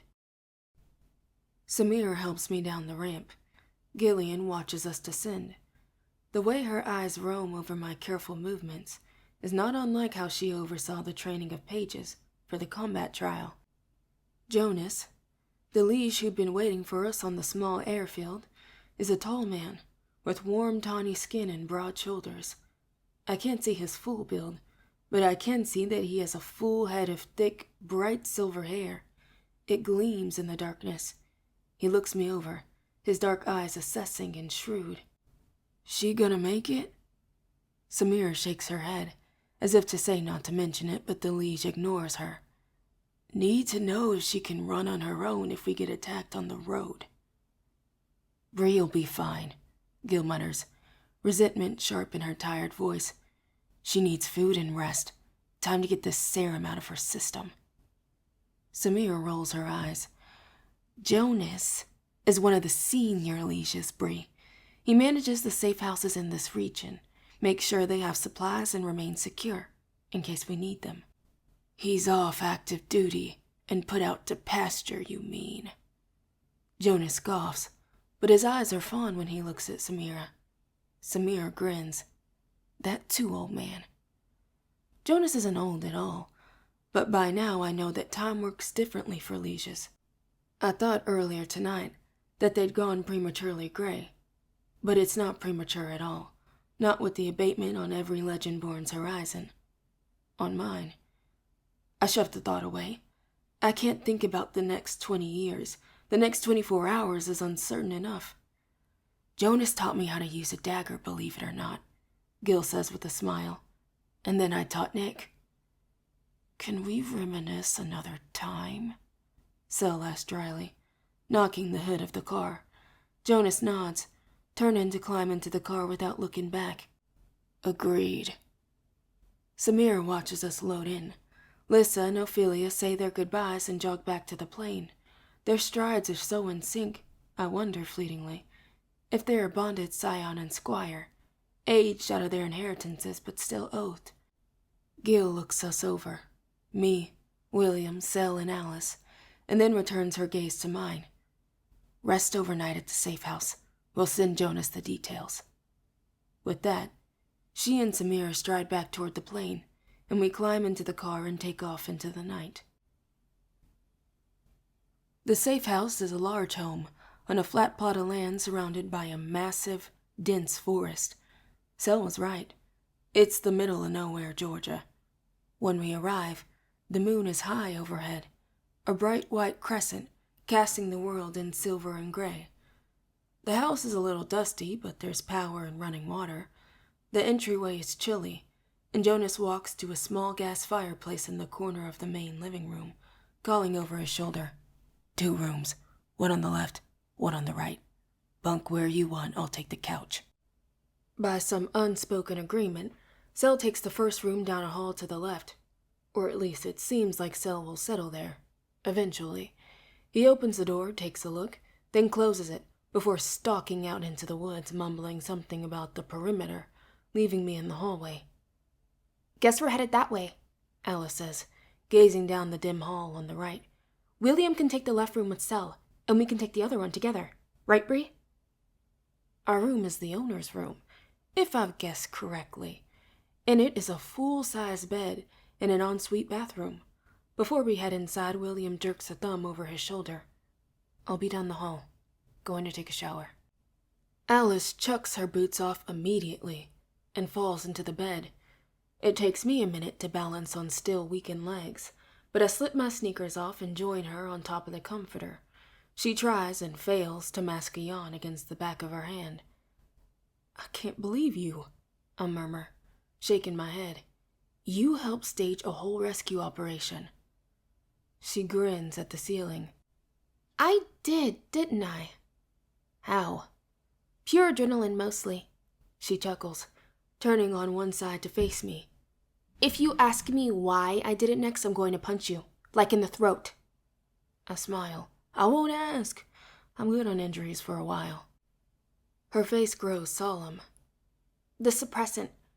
William said it's some sort of gene-blocking serum? I nod. All of our powers are magically tied to our ancestors. Somehow, the Regents found a way to block that connection in our blood. She blows out a breath. With a big global network and probably unlimited funding, they'd be able to put the resources into top-secret medical research like this. Gene therapy, I bet. It's disgusting. But honestly, I'm not surprised they came up with something to control a group of magical teenage warriors. I huff. Well, we were. It was indoctrination, she says gently. Affecting the other Legendborn kids more than you, obviously. But even you learned the history of the Order from people who grew up with a paradigm. Misinformation baked into mythology. It's classic strategy. Everyone is swept up thinking of themselves as heroes. The romanticism of it all. Everything she says makes sense, but it reminds me eerily of Sestra's precise logic and psychological machinations. Not that it will happen, but Alice would make a terrifying regent. We lay quietly for a moment, listening to someone rustle around in the kitchen. Lord Davis was manipulated too, I say quietly. His entire plan was based on the assumption that being the king actually mattered, and that he and his son were the heirs to Arthur's kingdom. Alice shakes her head against the pillow. All that carnage to get Arthur to call him. People were killed. Your mother mesmered and tracked.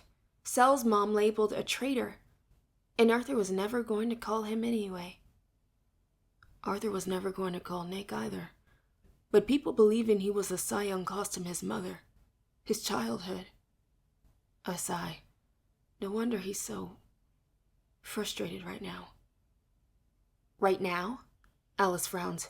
You say that like you've spoken to him. Well... I pull a face, tilting my head back and forth. I think I have. Alice sits up, eyes wide. Tell me everything. I still haven't met the guy, Alice says, but from what I've heard, Nick Davis doesn't give up on people, no matter what. And if Nick knows you at all, he knows you're the same way. I collapse into the musty-smelling pillow. Tell me something happy. After a moment, she smiles. I know how to throw a punch now. My eyebrows shoot up. You do? She shrugs. We had downtime while plotting your epic rescue. I asked Gil to teach me, just in case. Just in case what? Alice rolls her eyes.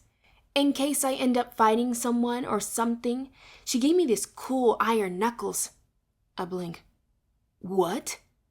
She digs into her front pocket, pulls out a wicked-looking set of metal knuckles, and loops her fingers into the holes so that they rest high over her hands. Iron. It negates ether just like Sel's cuff thing, and maybe a little like your bloodcraft, based on what you told me about it burning through the foxes, except obviously these don't burn, so the effect is to a much different degree, but they should allow me to do some damage. I just need to get faster. You have learned a lot more about the Legendborn world than I realize, haven't you? I gape at her. And, she smirks, Samira said I could have one of these babies. She pulls a small, round black item out her back pocket. It looks like a tiny hockey puck-shaped case with an unlit LED light. She thumbs the case open to reveal a button. An omnidirectional ultrasonic acoustic device. A super mosquito. What they used on the Mage Guard. It's targeted specifically for certain types of demons with sensitive hearing. And works on Cambions too. This one is short range and only lasts about 10 seconds, but could be useful in a pinch if we need to knock out some Merlins. Yeah, well, we're on the run with the Merlin, remember? I caution. I don't want to disable Sel, so let's be careful how we use that. I close the case, half scared she could hit the button by accident. You're legit scary right now, Alice. Sel's scary, she exclaims. And he's a jerk. I trail off, Not sure how to explain. She rolls her eyes. You have to admit he sucks. If not a lot, a little.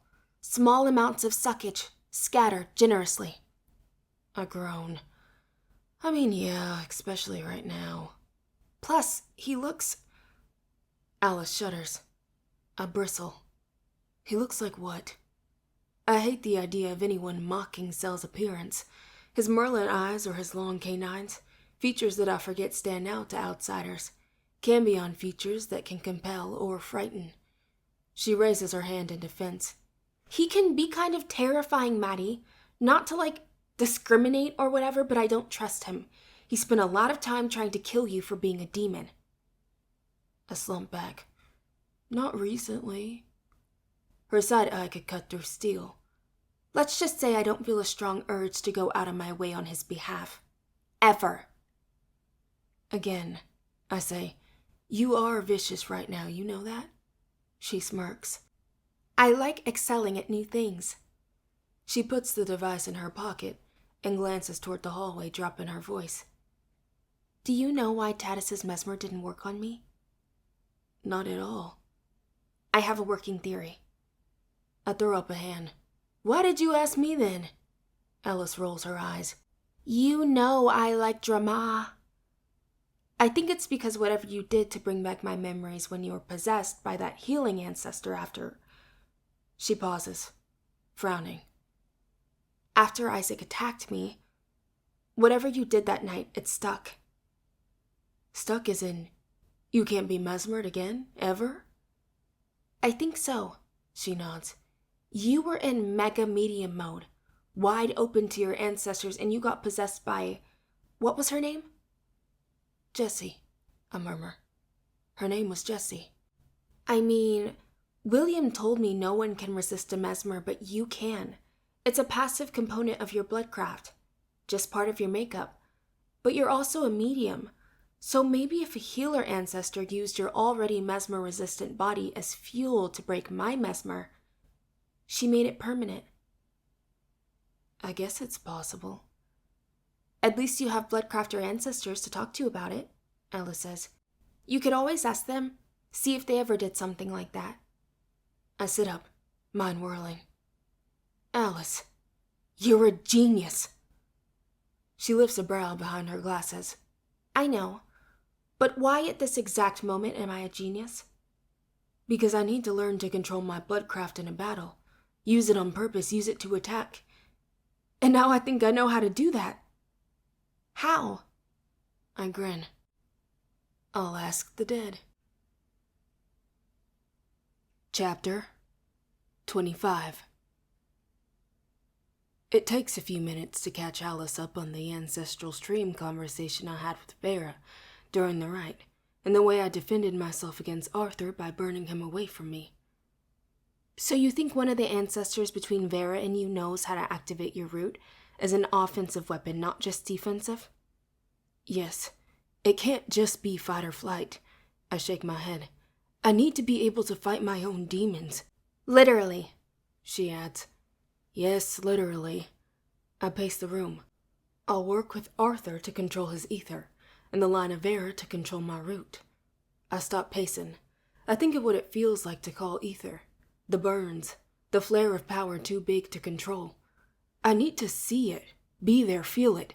I need to reverse channel them, to bloodwalk, like I did with Arthur during the rite and on the airplane. I check for the place inside myself where I can usually find my root, or Arthur's power, and it's still gone. Serum is still active, so bloodwalking is definitely a medium ability, not a legend-born one.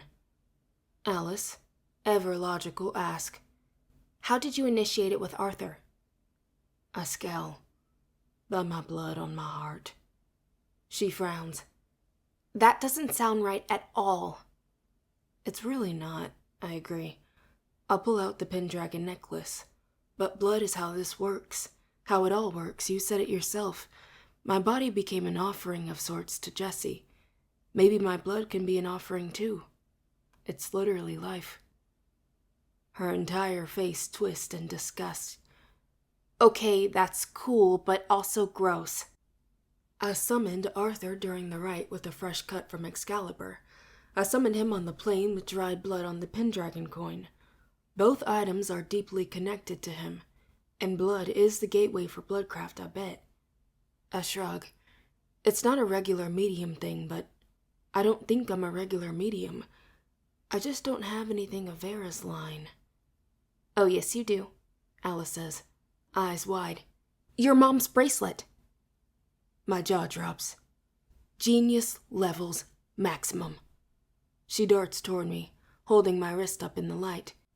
You're gonna have to bleed on your mom's jewelry, which is a bit... witchy? I offer hopefully. I was gonna say morbid, but sure, let's say witchy. She wrinkles her nose.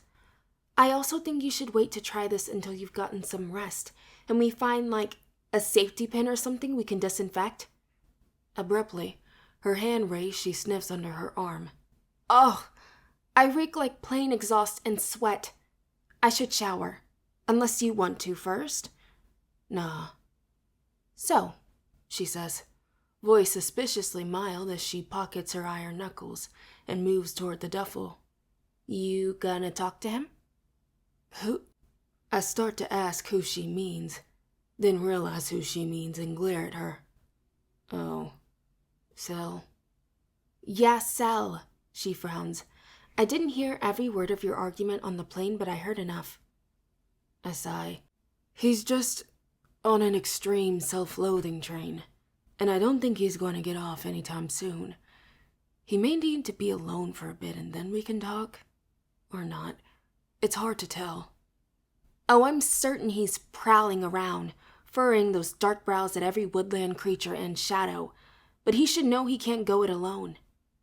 With that reasonable admonishment, she waves and slips into the connected bathroom.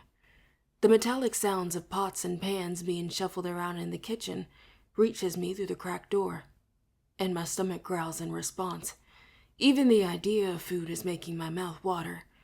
I haven't truly eaten in a day.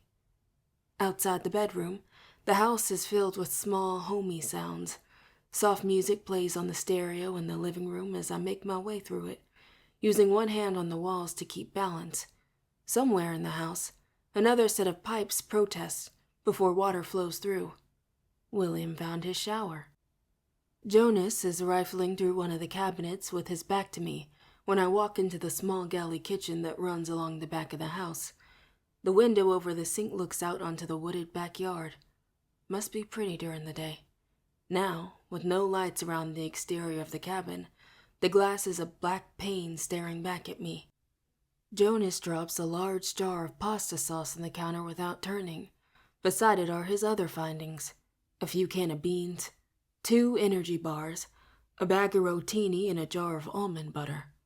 Slim pickings, I say. Worse than slim, he mutters. He turns around, waving his hand at the counter of the non-perishables. Only thing that goes together here is the sauce and the pasta, so... A cough cuts him short. Sorry, I guess that's what we're having. Unless I can find something else. I shrug. Could be worse. Can I help? He grunts in assent and runs a hand through his silver hair. You get the noodles started. I'll keep looking for food that ain't expired. He coughs again, this time tapping a fist to his chest. You okay? He holds a hand up, nodding through another cough. Just getting old, kid. I swallow and turn away, hoping to hide the expression on my face. If I had to guess, Jonas is right around 35.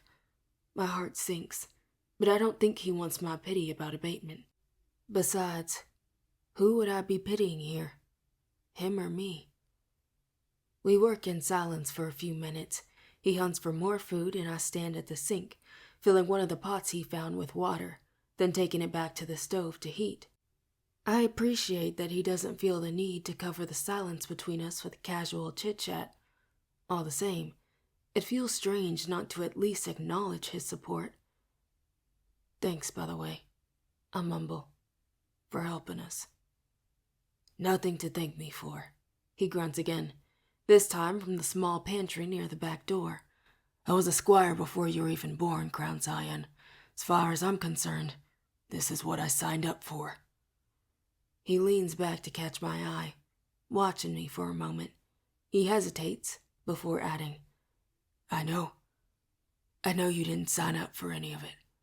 I'm sorry this is how you were brought in. Yeah, me too, I murmur. It's been really, really hard. He looks as though he might say more, brows furrowed in some thought I can't read, but instead offers a weak smile and shakes his head. Anyway. Still, I say, trying to shift the mood. You signed up to hunt Shadowborn, protect humanity from evil, not hide a group of kids from the Regents. The pantry's accordion door makes a scraping sound on the floor when Jonas closes it, like the hinge isn't level. Who says the Regents aren't evil in this scenario? I turn. Is that what the lieges think? Jonas crosses his arms over his chest. He regards me fully for what feels like the first time all night, taking in my face as if judging whether to proceed. Something in my expression must be convincing. There have been 8 Kamlans in the 1500 years since the spell was cast, including this one. Every 200-300 years or so. Some last a few months, others last years. They get hidden in bloody once-born wars, revolutions and coups in countries at one another's throats. But between Kamlan is what we lieges call the Quiet War. And that's the war the Legendborn fight daily. It's the same Shadowborn war the original table of 150 knights fought in the 6th century. And it has never ended. There are only 3 people at a time who hold the title of Regent. Currently Aldrich, Sestra, and Gabriel. And there's been hundreds of them elected by the Legendborn families over years. The Legendborn cycle, on the other hand, has produced thousands of scions. Thousands of young people fighting on the front lines of the same quiet war, year after year, either dying in battle or, if we're lucky, by abatement. All those deaths across all those centuries, and not once have the Regents in power sought a way to end the war we fight every day. Jonas chuckles dryly. They don't even allow formally awakened lieges to become regents and have a say in our own leadership. The water bubbles behind me, ready for pasta. Why not? Because we're war heroes, Jonas says with a dismissive flourish. If we made it long enough to lose eligibility, for our inheritances to leave us, we're more valuable as trainers for the new scions and squires. Or, if we're needed out in the field still fighting. Or... He reaches for the jar of sauce, rolls it in his palms. We've lost our bondmate in battle, and are too broken to do either. The agony, I whisper. Jonas levels a gaze at me. Then his eyes lose focus, returning to a memory, or a person. His fingers pull at the label on the sauce jar, and the soft tearing sound echoes loud in my ears, over the bubbling pot, over the music, over the water running in old pipes. Finally he answers, his voice a low rasp. Yeah. I swallow hard. He turns, moves to the stove behind me, picking up a small saucepot along the way. The jar pops as he twists it open on the counter. He glances to my side of the stove, eyeing the bag of rotini. Gonna need a lot more pasta than that. Saw another bag in the pantry. I'll get it. I move past him, dazed with all he's revealed. I pull on the accordion door, and it catches on the floor. Pull harder, and a clawed hand reaches out from the darkness to wrap itself around my throat. Chapter 26. Before I can make a sound, before I can struggle, the Gortakill's grip tightens. Pressure builds everywhere, behind my eyes, in my throat, the top of my skull. The only oxygen in my lungs is what's already there. I'm off the floor, airborne. I blink to clear my vision, see my attacker. The demon has long brown hair, pale skin, white fangs that drip black saliva, shiny red earrings that match her dress, black-tipped claws, dark veined fingers and arms. I scrabble at her hand with my nails, scratching at her skin, digging in. I'm kicking. One foot catches her in the kneecap. She snarls, retaliates with a jab to the ribs. Pain explodes in my side. The demon spins me around. I gulp fresh air before her hand covers my mouth again. Then she's twisting my wrists behind my back, locking them tight in her grip, pressing me forward. My shoulders burn, scream at the joints, while she pushes me through the back door to the lawn outside. She hisses in my ear. "Come on, Scion." She knows who I am. Every time I scream, her hand tightens around my jaw. Her nails dig in, sharp daggers of pain slicing my cheeks, and the furnace in my chest finally wakes up. Root flares upward from my fingertips, rushing hot and burning. She screams and releases me. Through a curtain of tears, I see the lawn and the woods beyond. Selwyn is out there somewhere hunting. I tumble forward, fall, then scramble toward the trees on all fours. The Gorakel dives after me, wrapping both hands around my ankles to yank me back and flip me over. She lands on my chest, straddling my waist, both clawed hands pressing my forearms up by my ears, down into the earth. I struggle, praying for Arthur's strength to have returned too, but her hips squeeze the side of my chest until I can't scream or move again. She could break my ribs without trying, crush me like a can. Bathed in porch light, I see what my root has done to her face. Her cheeks are streaked with still smoking burns, open raw wounds that leak green wisps into the air and gape when she snarls. "You didn't say she had ether," she says, voice harsh and low. Jonas is at her side, panting down at me. "She's not supposed to. What does it matter?"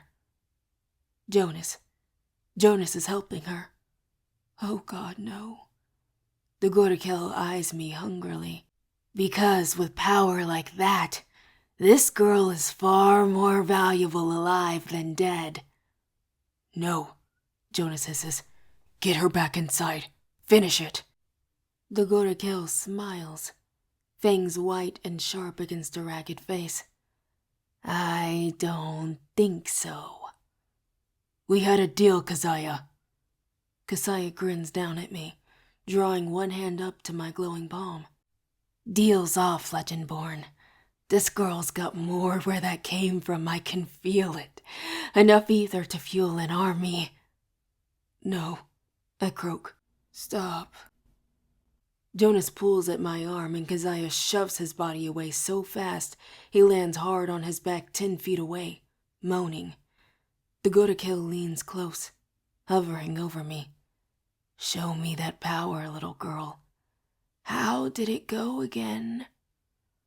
Her hands wrap around my throat, and she squeezes just like before, this time digging her claws into the skin of my neck, and the root in my fist flares bright, lighting her face in glowing red and orange.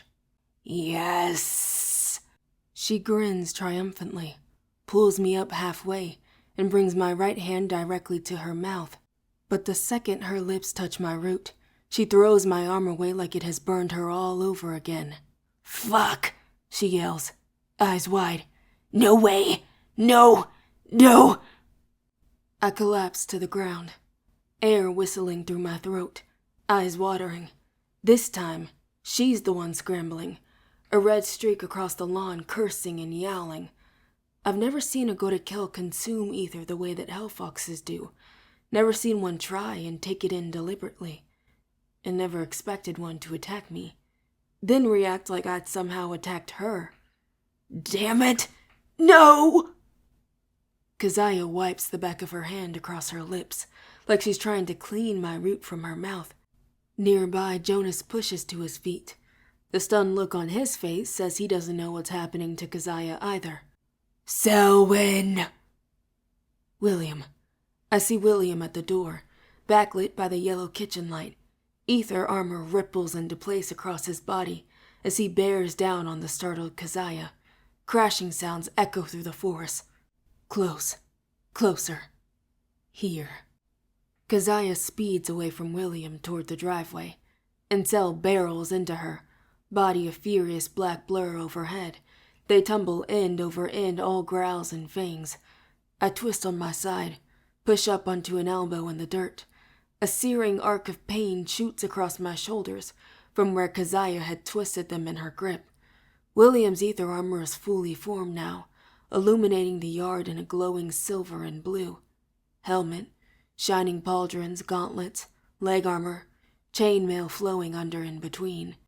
He circles Jonas with an ether dagger in each hand. Jonas has produced his own pair of metal blades, face bruised and bloody. "Jonas," William says warningly, "whatever you're doing." Jonas lunges, swipes. His weapon grazes William's chest plate with a high-pitched metallic screech. William jumps back, surprise flashing across his features. "Been doing this a lot longer than you have, kid," Jonas smirks. "How long can you hold that armor in place, do you think?" William lowers his chin. "Long enough to stop you." William dives toward Jonas, blade shimmering. Jonas is the larger, older opponent, but he doesn't seem to have lost any speed. He dodges William's attacks by striking snake-like, before withdrawing just as quickly. A slash against a gauntlet, a swipe at the chainmail at his elbow. William keeps up, but I can see the focus it requires, how careful his footwork becomes. His opponent spent nearly 2 decades fighting demons, most of that time without inheritances, without ether armor. William's armor and skills are formidable, but he's nowhere near as fast and strong as any Kell. And Jonas has been fighting them for years. I know William. He doesn't want to hurt Jonas if he doesn't have to. The demon's claws left stinging wounds around both sides of my throat. Panting, I push up on both hands. Push again. Get a knee underneath me. One more time. Both knees. Then I'm on my feet, wincing through the pain in my shoulders, throat, and back. But standing. A yell splits the air high enough to hurt our ears. Cell has bent the Godakel's arms behind her back. She swings wide with her free arm. He dodges her claws. Doesn't let go. A heartbeat later, William gasps loud enough to draw me back to his fight with Jonas. Jonas must have disarmed him, because one of William's daggers is blade down upright in the ground. Jonas's eyes flash in my direction, then back to William, to Cell and the Godakel he has trapped in his grip. Back to me. He makes a decision, flips the dagger in his palm, adjusting its weight and grip. "No!" William shouts. Jonas pulls back and time slows down. The blade hurtles toward me, aimed right for my chest, and a body crosses my vision, intercepting it. Time speeds up. Cell is on the ground 10 feet to my left, with the handle sticking out of his shoulder. "No!" I lunge toward him, falling after the first step. See up close how the blade has disappeared into his body down to the hilt. He rolls to his back with a groan. A hand spins me around. The Godakel is standing behind me, black blood oozing from the side of her lip. "This is your fault." Her fist is already in motion when crack. Her punch is stopped mid-air by a shining hand. The demon's eyes go wide, stunned at the open palm that has stopped her attack. My eyes follow the shimmering ether armor, up to the wrist holding her back, to the elbow, and finally to William's face. I expect to see a clenched jaw, gritted teeth, the full-bodied effort of holding back an opponent with preternatural strength. Instead, there is only the determined, steady power of Gawain. William holds the strongest of the greater demons, a full-blooded Godakel without strain, because for 2 hours each day, the scion of Gawain's strength is unparalleled in either the demon or the legend-born world. And then, William uses that strength to close his fingers around her fist and squeeze. Keziah screams loud and guttural, struggles against his grip, but he doesn't stop. When bones crack beneath the skin, they make a deep, wet, popping sound. That sickening crunch echoes around us in the yard until there are no more bones to break. Between William's fingers, the Godakel's hand is now a ball of flesh and broken joints. She's still screaming. She tries to pull away, but it's a mistake. Her destroyed hand is still in William's fist. The pain must be excruciating. She'd have to break her own hand off at the wrist to escape him. I'd never seen William use his full power. I've been around him when it was present, but never seen it in battle. I imagined it would be flashier somehow, big swings of punches that send people flying. But this type of strength doesn't need flash. All he has to do is squeeze. William is a healer and he is a warrior. William is one of the kindest people I know. But the boy before me is an angry god, crushing a mouse. Is that how I looked when I hurt Lark? It was William who warned me about using my strength to hurt someone, about being accountable for their pain. Now I wonder if this is why. The demon snarls, black spittle flying from her mouth. "Let me go, Legendborn!" William doesn't budge. The demon twists faster than the eye can track, this time sending an uppercut into William's ribs with her free hand. The ether armor dents behind her fist, but William wraps his fingers around that wrist, pulling it up in the air too. It's like her hands have been cut in cement. Nothing she does moves him or loosens his hold. There's only one way out. The Gotokill plants one foot and yanks hard with both arms. And howls in pain. The loud snap is her shoulders popping out of their joints. I taste bile. Stop, William says, grimacing. You're only hurting yourself. I'll kill you, she shouts, red eyes blazing. Without a word, William steps forward. With one hand, smoothly pulls her into a chokehold. His forearm presses against her windpipe, not hard enough to crush it, but hard enough that she can't breathe. She kicks along the ground while both arms flail uselessly, one hand a bloody, gnarled mess. Suddenly, Sel is on his feet beside me, fury marring his features. His right hand grasps the round hardwood handle in his left shoulder. A beat to inhale. Then he pulls the 8-inch blade out with a roar behind gritted teeth. A large shiny red hole in his jacket reflects the light from the kitchen window. Blood flows in a stream down his chest, but he doesn't seem to notice. Instead, he scowls down at Jonas's throne dagger in his hand as it drips red blood into the earth, like the weapon itself offends him. He shoves it into his belt, still wet. His head whips back and forth on the lawn. Where did the liege go? Ran, William mutters, jerking his chin into the woods opposite the back porch. That way. He's still holding the Gotokill with ease, watching her face carefully. It's now a bluish color. Her crimson eyes roll back in her head. She's nearly out. Go get him. Sel is off in a whoosh, slower than I've ever seen him, but faster than I could run, especially now. William notices me swaying on my feet, and his glowing eyes flick up to mine. She got you pretty good. I'll heal you when we're done. Holy shit! There, in the open doorway, stands Alice, hair still wet and dripping onto her pink polka-dotted sleep tee and matching shorts. She runs barefoot in the grass toward us, just as William lowers the now unconscious Gotokill onto the ground, but she stops a few feet away when she sees the demon. Is that a demon? William nods, as he releases the Gotokill and eyes her for signs of movement. Yes, Gotokill, the strongest and rarest. Although, we've seen 2 in as many months now, so rare may be an adjective we can no longer afford to use. She looks human. William's jaw clenches. She killed the human who looked like this. Gotokills don't leave their victims alive. They have to murder a human to replace them. Alice's eyes widen in horror. Her head jerks from one part of the scene to the next, as if she doesn't know where to look first. The very real demon bleeding black blood, half broken and unconscious on the grassy lawn. William kneeling next to her, or me, wavering on my feet. In the end, she settles on me. Bree, you... She steps closer, wide eyes traveling over my face, lingering on my throat. The careful way I'm standing, no, the way I'm tilting. She sweeps up under my arm to catch me. The motion pulls at my right shoulder and I cry out, "Sorry, sorry." "I'm okay, just..." It hurts to talk, so I don't. Set her down slow. Hold her head with one hand and keep it still. William orders, still kneeling beside the demon, his hand on her shoulder. In case she wakes, I guess.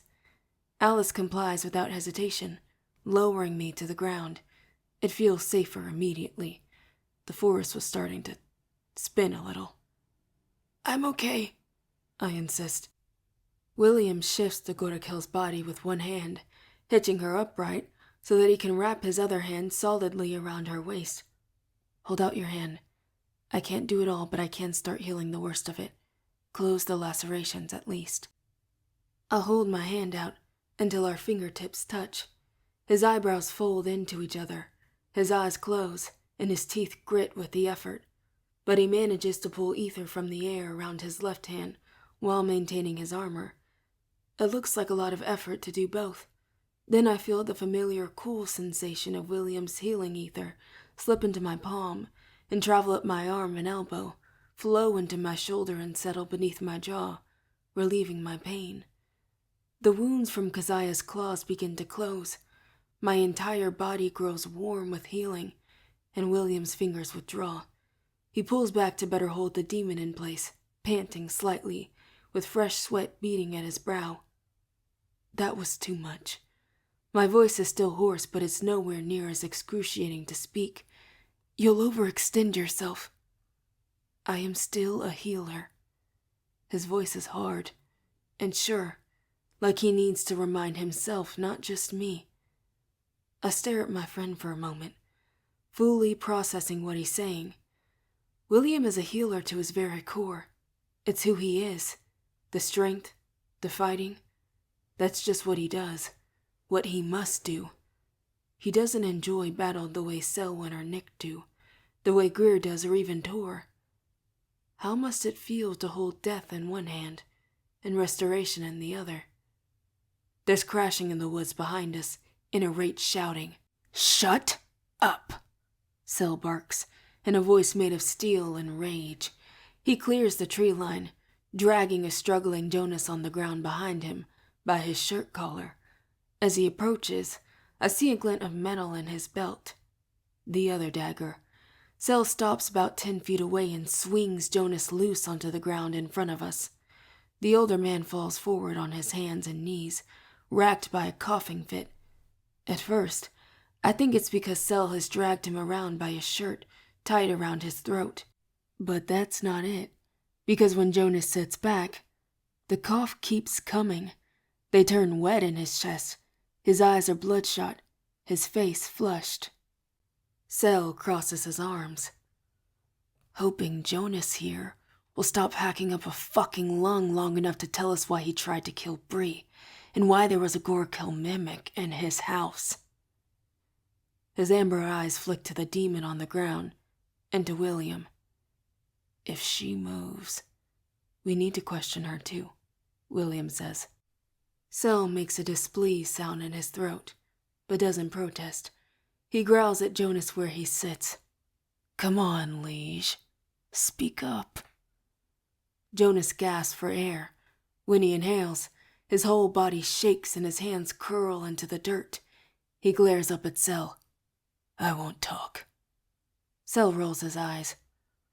"We can make you talk." Jonas's laugh is hoarse. "You can't make me do anything, King's Mage. Even if you weren't cuffed against using ether, you can't hurt me. Not with the assload of oaths you're carrying around." Sel's eyes narrow. He's right. He's still Legendborn as far as my oath of service is concerned, even if he is a damn traitor. You can hold him in place though, right? Alice asks. She looks from the older man panting heavily on his knees to Sel standing just behind. Catch him if he tries to escape? Sel eyes her. "Obviously." Alice ignores his sarcasm and stands. I'll be right back. She jogs to the back porch and swings the door open to step into the kitchen. Cell watches her go, confused impatience settling across his brow. What's the once-born doing now? I make a negative sound, and he looks at me. His gaze lingers on my face, examining me for the first time since the fight ended. Sparks from his eyes travel down my throat, to what I can only imagine are the marks left by the Gorekel's hands. By the time he's done cataloging my wounds, a silent, dangerous gleam has slipped into his eyes. How much time have you got, Will? He asks, without looking away from my face. William glances up at the sky, gauging when Gawain's powers will leave him. 30 minutes, at most. The door swings open, and Alice jogs back out with the glass of water. She kneels down a safe distance from Jonas. Here. What the hell? Cell exclaims. This isn't a tea party. Alice ignores him. Instead, she dips her head to catch Jonas's eye. For your cough. Jonas looks from her face to William's, to mine, then back to hers, wary and calculating. It's just water. I'm like the newest of new kids here. Alice smiles and pushes her glasses up. Learned about all this a few weeks ago, so I'm all once-born city. She shrugs, awkwardly. I don't know what I'd even put in this, if you're worried about poison or something. Jonas reaches out slowly to take the glass from her hand, smells the liquid first, then watches her carefully as he sips it. The relief is visible on his face. If you're that new, then you need to get out while you can. Alice sits down, cross-legged. Why? Bree's my best friend. Over Jonas's head, Cell's eyes meet William's with a raised brow. William gives a stiff, tiny shake of his head. He wants him to wait. Let Alice work. Jonas snorts. Your best friend is the magical anchor to a centuries-old spell that's given 60 generations nothing but misery. She's the reason this war can be won, Alice counters calmly. Bree will help stop Kamlan. Jonas coughs into his fist. His voice is mocking, sharp. This one, maybe. But nothing truly ends Kamlan, girl. Alice sits for a moment, studying him. You lost someone, didn't you? Jonas looks up, and I think about what he must see when he sees Alice. Her earnest brows and downturned mouth. The focused gaze that makes you feel like she's not thinking about anyone else but you.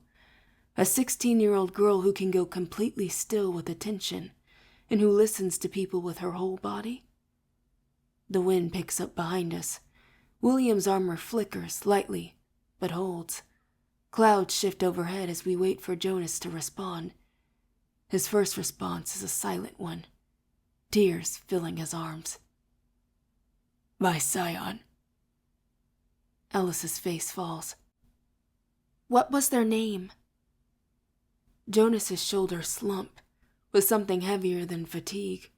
Loneliness, the bone-deep kind, radiates from him. He's been out here for who knows how long, away from the other lieges, away from the battlefield and a clear purpose, living in the grief and only the grief. When he speaks, his voice cracks on 3 syllables. Lydia. I'm sorry, Alice murmurs, and I tense at the same time Jonas does. Wrong thing to say. His scowl grows. What would you know of the warrior's oath? You can't be sorry about a pain you've never felt or seen. Alice purses her lips, and I can see her brain recalibrating from her error. I can be sorry about the pain I'm seeing right in front of me. That's why you can't understand. It was my fault, he says. And this time, when his voice cracks, the cough returns. He struggles for a moment, then downs the water with an audible gulp, wincing. I could have saved her. Should have. Instead, I watched her die, felt her anger, her fear. She thought I'd be there to stop the demon, and I failed her. Alice's own eyes shine in the night. I'd want revenge if someone I loved was murdered right in front of me. But why would you try and kill Bree? Jonas's eyes sharpen on her, realizing what she's done, how she's maneuvered him. I won't live long enough for a trial, so don't even try and get a confession. If you're not going to live long enough for a trial, why does it matter if you confess or not?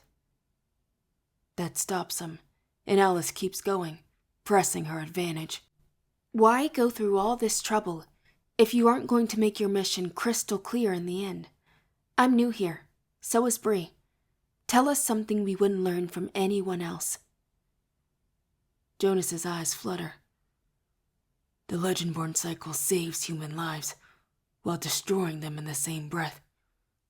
I chose to become Legendborn, but Lydia didn't, and she was torn apart by a pack of hellhounds on her 19th birthday. The only way to stop that from happening to anyone else, the only way to stop the cycle, is to kill the Scion of Arthur while she is awakened, and end the spell. That only works if a Shadowborn kills Bree, Cell hisses. That's why the Gotta-Kill is here. But after Cell disabled your assassin, you attempted to kill Bree yourself, William says. Why? Your blade wouldn't have ended the spell. Jonas avoids my gaze, mumbling. No, but her death would weaken the table, disorganize you, keep you all from fighting, dying, if only for a little bit longer. Cell rolls his eyes. I don't know what Scions were like in your day, traitor, but weakening this table wouldn't do a damn thing to stop them from fighting. It would only make them more vulnerable when they do. And you'd risk leaving humanity undefended, I say, pushing past the pain of speaking. I'm too inflamed at everything Jonas is saying, at what he's suggesting is the better path, to remain silent. If this Gotta-Kill had killed Bree, you'd let the Shadowborn rule? William replies, confusion twisting his features, so that even more Lydias can die, this time without the skills or the abilities to defend themselves? We can't be everywhere at once as it is, Jonas shouts. Humans are killed by demons in the middle of deserts, on islands in the Arctic, places we aren't stationed or don't patrol. So if you can't stop all evil, there's no point in stopping any evil. Is that it? Cell asks, his voice low and cold. You get to be as old as I am, Marlin, and the little and big evil start to blur together, Jonas says with a chuckle. This was the best and only opportunity I'd get to end it on my own terms. A push to my knees, then to standing. You waited until Cell was gone, and you knew he was cuffed, I say, piecing it all together. You waited until William and Alice were both in the shower. You wanted me alone. He'd even had music playing to muffle the sound. You find an opening, you take it. Aim for the head. His laugh turned into a violent hacking fit, worse than before, longer. He pitches forward on one hand. When he coughs again, blood splatters onto the grass and down his chin. What's wrong with him? Alice jerks back. William starts toward Jonas, but Cell holds out a hand. You know you can't stop this. William's face contorts. Even if Jonas tried to kill us both, it goes against everything in him to watch someone suffer. The liege's face is turning a deep red color, like someone choking. He sits back, clawing at his own throat, breaking the skin. Alice screams and scrambles further away. Blood streams like tears down the inner and outer corners of Jonas's dark eyes. He intentionally broke his oaths, Cell explains, a mixture of disdain and disgust on his features. Oath of fealty, oath of service, oath of valor, too. Jonas wipes his shaking hand across his mouth. Sweat has gathered on his brow, and his pulse leaps against his neck. He repeats his oath in a gurgling, halting voice. I swear to never knowingly allow my awakened sovereign to become injurious harm That one hit. As soon as I told Keziah where to find you. He coughs again, this time falling forward to vomit a pool of dark blood onto the grass. My stomach turns at the sight and the acceptance on Jonas's face. He knew what would happen here. He knew his death was coming. Sel watches the scene unfold, eyes unreadable. He swore to uphold those oaths and swore to accept the consequences for breaking them. I'd seen what happened to Ramirez when he lunged for me in the Order's van. I know what an oath does when its owner consciously takes action with intent to harm me, which is why I'm prepared for what happens next. Silver and blue flames erupt around Jonas's throat. The oath's power does not visibly burn him, but he screams as it spreads down his chest. Jonas turns onto his back, letting the flames cover his body. With one trembling hand, he scrabbles at something around his neck, barely manages to yank it out, wraps his hand around it. The mage flame roars higher, blue at its core, and silver reaching 10 feet in the air. Alice can't see it, but William, Sel, and I watch the ether of Jonas's death light the yard. Then, with a great sigh, they extinguish. When we look down, a shining necklace with 2 coins lies atop a large, body-shaped pile of silver and gray ash. Chapter 27. Alice sobs into her hand. She hadn't seen the mage flames like we had, but she'd seen a man struggle against his own body, bleeding and vomiting life into the grass around him. That's bad enough. Ash the color of Jonas's hair lies scattered on the ground, already dispersing in the wind. We didn't do anything. We just stood there. Her voice is a ragged whisper. William shakes his head, eyes somber. Nothing stops the outcome of breaking an oath. Oath magic becomes a part of a person's DNA. The stronger the oath, the more severe the consequence. But... Alice falters. But what? Sel jerks his chin at the ash. This man did not deserve our mercy. He conspired with the Shadowborn to murder your best friend in cold blood. What part are you missing? I whisper and turn to William. He was coughing earlier. William nods slowly. That's what he meant about the Oath of Valor hitting him first. He planned to kill you before we arrived. The Oath was probably working on him when he picked us up at the airstrip. His eyes flicked to the Gorakel, but Keziah was doing the dirty work, so his symptoms were mild. His life ended the second he threw his dagger at Bree, Sel says. The direct attempt on her life pushed the magic over. At his age, Jonas was close to abatement. William says quietly, I don't forgive him or respect his decisions. I'm glad he can't hurt anyone else. The Legendborn have so few choices about how we might leave this life. I wish he'd chosen another path. I watch the certainty on William's face and feel the opposite. Inside, my heart is in turmoil. I'm relieved that Jonas failed, angry that he deceived me, deceived us, furious that he injured Sel, terrified that he could let a Gorakel into what should have been a safe place for us to rest and recover. But when I search for feelings of vengeance against Jonas, or happiness that he is dead, I come up short. Suddenly, Keziah wakes. She surges against William's hold, but he's been ready, and Gawain's strength is still flowing through him. He twists her around quickly and clasps both of her hands behind her back. She hisses in pain. Let me go. Just let me go. I won't touch your scion. Sel pulls one of Jonas's daggers out and kneels over the Gorakel, placing it against her neck. Nice snap. Blood traitor, Keziah snarls, but the pain keeps her still. Her shoulders don't sit right in their sockets. The bones jut out along the ends of her shirt, and the arms lie limp, an inch below where they should. You Shadowborn love calling me that, don't you?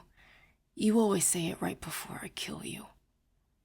Sel's mouth curves into a slow smile.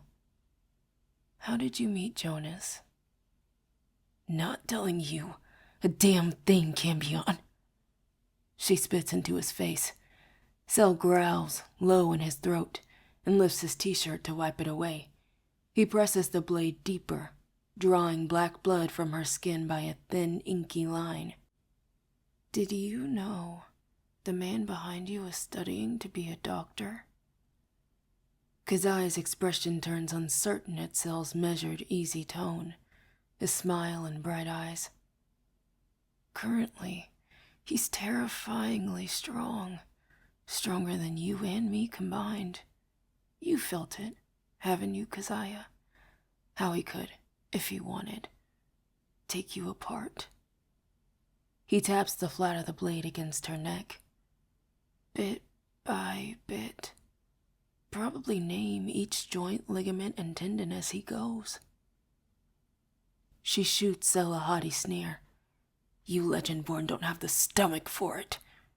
She looks at each of us, and a knowing smile blooms over her face. Your precious code won't allow it. You've descended from the most self-righteous knights on the planet. Now, that last bit I won't argue with, Sel shrugs, glancing to William. But the rest... Snap! I jump as Keziah screams, mouth wide, eyes burning. Heart hammering in my chest, my eyes fall to where William's forefinger and thumb have just twisted her elbow joint completely apart. Her limb is still held together by flesh, but now it's in two pieces, not one. She wails, but William holds her still, behind the struggling demon. His eyes have gone flat. Alice drops to her knees, vomiting on the grass. I'd do the same, except I know what it costs William to do this. The price he's paying to torture someone, even a demon. That thought scares me into action. I begin, swallowing and wincing. Keziah's watering eyes dart to me, as do my friends. I've never seen him like this. Just answer, before he has to do more. She pants for a moment, and eyes me shrewdly, then looks to Sel, makes her decision. Never met the old Legendborn before tonight. Said he needed a demon for a job, and my employer brokered a one-day deal. Who's your employer? Sel asks. Someone you don't want to meet, she grins. Sel narrows his eyes, as if deciding whether to believe her. He changes tactics. Who else knows about your and Jonas's little murder plot tonight? Keziah shakes her head, eyes darting to me. No one else knows where the pretty scion is, if that's what you're asking. And no one else will, if you just let me go. And then what? You go back to your boss? Turn around and try and kill her again? Sel asks. I don't think so. I won't touch her, Keziah cries. I promise. Sure you won't, Sel draws. I think she's telling the truth, I say. Sel's eyes dart to mine. Why would you say that? I swallow, putting together those rapid, desperate moments before Jonas tried to kill me himself. She tried to consume my ether. She what? Sel snarls. Tried to. I continue speaking directly to Keziah. And then you stopped, like trying to take my root inside hurt you. Keziah looks away. The fear from before is there in the taut line of her throat. Sel taps his thigh with the dagger. You demons like bargains. If you tell us what we want to know, we'll let you go. How about that? Keziah glances up at him, temptation written across her face. Tell us what stopped you from feeding on the scion of Arthur, Keziah. Keziah looks me over from head to toe and finally relents. She swallows thickly. He'll know it was me, that this was unauthorized. You're unregulated, which is why you should let me go. Cold fear slips through me. Unregulated? Cell asks, what does that mean? And who will know it was you, your boss? Her voice is hushed when she speaks again, eyes wide. The Great Devourer. He who hunts humans for power. Hunt. Power. Tacitus's final threat in red eyes rise to my mind. I shudder. Bullshit, Cell mutters. Give us the real answer. Keziah snarls. This is full demon business, Cambion. I got nothing else to say to you. You sure? Cell asks, a dark twinkle in his eye. Fuck you. If that's the case, he says. Thank you for your time, Keziah. Cell glances up at William and nods. After a beat, William releases her. Keziah darts to her feet. She spares me a brief glance and turns, speeding into the woods in a dark blur. Then, without a word, Cell hefts the dagger in his hand, dips his chin to follow her path, and throws the blade fast and hard. A cloud of green dust explodes against the darkness, and I know that Cell's aim was true. After a beat of silence, Alice shoves back onto her knees, looking between the woods and Cell, between Cell and William. You killed her? Keziah was an undead demon, never alive in the first place. Cell shrugs. The woman Keziah murdered in order to mimic her body, she's dead. Alice wobbles to her feet, dazed. But she looked human. She spoke to us, Cell rolls his eyes. Get your shit together, Onceborn. I have my shit together. Alice waves her hands in front of her. But you just killed a demon person and you're acting like that's normal. Like killing is okay. I killed a demon person too, I whisper. Roz. Alice's mouth opens and closes again, like she just can't find her words. Cell crosses his arms, jaw set. You did what was necessary. And just like Roz, Keziah had your scent. Neither one of them would have stopped hunting you if you let them go. It didn't matter what bargain we made. She'd have sought revenge. A swallow. She said she wouldn't come for me. Cell scoffs. Because of some shadow-born boogeyman? Some assassination broker? No. You are the scion of Arthur. Your death at her hands would break the cycle and let demons reign free and feed forever. Whatever fear she had would fade soon enough and she'd be back. I swallow bile but nod. You're right. You are right, Selwyn. But it is different when they look human. I watch William rise. Finally, he releases his armor. The Easter he had cast it from crumbles, then dust. He walks quickly over to me and assesses my face, gently lifting my chin. Let's get you inside. I will carry Bree, Cell offers, stepping forward. No, Selwyn. Some silent conversation passes between him and Cell, until Cell's hand balls into a fist. Cell's eyes glow a deep, pulsing orange and his lips pull back.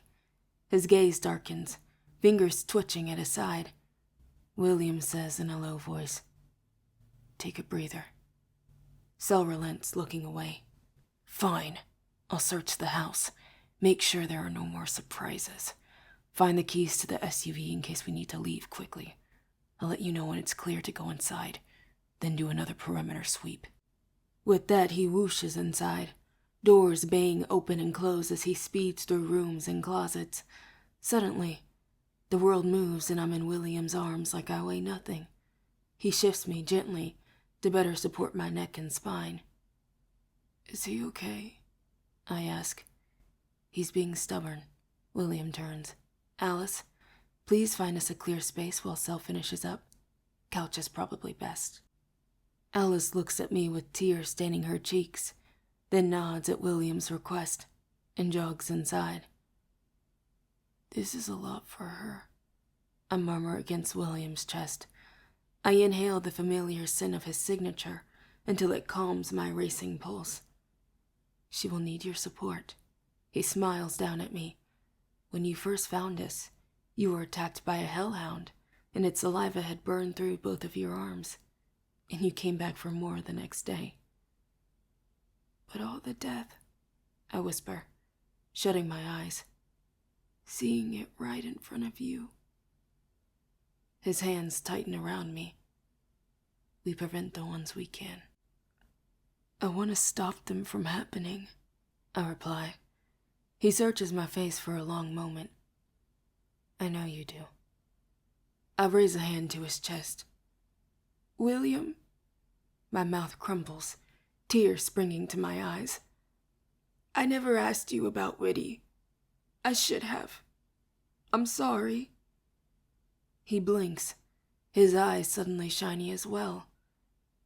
We weren't bonded long enough to feel the agony the way Jonas did, or even Felicity. I press my hand against his heart. But you felt it.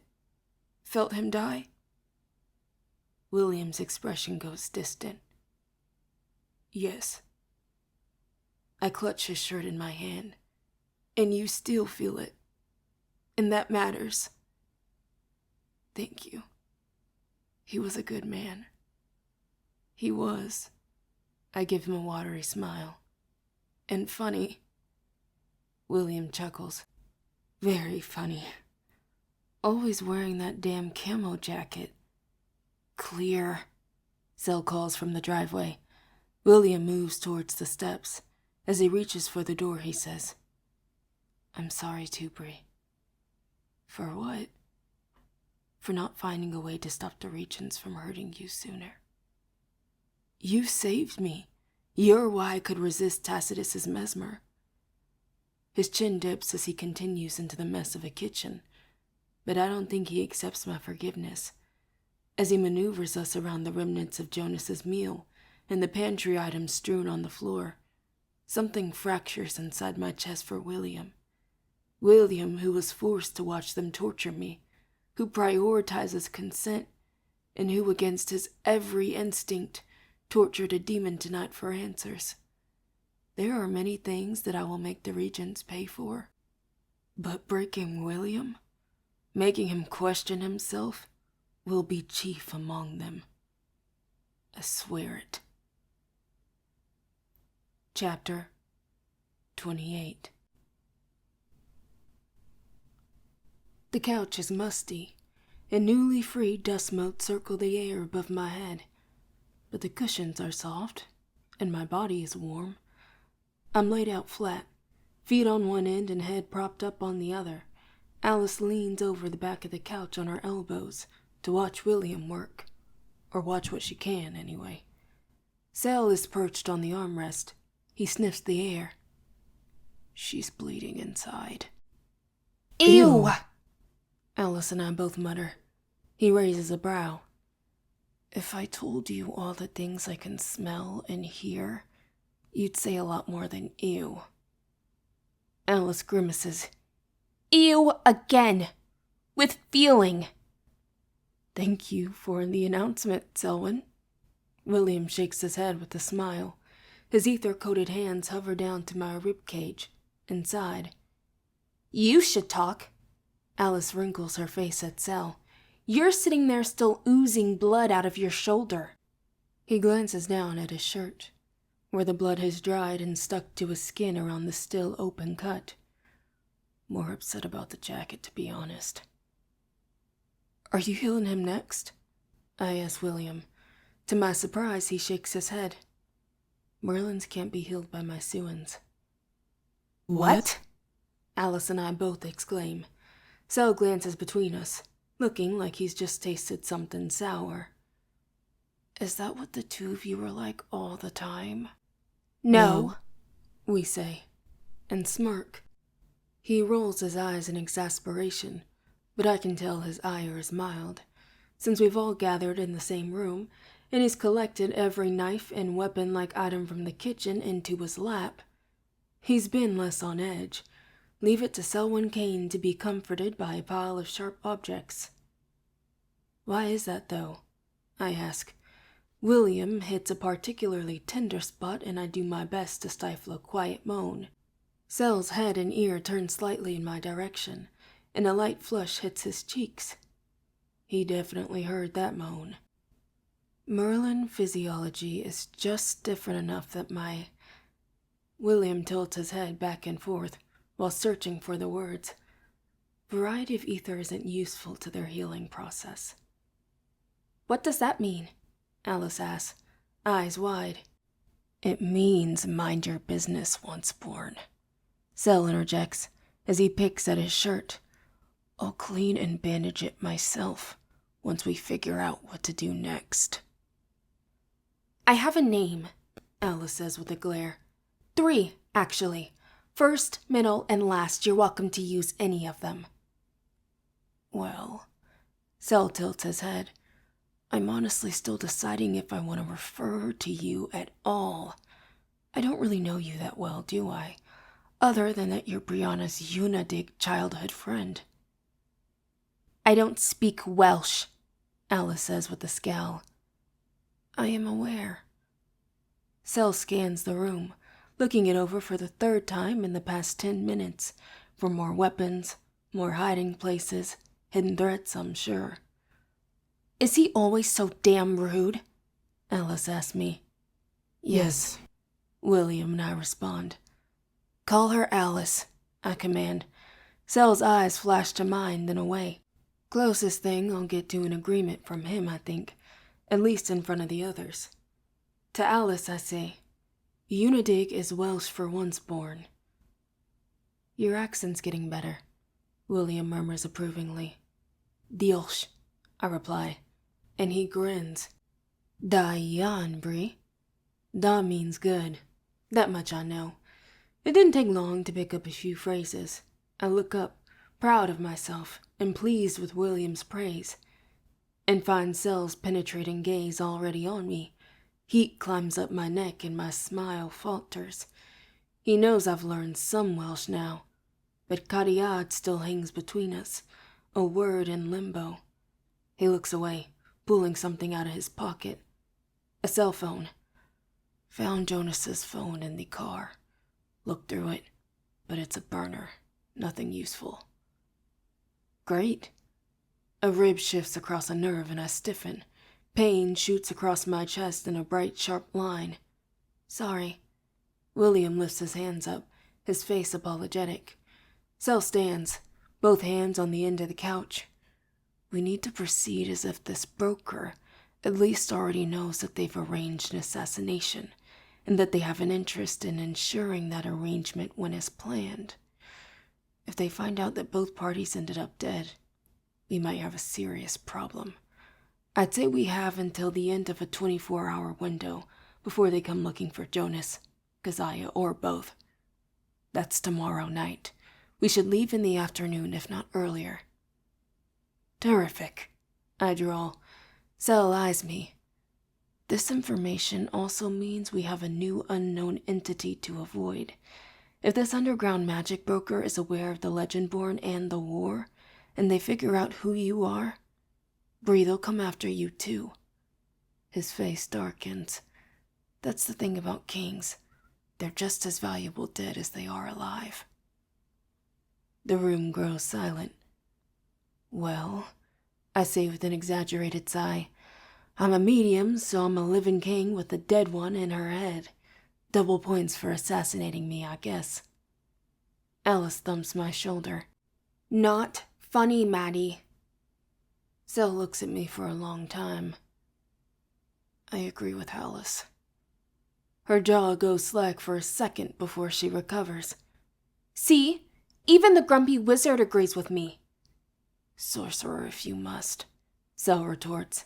He taps the phone with a finger, pulling our attention back to business.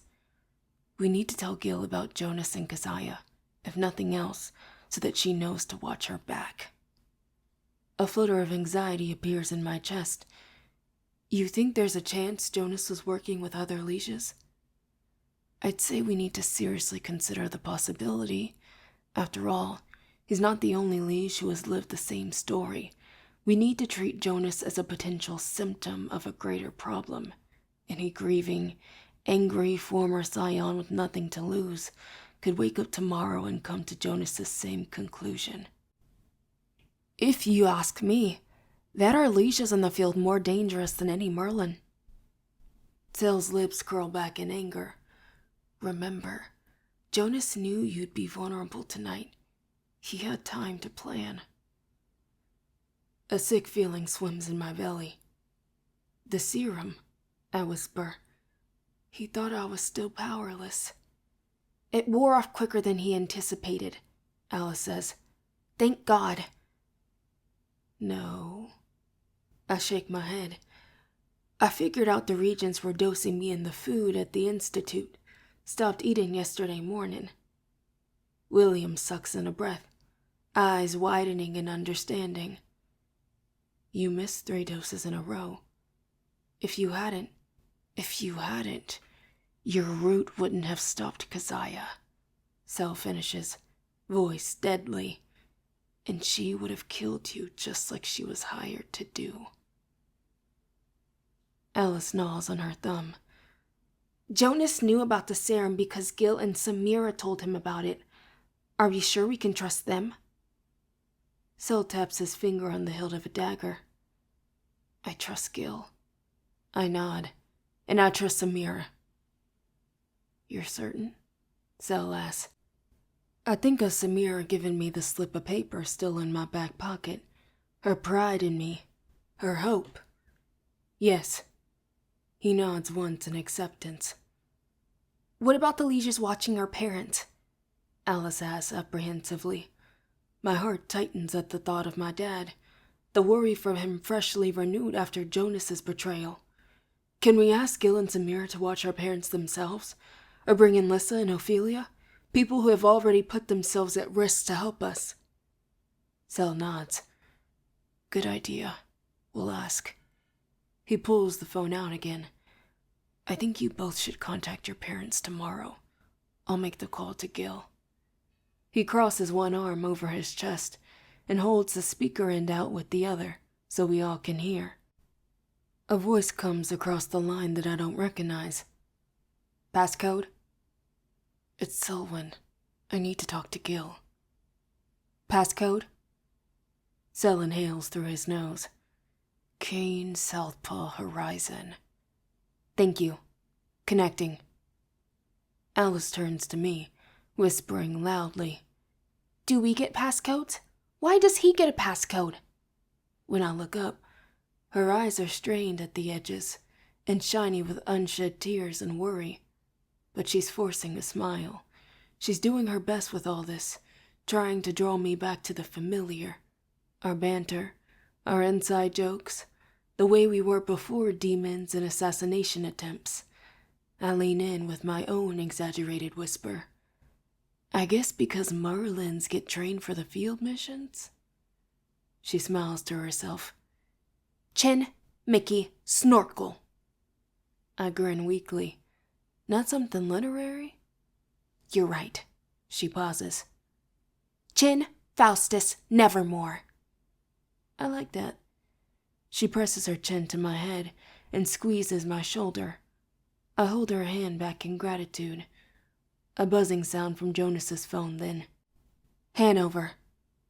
Gil, this is Zell. He clicks the speaker off and wanders down the hall. Done for now, William announces. He rotates his wrist, snuffing the ether out. Fatigue shows in the circles under his eyes and the hunch of his shoulders.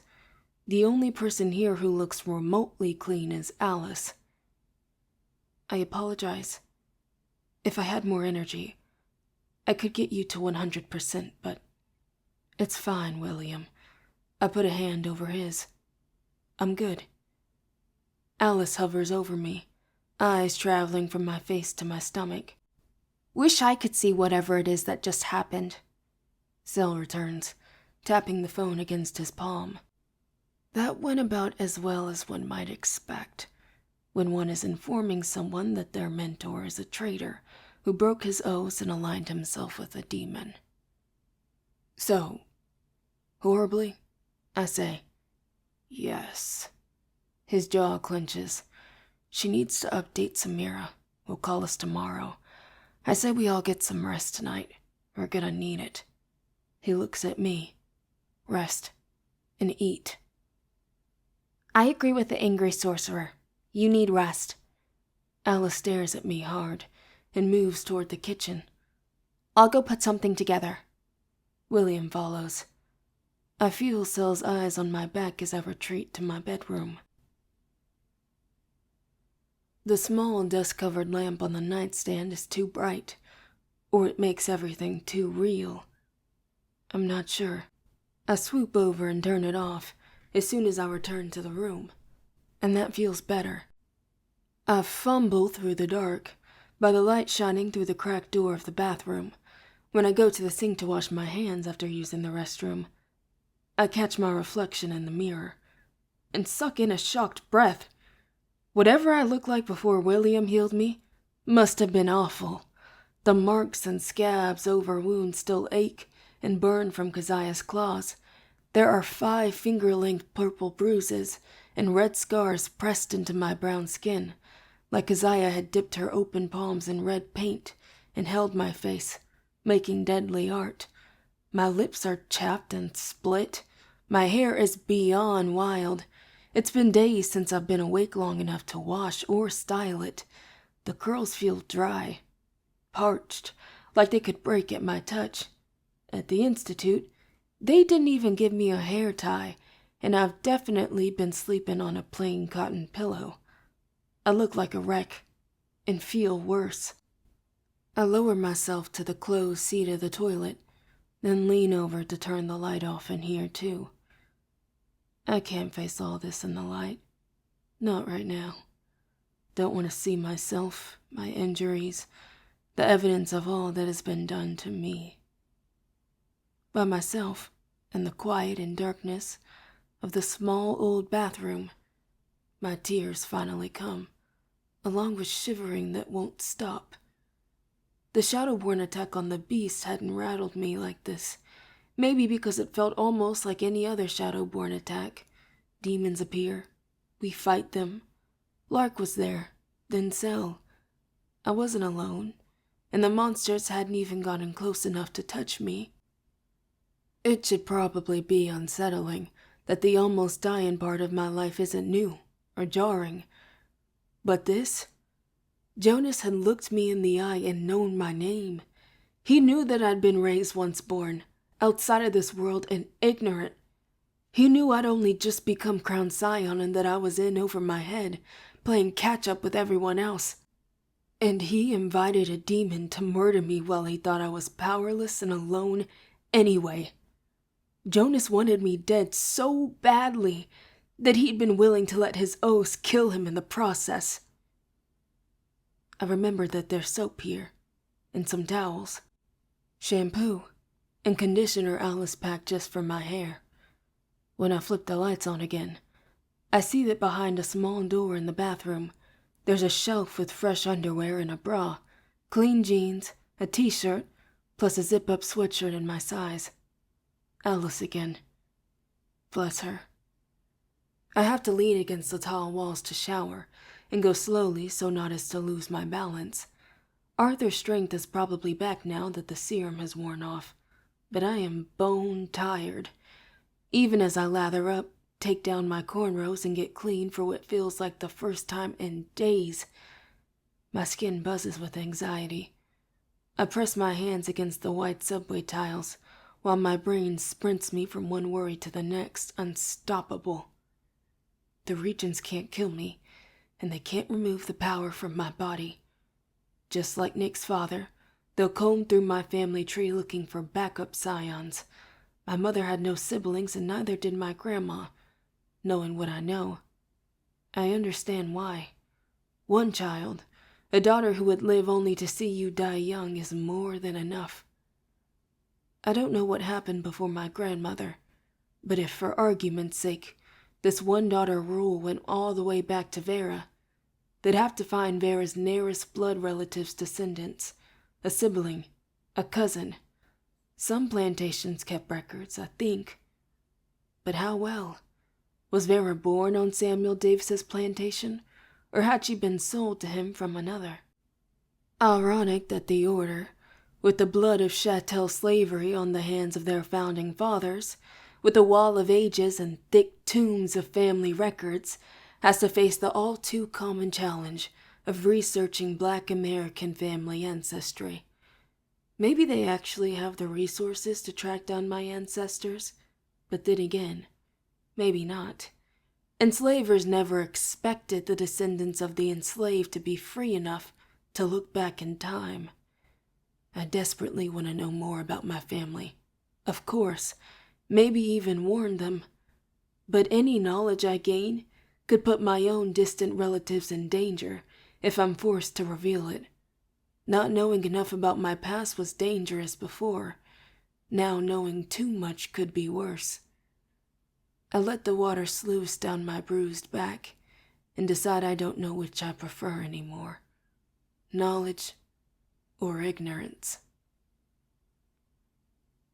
Chapter 29. Eventually I emerge from the bathroom. As I pad over to the door, my damp curls drip water and cold rivulets down my back, beneath the t-shirt, chilling my skin. I find a fresh hair tie in Alice's duffel and pull my curls up before I go find food. When I open the bedroom door, I stop short, because Sel is leaning against the wall inches from my face, head tipped back, eyes closed. "Sel!" I exclaim. "Why are you out here?" Without moving his head, his eyes open and settle on mine. Heart still hammering, I glare at him and see that at some point during my mini breakdown, he's changed clothes. He's still in his black pants and boots, but instead of the bloodied and torn jacket and shirt, he's now in a simple black tank. His voice is gravelly, tired. "Looking for a first aid kit. Thought it might be in the owner's bathroom."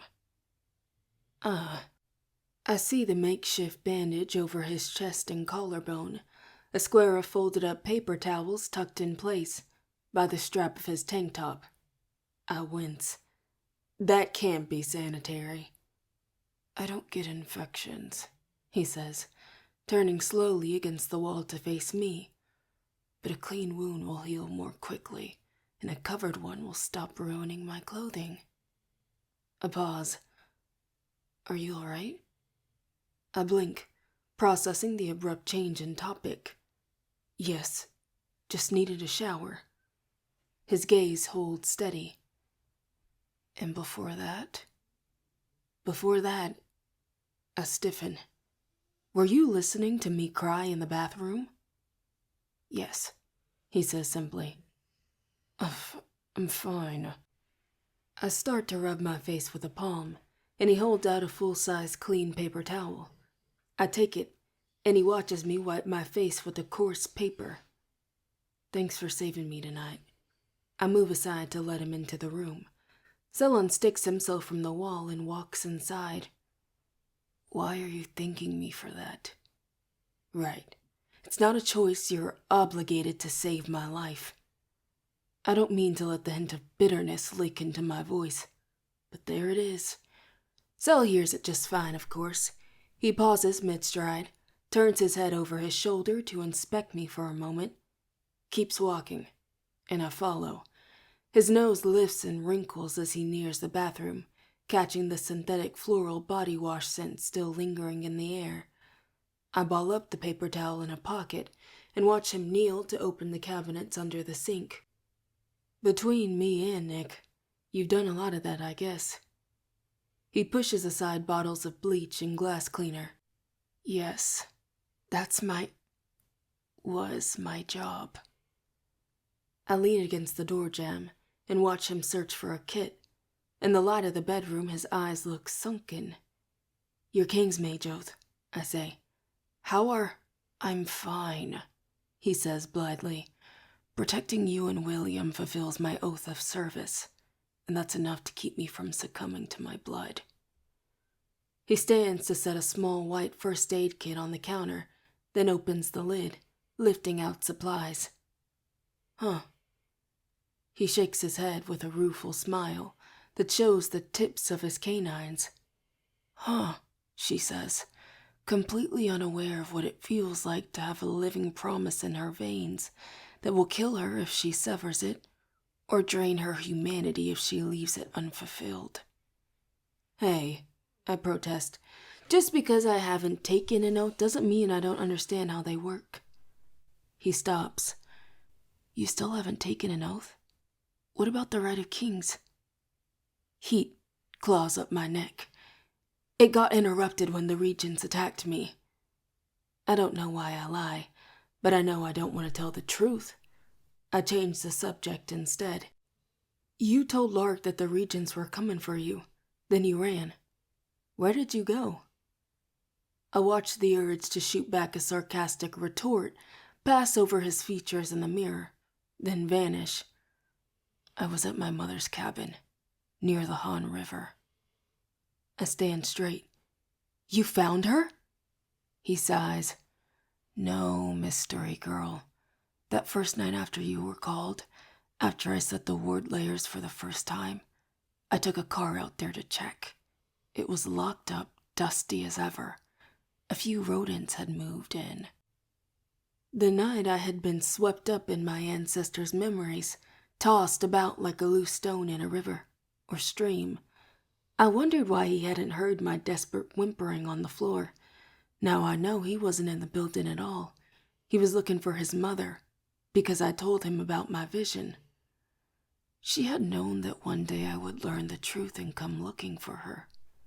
His laugh is quiet and dry. But if the great Natasha Kane does not want to be found, she will not be found. Apparently. His smile is all teeth and refined resentment.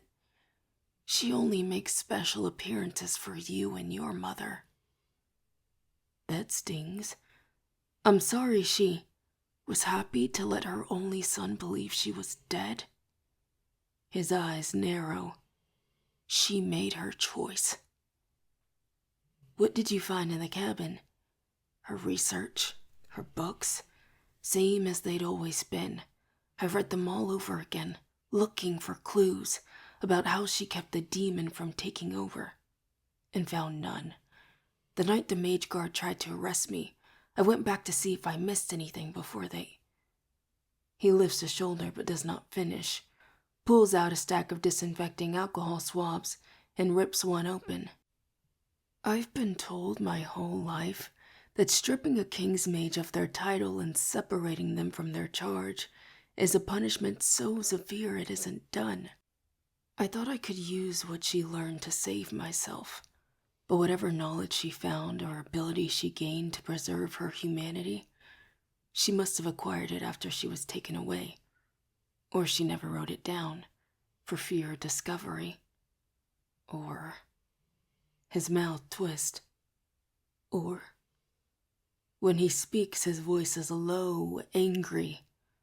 Or she left nothing for me to find and think I can handle what it will take to stop my own descent. He does not meet my eyes. Going to the cabin was just staving off the inevitable, I suppose. I nod, tracing an invisible pattern on the chipped wooden door jamb. And when you returned, you just happened to end up on the same route Lark used to drive me to the right? His eyes snap to mine. Is this you being coy, Brianna? I don't think I care for it. A smirk pulls at the side of my mouth. Just asking. Make your point, please. I just think that if you had the presence of mind to still do your job and protect me, then you're clearly not succumbing to your blood like the regent said you are, or trying to hurt me, or even letting me get hurt. My smile grows triumphant. Proves them wrong. His eyes go flat, and he returns to the kit, pulling out new bandages. You don't know what it's like for demonia to bleed into your consciousness. All Merlins feel it roiling under the surface. there if we look for it. Sel pulls his tank down on one shoulder, trying to stretch the collar with one hand to reach his wound. The fabric begins to tear. He curses and gives up, grasping the back of his shirt overhead and pulling it up and off. My instinct is to look away, give him privacy. But he obviously doesn't care, because he took his damn shirt off while we were mid-conversation, so when he looks from my eyes in the mirror, I look back. He grins, then hisses when he presses the alcohol swab to the knife wound. We'll find Nick. For now you have me and William and the oath of service. He opens a package of gauze, chuckling. Insult flares. Why are you laughing?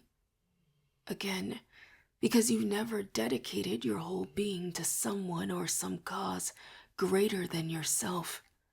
You don't understand what oaths feel like, fulfilled or unfulfilled.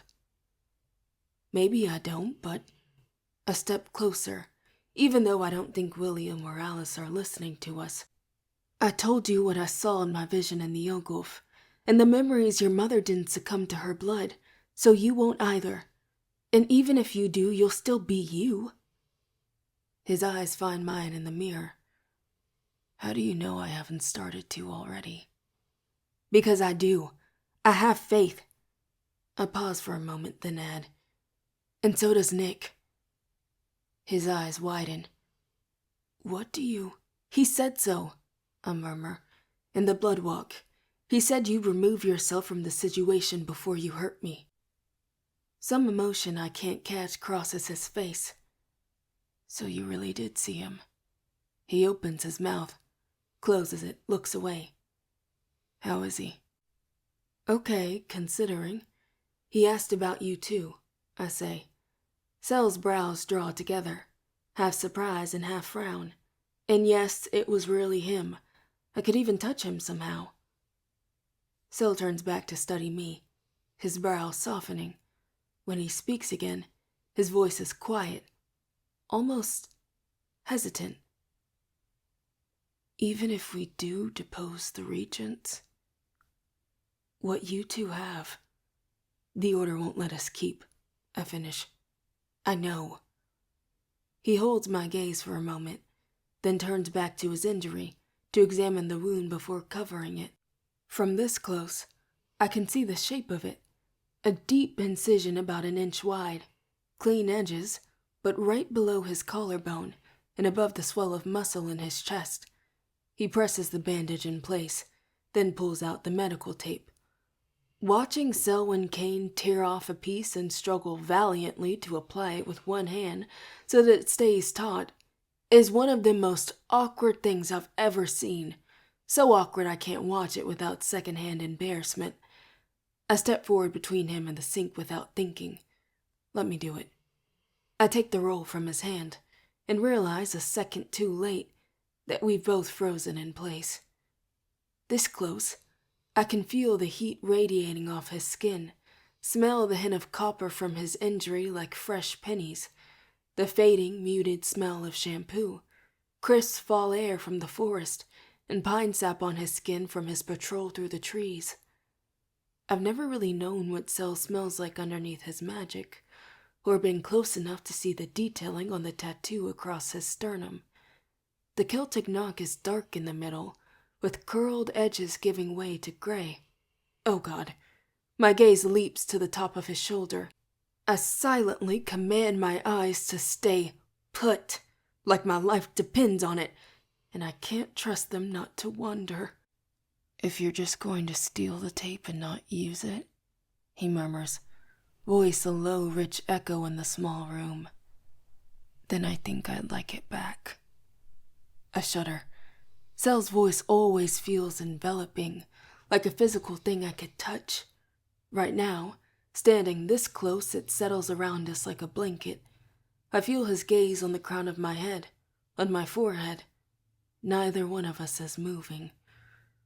One deep inhale later, and I drop my eyes to examine the tape. Lift a piece up, tear it off. Simple. Damn it, if it's so simple, then why do I have to focus on not letting my fingers shake? I move to set the tape down behind me, but he takes it before I can shift away, keeping me close, a small voice says. Ignoring the heat from his skin, I stretch the material over the top of his bandage. 1 side down, 3 to go. I reach for the tape in Cell's hand, but he grasps it tight in his fingertips. I pull, but he won't let go. I tug again, hear the smirk overhead. I sigh and finally lift my eyes. The soft bow of his mouth is curved upward on one end, and his golden eyes, more burnt orange than I remember, twinkle with mischief and something that makes my heart stutter. He tilts his head, eyes roaming across my features. Brianna Irene, forever leaping before she looks. Then she gets stuck and doesn't know what to do. My voice sounds far away. I don't know what you mean. He idly examines the space between us, smirking at the inches that already feel like nothing.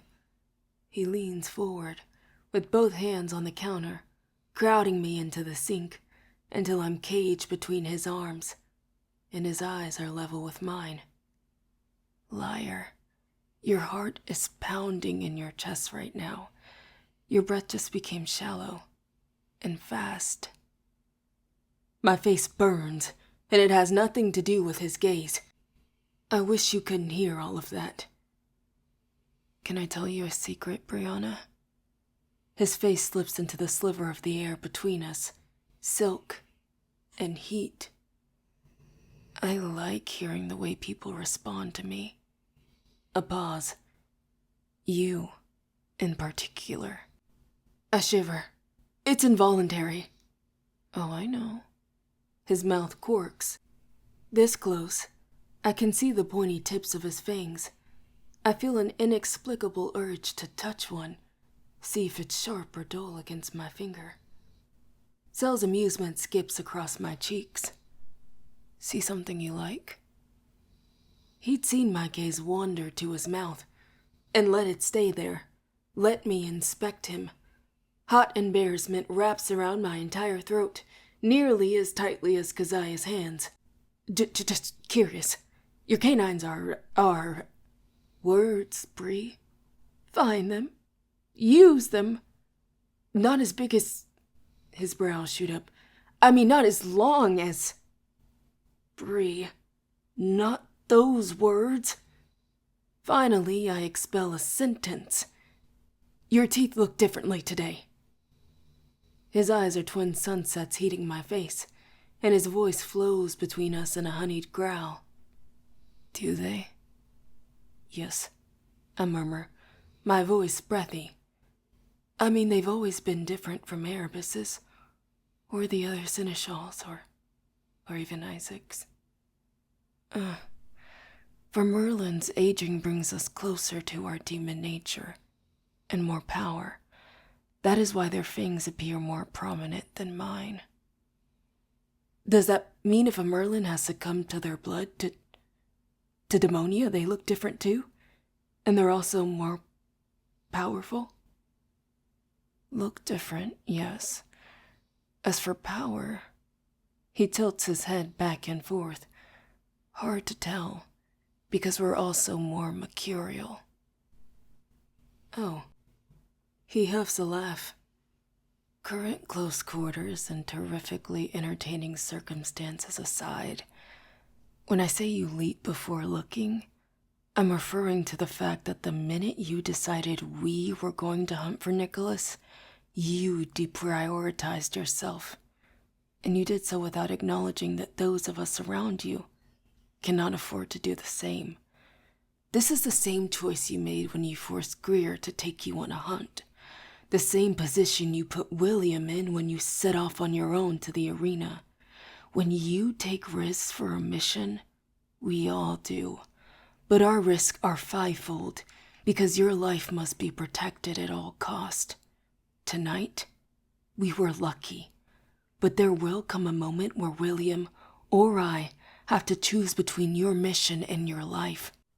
I jerk back from his face, sputtering. I thought you wanted to find Nick.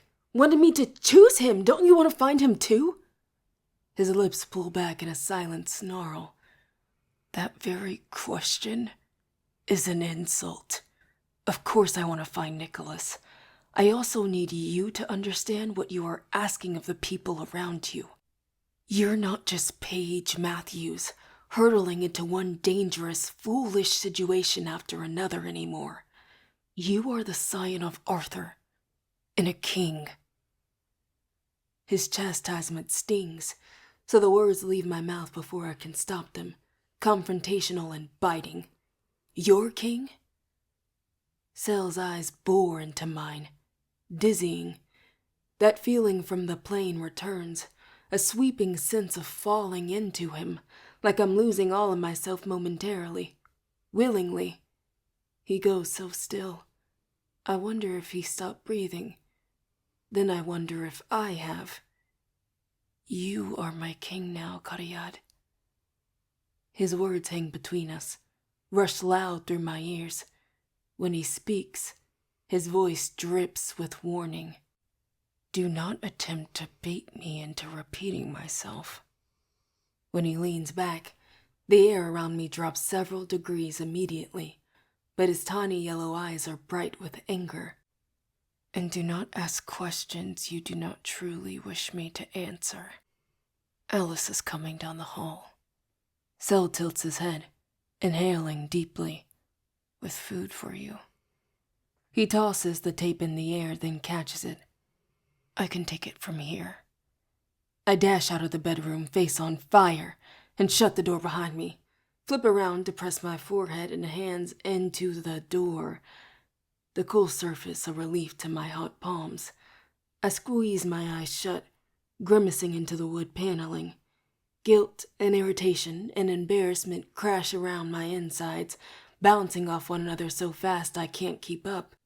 What was that? All of that. Your king? I tap my forehead against the door. God, Bree, what the hell?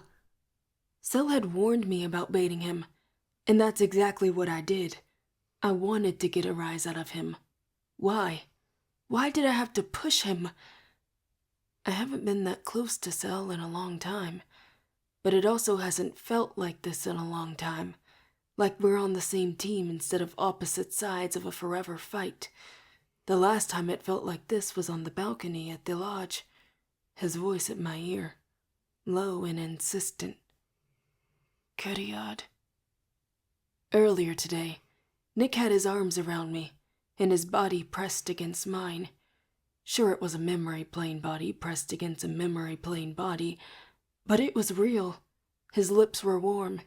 He even smelled like him, like laundry and cedar and Nick. Then later the same night, Are you okay? Alice's loud alarm voice breaks me out of my daze.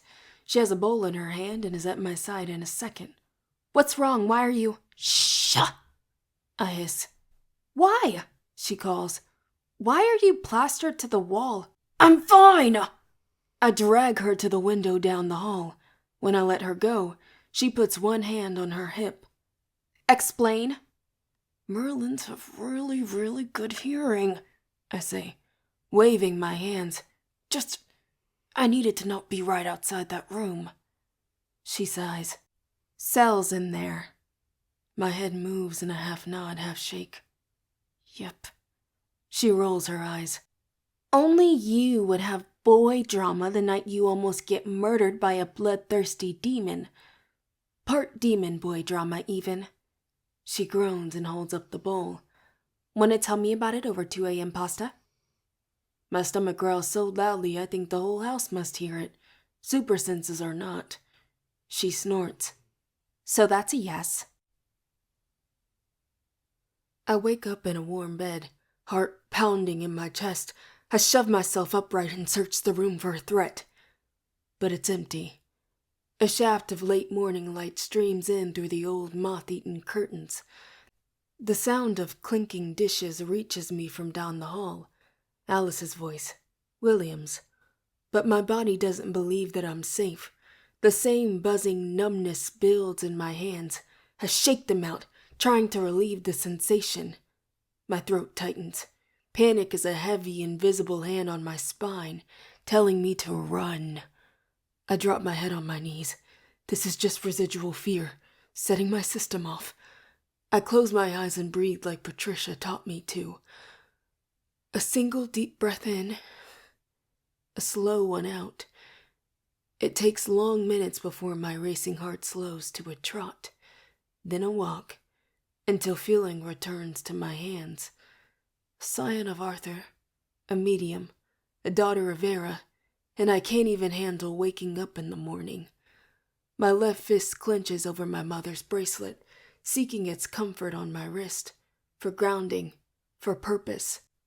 When I reach for the glass of water on the nightstand, I find more evidence of Alice at work. A shiny silver safety pin resting beside a lighter, with a small pile of band-aids from the bathroom first aid kit, and Jonas's cell phone for calling my father, with a slip of instructions for faking a number on outgoing calls, supplies for blood walking, and a parental check-in. I glance at the door and gauge how much time I have before someone comes in. I prick my thumb, watch the blood well up from a tiny red dot to a small droplet, then press my thumb into one of the charms of my mother's bracelet and call out for an ancestor. By my blood, on my heart.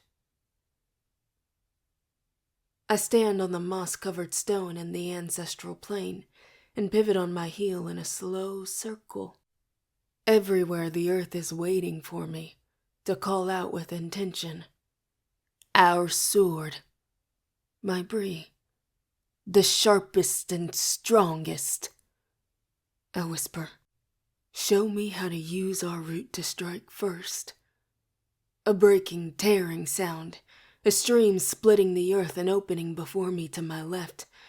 I step down into its waters and start walking. It widens with every breath. I'm sitting cross-legged on the floor in the center of my living room, wearing a skirt and my short white socks, hair up in rollers. My roommate's out and that's good, because I don't want her seeing any of this. My name is Jessie. I'm 20 years old. I live in Lafayette, Louisiana, and my mother told me that one day I'd have her power. I had no idea that power would look like this. My hand is flat on my chest, feeling the pulse of my own heartbeat. I close my eyes, smiling. I recently discovered that if I hold my hand here and concentrate on her memory, I can feel the heat increase against my palm. Abruptly, red and orange flames erupt through my fingers. I want to see how big they can grow. The next day, I'm at the diner. I push through a pair of swinging doors into the kitchen to drop off an order, laugh about a customer with an older cook at the grill, the smell of burgers and the sound of sizzling fat. Someone calls my name from the front, and the cook waves me away. A customer asked for you specifically, a coworker says. She smiles. I laugh with her too. Probably my boyfriend, I think, and I tell her the same. The day's almost over and he's come to pick me up. I already know his order. This will be my last table. But when I approach, it's not him. It's a student from the college up the street, the one that only just started letting black kids in. His hair is slicked back and combed up, one of those motorcycle types in jeans and a plaid shirt. His eyes are as black as night, with red pupils. They suck in the afternoon light. His smile pins my feet to the floor, fangs and satisfaction in knowing. The customers from the table next to his stand up, pass between us, obscuring us from each other. I want to run, but I don't know why. When they clear, he is gone. My chest aches in relief. I don't try the flames for a long while. But I do try again, a few years later. I sit alone in my new-to-me but run-down basement efficiency apartment. I draw the flame from my chest, missing my mother, wishing for her wisdom and company, her smile. The next day, I walk down the street in my also new-to-me city, horns honking. A man walking toward me. Long brown hair, black eyes with red pupils looking at me. I'm shaking. Fingertips burning. He comes toward me, eyes raking across my skin like knives, clawing, searching. I feel stripped, exposed. He's closer now. My hands ball into fists. The crowd is too thick. Nowhere to run. I grip my teeth, open the flames inside my chest to get ready, wait for the last moment. The man passes me by. Gone. It takes everything inside me not to freeze there on the sidewalk in New York. If I had, the people behind me would have drawn attention to me, shouting. Instead, I walk a few more paces and weave through the bodies until I reach a storefront, flatten my spine against it and look back. The man in black with red eyes and brown hair is at the crosswalk pausing, then crossing with his hands in his pockets. I don't know if he saw me, but I know the thought that he might is terrifying. I know it would be bad if he did. Very, very bad. Pain-welded blade, you are the sword. Our sword. I stand ankle deep in the widest part of my ancestral stream, shaking my head. I don't understand. How did you call those flames on purpose? Jessie's low, husky voice comes to me from the forest. She sounds older than she did in the Bloodwalk. I showed you what you needed to know. To call our root with intention. Think of the power you possess. And the woman who gave it to you. My mind flies to my mother at her writing desk. My mother in the kitchen. Her wide smile. But heed the rest of the memory, Bree. If you call too much, open the furnace too wide, the hunter will find you.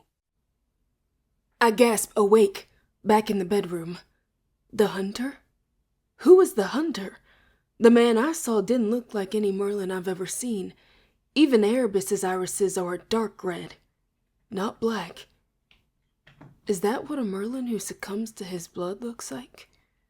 Keziah feared the Great Devourer, some broker who punishes unauthorized demon feedings, who deals in demon business. Jessie warned of the hunter, a roaming demon who came after her power when she used it.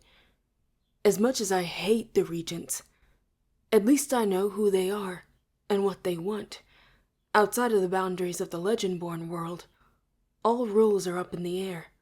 Magic is currency, murder is business, and root crafters are prey. How will we find Nick in all this? I don't have every answer, but at least I have one, a beginning, a how. I hold my hand against my chest and feel the furnace, back where it used to be. Fire in my chest that feels like home, and my mother, ignited by Jessie's memory. I stare down at the bracelet in my lap, and the Pendragon necklace around my neck. My legacy, my birthright, and decisions, all wrapped up in these gifts.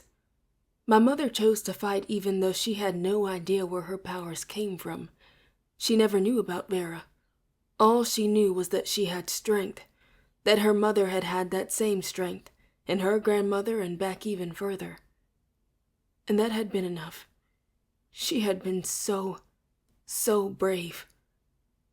I reach for Jonas's phone without thinking, punching in my dad's cell. He picks up on the first ring. Hey, there she is. His face appears in my mind so fully formed it makes my heart ache.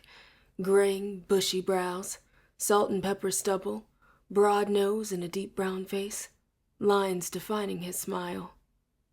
Hey, Dad. I hear muffled sounds of the auto shop in the background. Haven't heard from you in a week and all I get is a hey, Dad, he says, chuckling. As with every delayed call from me, there's admonishment and a bit of sadness. But something like pride, too. Like living my own life and being busy and happy are worth the long breaks between calls. If he only knew. Sorry. I force energy into my voice. Been busy with school and parties and things. As long as you all right, kid, he replies. Long as you safe. I am. Don't worry. I swallow. How have you been? Busy myself, he says. Actually, lost a couple folks at the shop yesterday. Then had 2 new folks show up asking for jobs this morning. Strangest thing. I sit up taller. Did Gil already send replacements to watch my dad? That is weird. Are they any good? Seem excellent, he adds, and I can hear the smile in his voice. Definitely know their way around engines. 2 women. Lissa, that's her name, and Ophelia. My chest loosens. Lissa at the wheel of the Jeep. Ophelia piloting the plane. Of course. Lady gearheads. Love to see it. And when they teach the other guys a thing or two before noon, even better. A voice in the background calls for his attention. Hey, gotta run. You need anything? I hesitate. Got one of your all-purpose pep talks handy? Always! He hums for a minute. Thoughtful. Knockdowns happen. People say it's about getting back up again, but I think it's about how you head back into the ring. Make the how count and do it on your terms. That's what matters. I whistle. You had that one ready to go. That's the job, baby, he laughs. I know you're busy, but you call when you can. I clear my throat. Might be extra busy over the next couple weeks. Exams. All good, I get it, he says. Love you. Love you too. I hold the phone in my hand for a long time, missing my father already but grateful for his words. They're always right on time. It's not about getting back into the ring. It's about how you get back in. The strategy. I need to find Nick and bring him home safe before the Morgaines, the Shadowborn, or the Order can find him. Sel was right about my choices risking putting others in danger. My choice brought us here, to Jonas and Keziah. But our enemies don't choose the safe path, and neither can we. Dragons protect what is theirs, and burn the rest. Suddenly I have an idea. When I enter the living room, I find William and Sel speaking in urgent tones in the kitchen doorway, while Alice sits on the couch. The 3 look up when I walk in as if sensing that something has changed. And it has. What if the Regents were right to lock me up? I blurt. Sel's face is stricken, and I can tell he's about to argue, but I hold my hand to stop him. Hear me out. What if they locked me away because they were scared, and the demons are after me for good reason, and Jonas was right to try and get rid of me? Bree, what are you saying? William steps forward. None of that was right. I know, but... I shake my head, searching for the words. You don't lock someone up or try to murder them because they aren't important. Jonas and Keziah looked at me and saw the anchor to the spell of eternity, a single life powerful enough to destroy the lines or completely change the course of war. The Regents look at me and see a black teenage girl, a mistake they can't undo and too much power in a body they can't control. I pace the room, the thought gaining speed. I've been so focused on using the title of king, but everyone else is more worried about how powerful I am, magically speaking, and how powerful I could become. Not as king, but as me. Bree. The room is silent for a moment. Alice taps her knees, eyes deep in thought. Sel's gaze pierces mine, but I avoid it for now. I have to get this out. I am Arthur Scion. When I say it, it sounds like a declaration, not just the result of a series of events out of my control, but a statement of fact and force. And I am Varys. They're scared of me because they know I can beat them, and that's what I have to do. I'm going to train harder than ever, use every possible moment, every fight to get stronger, while we follow the leads to Nick, We should look for any cell that can fight along the way. No! Alice jumps up. No, Bree! Her stern tone shocks me into a confused laugh. What? She swallows hard and raises her chin. We've been talking, and we can't keep going. You can't keep going. A frown. Alice? What are you?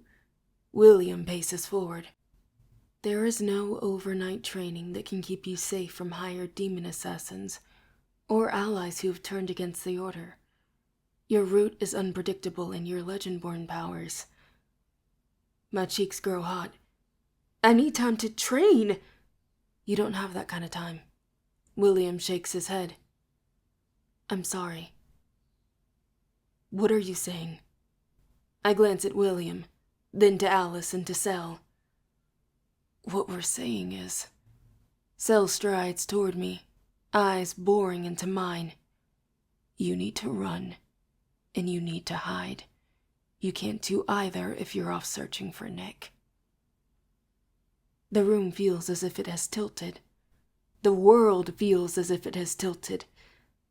I can't fully parse their words, because it's the exact opposite of what we came here to do. You have got to be kidding me, I cry. You can't just make that decision. Cell stops a few feet away. You need to go into hiding for your own safety. Become a ghost. I look among the three of them, waiting for this to be some sort of joke, waiting for Cell to fight his own words. You're asking me to run away? We're not asking, Bree, he says slowly. We're telling you. You have to run, or you'll die. Hey, this is Dozy. This is the end of the first part of the second book, Bloodmarked. So hopefully I can have the second part out very soon. So